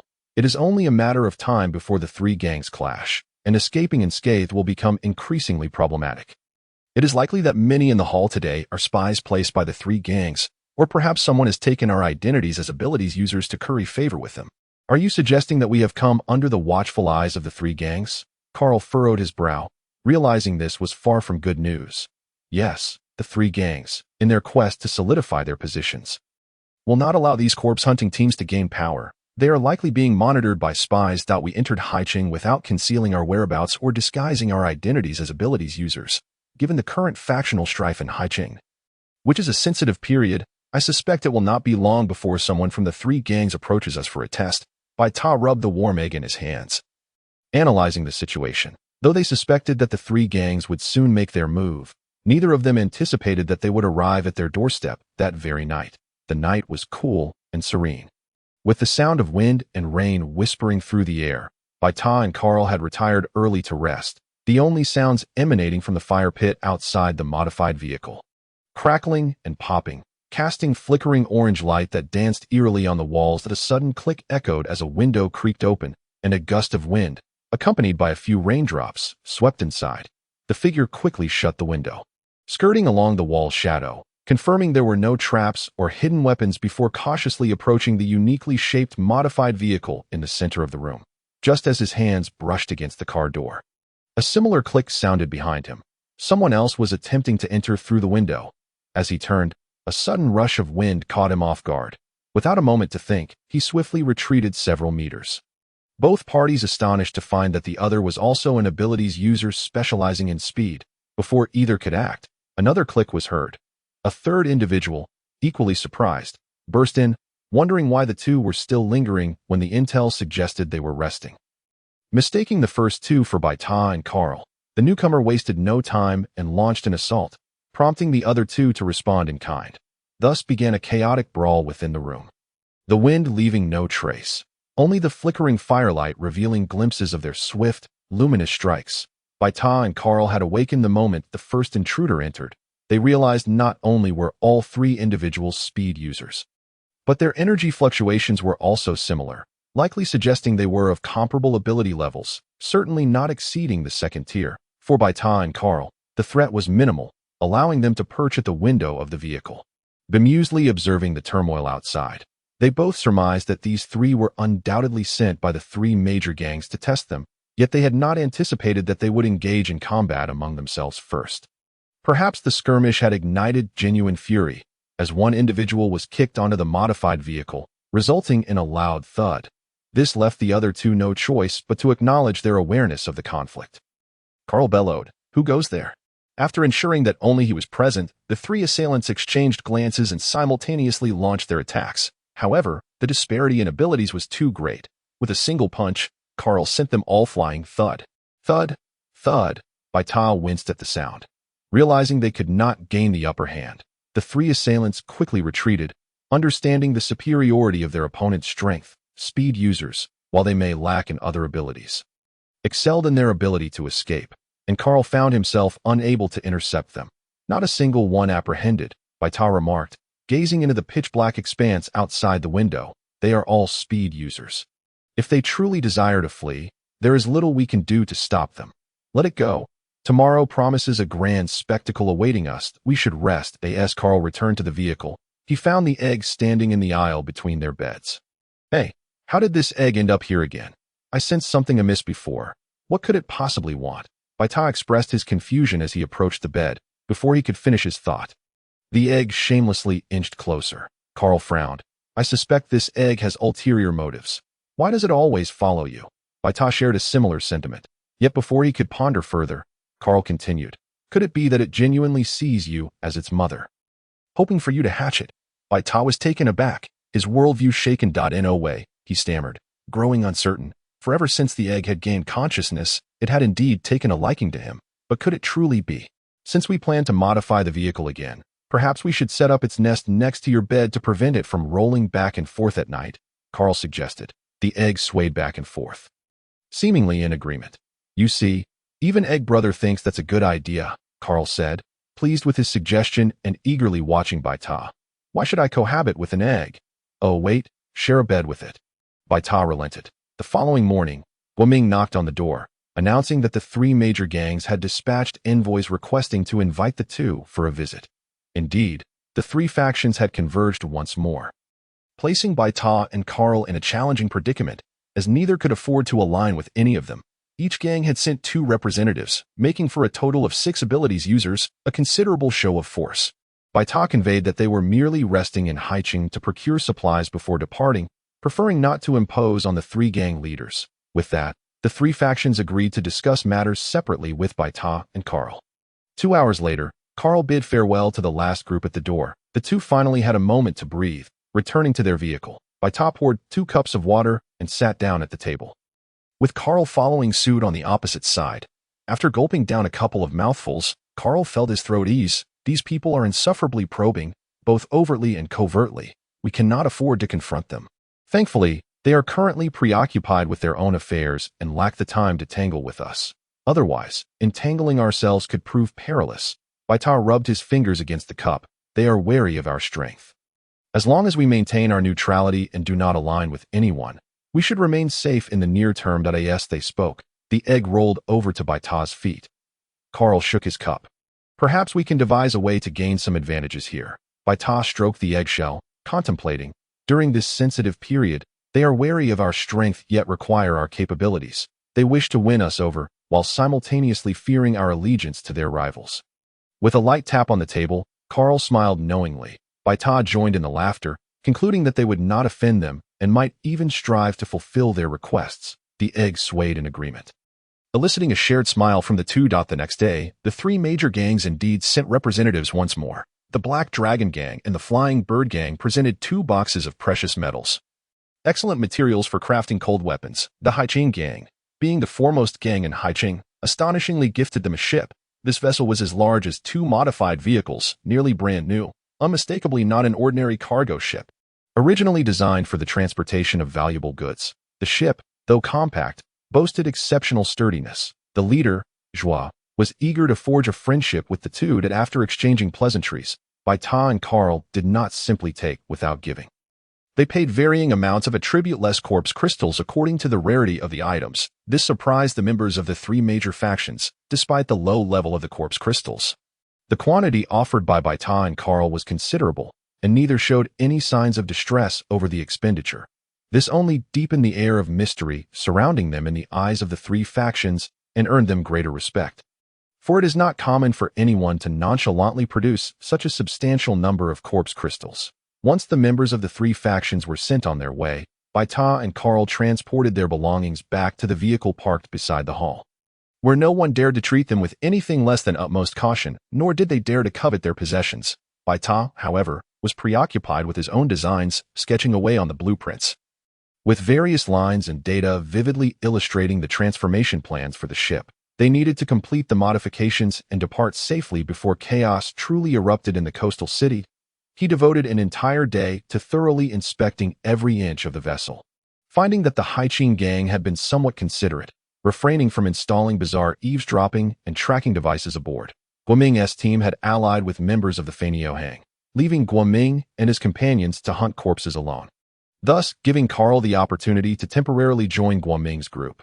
He accompanied them on their outings, quickly integrating himself due to his formidable abilities. Each time he ventured out with the Sun and Moon corpse hunting team, he would discreetly separate for an hour to hunt zombies on his own, allowing him to keep the corpses he killed for personal gain. Therefore, when Baita and his companions exchanged corpse crystals, no one questioned their quantity, as no one knew how many crystals Carl had accumulated during that hour. "Uncle Carl, where are you heading today?" Baita inquired while assisting Carl in organizing his gear for departure. "We're going to that chemical plant again. Guoming and the others found a good spot for hunting there," Carl replied, checking his weapons and equipment. "Just be careful not to wander too far. The materials inside the chemical plant are highly flammable and explosive," Baita cautioned. Chapter 32. A child. "Don't worry. I always find a safe place to wait for an hour," Carl assured. During that hour away, he never ventured into danger alone but instead sought a secure spot to rest, a tactic to mislead others and conceal the fact that the two of them possessed several crates of corpse crystals. Carl had no concerns about Baita's safety in his absence. After all, Baita was a water elemental ability user, and his fire elemental companion, Kai Dan, had never strayed more than 2 meters from him. Observing Kai Dan nestled at Baita's feet, Carl couldn't help but feel a bit exasperated. "That aren't you spoiling him a bit too much? He seems to enjoy clinging to you even more," he remarked. Baita reflected on this, realizing that he had indeed been quite indulgent towards Kai Dan lately, taking the time to polish his shell, give him warm baths, and include him in all activities. When he found Kai Dan, he had been charred, and while his skeleton appeared large, he might still be a juvenile. The more Baita considered it, the more valid it seemed. After all, in this world, one reaches adulthood at 30. This realization gave him a peculiar sense of parental responsibility, especially as Kai Dan affectionately nudged against him. He smiled subtly and reached down to stroke the shell. Noticing the tender interaction between Baita and Kai Dan, Carl felt somewhat superfluous and decided to stop lingering, grabbing his bag and heading out. After Carl's departure, Baita continued his ship modifications, which had now undergone a remarkable transformation. The overall shape was oval, resembling an inverted cocoon or egg, divided into 3 levels: upper, middle, and lower. The upper level was separated at both ends to serve as a control room. Fitted with reinforced bulletproof glass, the middle section was also divided, with sturdy railings to separate the 2 halves, one serving as a garage for the originally modified vehicle, with a roof that could be raised for easy access. The railings were installed to prevent any zombies from following aboard and causing harm on this side. 2 staircases led to the second level, while the other half served as a lounge and recreational area. The second level was similarly divided, designated as a research lab and storage room, with a corridor running through the center and 4 rooms on either side. The 4 rooms beneath the lounge were, from left to right, the research lab, a room for Baita and Kai Dan, 2 empty rooms, and Carl's room. The 4 rooms beneath the garage, again from left to right, were a research room, a small storage room, a kitchen, a bathroom, and a power generation and water purification room. The third level housed the entire power system of the ship, which Baita had modified to be amphibious, featuring 8 propellers and 8 wheels. The clattering and banging over the past few days had attracted quite a crowd, with many marveling at how a young master like Baita could perform such mechanical tasks. Lamenting the difficulties of the apocalypse, among them, the speed ability user, Old Foam, even suggested that Baita modify a ship for them as well, though Baita politely declined. Perhaps feeling slighted, Old Foam had not been seen for several days. And while Baita worked on the ship, no one offered to lend a hand or pass materials. Fortunately, the presence of the 3 major factions kept any troublemakers at bay. What a miserly old man. One day, Baita set out in the modified vehicle, needing a specific type of metal that had run out. Carl had gone on an extended trip and would not return for 3 days. Unable to exchange corpse crystals with the members of the 3 factions and finding no one in the hotel willing to assist him, he had no choice but to venture out alone. Fortunately, traveling by water remained swift. After half an hour, Baita arrived at an abandoned steel factory. Its exterior partially collapsed, with rusted machinery scattered about. Upon driving into the factory, he found that the valuable metal had already been scavenged by the 3 major factions, leaving only scattered remnants of scrap metal. However, the metals he sought were not particularly precious, so he was not overly concerned about finding them. As he drove deeper into the factory, Baita thought he heard sounds of a struggle. "Did you hear that?" he asked Kai Dan, who swayed slightly beside him. "You heard it too?" Baita followed the sounds and soon spotted 3 emaciated men mercilessly beating a child on the ground, their curses flying. "You little bastard, with no parents, how dare you live, trying to steal from us? I'll beat you to death." Baita sensed a surge of energy emanating from the child, indicating he was an ability user, while the 3 men exuded no energy at all, marking them as ordinary individuals. Yet, in this situation, the ability user was utterly powerless against the 3 attackers, realizing that the child's life was in imminent danger. Baita decided to intervene. He fired a shot into the air, causing the 3 men to startle and glance around in search of the shooter before hastily fleeing the scene. Once they had left, Baita revealed himself, and Kai Dan rolled forward beside him. Upon closer inspection, he discovered that the child was actually a frail young man, appearing almost skeletal as he curled up on the ground. "Are you still alive?" Baita inquired softly. The young man let out a quiet whimper, more a groan of pain than a response.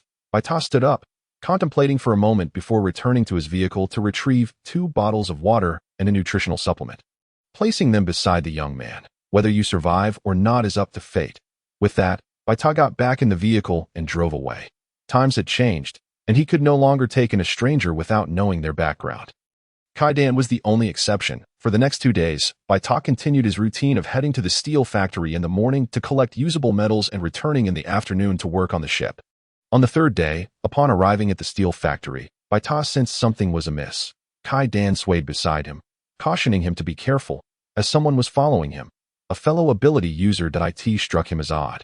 The first day, those factions had simply observed him collecting ordinary metals without further pursuit. Who could this be? Baita deliberately took a few turns, yet the figure remained close behind, not a mere illusion. This person was clearly targeting them. Lurong cautiously followed the vehicle as it turned another corner. Noting it had stopped beside a building, he wondered whether the pursuer was inside the vehicle or had entered the building. He crept into a nearby corner, attempting to hide himself more effectively. Before he could fully rise, he felt a sharp object pressed against his waist. Don't move. He recognized that voice. It belonged to the man who had saved him, and whom he had been shadowing for the past 2 days. Lurong felt undaunted, complying and remaining still. Who are you? Why are you following me? The pressure against his waist increased. You saved me. I have been looking for you, Lurong responded, recalling the man he had seen on the first day and noting the similarities in their attire. However, that man should have been an adult. Why did this voice sound so youthful? I'm not the person you're looking for. Don't follow me. With that, Baita sheathed his weapon and walked towards his vehicle. Lurong remained where he was, silently observing Baita and the peculiar giant egg beside him. Just as Baita opened the car door and stepped inside, Lurong suddenly called out, I have great strength. Upon uttering those words, it was as if the air had been let out of him, and he cast an anxious glance at the White Tower. The footsteps atop the White Tower paused momentarily, and he turned to meet a pair of bright, shining eyes. After locking gazes with the tower, the owner of those eyes seemed to radiate even more brilliance, speaking with greater fluency. I understand you seek metals. I know where to find them, and I can assist you. His voice dwindled to a whisper. I harbor no ill intentions. The White Tower held his gaze for a prolonged silence, unresponsive. The light in Lurong's eyes dimmed. Retreating into a corner like a forsaken puppy, looking pitiful. I'm sorry, he sighed silently. The White Tower then inquired, how old are you? The puppy instantly lifted its head. This year. I should be 28. The White Tower rubbed his forehead, exclaiming, you are truly underage. Sensing the tower's apparent dissatisfaction with his age, Lurong quickly added, though I still have 2 years until adulthood, I assure you, I possess more strength than many adults. My strength is indeed considerable.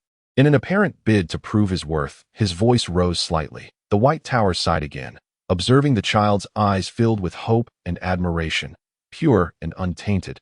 After much contemplation, he relented. Very well, you may accompany me. As the vehicle started and moved forward, he caught sight of the child initially traversing the rooftops of the factory, but upon finding no foothold, he stood at the edge of the building, shedding his clothing. What was he attempting? He witnessed the child remove all his garments, neatly folding them into a bundle, leaving himself entirely bare. Suddenly, Lurong's body contorted, limbs touching the ground, bones elongating, and scales appeared upon his skin. In no time at all, he transformed into a 4-legged lizard over 3 meters long. The lizard opened its mouth to grasp the bundle of clothes, its limbs propelling it into the water. Trailing behind the vehicle. To his astonishment, this child was a lizard hybrid. The White Tower suppressed his shock, driving to the factory where he had previously collected metals, parking the vehicle and stepping out. The child was already dressed and waiting at the rear of the car. The White Tower ignored him, striding directly into the factory, where the child dutifully followed, assisting in moving items. He was not mistaken. The child indeed possessed remarkable strength, capable of transporting 3 times the weight of metals compared to the White Tower. The child was earnest, remaining silent, mirroring the tower's actions, working until sweat beaded upon his brow. Once the vehicle was fully loaded, the White Tower retrieved a bottle of enhanced water, requesting the egg to assist in heating it before handing it to the child. Lurong wiped his hands on his clothes, took the water bottle with bright eyes, and murmured, thank you. No need, replied the White Tower, maintaining a stern demeanor as he turned to enter the vehicle and depart. After driving a few meters, he glanced in the rearview mirror. Noticing the child still standing in place, cradling the water bottle and gazing longingly in their direction, the White Tower's heart softened, and he drove a bit further, turning a corner until the child would be completely out of sight. Yet through the mirror, he saw the child remained frozen in that position, unmoving. Ultimately, his heart relented, and he sighed, stopping the vehicle. Upon seeing the car halt without any further movement, Lurong tilted his head in confusion, his thoughts shifting, and suddenly, his eyes lit up, revealing a broad smile as he hurriedly stripped off his clothes, transformed, and plunged into the water to catch up. The White Tower chuckled helplessly. At least he's clever. He then restarted the vehicle, heading back, this time with an additional little tail following. For the past few days, the White Tower had ventured out daily to gather supplies, and the others had grown accustomed to it. However, Today he returned earlier than usual. And what was that trailing behind the vehicle? Lu Rong had draped his clothes atop his head, his body hidden beneath the water, causing the others to perceive only a bundle of dirty clothes following the car.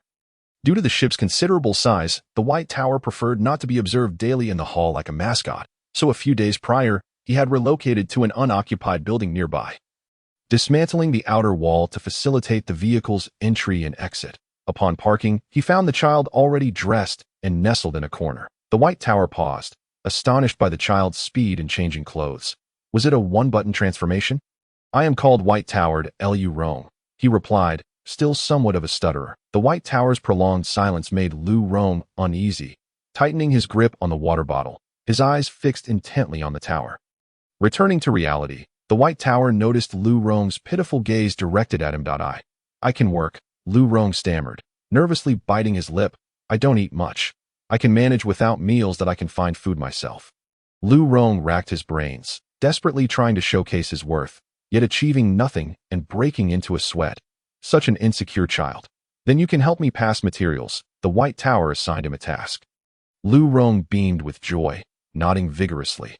This meant that the White Tower would not abandon him for the time being, and he could stay with the tower. With assistance, their efficiency doubled, and by afternoon, they had reinforced the ship's outer shell. The egg felt somewhat disgruntled, observing the boy clinging to the White Tower like a shadow.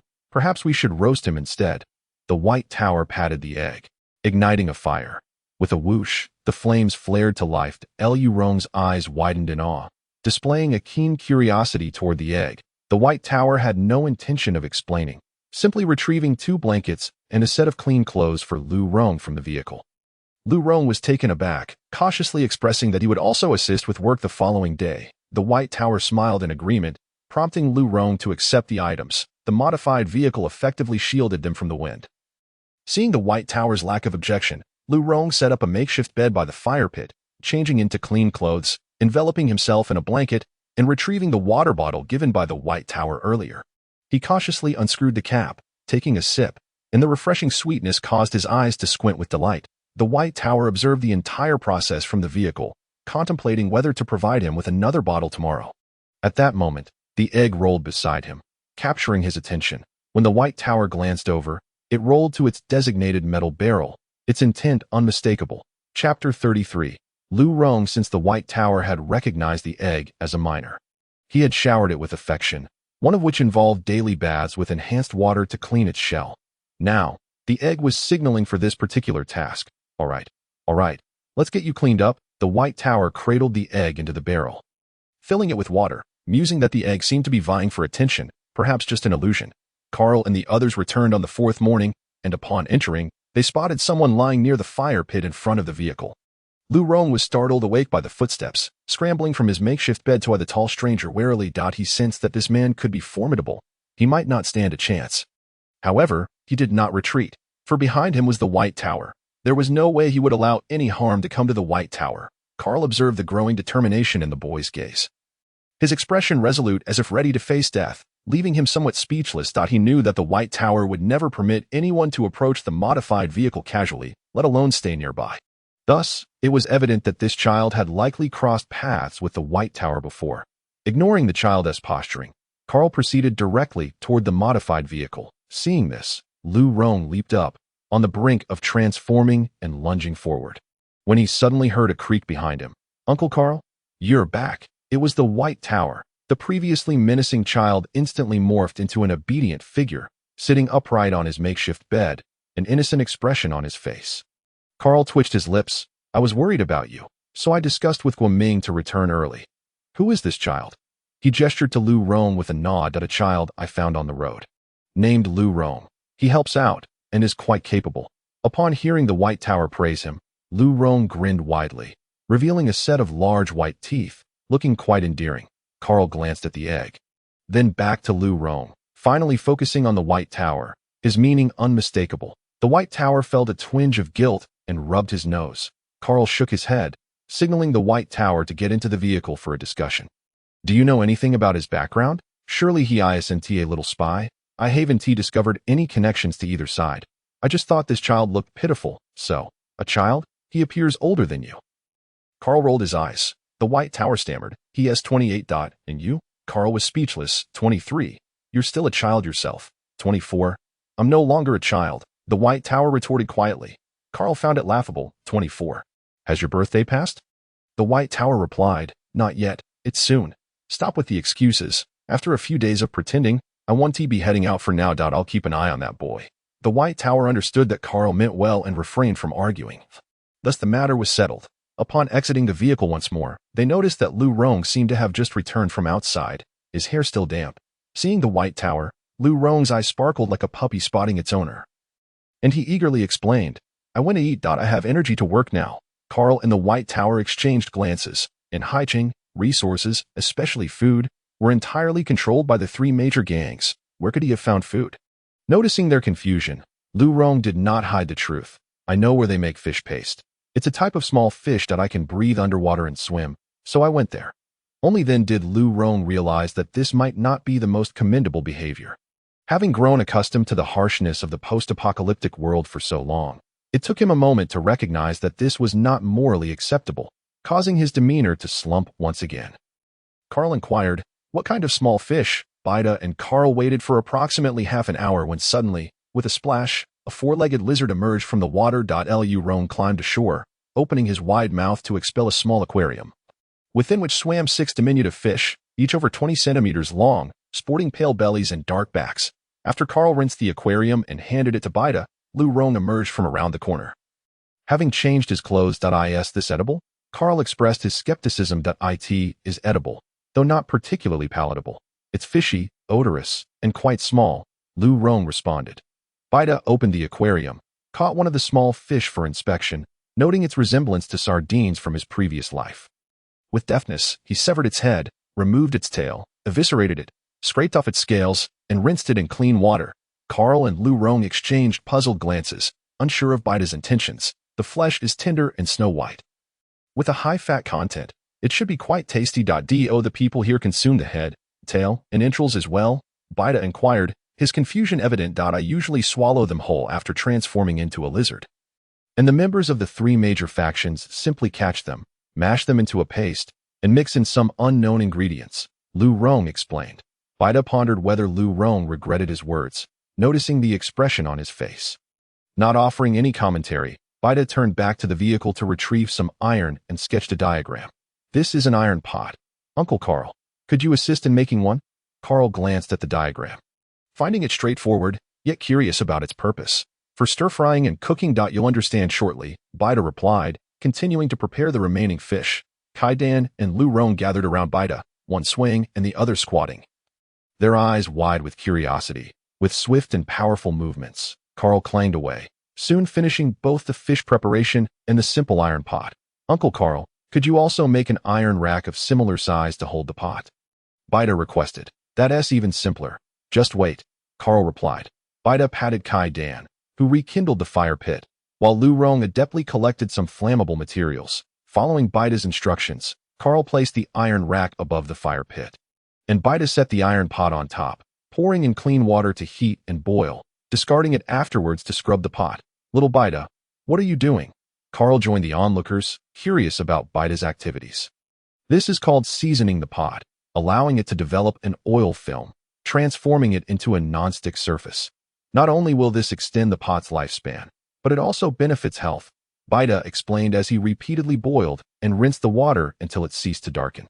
Lacking edible oil or lard, Baita resorted to using one of the fish to simply wipe the bottom and body of the pot. He seasoned the pot with fish, an unusual, enticing aroma wafted through the air, prompting Carl and Lu Rong to salivate profusely, yearning to eat. Their longing gazes fixed on Baita. Baita, too, felt an insatiable craving, reminiscing fervently about the delectable dishes of his past life. His hands moved with purpose, cleaning and drying the pot before placing fish in the hot vessel. With the sardines being rich in oil, the direct frying produced a delightful dish, and soon, natural fish oil began to sizzle, the sound filling the air until both sides of the fish turned golden and were ready to eat. Carl and Lu Rong seemed to spring to life, their hands deftly snatching pieces of fish and hastily shoving them into their mouths, even burning their tongues in their eagerness to indulge. Delicious, incredibly delicious. How could such a flavor exist in this world? They were overwhelmed by a taste sensation that opened the doors to a new culinary realm. Baita savored the meal with a calm demeanor, yet with as much urgency as the others. The fish was perfectly cooked, tender, juicy, and fragrant. This was the food meant for human consumption. Among them, only Banbu remained unaffected. As he could neither perceive the aroma nor partake in the meal, the trio fell into a comfortable silence, each relishing the fish, savoring the moment, until the 5 small fish were completely consumed. Carl and Lu Rong smacked their lips, still unsatisfied, gazing longingly at Baita. I can catch more small fish, plenty of them. Lu Rong exclaimed eagerly. Actually, I'm not finished either, Baita admitted, but added. The scent we've just released is quite strong and has likely attracted attention. We must dispose of the remains. He gestured toward the fish heads and tails scattered on the ground. No sooner had Baita spoken than the pile ignited spontaneously, quickly turning to ashes, with Kai Dan gleefully shaking. Baita patted Kai Dan in a gesture of approval. Just as they finished cleaning up, others arrived, drawn by the aroma. Feng Lao, a speed-type ability user, was the fastest to approach. Feng Lao, Baita feigned confusion. Apologies for interrupting. I wonder if you two have caught a whiff of an unusual fragrance. Feng Lao inquired calmly, his sharp gaze scanning the surroundings. Though he found nothing amiss. Fragrance? I didn't detect anything. Just the ubiquitous scent of fish. Carl responded with composure. That moment. Others arrived as well. Oh, is that so? We followed the scent here, but it seems to have vanished, they remarked. Baita noted the presence of Grey Wolf, Lu Sun, Tog, and several members of the corpse hunting team. All having come in numbers. Who was that? Someone with keen eyes spotted Lu Rong hiding behind Kai Dan. Baita lazily rolled his eyes. He had a new subordinate, after all, as he needed assistance with material delivery. Feng Lao maintained his composure, as if issuing a silent order, but a few more individuals joined, including Feng Lao as subordinate. Lu Qi approached Feng Lao and shook his head, my apologies for the disturbance. Perhaps our noses have failed us, he said before Feng Lao led his team away. The remaining members of the corpse hunting team, seeing Feng Lao depart, dared not act aggressively toward Baita and his companions, exchanging glances before retreating empty-handed. Once the coast was clear, Carl couldn't help but exclaim, are they all blind to the scent? We're too close to them. Those who have evolved possess heightened senses. So it's no surprise they caught a whiff. Then let's change locations. We can't have this happen every time we eat fish, Carl suggested. No, we can't just change locations. That would clearly indicate we're hiding something. Baita countered, finding the idea unwise. Are there many of these small fish? He asked Lu Rong. Indeed, there are plenty, but the closest spots to Haiching are controlled by the 3 major factions, with guards present. However, there's a breach in an underwater barrier that I can slip through, Lu Rong replied. Are there other distant locations that aren't occupied? Baita inquired excitedly. Yes. I've heard they abandoned some spots due to the distance and high transportation costs. Lu Rong confirmed. You know where they are? How long would it take us to reach them? Baita inquired, rushing back to the vehicle for paper and pen. Little Baita, do you have a plan? Carl asked. Uncle Carl, perhaps we won't need to exchange for nutritional supplements anymore. Or we can reduce the amount. Baita scribbled notes, mentioning canned goods and refined salt. Let us call these small fish sardines for now. We can create sardine cans, which are not only delicious but also have a long shelf life. If the location Lu Rong mentioned is indeed unoccupied, we can produce a vast supply of sardine cans. We'll no longer have to worry about food. Baita's enthusiasm grew. Carl and Lu Rong felt invigorated by the prospect of delicious food. When shall we go there? How far is it? Lu Rong. Carl asked eagerly. It would take 2 days by boat, Lu Rong replied, holding up 2 fingers. Carl turned to Baita. Little Baita, when do we set sail? Baita, engrossed in his sketches, responded, not yet. We need to modify the ship. Gather the supplies we need, feign leaving Haiching, and then head to that location. Before the apocalypse, Jin Yang was a petty thug who roamed the streets, preying on solitary individuals for extortion. One day, he targeted a lone girl. But unfortunately for him, she was no ordinary girl. She was a zombie. Unsurprisingly, he was bitten. However, as the saying goes, misfortune can lead to unexpected outcomes. Instead of dying, he evolved, albeit unsuccessfully, and ended up as merely a strengthened individual. Given the harsh realities of survival in the apocalypse, he quickly sought a powerful ally and became a regular member of the Flying Birds gang. Life improved significantly after joining the gang. He could continue to bully those he disliked, relishing the feeling of being superior. Thus, When Huang San from the corpse hunting team approached him for allegiance, he gladly accepted. Recently, he had made achievements against the Flying Birds' arch-rivals. Earning a promotion that made him feel quite irked, the newcomer Huang San suggested a plan. The leader of the Flying Birds, Fei Ji, had a penchant for beautiful women. Huang San happened to know of a stunning beauty. And if Jin Yang could present her to Fei Ji, he might rise through the ranks with ease. The weather today was quite pleasant, with only a light drizzle. The drainage system in the area was well constructed, and the ground was mostly clear of standing water. Huang San, hunched over and grinning obsequiously, pointed out a woman in blue attire. "Let me see," Jin Yang said as he and Huang San stood atop a tall building, using binoculars to spy on the modified vehicles. Indeed, she's a rare gem. But those two ability users could pose a challenge. The Faniabang is not merely comprised of two ability users. You need only to convey this information to Lord Feiji. As for how to secure the beautiful individual, Huang San smirked lewdly, indicating that this was a matter for Lord Feiji. Jin Yang pondered for a moment, realizing the wisdom in this. Perhaps Lord Feiji could seize the opportunity to incorporate both ability users into his ranks, thereby augmenting his strength. Truly, it would be a win-win scenario. Chapter 34. Feiji and the Night Reconnaissance of Faniabang. Lord Baita, what troubles you? Lu Rong inquired upon noticing Baita's furrowed brow and vigilant gaze. As if searching for something, Baita shook his head, dismissing it's nothing. I merely felt as if someone were watching me. Perhaps it is just a figment of my imagination. Upon hearing this, Lu Rong immediately became alert. Yet he discerned no anomalies. Nonetheless, he discreetly marked the incident in his mind. For half a month, the ship's modifications had finally neared completion, only to be interrupted by an unexpected visitor. Lord Feiji is just ahead, Jin Yang announced from the deck, gesturing towards the man in front with exaggerated obsequiousness. Before him stood a stout man, barely 5 feet tall, with a rotund belly that made him resemble a waddling winter melon.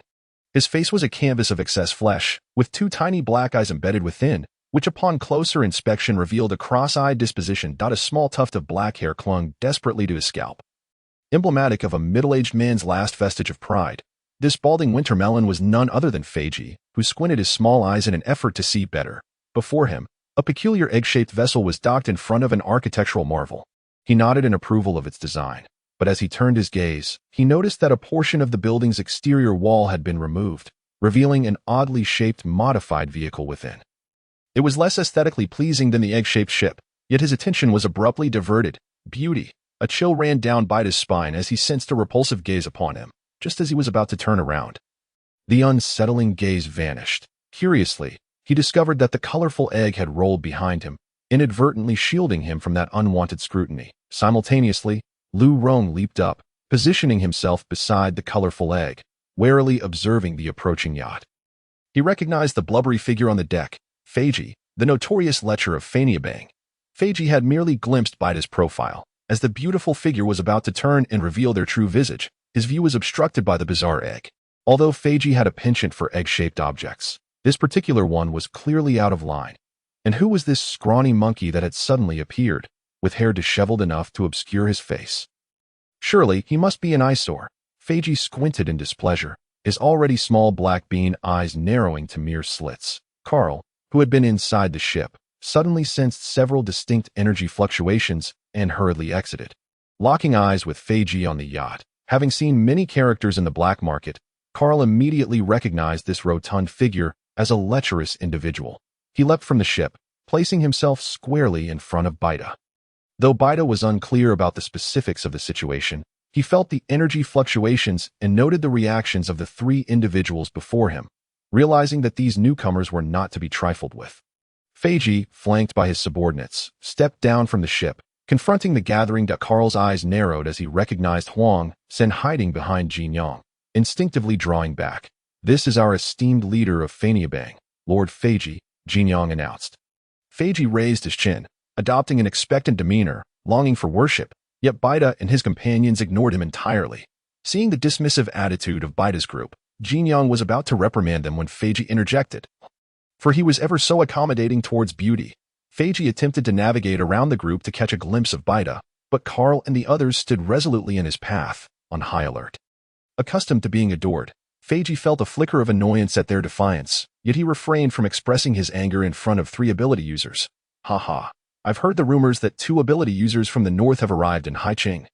But I've been preoccupied with affairs and haven't had the pleasure of meeting them until today. I would like to invite you both to visit Faniabang and cultivate a friendship. Thank you for your kind offer.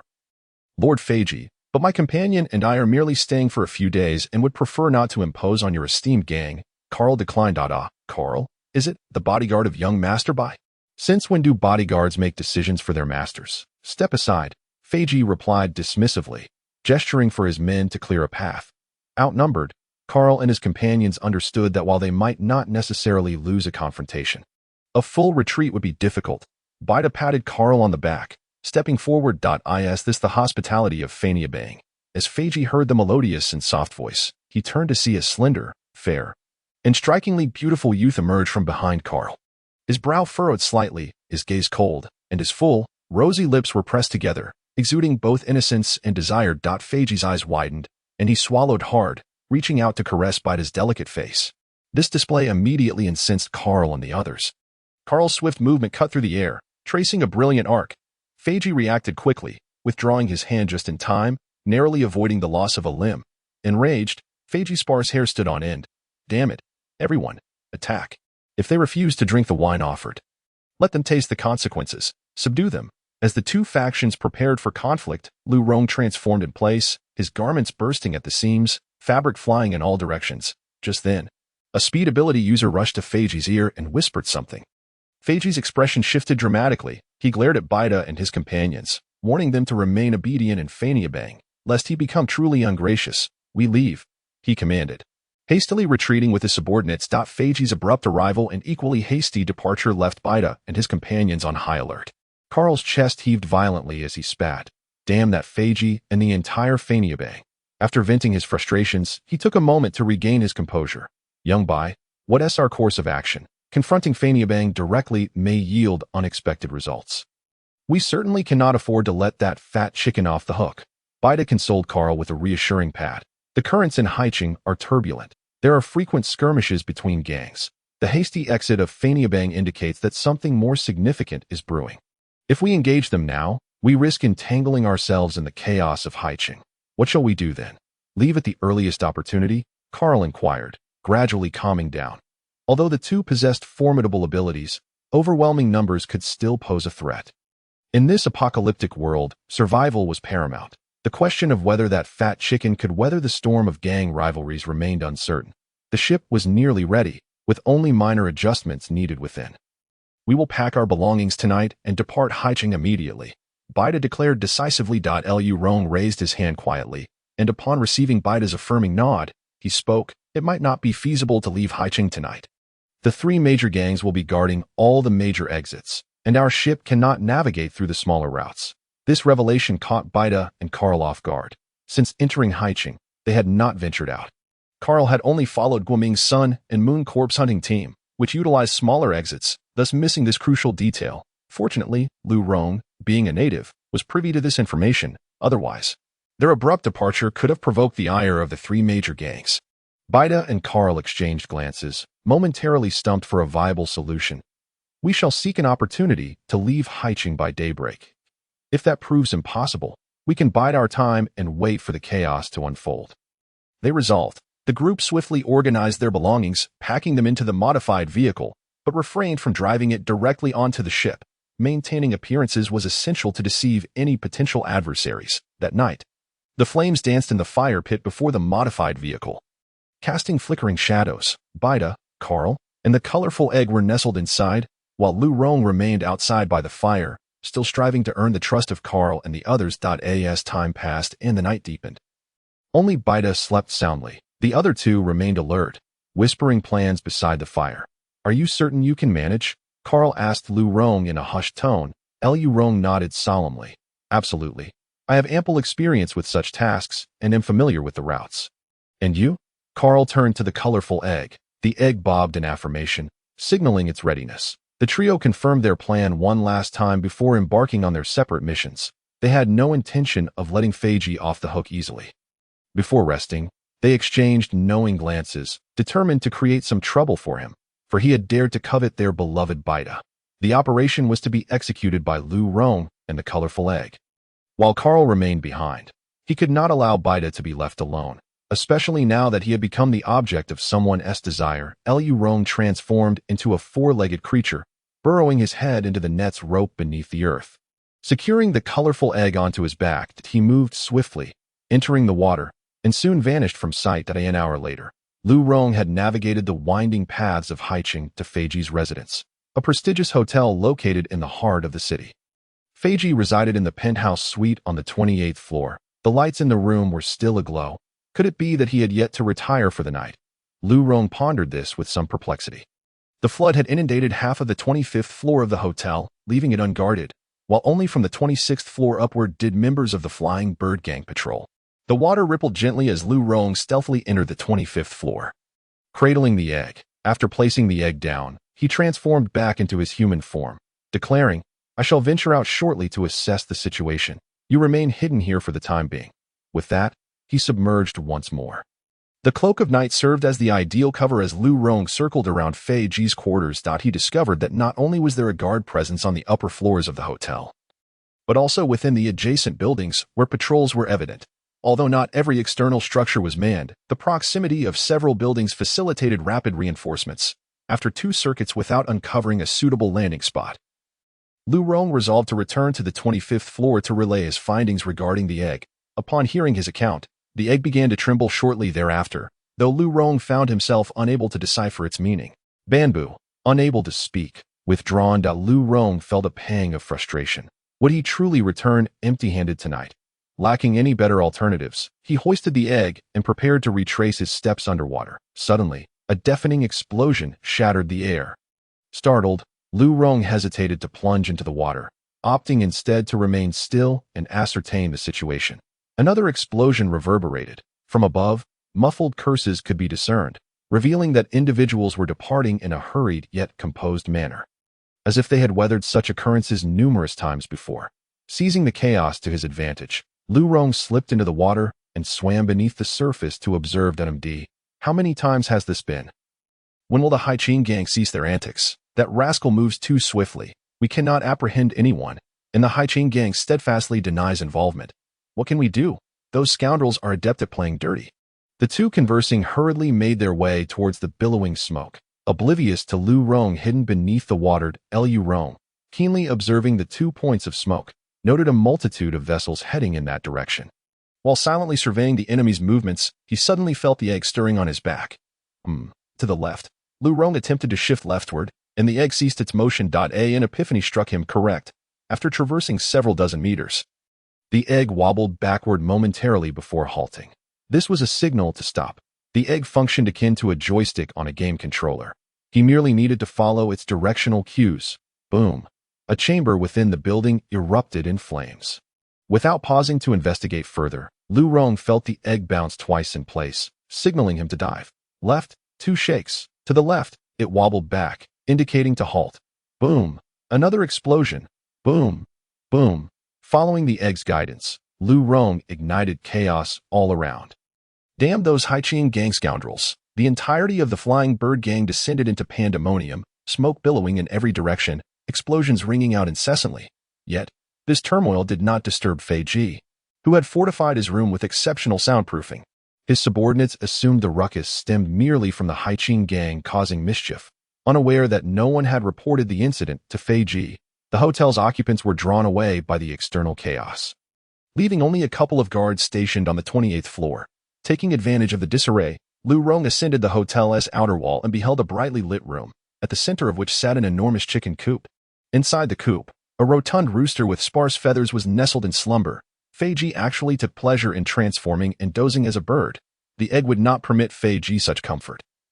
Activating its powers, the coop and Feiji's feathers ignited spontaneously. The shrill cries of the rooster pierced the air, yet the room absorbed every sound, allowing none to escape. Feiji flapped his wings vigorously, and instead of extinguishing the flames, he only fanned them, causing the fire to blaze even brighter. When the guards at the door sensed something amiss and rushed into the room, they found that Feiji's feathers had been completely incinerated, leaving him a bald chicken. The guards hastily attempted to quench the fire. Though they succeeded, the room was left in utter disarray. It was only then that Feiji emerged from the terror of his fiery predicament. Reverting to his human form, featherless, who dares? I shall not let this go unpunished. After a furious roar, he stormed out of the room. Chapter 35. Departing from Haiching boss, you haven't donned your attire. The guards are of no use now, one of the guards remarked, yet Fei Ji's speed had already seen him vanish from sight.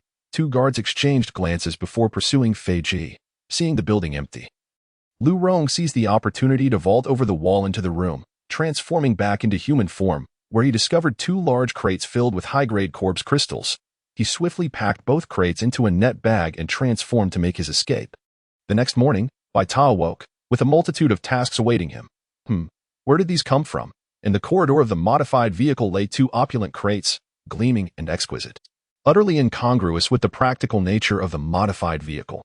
Uncle Carl. Carl had also spent the night awake, only resting after Lu Rong and the egg returned safely. Baita's sudden exclamation startled him awake. What happened? What happened? There are two inexplicable crates in the vehicle. Baita's expression was grave. Carl relaxed. It's nothing.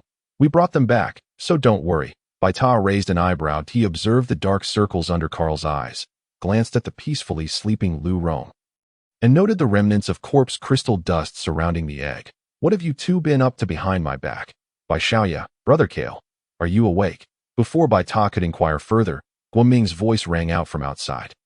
Baita and Carl exchanged puzzled glances, uncertain of Guoming's intentions at such a time.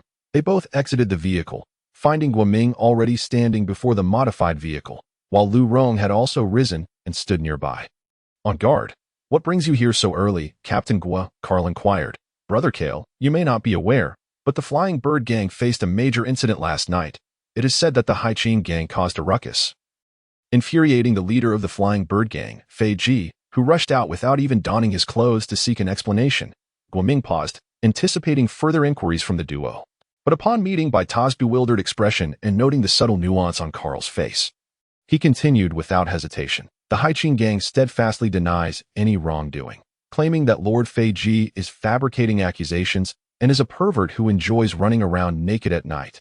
Indeed, someone witnessed a bald, rotund figure speeding through Haiching, joking upon return without realizing it was the esteemed Lord Fei Ji. The two factions clashed fiercely. Subsequently, I don't know what transpired, but there were sightings of a gecko. And it even involved the Black Dragon Gang. That Lu Rong nervously touched his nose. Now all three gangs were mobilizing their forces. A full-scale war was imminent. The skies over Haiching were about to change. Carl and Lu Rong had not anticipated the events that had unfolded the previous night. However, the ensuing chaos in Haiching was precisely the scenario they had hoped for. Today, they might seize the opportunity to leave the city amidst the turmoil. Unbeknownst to Guoming, the trio had their own agenda. The unrest in Haiching poses both danger and opportunity. The region has been dominated by the three major gangs for far too long. Thus, we hunters have allied with other corpse hunting teams to exploit the chaos, waiting for the three gangs to weaken each other in their struggle. We have a considerable number of people, though we lack ability users.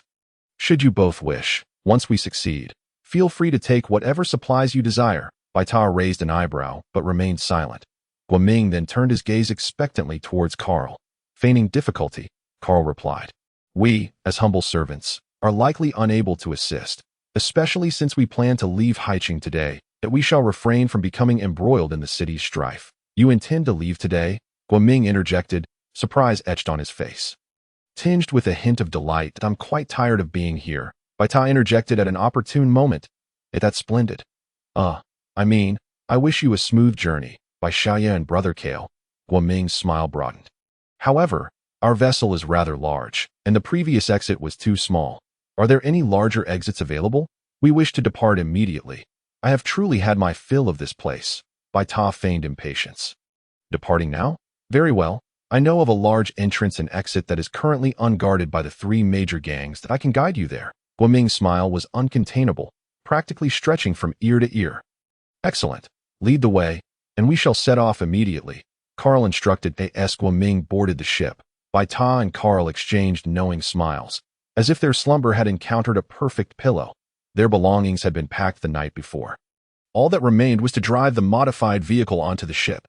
Baita cast another glance at Carl, who nodded in agreement before addressing Lu Rong. Lu Rong, will you join us? Since Carl had mentioned their imminent departure, Lu Rong had stood anxiously by, fearing they might leave without him. When Carl posed the question, he was momentarily taken aback.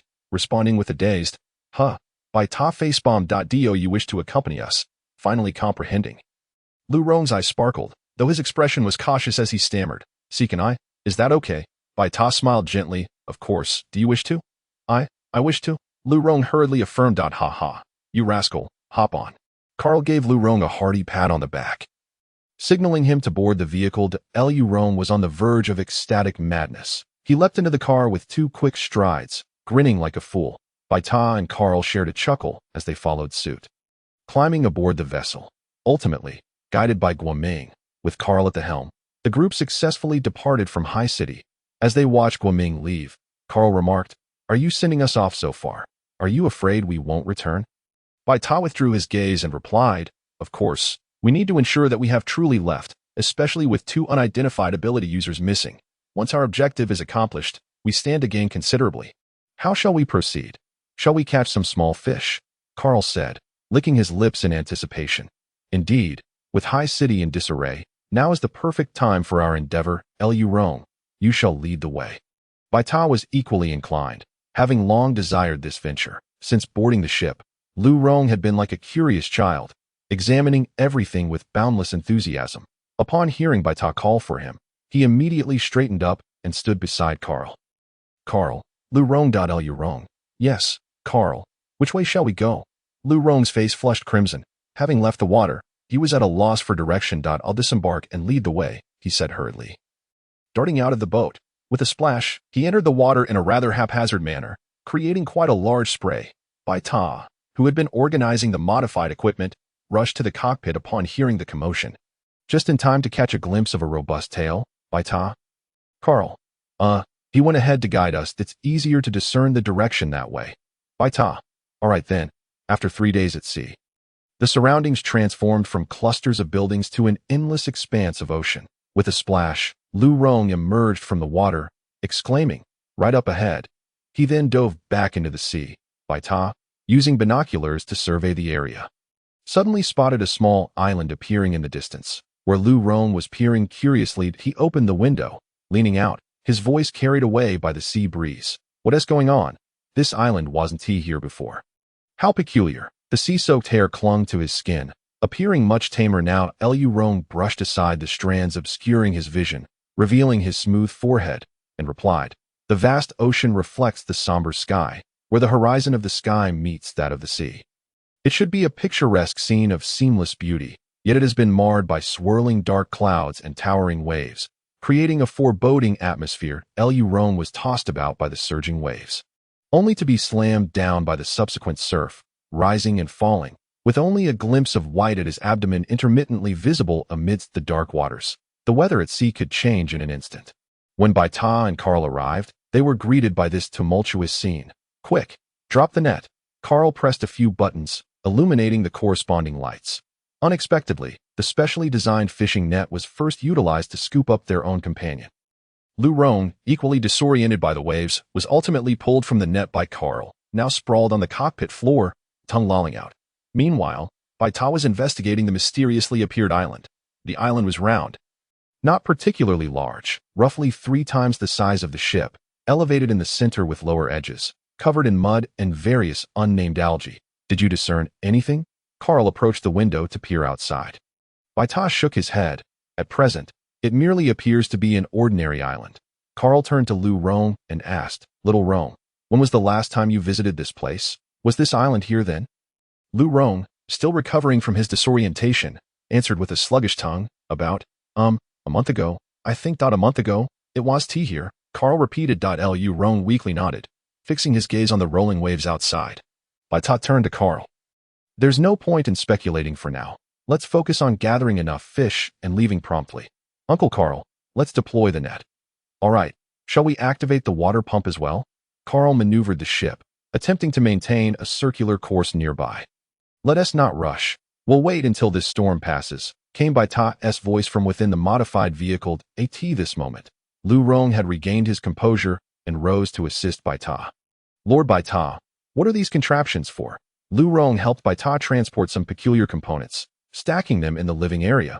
Baita continued to assemble these oddly shaped parts. "We need to extract salt from seawater. This is the machine for that. Oh, I see. Where does this go?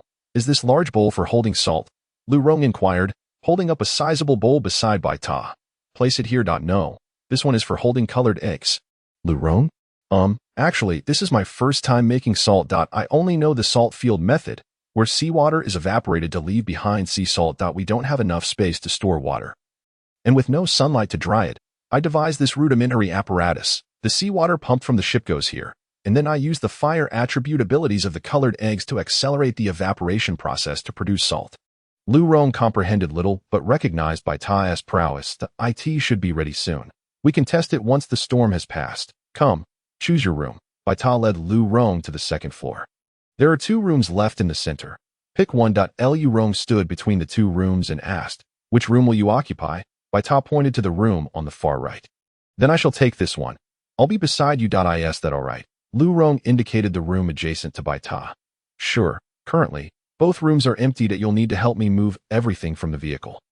Baita subsequently explained the functions of the other rooms to Lu Rong. I understand the rest, but what is the purpose of this kitchen? Lu Rong questioned, gazing curiously at the stove and range hood within the room. This is where we prepare meals. We've already discovered small fish as a food source. The world is vast, and there are surely other ingredients waiting for us to uncover, at which point we can forego the nutrient supplements. Baita remarked, caressing the stove. It had been ages since he had the chance to cook a proper meal. In his previous life, he had succumbed to culinary lethargy, relying on takeout most of the time, which now seemed a luxury. Delicious food. Lu Rong's eyes sparkled. Baita chuckled, surprised to discover Lu Rong had a penchant for food as well. Moving was indeed a troublesome affair. If only they could have decluttered before the apocalypse.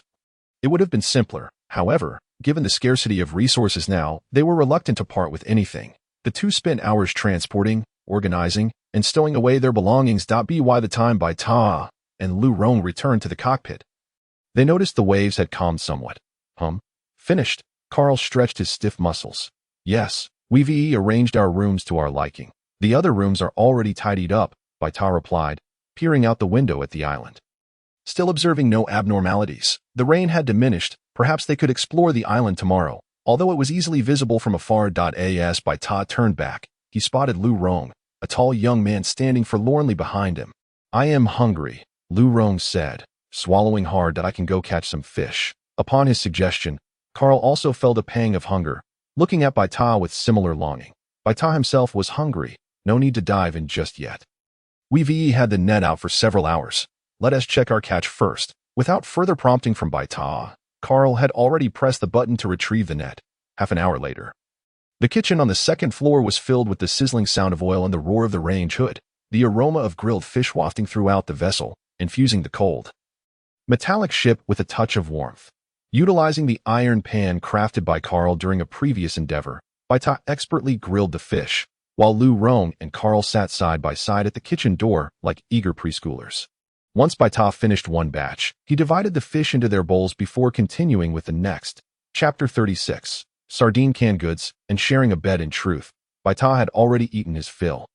But the 2 at the door clearly had not. Initially, Baita intended for them to cook for themselves, but that notion was promptly extinguished after they nearly ruined 2 batches of fish and almost damaged the iron pan. The meal stretched over 2 hours, and Baita felt he had grown weary of the fish flavor, practically smelling like a grilled fish himself. Thus, he resolved to revert to nutrient supplements for a while. Carl and Lu Rong, their faces glistening with oil, each let out a contented burp, licking their lips in silent reminiscence. Aren't those 2 feeling nauseated? Baita mused. The following day dawned beautifully, with a gentle drizzle and calm winds. The ship anchored beside the island, and both Baita and Lu Rong secured safety ropes around their waists. Be careful when you step down. Take your time, Carl advised, assisting the 2 in checking the security of their ropes. Understood, Uncle Carl, Baita and Lu Rong replied in unison. Carl, along with the colored egg, stood at the ship's edge, watching the pair disembark onto the island. Don't bounce around. You're essentially an egg now. If you want to join them, you'd better emerge soon. As the colored egg remained still at the ship's edge for a long while, Baita led the way, with Lu Rong trailing closely behind him. Oh, Lord Baita, there's a ditch over there. Lu Rong pointed towards the left side of the small island. Baita followed closely to observe up close and indeed found a ditch, which had accumulated some rainwater, where aquatic plants could be seen thriving. Continuing onward, Baita also discovered another ditch on the right side of the island. He bent down for a closer look and estimated its width, saying, "Lu Rong, don't you think these two ditches on either side bear a striking resemblance? They seem almost symmetrical." Lu Rong examined them carefully, bewildered, and replied, "Do they? They appear to be just ordinary ditches." Baita concurred, feeling that aside from their shape and location, the two ditches were indistinguishable from typical water channels. Perhaps he was overthinking it. The two wandered around the island, finding nothing unusual, but did collect quite a few beautiful shells to take back.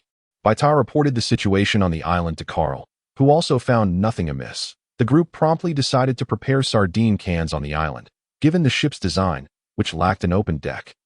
Processing all the fish inside would lead to a pervasive fishy odor throughout the vessel. Without hesitation, they set to work. When Carl pulled in the nets, he directly dumped a haul of fish onto the small island, while Lu Rong moved various machines that Baita had prepared earlier from the ship to the island. The ship's pumping device had already been activated, and Kai Dan was nestled within the salt-making machine. Releasing his fire attribute abilities, the steam rose and condensed into droplets through the condenser, flowing through the filter before finally collecting in a large water bucket nearby. "Lord Baita, how do we operate this machine?" On the island, Lu Rong held a fish in one hand, standing before the machine's conveyor belt. "Wait a moment, let me see. Yes, this one will do." Baita selected a beautiful little fish about 10 centimeters long from the pile. The fish was whole, with clear eyes, bright corneas, red gills, firm scales adhering to its body, and elastic flesh tightly connected to the bones. You will select qualified fish based on this standard, placing them neatly on the conveyor belt. Once the machine is activated, the belt will move this way, and it will cut off the heads and tails, allowing the fish body to fall into this box. Lu Rong nodded seriously, indicating his understanding, and carefully placed the selected fish precisely beside the conveyor belt, meticulously arranging similarly beautiful, high-quality small fish on it. Once Baita was satisfied that Lu Rong had no issues, he turned aboard the ship and discovered a layer of pure white salt crystals had already formed at the bottom of the salt-making device. "Uncle Carl, please transfer all this sea salt into this box, and if the filtered water bucket fills up, do keep an eye on replacing it with an empty one." That the task was straightforward, and Carl quickly grasped it. Baita then grabbed a large bucket to begin producing water, as he needed to prepare a saturated brine for curing the fish. The three of them, along with Kai Dan, worked in clear roles, full of energy and remarkably efficient. "Lord Baita, we've finished processing everything," Lu Rong shouted from below the ship. Baita approached the edge to look down, noting that the once mountainous pile of small fish had been completely decapitated and packed into several large boxes. His brine was nearly ready as well. "Uncle Carl, I'll go down and wash the fish. Please ensure to add the filtered water to this tank. We'll use it for rinsing." Carl walked over, nodded in agreement, noting that it was merely simple labor. Baita brought down 2 water hoses from the ship, handing one to Lu Rong. "Like this, we need to clean out the fish guts and scales. Then use this water to wash away the slime and impurities, as well as the black membranes and blood from the abdominal cavity." After they cleaned one box, Carl would carry it back to the ship to be salted in the brine Baita had prepared earlier. After half an hour of salting, the fish would be rinsed with the water infused with abilities and drained. Kaidan's fire attribute abilities accelerated this process. Once Lu Rong and Baita completed the cleaning, they returned to the ship to weigh and can the processed fish, reintroducing clean brine, before Kaidan steamed and dehydrated them. Since they had no other seasonings at the moment, they simply drained and sealed the cans for preservation. After teaching Carl and Lu Rong the method for making sardine cans, Baita immersed himself in the research room, feeling that solely relying on canned food was too monotonous. Ideally, he wanted to store some fresher ingredients.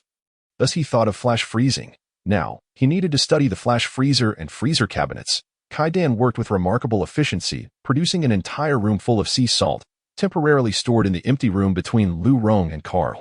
Consequently, in the research room, Baita was seen seated at a table, sifting through a pile of research materials, sketching and writing, with a dark red patterned egg beneath his feet, due to the high humidity at sea. Even with a dehumidifier installed, the ship's cabin remained somewhat damp and chilly. To relax his nerves and focus on his research, Baita changed into comfortable attire, sitting in a chair and swinging his bare feet. Once Kaidan completed the salt-making task, he rolled into the research room, initially standing behind Baita, then slowly maneuvering to Baita's left side. Baita, finding him obstructing the light, instructed him to lie down sideways, and Kaidan complied, rolling against Baita's left leg. Later, sensing Baita's bare feet, he rolled down to rest at Baita's feet, allowing Baita to place his soft, tender feet atop Kaidan's shell. Where he remained still, Baita found the shell beneath his feet to be smooth and warm, providing a comforting sensation, and it seemed Kaidan also relished this position, so he allowed him to stay there. In the following days, aside from stepping out twice to produce ability-infused water, Baita remained in the research room, spending 3 days drafting the design blueprints. Kaidan only ventured out when needed, otherwise serving as Baita's footrest. After 3 days, Lu Rong and Carl finally completed all the canned goods, filling a small storage room. Little Baita, what shall we do next? Should we continue fishing? Has he been here all this time? Carl entered the research room to report progress, spotting Kaidan nestled at Baita's feet. Has he shrunk? Carl approached and squatted beside Kaidan, measuring him with his hand. Noticing he seemed a size smaller. Having spent the past few days with Kaidan, Baita had not noticed any differences, but upon Carl's suggestion, he took out a ruler and measured. Indeed, he had shrunk a size. Other than that, he noticed no further issues. Kaidan rolled around, indicating he was fine. I don't understand. Carl did not dwell on it further. How long will your machine take to complete? Should we continue fishing? About a week. Have you caught anything else these past few days? Baita responded. No, just small fish, nothing else. In that case, continue fishing for the next few days, and we will prepare some dried fish for storage. Baita patted Kaidan. We still need your help. How do we do that? Carl called Lu Rong over. The same as before, clean the fish, then salt and dry them. Baita wrote down the method and handed it to Carl. Carl reviewed it, finding it straightforward, and nodded, heading out with Lu Rong to continue their work. Baita turned and noticed Kaidan still lying beside the chair. You need to go too. Reluctantly, Kaidan rolled out. In the following week, Baita took up residence in the research room, adding a daily task of measuring Kaidan's height, discovering that Kaidan seemed to shrink a little each day. Initially, he was about the same height as Carl, but now he was merely half that height. This left Baita, who had taken on a paternal mindset, feeling quite frustrated. What could be done if the child kept getting smaller? Fortunately, Kaidan exhibited no signs of discomfort. Perhaps this was a sign of recovery. Previously, he had stood upright within the egg, but now he curled up inside, akin to an infant in the womb. Baita mused. Uncle Carl, how are things progressing here? After a week, Baita returned to the guest lounge. Carl was busy with the final batch of fish, preparing a large quantity of dried fish, which was now drying in the storage room. This is the last batch. All right, let us rest for today. Tomorrow, we'll freeze the fish we catch directly. I need your help moving the freezer into the storage room. I can do that right now. Lu Rong raised his hand. I've finished my part. Very well, but the cabinet is quite large. Let us give it a try. Baita led Lu Rong to the research room, where they found 4 rectangular metal cabinets lying on the floor, alongside 2 upright freezers against the wall. These 4 will go in the storage room, and the 2 upright ones will be placed in the kitchen. These cabinets were large and heavy. In a previous life, it would have taken at least 3 or 4 people to move them, but now Lu Rong effortlessly pushed them along. After moving the freezers into their designated spots, Baita secured them. Everything in the ship's cabin was now firmly anchored to the ground or walls, preventing chaos in case of a capsizing incident. The flash freezer was directly installed in the power generation and water purification room. Everything was ready, just waiting for the next day. A week later, after finishing his wash, Baita returned to his room, with Kaidan rolling closely behind. After changing the bedding, Baita comfortably laid down on the soft bed, preparing for sleep.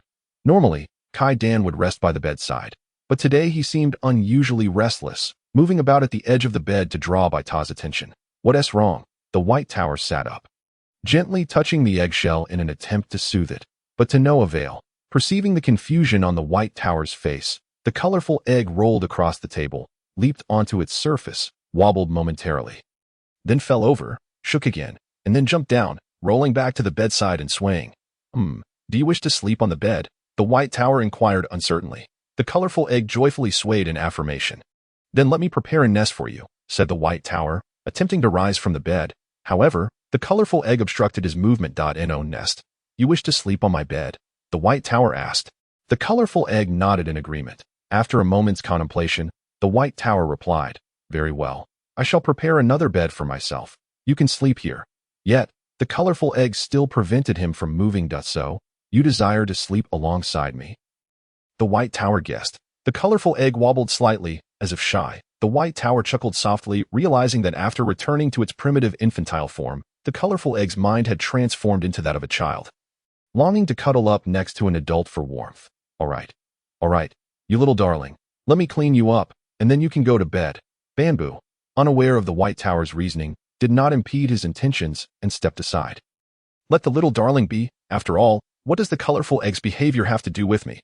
Banbu. The white tower meticulously wiped the colorful egg's shell, now adorned with dark red patterns, with glimpses of white peeking through. Exuding a jade-like luster, warm and delicate to the touch, akin to exquisite warm jade. To prevent the colorful egg from rolling off the bed in the middle of the night, the white tower nestled it against the inner side, and the colorful egg obediently lay down. Then, the white tower covered it with a blanket. After completing these tasks, the weary white tower quickly succumbed to slumber, drifting into a deep sleep. The faint fragrance wafted from nearby. The familiar scent of Banbu, a result of the temperature in the room being meticulously controlled by the white tower each night, in the tranquil darkness, while inhaling the gentle aroma and listening to the white tower's soft breathing. Banbu secretly harbored some mischievous thoughts. The once warm and cozy room gradually cooled, the unique chill and dampness of the sea vessel reclaiming the atmosphere. Unconsciously, the white tower tightened the blanket around himself. Yet it proved ineffective. The following morning, Carl descended from the cabin and knocked on the white tower's door. They had discussed the duty roster the day before, and it was now the white tower's turn to stand watch. Knock, knock, little white tower, are you awake? Carl's voice drifted in from outside, sounding muffled. The white tower stirred groggily, his voice soft and sleepy. I'm awake, Uncle Carl. The door isn't locked. Chapter 37. Movement of the island upon hearing the voice. Carl pushed the door open and froze in place. Half of the bed was empty, with only a blanket that had fallen to the floor on the other half.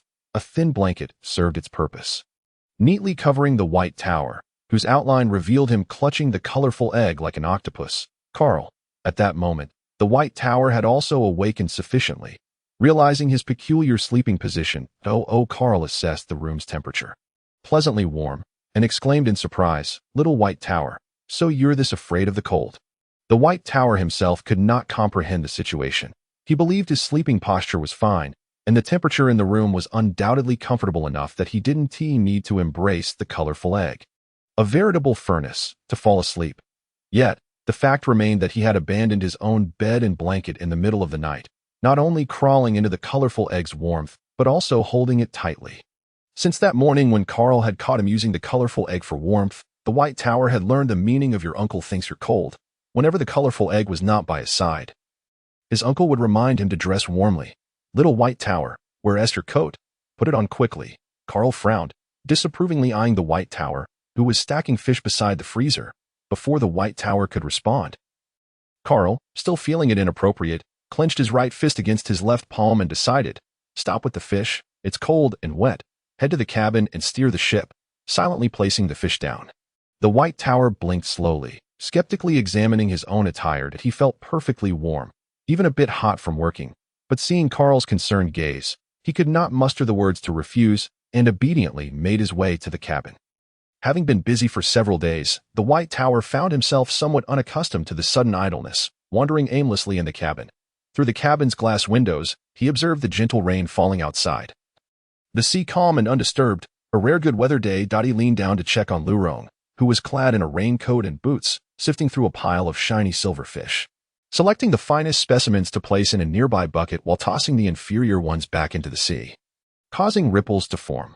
Wait, the white tower thought he might be seeing things. Why did it seem like the island was moving? He approached the window, gripping its edge, and focused intently. Perhaps it was just the ship moving. After scrutinizing for a while, he thought it might be an illusion. Lurong, the white tower called out loudly. Lurong, who had been busy among the fish, straightened up at the sound, recognizing the white tower's call and beaming with delight. Waving his arms excitedly, causing the two fish in his hands to sway along. You feel anything unusual, like the island is moving? The white tower waved his arms in response. Huh. No. Is the island moving? Lurong tossed the fish aside and stomped his feet vigorously, sensing nothing amiss. All right, understood. Finish up quickly and come back up, the white tower urged. What is happening? Carl, having finished tidying up the freezer, approached the cabin and overheard the white tower shouting at Lurong. Close the window and wipe the rain off your hands with a towel. The White Tower explained. I just thought the island was moving, but Lurong said everything's fine. For safety's sake, I told him to come back early. Lurong had previously mentioned that the island hadn't existed before. If he had indeed found the right spot, then this island must have originally been a floating island, which was quite normal given the winds and waves. Carl reassured. Let us hope so. I still feel something off. Did we cast the net today? We did. How so? The White Tower shook his head. It's nothing. I was thinking if we hadn't cast the net and Lurong came back, we could leave right away. Since we've already cast it, let us wait until tomorrow to collect the last haul before departing. After Lurong returned, they communicated this decision to him, and he raised no objections. After dinner, they all retired early to rest, with Lurong taking the night watch. Ever since that morning when he had woken up cuddled against the colorful egg, the White Tower had resigned himself to simply sharing a blanket with the colorful egg at night. At midnight, amidst a light rain, Lurong yawned, the dryness in his eyes prompting 2 tears to spill. He blinked a couple of times and vigorously raked his fingers through his hair before slowly standing up and stretching. It was time for his usual patrol of the ship's quarters. The flashlight flickered, casting shadows within the cabin as his footsteps echoed softly. First floor, all normal. Second floor, all normal. Third floor, all normal. Lurong completed his rounds and returned to the cabin.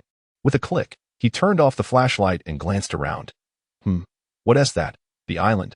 Was it supposed to be on the left side of the ship? When did it come to the front? Before he could ascertain the situation, a loud shout came from the second floor. Lurong, hurry and steer the ship away from here. Before he could react, a tremendous force surged from straight ahead, directly lifting the half of the ship he was on. The White Tower abruptly awoke from his slumber, heart racing violently, and before he could fully comprehend, he sensed an immense wave of energy. Without a moment to think, he leaped from his bed and rushed out of his room, instinctively shouting, but it was too late. The overwhelming force struck, lifting the ship and causing him to lose his balance.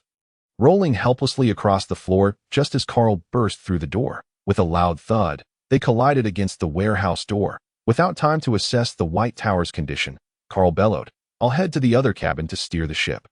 He propelled himself upward, gripping the staircase railing, using his waist to spring upward, flipping over, and rolling into the cabin above the warehouse. Dazed from the impact, the White Tower had just regained a modicum of composure when the colorful egg collided with him, sending him crashing back down.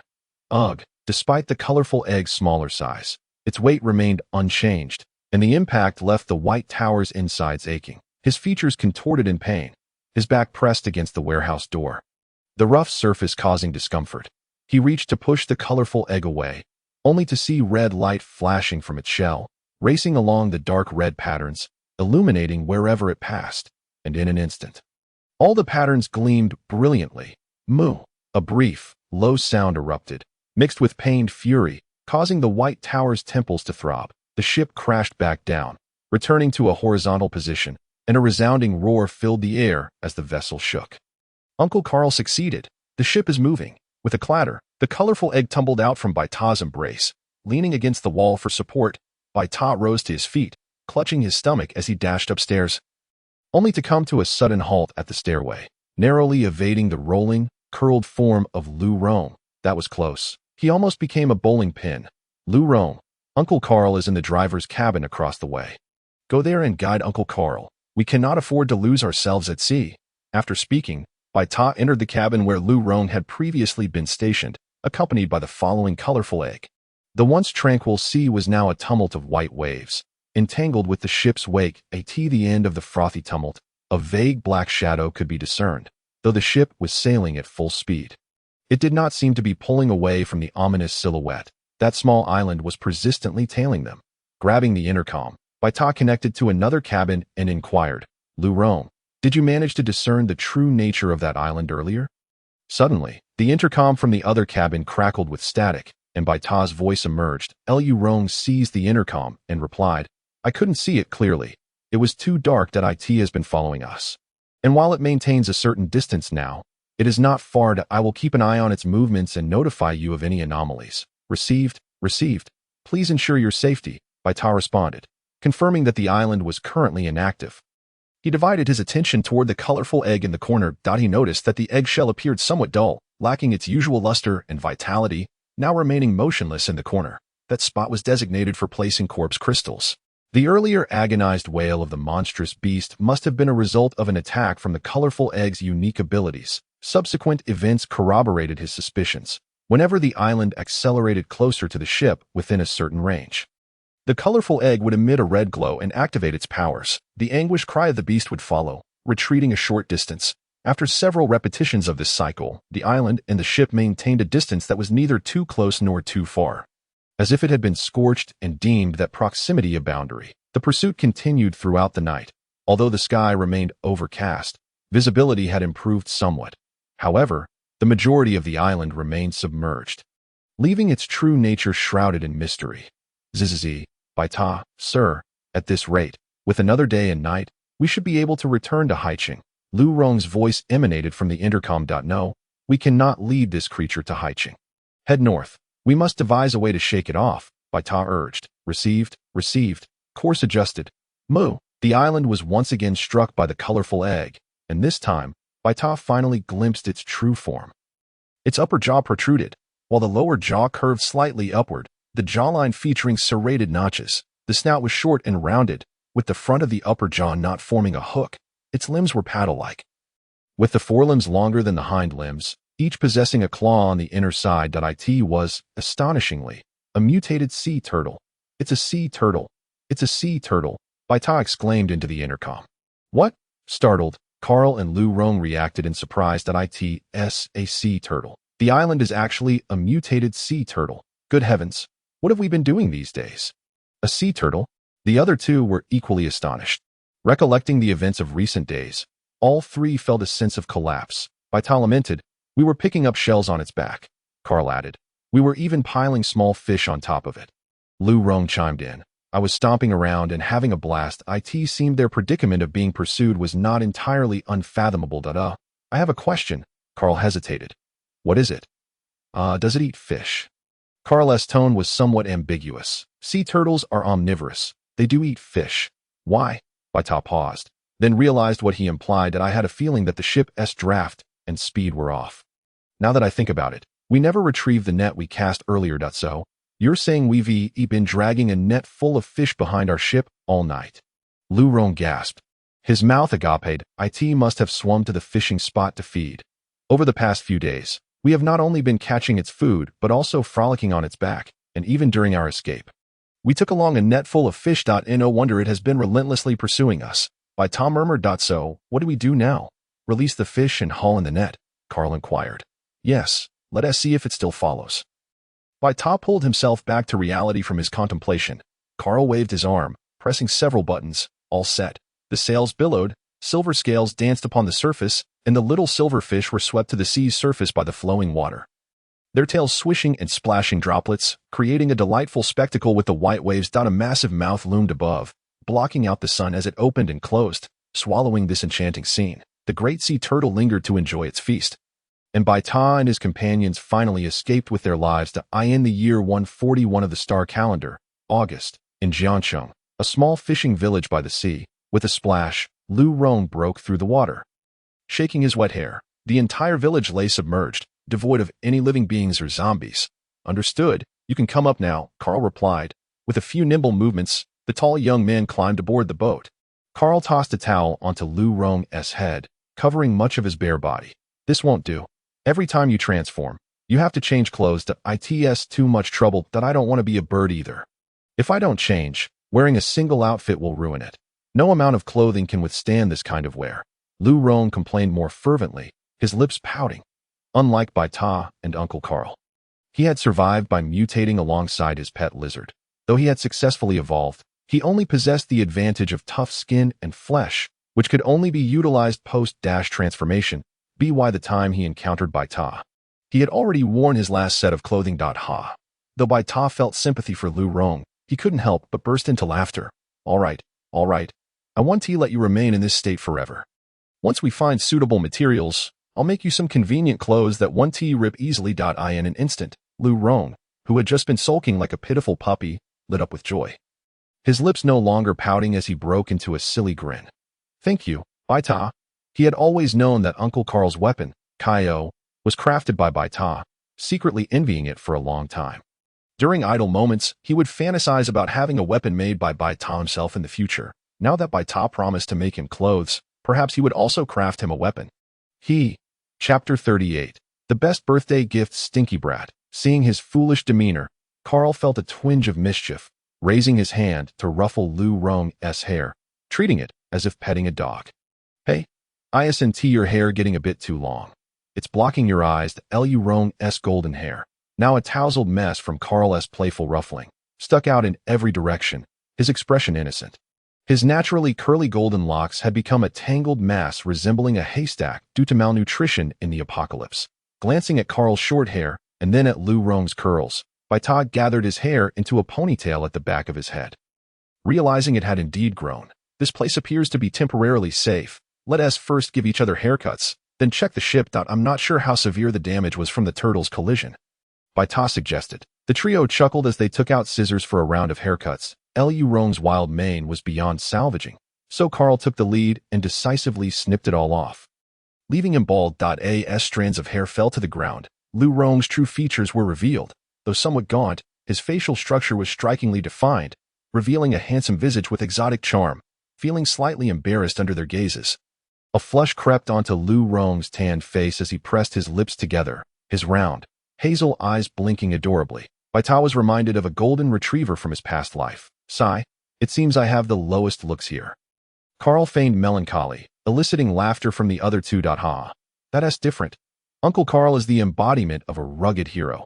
Look at that physique, those biceps, Baita said, pinching Carl's muscles. Let me cut your hair. Carl's hair was not particularly long, but its coarse texture was prickly to the touch, producing a rustling sound that matched his tough guy image.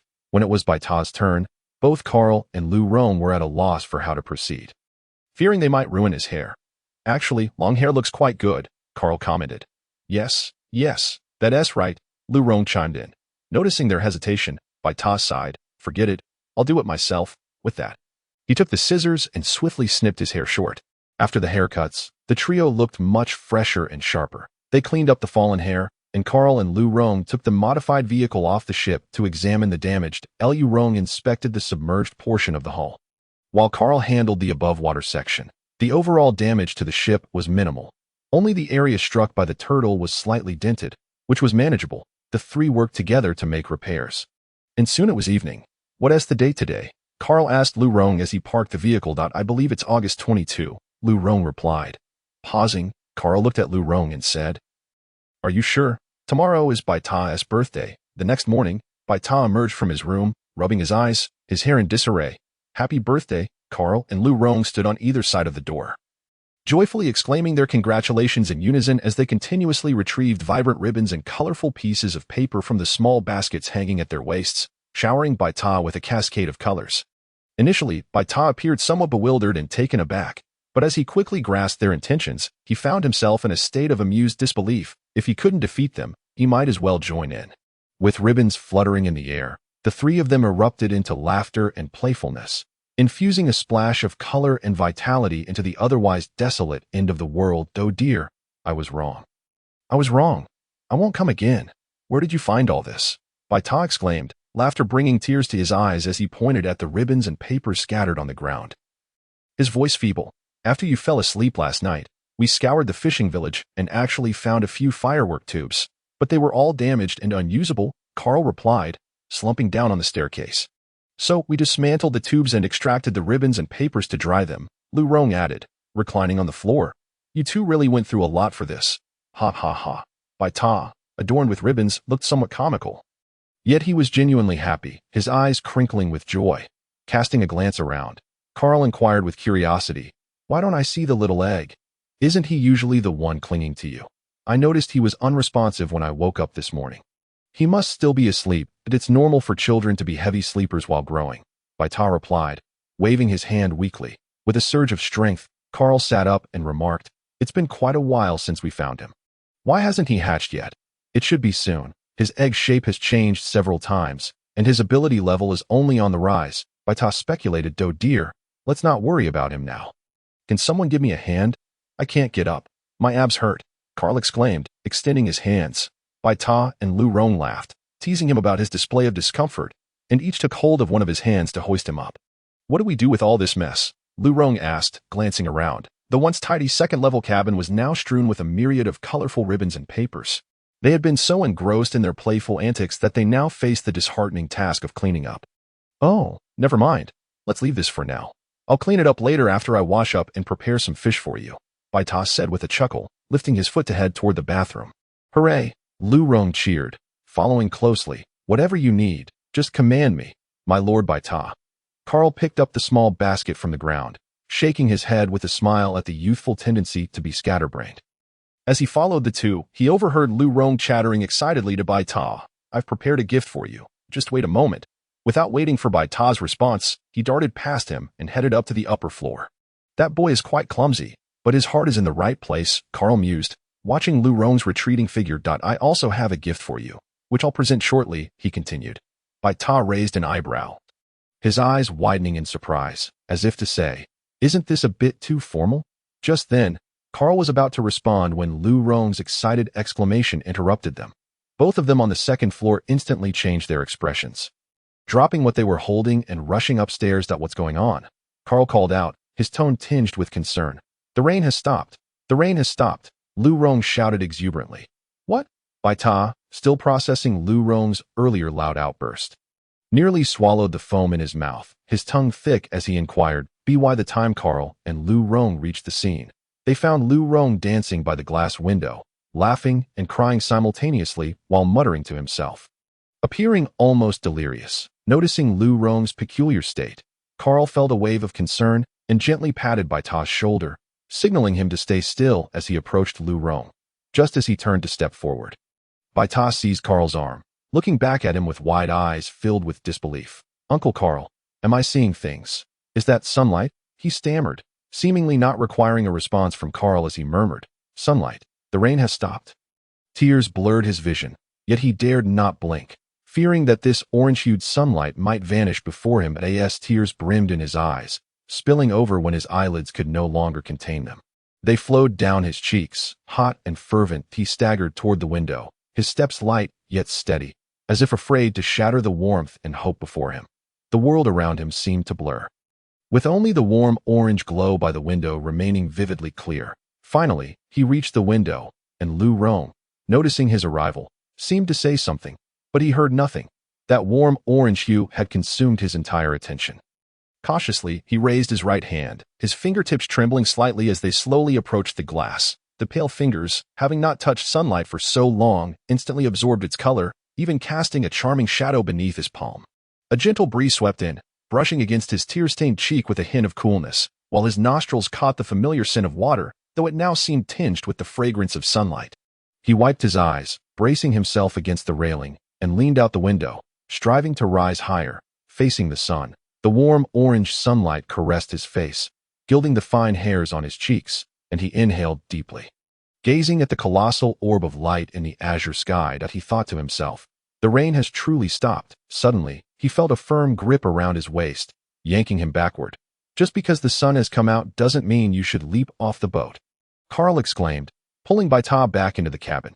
While he was equally astounded by the clear skies, Baita's reckless actions had caused him to break into a cold sweat, snapping him back to reality. Were you trying to perform a dive into the water? As Carl interrupted his thoughts, Baita finally regained his composure, the world reappearing before him. Uncle Carl, let go of my hand. Carl sighed in exasperation. Neither of you is making things easy for me. After saying this, he kicked at Lu Rong, who lay sprawled on the floor. Lu Rong was spread eagle, eyes shut tightly, mouth slightly agape, his left cheek pressed firmly against the ground, clearly having fainted. What happened to him? Baita exclaimed.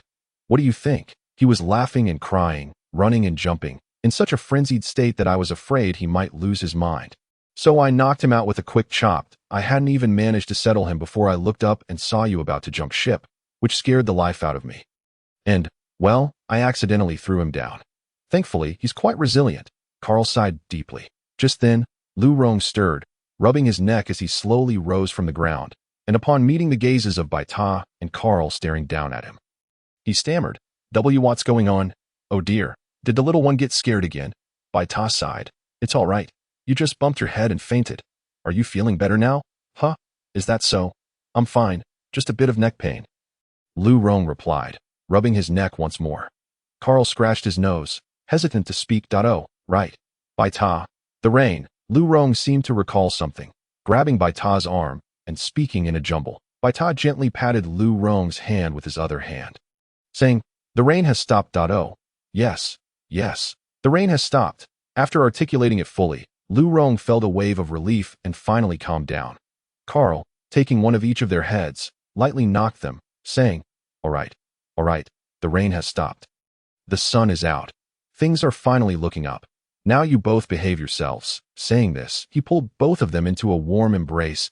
As the three of them huddled together, Baita couldn't help but exclaim, "This is the best gift I've ever received."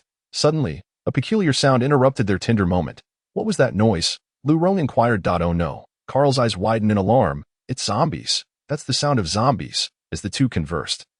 Baita had already rushed back to the window and indeed spotted several zombies floating in the water, banging against the ship's hull, producing the ominous thuds. "It's zombies. They're right here. There are 5 or 6 of them." "There are more over here." Lu Rong's voice echoed from across the room. "It seems we are surrounded. Did we not already search the fishing village?" "There were no zombies at all," Carl exclaimed, dashing back to the room to grab the paddle.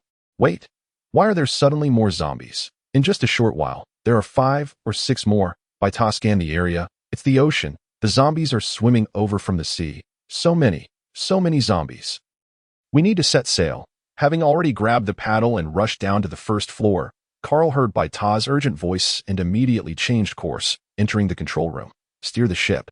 Raise the anchor." Through the ship's rear-view mirrors, they could clearly see a dark line emerging on the surface of the sea behind them, gradually approaching the shore, transforming from a line into a mass. Upon closer inspection, it was densely packed with zombies. The ink-stained weapon danced in his hand like a swimming dragon. With a swift motion, Baita twisted his wrist and dispatched a zombie that attempted to clamber aboard the ship, sending it crashing into the water with a resounding splash. The sudden fall momentarily halted the advance of other zombies swimming beneath the surface. Seizing the opportunity, Baita urgently inquired, "How much longer?" His hands were a flurry, the ship's wheel spinning rapidly. Carl glanced at the dial and replied, "Soon. Just 5 seconds left. 5, 4, 3, 2, 1. A tremendous roar erupted as Carl's countdown reached its conclusion. The vessel jolted, and splashes erupted as the ship set sail. A collective sigh of relief escaped the three of them. With Carl at the helm, Baita and Lu Rong diligently scanned the periphery of the ship for any zombies attempting to board. Fortunately, their timely observations allowed them to react swiftly, preventing any zombies from encroaching upon their vessel. Yet, Baita remained vigilant. Closely monitoring the movements of the zombies in the water, he noticed that they began to diverge before reaching the shore. With only a small fraction heading in their direction, judging by the speed of the ship, it seemed likely that these zombies would be unable to catch up with them. Chapter 39. Plants? "We're about to exit the village," Carl's voice echoed from the cockpit. "Understood," Baita responded loudly, stowing his weapon and leaping from the deck into the cabin. "After leaving the village, we shall head northwest. I'll guide you." He paused, sprinting to the window. In that fleeting moment, he felt an unusual pull from a certain direction, as if something were beckoning him. "What?" Carl's voice came again from the cockpit. "Which direction?" Placing a hand over his heart, which raced with fervor, Baita was certain that something indeed attracted him in that direction. "Uncle Carl, adjust course to the left. Steer towards that little mound. There's something there." This time, Carl understood clearly that he looked toward the direction Baita indicated, realizing it was directly to the left of the ship. Heading that way would not effectively increase their distance from the zombies. Yet he hesitated not. With a swift turn of the wheel, the ship altered its course toward the small mound. As they drew near, it became apparent that it was no mere mound but the peak of a small hill, the main body of which lay submerged beneath the water, revealing only a small portion of its summit. At that moment, Baita entered the cockpit, and Carl continued to steer, glancing back to ask, "What is over there?" Baita shook his head, replying, "I don't know, but I feel that whatever it is, it must be of use to us." His tone grew increasingly resolute. "All right, we're almost there. Do you wish to disembark?" Carl inquired. "Yes, Lu Rong and I will drive down. I've already secured the chain to the vehicle and the ship.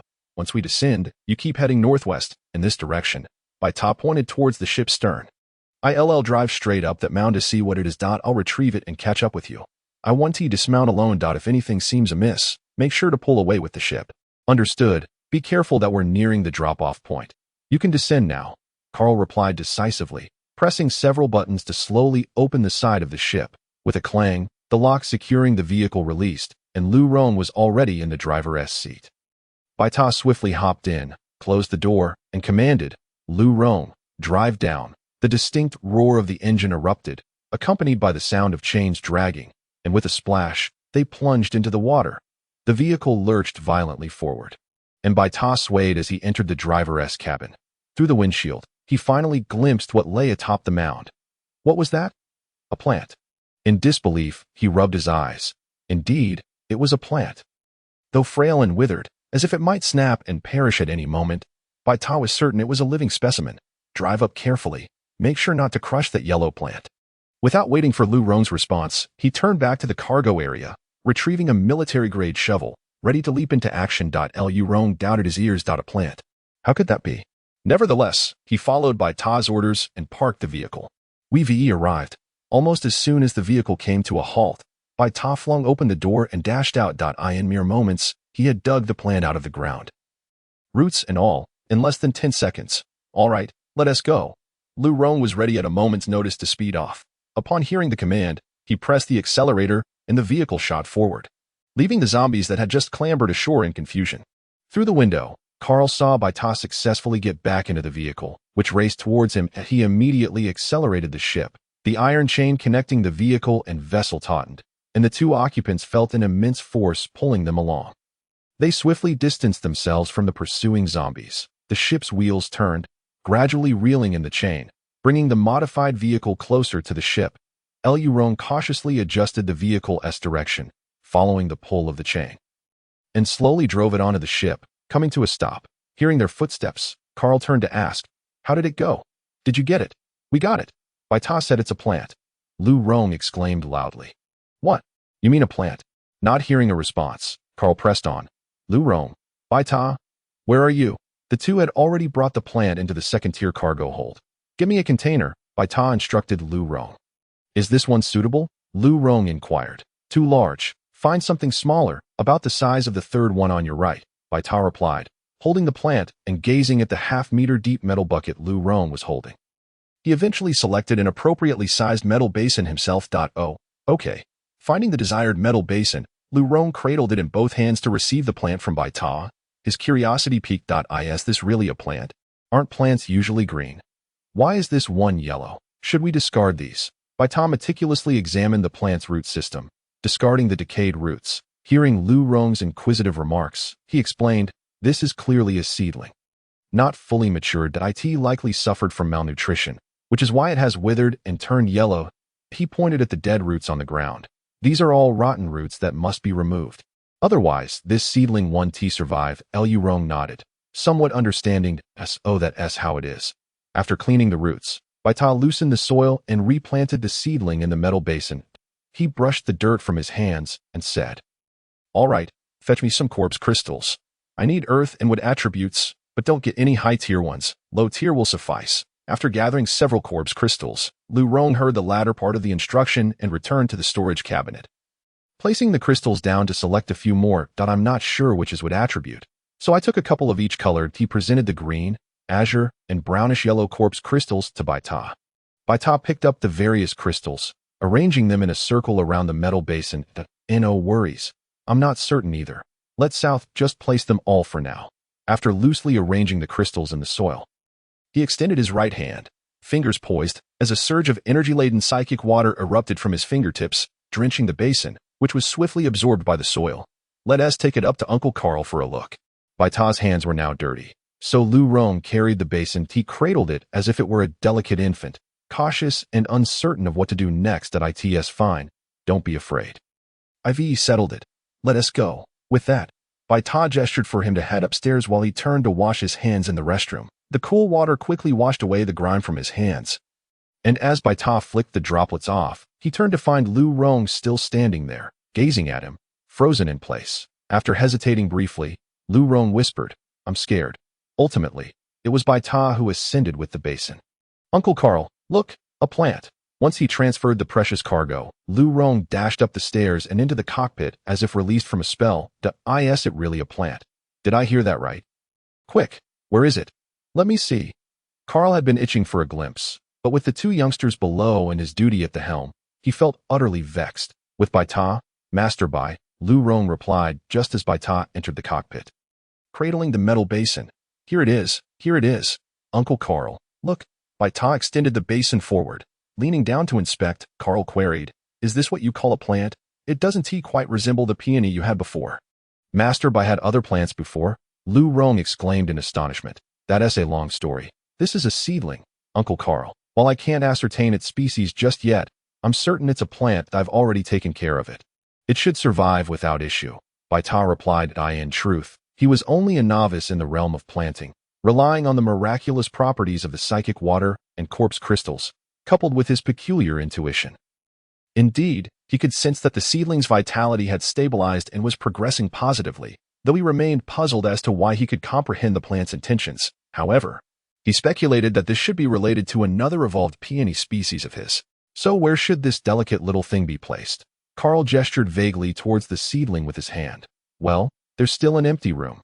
Let's put it there. Baita pondered before saying that is it the one in between my room and Uncle Carl's? Lu Rong inquired. Nodding, Baita replied. Yes, I have a feeling that there will definitely be more than just this one plant in the future, so I intend to convert that room into a planting chamber. Are you saying that we might discover other plants later? This is not a coincidence. Carl pointed again at the seedling. Indeed, I can sense a vigorous vitality. The deeper we venture inland, the stronger this feeling becomes. Baita asserted confidently. Then won't we have an abundance of natural plant food in the future? That is something only the wealthy could afford before the apocalypse, Lu Rong said, gulping down. It's still too early to speak of plant freedom. All right, let's go ahead and renovate the planting chamber. Uncle Carl, if anything comes up, just call us over the intercom, Baita suggested. All right, you go ahead. Carl waved his hand dismissively. On the second floor, in the warehouse. The sounds of clanging metal and sparks flying filled the air. Rectangular metal boxes were neatly arranged on one side, while Baita was busy welding metal frames with a welding machine. The screech of the cutting machine pierced the eardrums, akin to someone dragging a blade across them. It was Lu Rong cutting metal sheets. Clang! Lu Rong counted the number of metal sheets. 1, 2, 3, 16. Baita. They all cut. Turning off the power and removing his mask, Baita approached to inspect. Not bad. Come. Look, the edges of these boxes are too sharp. He led Lu Rong to the metal boxes and pointed. Use this machine to help me smooth the edges of these boxes. Be cautious. The noise on the second floor continued all afternoon, and the originally empty room gradually filled with metal boxes. Equipped with plant grow lights and an irrigation water circulation system. After checking the ventilation, wiping the sweat from his forehead, Baita gazed at the planting chamber, which, though not aesthetically pleasing, was certainly practical, and smiled with satisfaction. All done. He brought in the metal pot containing the seedlings, secured it on the rack, and filled the water tank with half a tank of enhanced water. Phew, that's good. We'll transfer it to the metal box once it fully acclimatizes. After a busy day, the three of them had yet to eat a single bite, and were already feeling famished. Baita quickly washed up and said to Lu Rong, I'll go fry some fish. If you're too hungry, just have a nutritional supplement to tide you over. No. We'll wait for the fried fish. Lu Rong quickly waved his hand. The boat shuddered to a halt, and the fried fish in Baita's pan was ready, sizzling and steaming as he placed it into a bowl. Now these two are eating from bowls. Dinner's ready. Coming. Lu Rong joyfully dashed into the kitchen, one hand lifting a bowl. Wow, it smells so good. What is that? He looked towards the still-lit stove. I tried to make a fish soup. I didn't add any seasonings, so I don't know how it will taste, Baita said while wiping his hands and turning off the heat. Let us go. It's ready. Oh, is there a new dish today? It smells fantastic, Carl exclaimed as he entered the living room, immediately detecting the fragrant aroma. Ha. You all have such sharp noses. Come, let us see how it tastes. With that, Baita lifted the lid, and steam rose, revealing a milky white fish soup that burst forth with a rich and savory aroma. He served a bowl to both Carl and Lu Rong. The creamy broth adorned with flecks of oil, the fish meat and bones cooked to tenderness. Lu Rong, being quite the glutton, could hardly wait, and took a sip as soon as Baita finished speaking. Ouch, it's hot. Carl, initially eager to taste, slowed down upon seeing Lu Rong's silly reaction. Whoa, let it cool down a bit before drinking. Baita served himself a bowl as well. Still a bit fishy, but indeed fresh. Delicious, Lu Rong exclaimed, his tongue out. So good. I feel warm all over. So comfortable, Carl remarked, holding the small bowl with both hands. Baita took small sips of the authentic fish soup, his eyes crescent-shaped with delight. I'm glad you like it. Once we find other seasonings in the future, I'll let you taste the real fish soup. After a satisfying meal, the three of them slumped onto the couch in the living room. Burps so full Lu Rong sprawled out like a pancake, squinting his eyes in contentment. Right, the gift. He suddenly sat up, having finally found the time to present the gift after a long day. I hope you like it. He handed the small box to Baita, scratching his face in embarrassment, a hint of shyness coloring his cheeks. Chapter 40. Who? Opening the box revealed a necklace made of beautiful shells. The design was simple, featuring a gold chain with a small orange-yellow gradient shell, complemented by a pinkish-white pearl nestled between the shell and the chain. I didn't have anything else to offer, so I picked the prettiest shell from the ones I collected on the back of a sea turtle to make this necklace. Do you like it? Lu Rong's voice carried a barely perceptible anticipation. With a smile curling at the corners of his lips, Baita took the necklace and put it on immediately. It's beautiful. I truly love it. Thank you. That moment, Carl also handed him a small box, urging him to take a look. Thank you, Uncle Carl. Let's see what it is. Baita opened the box to find a short dagger with an antique design. Just a little trinket. Keep it for self-defense. Carl chuckled. The dagger was quaint and compact, its blade gleaming sharply, capable of being retracted, a surprising weapon. Baita held it with admiration, practicing a few moves, his eyes shining brighter. Thank you, Uncle Carl. I really like it. Laughter and joy filled the room until deep into the night, as they exchanged playful banter and engaged in light-hearted conversation, relishing a rare moment of relaxation. All right, it's almost midnight. Time for bed, the birthday boy declared, and no one dared to defy him. I'm on night watch tonight. Good night. Lu Rong yawned widely and staggered towards the control room. I can't take it anymore. After a day of sailing, I'm off to sleep, Carl said, his eyes slightly reddened, waving his hand as he descended to his room. Stretching lazily, Baita stood up slowly, contemplating that he needed to make a few lazy sofas. The metal chairs were quite uncomfortable. Returning to the second floor, he glanced at the dishes in the sink and thought he needed a dishwasher to clean up. It was already 11:30. He went to the warehouse to collect a set of clean, dried clothes, quickly took a combat shower, and by the time he finished, it was nearly 11:50, just 10 minutes until the next day. With a towel in his left hand drying his hair and pushing open the door with his right, the room was enveloped in darkness. Baita was accustomed to this and closed the door behind him with a click. Having not seen the Easter egg emerge all day, he wondered if it was about to evolve again. As he pondered, he reached out with his right hand in the dark to find the switch. Just as his fingers grazed the switch, a scalding hot hand seized his wrist. Baita jumped in fright. What is this? Instinctively, he struggled to free himself, but the grip was unyielding, refusing to release him. In a panic, he threw the towel into the darkness, but it was effortlessly dodged, and his left hand was seized as well. His arms were lifted above his head, and the assailant restrained him with just one hand. Clack! His cries for help were abruptly stifled as a hand covered his mouth. Thud! His back collided against the door, and a searing body pinned him against the door panel in a reflexive reaction. His right knee shot upwards. Unfortunately, the attack missed, and his own leg was instead restrained. With both hands and feet bound, and his mouth silenced, he felt like a fish on a chopping board, struggling in vain to escape. A wave of profound panic washed over him. Am I going to die here? In the confined space of the room, surrounded by impenetrable darkness and oppressive heat, he felt utterly suffocated. He could vaguely discern a humanoid shape before him. Is it a zombie? But why couldn't he smell the distinctive stench of decay? Or perhaps it was a humanoid monster, but why hadn't it devoured him yet? For humans, the greatest fear lies in the unknown. He couldn't see, couldn't smell, could only feel the scorching heat and hear heavy breathing. He had no idea when he would be killed or consumed. He couldn't fight back, nor could he even plead for mercy. The shadow of death loomed over him, and all he could do was waiting for the other party to reveal a weakness, granting him a sliver of hope, or for the moment of his life's end. A single tear fell silently. Plop. It seemed to land on the hand covering his mouth. It's over, he thought. However, unexpectedly, the other party paused, as if scalded, and the hand covering his mouth loosened. He gasped for air, about to speak when he felt the other party release their hold, wrapping their arms around him and pulling him into an embrace. The hoarse voice, tinged with helplessness, whispered in his ear, "Don't be afraid." "I'm sorry." The voice was rough and grating, like sandpaper scraping against eardrums. A human. In the fleeting span of merely half a minute, he envisioned countless terrifying and grotesque forms of monstrous beings, yet he never once considered that the other party might be an ordinary human. What had he just uttered? "Don't be afraid." And had he even offered an apology? He wished to voice the question of who you are, but his throat felt parched and dry, rendering him incapable of producing a sound. The other seemed to assume he was still reeling from the fright, tightening his grasp on his arm, gently patting his back with a hand, before resting a fluffy head upon his shoulder. After a moment of waiting in silence, as he showed no signs of reaction, the head gradually leaned closer to his neck, cautiously nuzzling against him like a wayward puppy seeking its master's forgiveness. There was no malice in the other's actions. His heart rate began to stabilize, and his rigid body slowly relaxed. With great difficulty, he swallowed, managing to squeeze out a faint sound. "Who?" The other did not respond.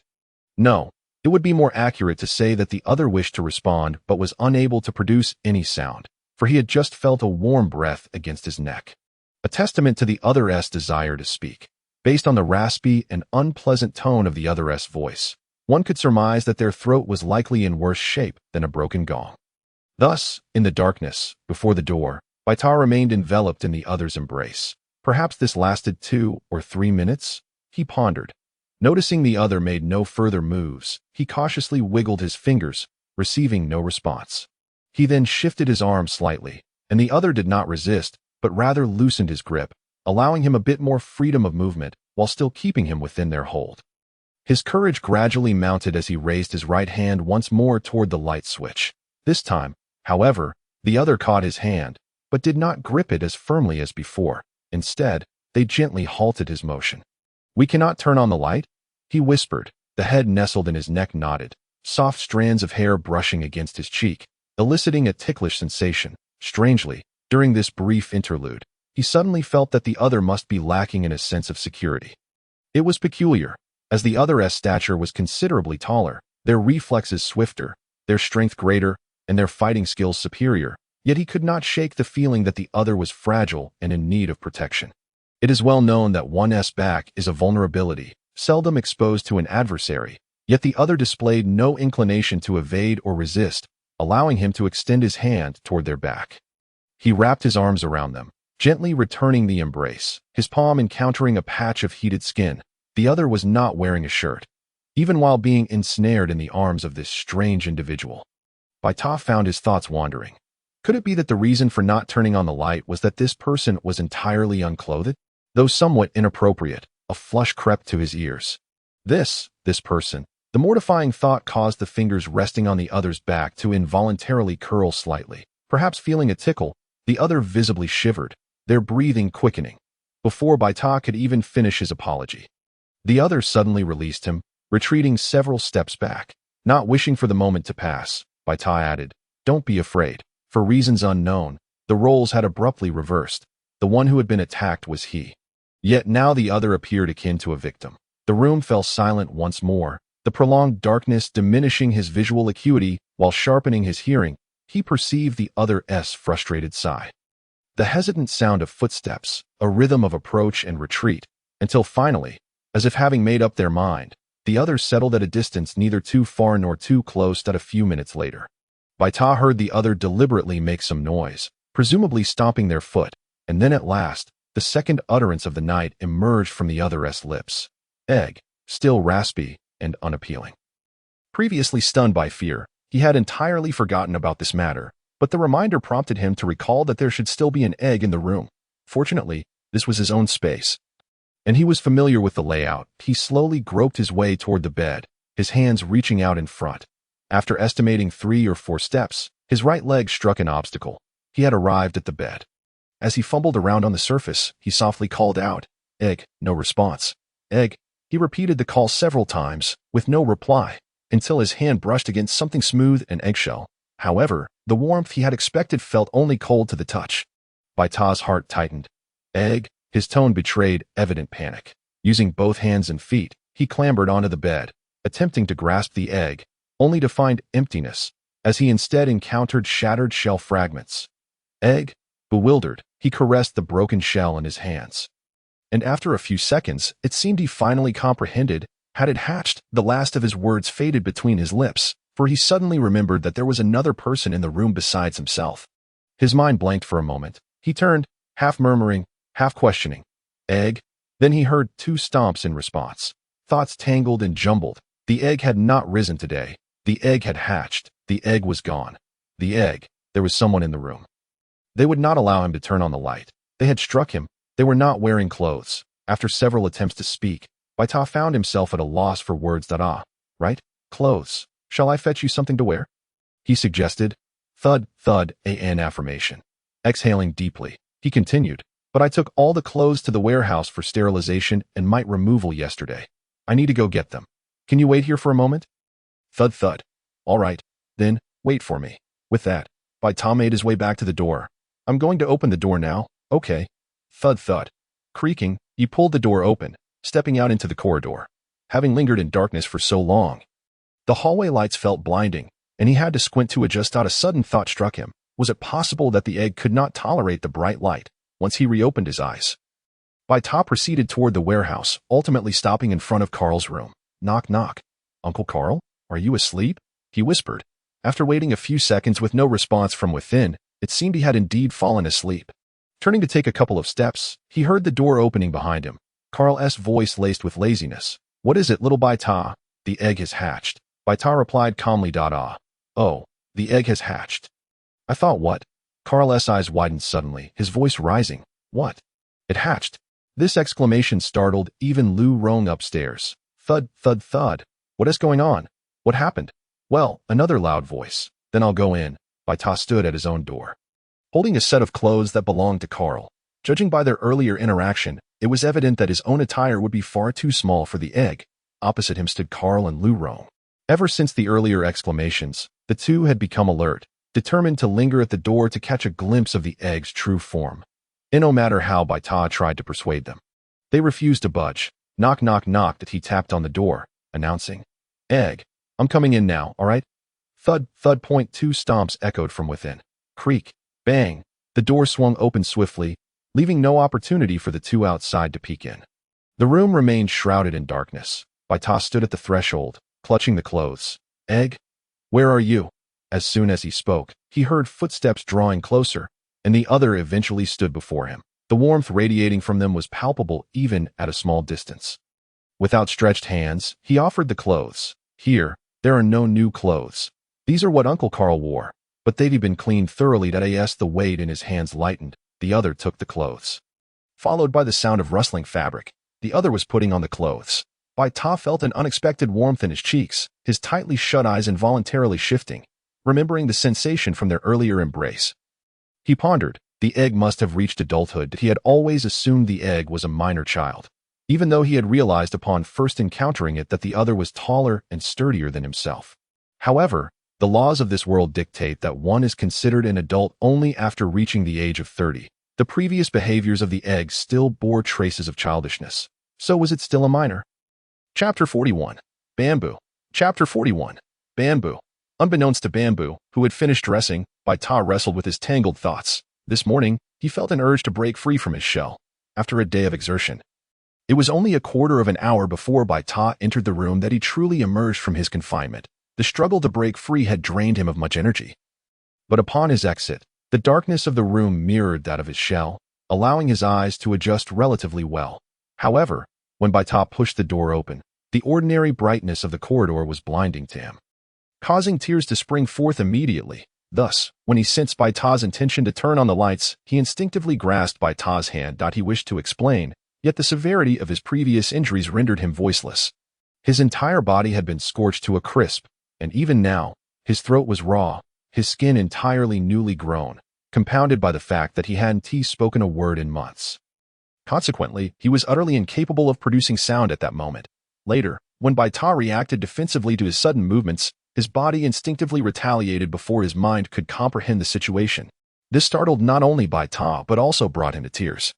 As for the subsequent act of clinging to Baita and whining, he dared not dwell on it. Now, dressed and facing Baita, he found himself at a loss for words and actions, especially after having just upset him. The rustling sound ceased, and Baita made no further movements. After a moment of hesitation, he blinked and asked tentatively, "Are you dressed?" Knock, knock. Neither of them knew how to navigate the awkwardness. Standing in silence for 2 minutes. "Little Baita, how are you? Is the clothing fitting?" Came Carl's voice from outside, breaking the tension. They both exhaled quietly in relief. "That is the size, all right," Baita whispered. "Knock, knock, that's good." Baita replied to the door, "It fits, Uncle Carl. Oh, that's wonderful. Will you still be sleeping in the same room tonight? The previous empty room has been converted into a planning room," Carl inquired. Carl's reminder made Baita realize the dilemma. Indeed, he had previously shared a room and a bed with Kai Dan. But now that he was no longer an egg, did they still need to sleep together? No, the issue was not merely about the desire to share a bed, but rather the absence of any other available rooms for Kai Dan, compounded by the fact that the light outside was unbearable for him. Thus, Kai Dan would still need to knock, knock. The sound of footsteps interrupted his thoughts. Not responding immediately could be interpreted as a refusal. A principal Banbu understood well that "I can cover myself outside," a hoarse voice said intermittently. Yet Baita comprehended the meaning. "You mean you can sleep outside as long as you cover your eyes?"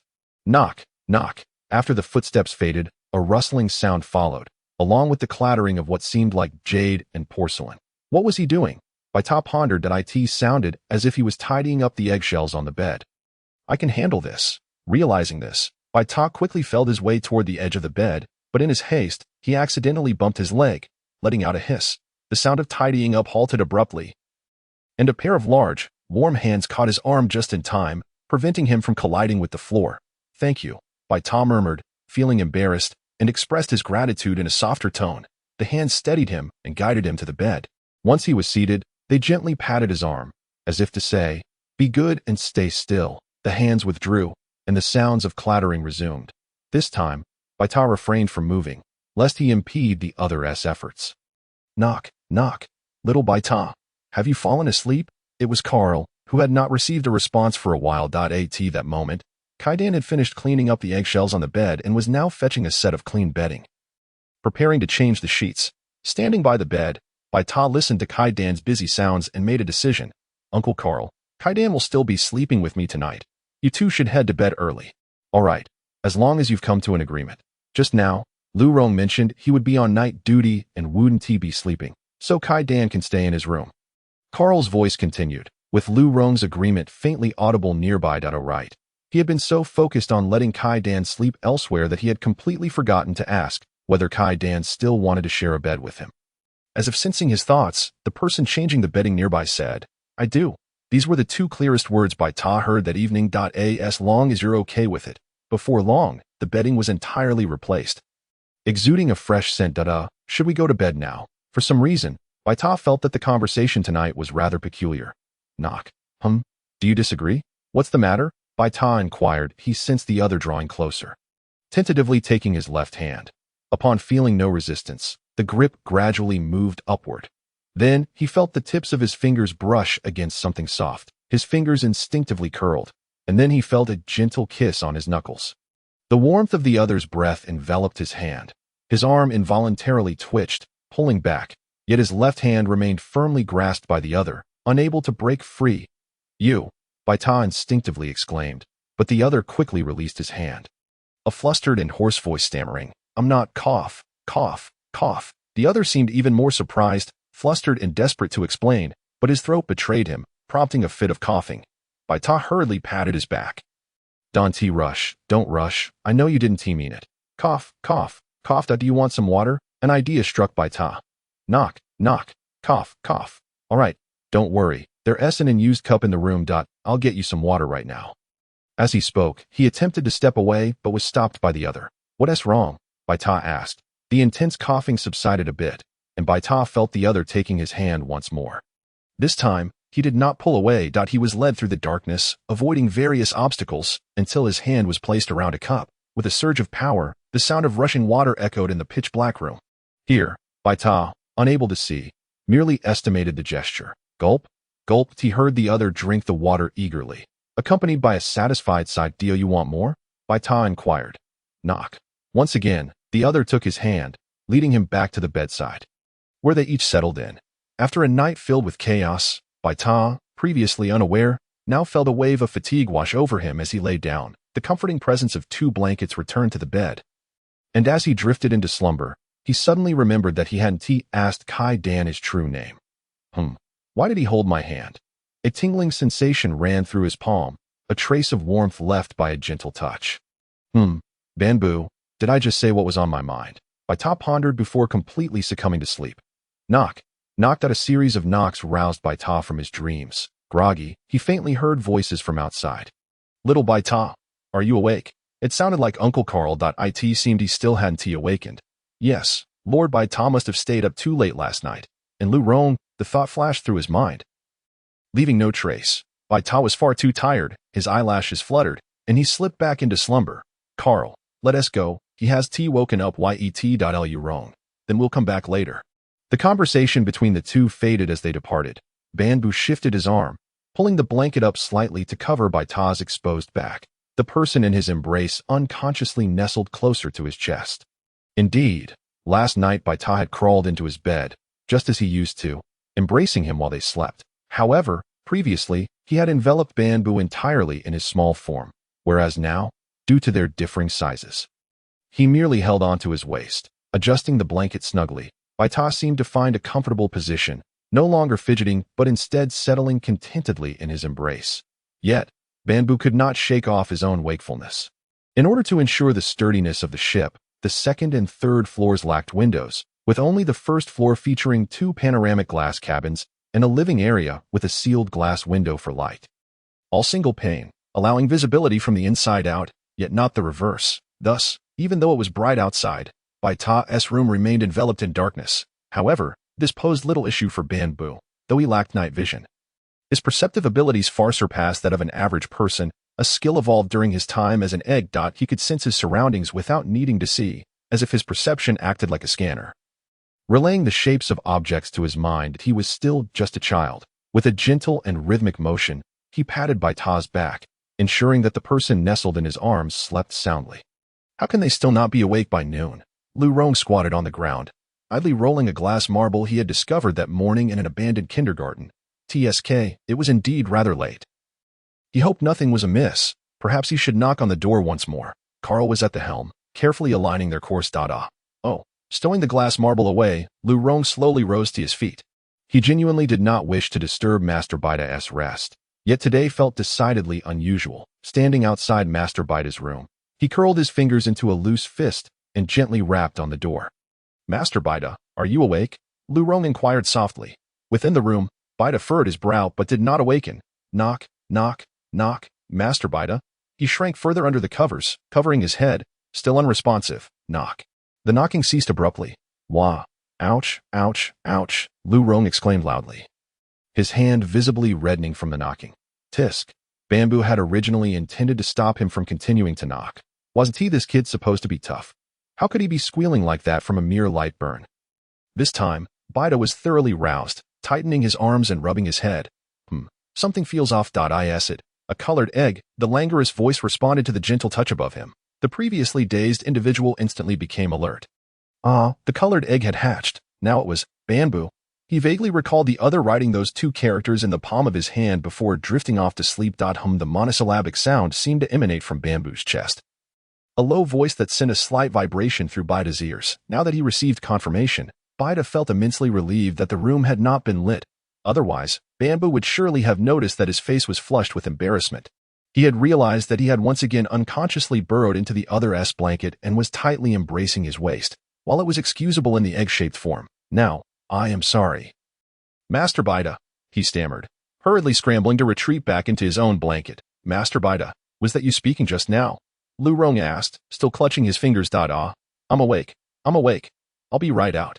Seemingly finding a valid excuse, he flipped off the bed and said to Banbu, I'll go check outside. Without waiting for a response, he fled the room in haste, completely unprepared for Master Baita to burst out suddenly. Lu Rong stood at the doorway and collided solidly with the emerging figure. Ouch! Ugh! Baita groaned, covering his sore nose. Are you all right? Master Baita, are you hurt? Did I bump you? Your face is all red. Lu Rong expressed his concern. I'm fine. What time is it? Almost noon. It's so late. Waking up at this hour was entirely out of character for him. In the morning. Uncle Carl and I came to wake you up. But you seem to be sleeping soundly. He recalled that this was indeed the case. He had been indulging in a bit of a tantrum to avoid getting out of bed. But how had he ended up drifting off again? Oh no, he couldn't remember. Is that colored egg still asleep? Lu Rong pointed towards the room and inquired it has woken up, but does it have to stay in the room? Lu Rong continued to ask. That's too pitiful, he lamented. Baita stammered. I'll see if there's a way to help. That would be wonderful. You're so capable, it'll be no problem. After freshening up and assisting Carl in mapping out their route, Baita and Lu Rong conducted an inspection of the ship's cabin. With no further tasks to procrastinate over, Baita ultimately found himself standing at the threshold of his room. Knock, knock, knock. Banbu, I'm coming in. What a misfortune. This was likely his own room. Why did he have to knock first? Chapter 42, Patchouli. Knock, knock.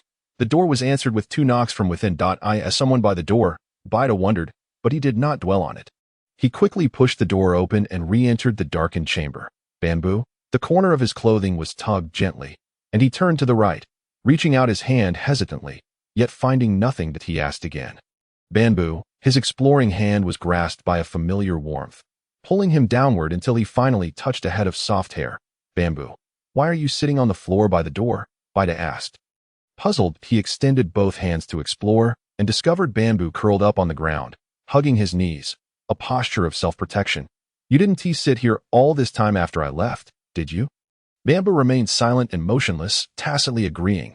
The realization that he had waited silently in the dark for 2 hours made Baita's eyes sting with unshed tears, sorrow swelling in his chest.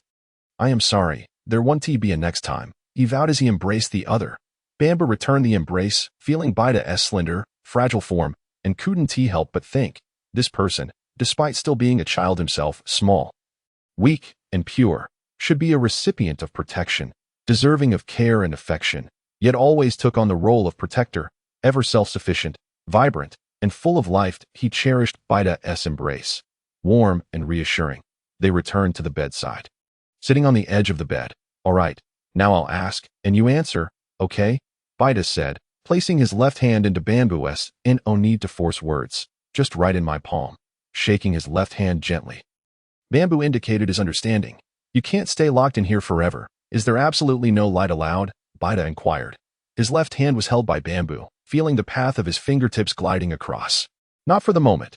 Are you saying that you can't endure bright light because it would harm your eyes? I see. Then if we cover your eyes with something, like a black cloth or an eye mask, would you not fear the light harming your eyes? That is feasible. Wonderful. Wait here. I'll find some cloth strips and return shortly. It won't take long. Baita stated earnestly. His left hand was gently rubbed twice, signifying Banbu's consent. Master Baita, what are you searching for? Lu Rong passed by the storage room and noticed Baita rummaging through boxes. Closing the cabinet door in front of him, Baita furrowed his attractive brows in confusion. I recall having a box of needles and thread. Why can't I find it? Needles and thread. That isn't here. Uncle Carl took it to use earlier. Uncle Carl, Baita exclaimed in shock, turning to look at Lu Rong leaning against the doorframe. Indeed, I saw him take it with my own eyes. He's quite skilled at mending clothes. Several of mine were repaired by him. Lu Rong continued. Seriously, a rough man who can embroider? Baita gasped. You mean that? It's indeed with me. What do you need to sew? I can help you. Carl replied with an air of calm, handing over the black t-shirt he held.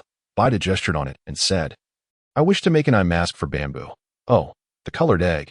He cannot see light right now. Do you think you can manage it? His tone grew increasingly hesitant as he spoke. Carl picked up the black t-shirt, shook it open, and confidently replied, It can be done. But isn't this the t-shirt you frequently wear? Didn't you say it was the most comfortable? Are you really going to cut it? It's all right. He needs to cover his eyes. The fabric must be of good quality and comfortable. Baita's expression softened as he spoke. All right. You have the measurements. Carl spread the t-shirt on the table, measuring its dimensions with his palm. I don't know, Baita admitted. Though he had held Banbu's hand, embraced him, and even slept beside him, he had never actually touched Banbu's face. Why don't you just cut it into strips? Hem the edges, and use the strips to cover his eyes. That would work just as well. That's simpler. Wait a moment. To Baita's surprise, Lu Rong's claim proved true. Uncle Carl's sewing skills were indeed impressive. In less than 5 minutes, a 1-meter-long, 3 centimeter wide black strip was completed. It was not only double layered, with the edges hemmed, but both ends were also cut into triangles, each adorned with a dark red bead. It's amazing, Baita exclaimed, feeling a sense of wonder as he returned to his room with the freshly made ribbon. Have you been waiting long? I asked Uncle Carl for help, and I didn't expect him to be this skilled at sewing. He placed the ribbon in Banbu's hands and continued, It's black, and Uncle Carl made it double layered for better light blocking. Try it on and see if it fits. The ribbon felt soft and slightly elastic in Banbu's hands as he smoothed it out. Placing it over his eyes and tying a knot at the back of his head, it was just the right length. How does it look? Baita asked, unable to see, merely estimating the passage of time. Knock, knock. All right, shall I turn on the light now? Baita inquired again. Knock, knock, snapped as the lights illuminated the room. The scene within became vividly apparent. Seated upright at the edge of his bed was a tall, adult male clad entirely in black. His hands gently resting upon his knees. His feet were adorned with black Dr. Martens boots, while he wore a black t-shirt paired with matching black cargo pants, the legs neatly tucked into his boots, accentuating the length and straightness of his legs. Most striking was his hair, of medium length and as black as a raven's wing. It bore fiery, golden-red highlights at the tips, all elegantly tied back with a black hair tie. Resembling the tail feathers of a magnificent phoenix, wisps of hair framed his forehead, lending an air of wild abandon to his appearance. His skin was as smooth as cream, his forehead well-proportioned, with thick, sword-like eyebrows, a prominent nose, and thin, rosy lips that a black ribbon obscured his eyes, adding an enigmatic quality to his visage. His jaw was clenched, lips pressed together lightly, and the hands resting on his knees were slightly balled into fists, betraying an air of reticence. Baita felt a jolt, suddenly aware of how overtly he had been gazing, his gaze now awkwardly averted, a faint blush creeping upon his ears. Had he turned his gaze back at that moment, he would have noticed that Banbu's ears were already crimson with embarrassment. Possessing an extraordinary sensitivity to perception, Banbu was acutely aware of Baita's scrutiny, and though his face remained impassive, his heart raced, for he too had never seen himself in this new light. Surely, the newly grown skin couldn't be that unappealing. Why then had he been staring for so long? Was there something amiss with his attire? The more he pondered, the more anxious he became, the once scarlet hue of his ears gradually returning to their original tone. Clearing his throat, Baita intended to shatter the awkward silence, but found himself at a loss for words. The allure of beauty had dulled his wits. Unbeknownst to him, he had become a slave to aesthetics. Baita mentally berated himself. Noticing Baita's prolonged silence, Banbu's heart sank. That it seemed his new appearance must indeed be quite unsightly. As he watched the mood of the figure beside him gradually dim, Baita grew increasingly anxious, feeling an inexplicable urge to apologize for some unknown transgression that had seemingly caused Banbu's discontent. To his surprise, Banbu appeared even more despondent. Baita thought, This is it. I have become a source of disdain. Banbu thought, This is it. I have become a figure of scorn. That a series of knocks suddenly interrupted their spiraling thoughts. How are things, little Baita? Is it suitable? The voice of Uncle Carl pulled them both from their reveries. Yes, it's quite suitable, Uncle Carl, Baita hurriedly replied. That's good to hear. Can the surprise egg come out now? After all this time together, I still don't know what he looks like, Carl pressed on. Baita hesitated, for Banbu's current demeanor was clearly off, and he was uncertain how to respond. Thud, thud. Can we? Baita was startled. Thud, thud. Banbu stamped his feet again. He thought to himself, If he dislikes my current appearance, then I shall take my leave. He stood up, preparing to exit when he felt Baita's hand grasp his arm. You can't see right now, so let me guide you, all right? Baita softly inquired, uncertain if Banbu would acquiesce, especially after feeling disliked moments before. Yet, the person before him seemed to shake off the gloom. Becoming vibrant and clear, Baita witnessed Banbu gently nod, his hand instinctively slipping into Baita's grasp, and when Baita remained still, he lightly shook their joined hands, as if to ask, Why aren't we moving? Stunned for a moment, Baita broke into a smile, leading Banbu slowly toward the door. The closed door suddenly swung open, revealing Carl, who paused in surprise at the sight before him. Two porcelain doll-like figures stood at the threshold. One short, his familiar little Baita, and the other tall, perhaps not much shorter than himself. He sensed the once sharp scrutiny from outside soften. Banbu pondered the reason behind Carl's change in demeanor. What a spirited young man. Come, come, let us go meet Lu Rong, Carl exclaimed, turning to ascend the stairs, only to halt abruptly as he remembered Banbu's blindness. "Do, you're guiding him, I see. Very well, let us proceed. When we reach the stairs, I'll hold your hand. There's no need to fear." Baita's tone was reminiscent of soothing a child. Banbu, however, felt no offense. Rather, he reveled in the comforting sensation of being cared for. Where? Lu Rong's chattering voice, accompanied by the sound of running feet, drew near. The trio met at the bottom of the staircase. Surprise egg. "Ah, that is, Banbu." Baita completed the introduction. Yes, Banbu. Hello, I'm Lu Rong. We once burned feathers together. Do you remember? Wow, you're so tall. You must be nearly as tall as Uncle Carl. How old are you?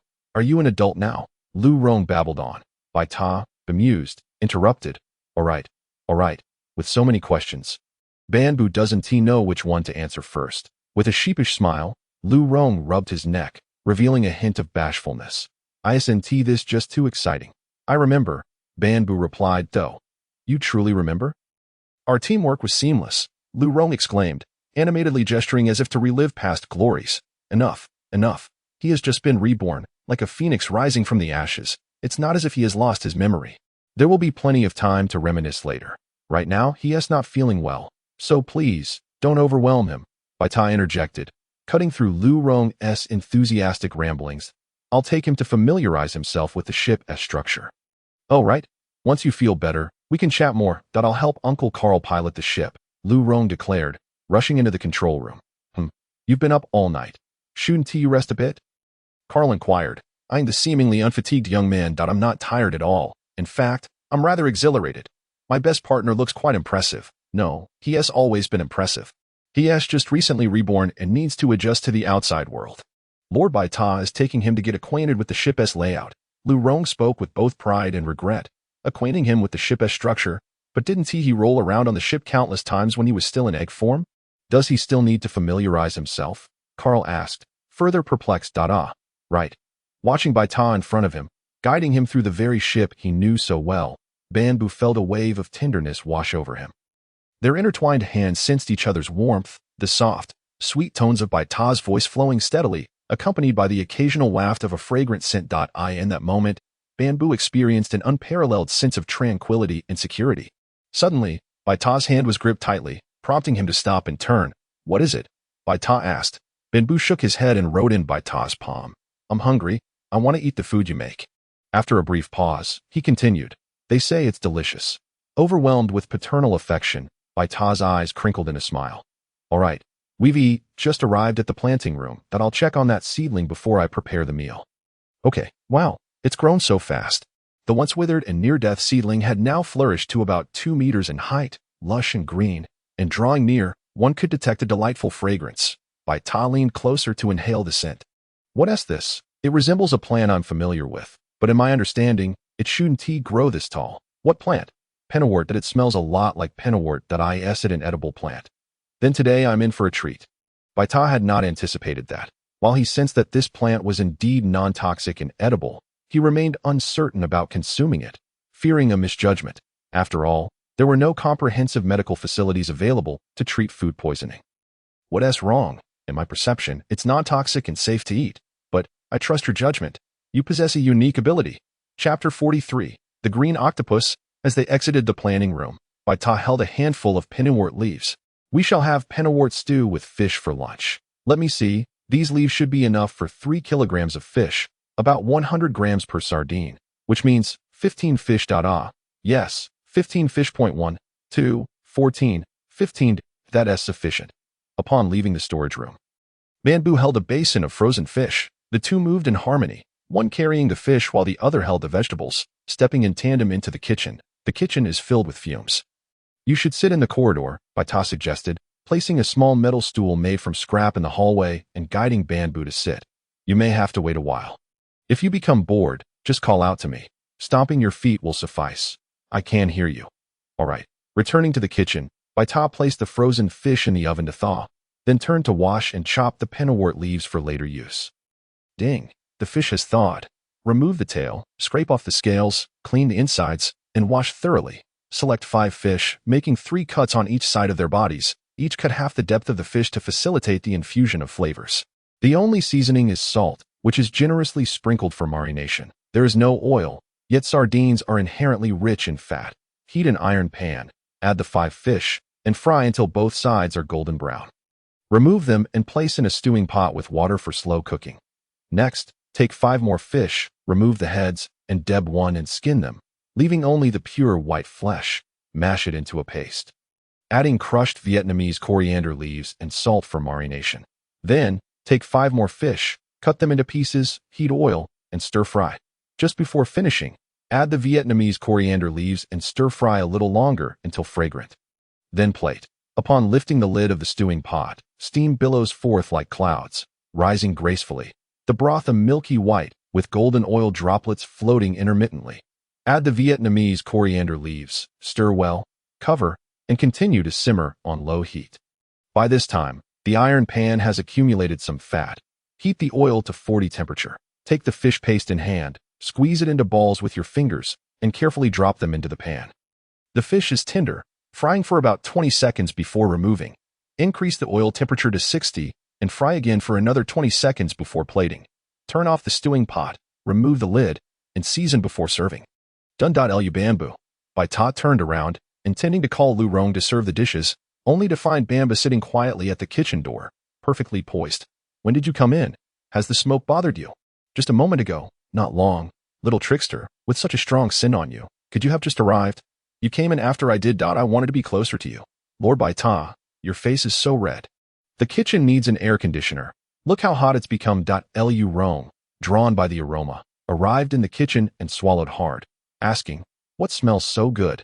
Do you remember the plants we dug up? I made a dish with that for lunch. Natural plants. I can eat natural plants now. Lu Rong exclaimed, I don't even know how it will taste. Let us take it out carefully. It's hot. All right. Lu Rong stacked the plates and chopsticks on the pot, leaving the ball dish to Lord Baita. Sure, I'll handle the meatballs. With so many dishes, be careful. Yes, I understand. Lu Rong, balancing the pot and a heap of dishes. Walk steadily. Delicious food, it absolutely cannot fall. We should head up as well. All right, what a great dish for lunch. I'm drooling just thinking about it. Carl approached, pretending to wipe drool from his mouth. Uncle Carl, it's natural plants. Lu Rong was already seated, excitedly waving his hand, urging Carl to hurry to his seat. Natural plants. Is it that little seedling from last time? Carl raised his eyebrows in surprise. I thought that thing wouldn't survive. Not only did it survive, but it also grew very well, even taller than you. Baita, holding a plate of fish meatballs in one hand, chimed in. Then I must taste it thoroughly. Once seated, each person had a bowl of rich fish soup in front of them. One sip down. The broth was fragrant and flavorful, warming the stomach and intestines. A bite of fish pieces revealed crispy bones and fragrant fish meat. Bursting with oil, with the Vietnamese coriander refreshing the palate. The fish meatballs were tender inside and crispy outside, with the flavor of Vietnamese coriander lingering delightfully on the lips, making it the most popular dish. Not enough to eat, Lu Rong lamented, patting his still flat belly. The plants are so delicious. If only there were more. Just as Baita was about to respond, the ship suddenly jolted. The side of the living room lifting abruptly, the entire vessel tilting towards the parking area. The incident was abrupt. The 4 of them tumbled against the railing in the middle of the cabin. Lu Rong was even hit on the head and face by the plates and chopsticks. He was incredibly grateful that he had just licked the plate clean, avoiding being smeared with oil. What just happened? Lord Baita, he turned to look for Baita, only to see Baita completely protected in Banbu's embrace. Unharmed, he couldn't help but admire. Good job, brother. It's the plant. Baita's muffled voice came from Banbu's arms. I felt it. There's a big fellow in the water. It wants to play? Gripping the railing tightly, Carl doubted his hearing. What? Boom. The ship had completely capsized, and those clinging to the railing found themselves upside down. Quickly flip over, or you'll get a blood rush to the head, Baita warned, having extricated himself from Banbu's hold to grab the railing. They maneuvered against the ship's overturning direction, scrambling on the railing like 4 little hamsters on a wheel. This cannot continue. What does it want to do? Carl, being larger, found it difficult to flip back and forth, already sweating profusely. Lu Rong had given up entirely, transforming into a 4-legged creature, curling into a ball, and rolling about. Most surprisingly was Banbu, who, despite being of similar height to Carl, moved with remarkable agility. Although blind, he always managed to pull Baita up just when he was about to slip. Displaying ease in his movements its fun. It finds it amusing. Baita, dizzy from the spinning, sounded significantly weaker. Grabbing Baita's waistband once more, Banbu hoisted him up, and as his intent sparked, red markings appeared momentarily on the back of his hand. Only to fade again. The ship's rotation finally ceased. Baita, weak and weary, leaned against the railing, sitting on the ground gasping for breath. A glance revealed only Banbu still standing, while Carl and Lu Rong lay sprawled on the ground like pancakes. And Lu Rong had not reverted to his original form, lying on his back with his white belly exposed, modestly curling his tail to cover himself, out of the corner of his eye. He caught a glimpse of red light flickering. It was Banbu once again gathering his powers, evidently intending to take advantage of the situation. The hand that activated the powers was suddenly grasped. A familiar sensation making Banbu quickly disperse his energy, fearing he might harm Baita. Puzzled as to why Baita would stop him. No, it's crying. The hand gripping Banbu tightened. Baita's brow furrowed. It said it hurts. It seems to mean no harm. Just like a child playing with a toy. A toy. We're all going to be toyed to death. Regaining composure, Carl rose, swaying as he made his way to the control room. I'll head to the control room. We need to leave quickly. At a plant. Baita was momentarily taken aback by the question. I don't know, but it's strange. I can sense its thoughts. Don't worry. Since it means no harm, we'll simply leave. A rumble erupted, and the ship set sail once more. Carl's voice came from the control room. It doesn't seem to be stopping us from leaving. But has the ship been shaken up? The speed feels off. Is the ship malfunctioning? Is there an alert on the display panel? Baita pulled himself up with Banbu's help and headed towards the control room. Upon seeing Baita and Banbu enter, Carl stepped aside, pointing at the data on the display panel. Look at this value. Doesn't it seem abnormal? Stepping closer, Baita examined the panel closely. Something indeed fell off. Before he could articulate his thoughts, they heard Lu Rong's exclamation from outside. What is that? The three in the control room rushed to the living room, only to find Lu Rong had transformed back into his human form, changed into a fresh set of clothes, and was now staring in terror at the outside. The trio followed his gaze, only to see a massive pink-green tentacle clinging to the glass window on one side of the living room. The edge. Carl, taken aback by the words of the White Tower, turned to gaze at him in astonishment. Suddenly, Kakarar's uncle, who stood beside Lu Rong, pointed at him with wide eyes and an agape mouth. Stuttering as he attempted to articulate something, confused by Lu Rong's exaggerated reaction, Carl looked back at him. Unable to comprehend the cause of such alarm, he examined himself, finding nothing amiss, and muttered, "What's wrong with me? Be behind, quick." After a deep breath, Lu Rong finally managed to speak. Carl swiftly took 2 steps forward, alertly turning around, only to find a creature the size of a volleyball, with green, multi-limbed tentacles, affixed to the glass opposite his original position. The creature was now writhing, rhythmically flailing its appendages as it crawled upward, leaving a trail of slimy residue. The realization that this thing had been lurking right behind him sent shivers down Carl's spine, prompting an exclamation of exasperation. What the hell? Noticing that everyone had spotted the creature, the tentacle monster ceased its ascent and remained stationary, momentarily stretching all its limbs against the glass before retracting them. Carl, who had been on high alert for any movements from the creature, was now perplexed and turned to ask, "Little White Tower, what does it mean? It certainly wasn't this small before." The White Tower, with a somewhat peculiar expression, replied uncertainly, "It seems to be proving that it is neither large nor heavy. It moved. It really understands," Lu Rong exclaimed, pointing at the tentacle monster as it tumbled frantically against the glass. Meanwhile, Banbu, standing beside the White Tower, sensed the strangeness in the latter's tone. He felt no murderous intent and was unaware of the hesitation or surprise the White Tower was experiencing. Therefore, he gently tugged at the White Tower's hand to draw his attention. Writing in his palm. "Is there a problem? I think it resembles a type of plant. No, it is indeed a plant." The White Tower's tone grew more resolute. "My Lord White Tower, are you saying that this green, slimy, hideous creature outside is a precious natural plant?" Lu Rong's face contorted with disbelief. He thought to himself, can something so grotesque actually be edible? Upon hearing Lu Rong's comment, the tentacle monster ceased its rolling and extended a stout appendage, forcefully slapping the glass. The impact resonated loudly, scattering the slime everywhere. In the White Tower's mind, he could hear the creature's furious voice. "You're the ugly one. You're the ugly one, not ugly." Not ugly. It's quite adorable. The white tower cooed in a tone meant to soothe the child. Hearing this praise, the creature joyfully resumed its rolling. Observing the tentacle monster's reaction, the white tower found it somewhat amusing. It bore a striking resemblance to a type of plant he recognized, aloe vera.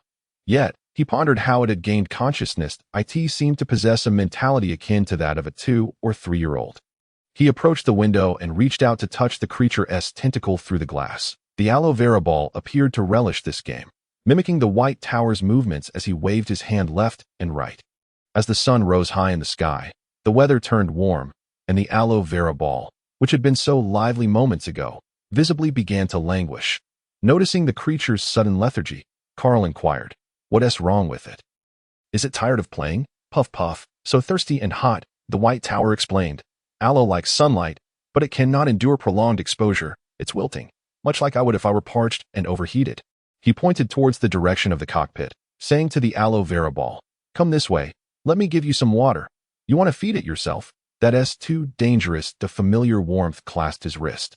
It was Banbu, preventing him from proceeding. Simultaneously, Lu Rong's disapproving voice chimed in, "My Lord White Tower, are you really planning to open the window to feed it? That's far too perilous. Regardless, there's water below. It could just go down by itself, right? It wouldn't want to follow us all the time, would it?" "It's fine. Don't worry that I believe it won't harm me if anything goes awry. You all here, I'll accompany you. It's afraid of me." Puff puff, so delicious, so full. The satiated aloe vera ball hung leisurely by the window, its pinkish-green leaves alternately unfurling and curling. White Tower poked at its plump leaves, which were smooth and cool to the touch. The other leaves entwined around the White Tower's fingers, rubbing against him. With equal attention given to each leaf, the White Tower caressed every one of them. The aloe vera ball had transformed into a flat, disc-like form, its leaves fully extended, with a few tips occasionally twitching like a languid cat's tail. All right. We must take our leave now. Hurry down." Time was slipping away, and they could no longer afford to linger. The White Tower nudged the aloe vera ball, urging it to depart. To his surprise, the once obedient creature now stubbornly refused to budge. Its leaves splayed wide, clinging to the window with tenacity. Puff puff, not going. Puff puff, want to follow you. Puff puff, be good. A cacophony of puff puff erupted in the White Tower's mind, with the little ball crying out. Unwilling to leave, that a wave of emotions, hurt, pity, sorrow, and reluctance, washed over him as the leaves wrapped around his wrist. Even though they could not hear the aloe vera ball's inner thoughts, Carl and the others could discern its unwillingness to part ways. "It wants to follow us?" Carl asked. Puff puff, yes, follow. "Indeed, it desires to accompany us. What if it attacks us?" Lu Rong queried. Puff puff, be good. Drink water. It claims it will behave as long as it receives water. "What can it do?" Carl continued to inquire. Puff puff, hit ugly things. "Ugly things," the White Tower mused. Carl interjected, "No, it's not saying you're ugly, Uncle Carl. It mentions it can strike ugly things. I'm unsure who this ugly thing refers to." The White Tower hastily clarified. Suddenly, with a splash and a flurry, the aloe vera ball extended its leaves, rapidly elongating and plunging into the water. In no time, it emerged, dragging out 2 zombies, without waiting for the group's reaction. The aloe vera ball charged at the zombies, delivering 2 decisive slaps that sent their heads flying. In the midst of the stunned gazes, the robust leaves swayed triumphantly, as if to proclaim, "See, I'm impressive." Yet, the one who regained composure the quickest was Lu Rong. Hey, quickly, retrieve those zombie heads. The corpse crystals haven't been excavated yet." He appeared so urgent that one would think he was ready to leap into the water himself to fetch the crystals. The once proud leaves paused momentarily, releasing the zombie bodies before diving back into the water. This time, they took a bit longer, as the 4 leaves stirred the water, seemingly searching for something that wouldn't be lost. "Would it?" Lu Rong remarked. Almost as if to spite him, the 4 leaves abruptly halted their movements, parting the murky water to reveal a zombie head surfacing. "Phew. Thankfully we managed to recover one." Lu Rong sighed in relief.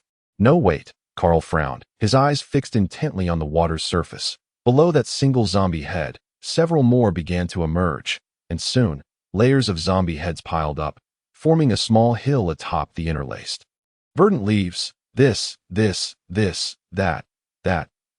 Lu Rong's stuttering returned to claim that he was not astonished would be a falsehood. Since departing from the pit of thousands, the White Tower had not encountered so many readily available zombie heads. Puff puff, they're all for you, following you. Surrender. The simultaneous voice in his mind and the sensation on his wrist brought the White Tower back from his shock. It declared that all these were gifts for them, and it wished to accompany them. Puff puff, not enough. Hit more if we deem it insufficient. It can continue to slay zombies. The White Tower mused, stroking the leaves around his wrist, continuing, I believe it harbors no ulterior motives. It simply finds the water delightful and wishes to follow us to access it. Lu Rong asked. Then, shall we take it with us? This creature's combat prowess might be a concern, Carl remarked. Then let us bring it along, he concluded. If little White Tower sees no issue, then that's good enough for me. Banbu added, if you wish to take it, then do so. After all, this creature poses no threat to me. Should it misbehave, then let us take it with us, the White Tower affirmed. Joyful emotions overflow in my mind, as the leaves on my wrist sway and dance, while a smile graces the depths of the White Tower's eyes. The weather is splendid, with not a cloud in sight, and the afternoon sun bathes my face in a warm embrace. The ship has come to a complete standstill upon the water's surface, with one side of the cabin fully opened, revealing a row of people seated by the edge. Carl, the White Tower, and Lu Rong. Nestled in the White Tower's arms is a pastel green aloe ball, its four stout leaves supporting a small mound of zombie heads. Beside the trio lie several baskets, some containing severed heads, while others hold crystalline remnants. Indeed, the three are diligently extracting the crystals from the heads and placing them into designated baskets, which will later be cleaned and disinfected by the ever-efficient Banbu. Why not simply incinerate everything in one go? According to the White Tower, it has been ages since he last experienced the thrill of collecting crystals. Insisting, no burning for you. I want to crack them open one by one. The bountiful harvest fills everyone with delight. After an hour of toil, they gaze upon the neatly arranged boxes brimming with crystals in the cabin, awash with a sense of accomplishment and satisfaction. Nearly 6,000 in total. 6,000. So many. The White Tower gasps in astonishment as the aloe ball nestled in his embrace rolls proudly. Almost half of them are high-grade crystals. Half are high-grade. Are you certain? While he had noticed a considerable number of high-grade crystals during the collection, he had not anticipated such a significant proportion.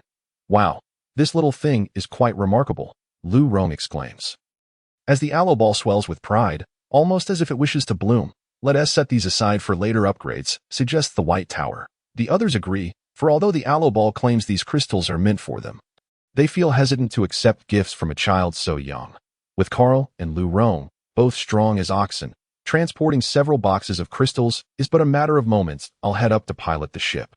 Little White Tower, you teach this little one the rules of the vessel, lest we repeat the chaos of this afternoon, Carl remarks. The mere thought of the tumultuous events from earlier makes the White Tower's head spin. Confirming the necessity of educating this little friend, I'll go clean the windows. It has made a mess of everything with its G.O.O.By the way. Does it have a name? Lu Rong inquires, brandishing his cleaning tools and casting a glance at the pastel green ball still nestled in the White Tower's embrace.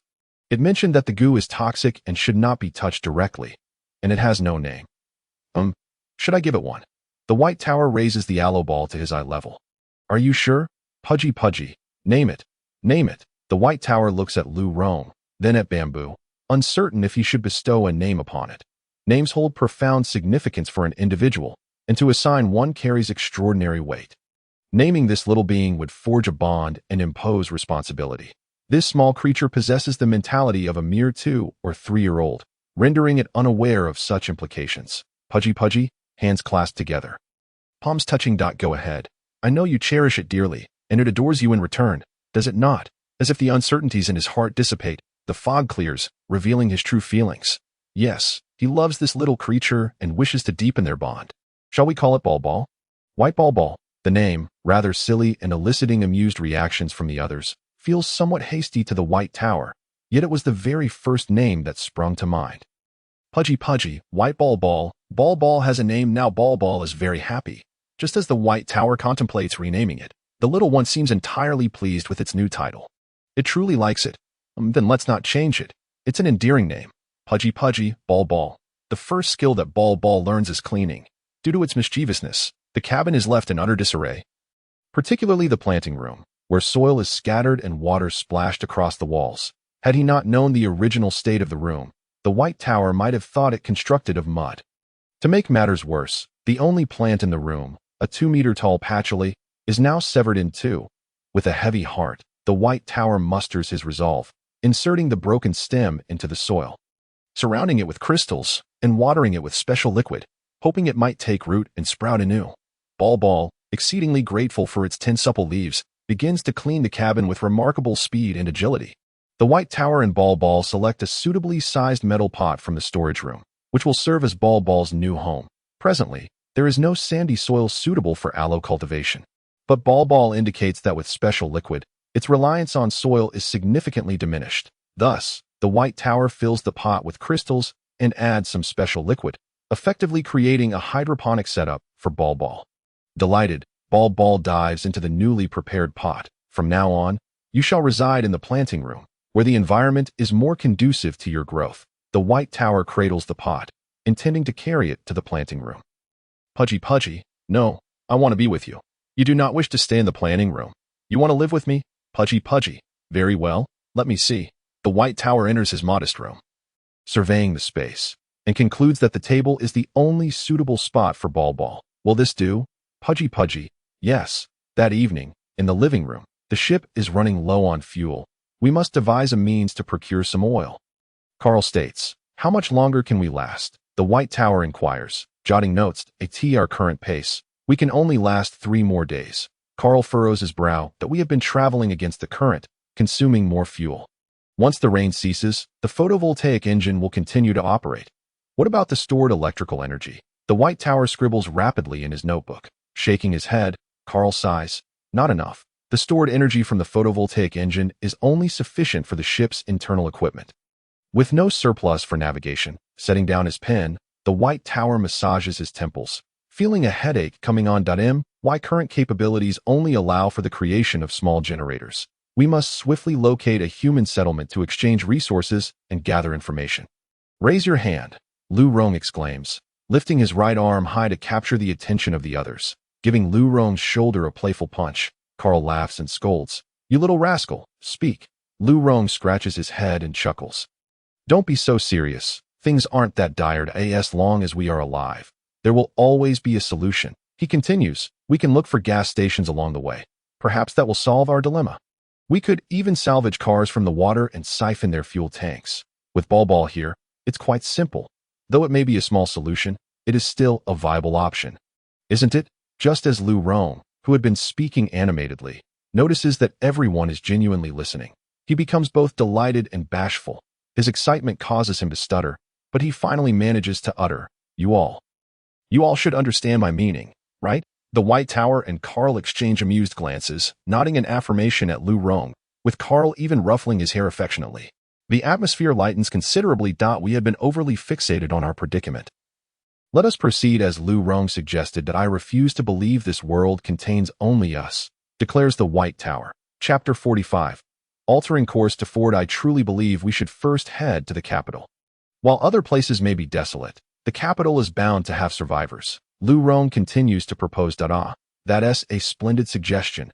As the political and economic hub, Ford boasts the finest armed forces. It surely hasn't completely fallen.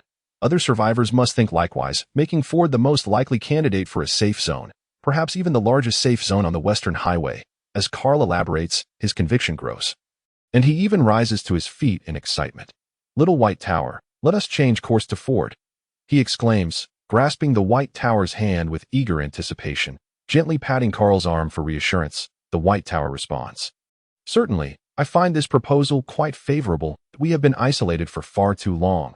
Our understanding of this apocalyptic world is too shallow. We require more information to ensure our survival.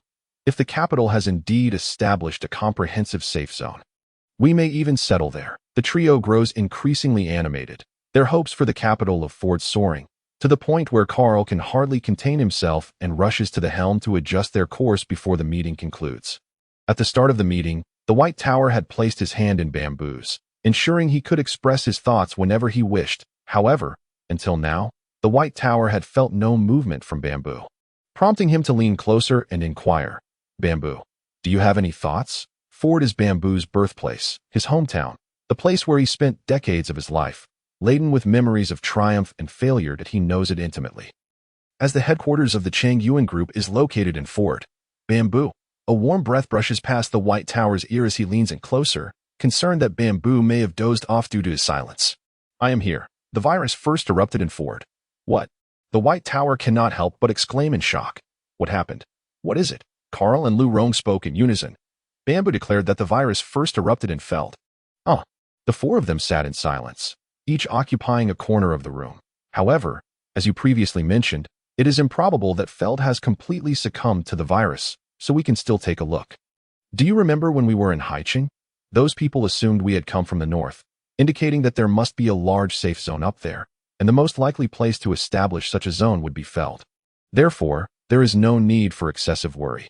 After relaying Banbu's words to the other two, the three of them conferred and decided to proceed to Feld without altering their course as the night deepened.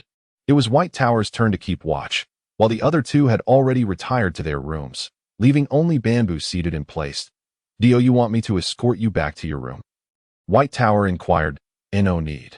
Then you should return and rest early. Take Chocho back with you, White Tower said, as he handed the pastel green Chocho into Banbu's embrace, the ball gently undulating, clearly already in slumber. All right. 2 minutes later, footsteps echoed behind them, and White Tower turned to see Banbu returning empty-handed. He asked in confusion, "What happened?" Sitting beside White Tower, Banbu took his hand. It's nothing. I just brought Chocho back. I will keep you company during the watch. It's fine. I can manage alone. You've just emerged from your shell. You should rest well. I want to be next to you. White Tower? Feld is my hometown. Then you can go back. White Tower recalled Banbu's earlier mention that the virus first broke out in Feld. And he quickly added, I'm sorry. It's alright. My parents passed away long before the apocalypse. I'm sorry, White Tower said, gently stroking the back of Banbu's hand. But now you have us. You have Uncle Carl. And Lu Rong, this little brother. And now you also have Chocho. And you. White Tower chuckled softly. Yes, and me. I haven't yet shared my origins with you. It's alright. Everyone has their past, their secrets they prefer to keep to themselves. I, Uncle Carl, and Lu Rong all harbor our own mysteries. When Lu Rong joined, we didn't demand he divulge every detail of his past. I know you as you are now. You treat me sincerely. And I will reciprocate. Let me speak first. This concerns our safety. Alright. Are you familiar with Chang Yuan Group? Chang Yuan Group? That sounds familiar.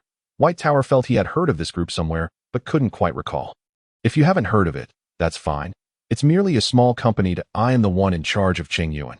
After the apocalypse, I was betrayed by my own uncle, nearly to the point of death by the time you first saw me. White Tower recalled the group he encountered in Fusa Town. Was it a limping man named President Dien?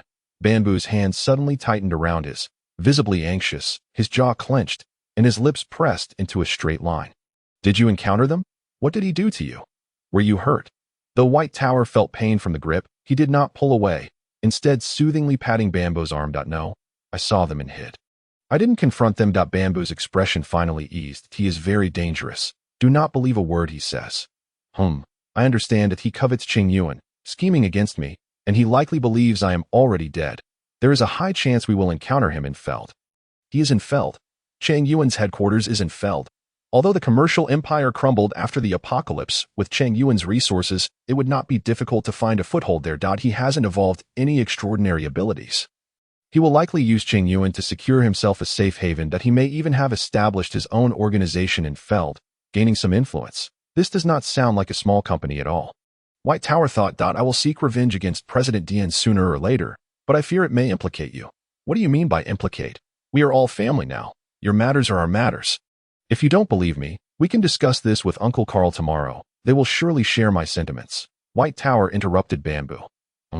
Thank you all. The previously rigid lines of Banbu's face began to soften.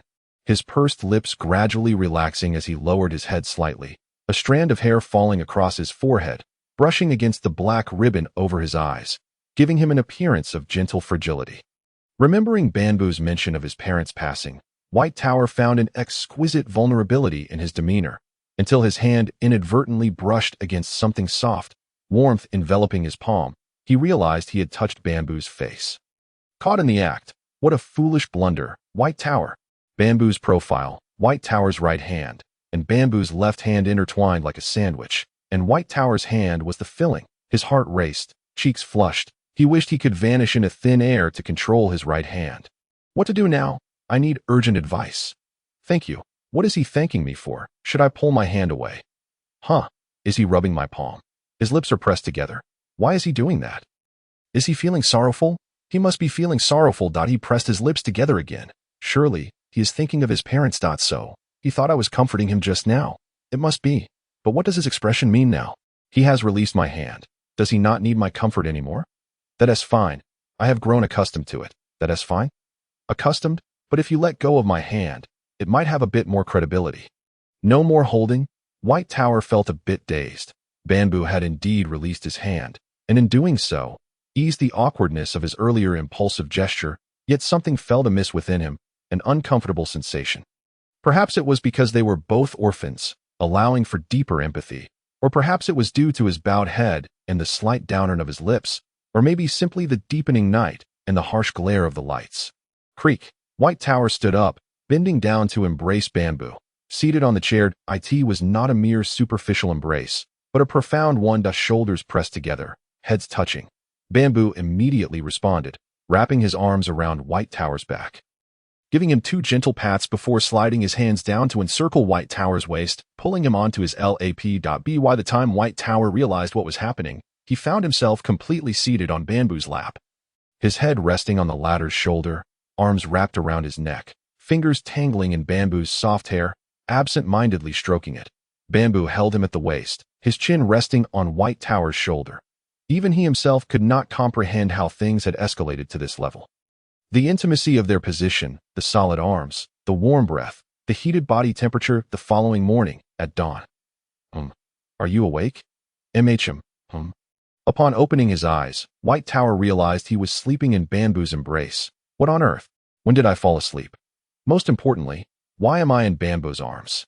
I'm truly awake. Uncomfortable? No, I just in a hurry. White Tower scrambled to rise from Banbu's lap, only to discover he had slept surprisingly well. Should he be grateful that the chair was designed spaciously enough? 2 grown men could sit together without feeling cramped at all. You fell asleep last night, in my arms. Last. All right, I got it. You don't need to emphasize it again. White Tower hurriedly interrupted Banbu, fearing he would recount the earlier situation. His head rested on his arm, hands encircling his waist, face buried in Banbu's chest. How did he end up lying horizontally in his embrace? Little White Tower? Yes. Carl, just entering the cockpit, was startled by White Tower's exclamation. You look so spirited. Did anything unusual happen last night? Last night. No unusual occurrences. No unusual occurrences. That is good. Keeping watch all night, and still so lively. Youth is truly wonderful. Did Banbu stay up with you? Go rest. I'll keep watch. Carl yawningly nudged White Tower, pushing him towards Banbu. Go on. Look after Banbu. Uncle Carl. I'm not tired. White Tower was terrified of being left alone with Banbu. But before he could finish, Carl interrupted. Not tired? You can't neglect your health just because you're young. Hurry back to your room and rest. With that, Carl physically ushered both of them out of the cockpit. Staring at the closed door, White Tower felt a sense of despair. This is not just closing the cockpit door.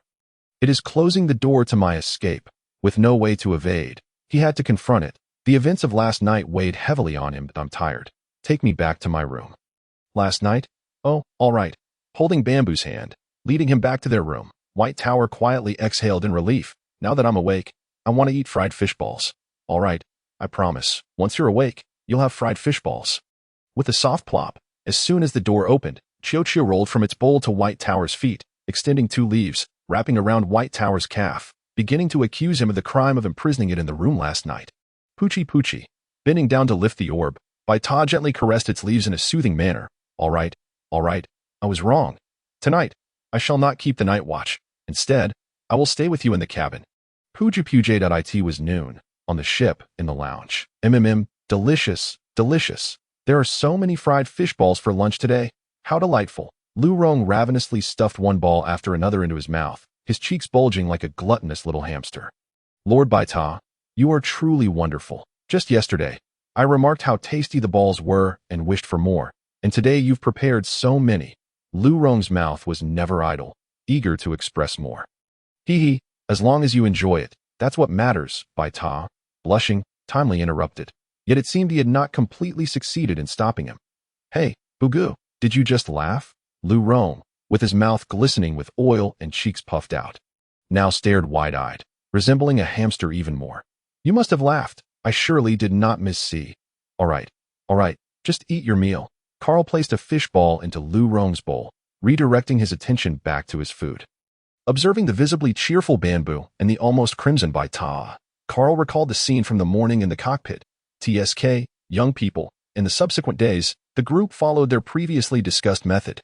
Whenever they encountered a gas station, Lu Rong would dive in to check for any oil reserves, though all efforts yielded no results. Conversely, the orb managed to salvage quite a few vehicles daily. It must be said that most of these vehicles had residual fuel. Over several days, these small amounts accumulated to a modest surplus. Simultaneously, Lu Rong learned that Banbu and Baita were on night watch together. Thus, Carl and Lu Rong tacitly accepted their joint night watch arrangement. Chapter 46, Another Orb. The orb still resided in the pot within Baita's room, yet whenever Baita was asleep in the house, the following morning, one could always find the orb nestled between him and Banbu. It remained a mystery when this little creature climbed onto the bed in the dead of night. Let me have a word with the orb. Banbu took the initiative to discuss the climbing issue with the orb, and Baita consented. Although Baita felt it would be futile, having already broached the topic with the orb numerous times, the orb had always agreed yet continued its nightly escapades. However, to Baita's astonishment, this time, the orb remarkably behaved, even suggesting a move to the planting room. How did you manage that? I've tried so many times to no avail. I can comprehend its meaning, yet you cannot. Baita inquired about Banbu's success. Banbu replied, perhaps it has come to understand. What I said was no different from what you had said before. I merely showcased my abilities. Oh, how unpredictable the thoughts of children are. On another day, Carl pointed to the map. We should be able to exit Jiangxing soon. Once we do, we can head north along this national road, which will lead us directly to the capital. Third, Baita carefully examined the area around Jiangxing on the map. Once we leave Jiangxing, we will be considered inland, won't we? Perhaps we might encounter other survivors. That he continued to study the northern route along the national road, noting that it passed through several major cities. Yes, before the advent of airships, north-south trade was conducted along this national road. These major cities were once mere villages, flourishing only because of this road. Carl explained, however, after airships were introduced, the road saw less use, yet it was preserved due to its historical significance. He added, "Is that so?" While Baita and Carl were engrossed in the map, they suddenly heard Lu Rong's voice coming from the cockpit. Lord Baita, come and take a look. Did the orb run away? Pujipuj. Looking down at the bundle in his arms, Baita replied in confusion, no, the orb is right here. What is the matter? You must come and see. There's another orb outside. Another orb? Baita was puzzled, folding the map and joining Carl in the cockpit. I asked the orb, it has gone out. Look, isn't that one up ahead quite similar to the orb? Lu Rong pointed at a massive object directly in front of the ship. Baita and Carl squinted, and indeed, it resembled an enlarged orb flipped upside down.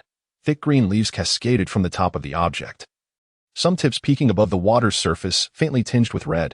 Another aloe, Baita mused, yet this one was far too large to be overlooked from such a distance. Is it also a plant? Should we sail directly past it? No need to steer clear, right? Lu Rong asked, noting the orb's awareness and that it couldn't consume anything. It must be an ordinary plant. Suddenly, Banbu's hoarse voice rang out urgently. Quick, steer clear. It's dangerous. At the same moment, Baita sensed the overwhelming, bloodthirsty desire emanating from the plant. That plant wants to consume us. Hurry. Run. It devours humans. As they drew closer, they realized that the tips of the leaves protruding from the water were impaling a person. The previously observed red was unmistakably blood, staining the leaves from their gruesome feed. The ship had now entered the plant's attack range, and escaping was no longer a simple task. A robust green leaf burst forth from the water, hurtling toward the ship. The vessel, heavy and unwieldy, could not evade. Crack. The leaf struck the hull, swiftly wrapping around it. A tremendous force pulled the ship toward the plant's core. The ship's roar echoed through the sky. Yet it could not resist or break free from this power. Hiss. Flames flared as the center of the leaf instantly carbonized and broke. The ship's momentum created a momentary distance from the plant's body, but they had not yet escaped its attack range. With a whoosh, 2 more leaves attacked, ensnaring the ship once again. This time, the pulling force was twice as strong. Flames erupted again, severing 2 more leaves. The ship was now less than 20 meters from the plant's body, and upon closer inspection, it loomed ominously, its leaves layered upon one another. 4 more leaves surged forth. Splash! A curtain of water erupted, launching 2 leaves away and slowing the advance of the remaining 2. After all this training, I cannot remain stagnant, Baita thought, channeling his will, creating waves that pushed the ship further from the planned S-core. However, the insatiable, bloodthirsty desires would not allow their prey to escape so easily. More and larger leaves surged forth, their numbers beyond counting. Like a serpent emerging from its den, they twisted and coiled with alarming speed. Darkness enveloped their vision as the ship became entirely cocooned by the leaves. The interior lights flickered on, revealing the windshield covered in a mass of tendril-like leaves, the inner sides of which bore fine hair-like barbs. What do we do now? Lu Rong, who had been of no help, asked anxiously. Being an animal hybrid, he could only engage in close combat. Yet facing this colossal plant, he felt utterly powerless. Any attempt to exit would only serve as a meal for the creature. Posing no threat whatsoever, a wave of helplessness and frustration washed over him. For the first time, he wished he were also an elemental evolver, so he could fight alongside them rather than stand behind. Relying on their protection, corpse crystals, a voice resembling a broken gong, echoed. What? Lu Rong, quickly fetch the corpse crystals. We need fire and water attributes, Carl shouted, straining to control the ship. Awakening from his stupor, Lu Rong dashed toward the second-floor warehouse. Within half a minute, he returned, carrying 4 boxes of corpse crystals. With a clatter, he placed them at Baita and Banbu's feet. Open the boxes. Baita and Banbu quickly grabbed handfuls of the gray-white powder, which trickled through their fingers, and soon, they had consumed 2 handfuls. This one do. You need to buy me some time. Banbu's hoarse voice rang out again, sounding as abrasive as sandpaper against the ears, leaving no doubt that another word could cause him to cough blood. All right, Baita replied without hesitation, seizing 2 more handfuls of the crystals, activating his powers. Soft water transforms into blades, razor-sharp, one by one. The leaf tendrils were severed, yet the trailing leaves quickly filled the gaps. The fluidity of water manifested in its various forms, blades, arrows, shields, was vividly illustrated in this moment. Yet there were simply too many leaves. Severing one batch would immediately result in another batch filling in. The windshield was already creaking under the strain. Clearly, it wouldn't hold out much longer. Lu Rong tirelessly cleared the powder from the boxes, ensuring the corpse crystals were easily accessible for Baita and Banbu. Banbu's entire being shimmered with an unusual red glow, the golden red tips of his hair gleaming like they were aflame. The group understood that Banbu was preparing a significant move, and none dared to disturb him. However, their silence did not mean that the bloodthirsty plant outside would remain idle. A familiar shaking sensation emerged, and Carl gasped, "This is bad. It's going to flip the ship like before." Before the warning could fully escape his lips, the ship suddenly tilted. As Banbu appeared on the verge of falling against the wall. The others were powerless to intervene. If plants could produce sound, it would surely resemble the explosive noise akin to a fireworks display. Boom! At this critical juncture, the sphere abruptly exploded. The cockpit was swiftly propped up by a flurry of pale green leaves. 4 leaves entwined around the waists of the 4 individuals, lifting them into the air. No matter how rapidly the ship tilted, they remained unperturbed, suspended in an upright position. Splendidly executed. Chio. Baita could not contain his exhilaration. Simultaneously, the previously motionless Banbu sprang into action. His hands formed a blade-like shape, forearms raised and crossed before his chest, wrists inverted, fists clenched. Boom! The sound of an explosion reverberated, and crimson gold flames surged skyward. The pale green leaves that had enveloped the cockpit instantly retracted with a whoosh. Poochie, hot. With the leaves no longer obstructing their view, Baita and the others finally beheld the scene outside. A sea of fire, a vast expanse of crimson gold flames. The leaves of the demonic plant, upon contact with this fiery blaze, disintegrated into ashes as if they were mere ice melting away. Ugh! Baita clutched his head in agony. A piercing scream echoing in his mind, as if the sound waves were about to shatter his skull. Xiao Baita, Lord Baita, Carl and Lu Rong exclaimed in unison. Poochie, it's that vile creature outside. The previously wilted Chiao suddenly leaped forth, extending its leaves to point at the demonic plant engulfed in crimson gold flames, then pummeling the floor with a series of sharp sounds. It was that demonic plant's doing. Banbu. Carl immediately grasped Chiao's intent. Banbu, feeling anxious, maintained his composure as he observed the crimson gold flames on the water's surface gradually converge, all concentrating on the body of the demonic plant. A more anguished scream erupted, and Baita was now bleeding from all 7 orifices. Poochie poochie, ignore it, ignore it, pain pain fly, woo, pain pain fly. Knockout, cough cough cough. After 2 brief words came an earth-shattering cough.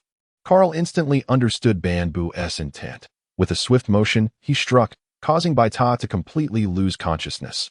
Banbu remained undeterred, as the water's surface around the demonic plant boiled due to the persistent high temperature. While the plant at the center of the flames twisted and shrunk, its original diameter of over 100 meters reduced to a mere tenth of its size, the demonic plant darted left and right amidst the flames. Yet Banbu would not grant it the chance to escape. As the demonic plant contracted, the crimson gold flames similarly shrank. Now, the flames had fully encircled the plant, forming a closed spherical cage of fire. Carl and Lu Rong, oblivious to the specifics of this struggle, only saw Lu Rong once again hauling 2 boxes of fire tribute corpse crystals, as the previous 2 had been entirely consumed, with the supply of corpse crystals. The flame cage, under Banbu's control, continued to diminish, the golden and red hues growing increasingly vivid and bright, until it reached the size of a basketball, radiating like a miniature sun, blinding to behold. Boom! As the brilliance faded, the demonic plant was utterly incinerated, leaving not a trace of ash. Whoosh! Chiao's leaves curled, clattering as a yellow-green corpse crystal, roughly the size of a fist, rolled to Baita's side. Poochie poochie, yum yum, cough cough cough cough. After a series of violent coughs, Banbu barely grasped Baita's hand, but could hold on no longer, spitting out a mouthful of blood before collapsing beside Baita. Booga! Banbu, Lu Rong, go fetch the healing device, the medical kit, and the ability water. Though Carl's body trembled violently, his mind remained remarkably clear. Chiao, remain vigilant. Alert us to any anomalies. They are coming. They are all here. What do we do now? Uncle Carl. Lu Rong hurriedly brought a plethora of medical supplies into the cockpit, arranging them around the injured pair. Hand me the healing device. Carl activated the device. Positioning it beside Baita, you go feed Banbu the ability water. No, find a bucket, fill it with ability water, and then place Banbu inside. Don't forget to add the corpse crystals. Make haste. After instructing Lu Rong, he placed the yellow-green corpse crystal that Chiao had retrieved into Baita's palm. Chiao, search again. See if there are any more of these corpse crystals. If there are, gather them all.